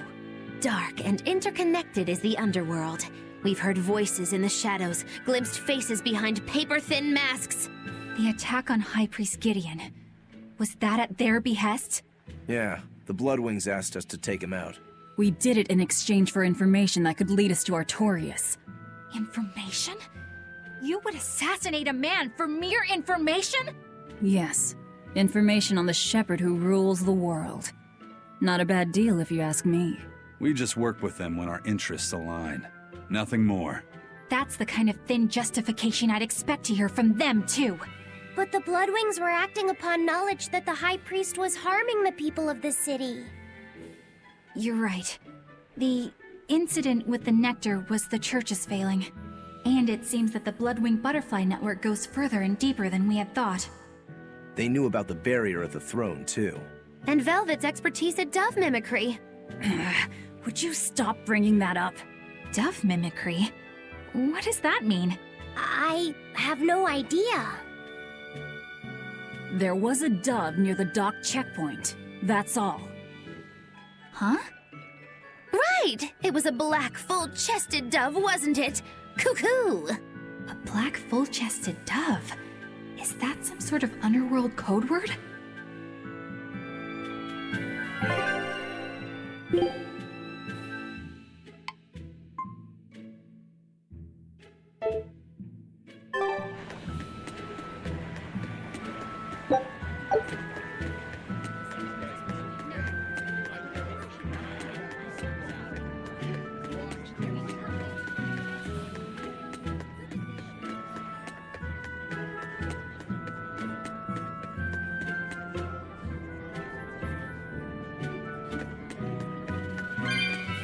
What?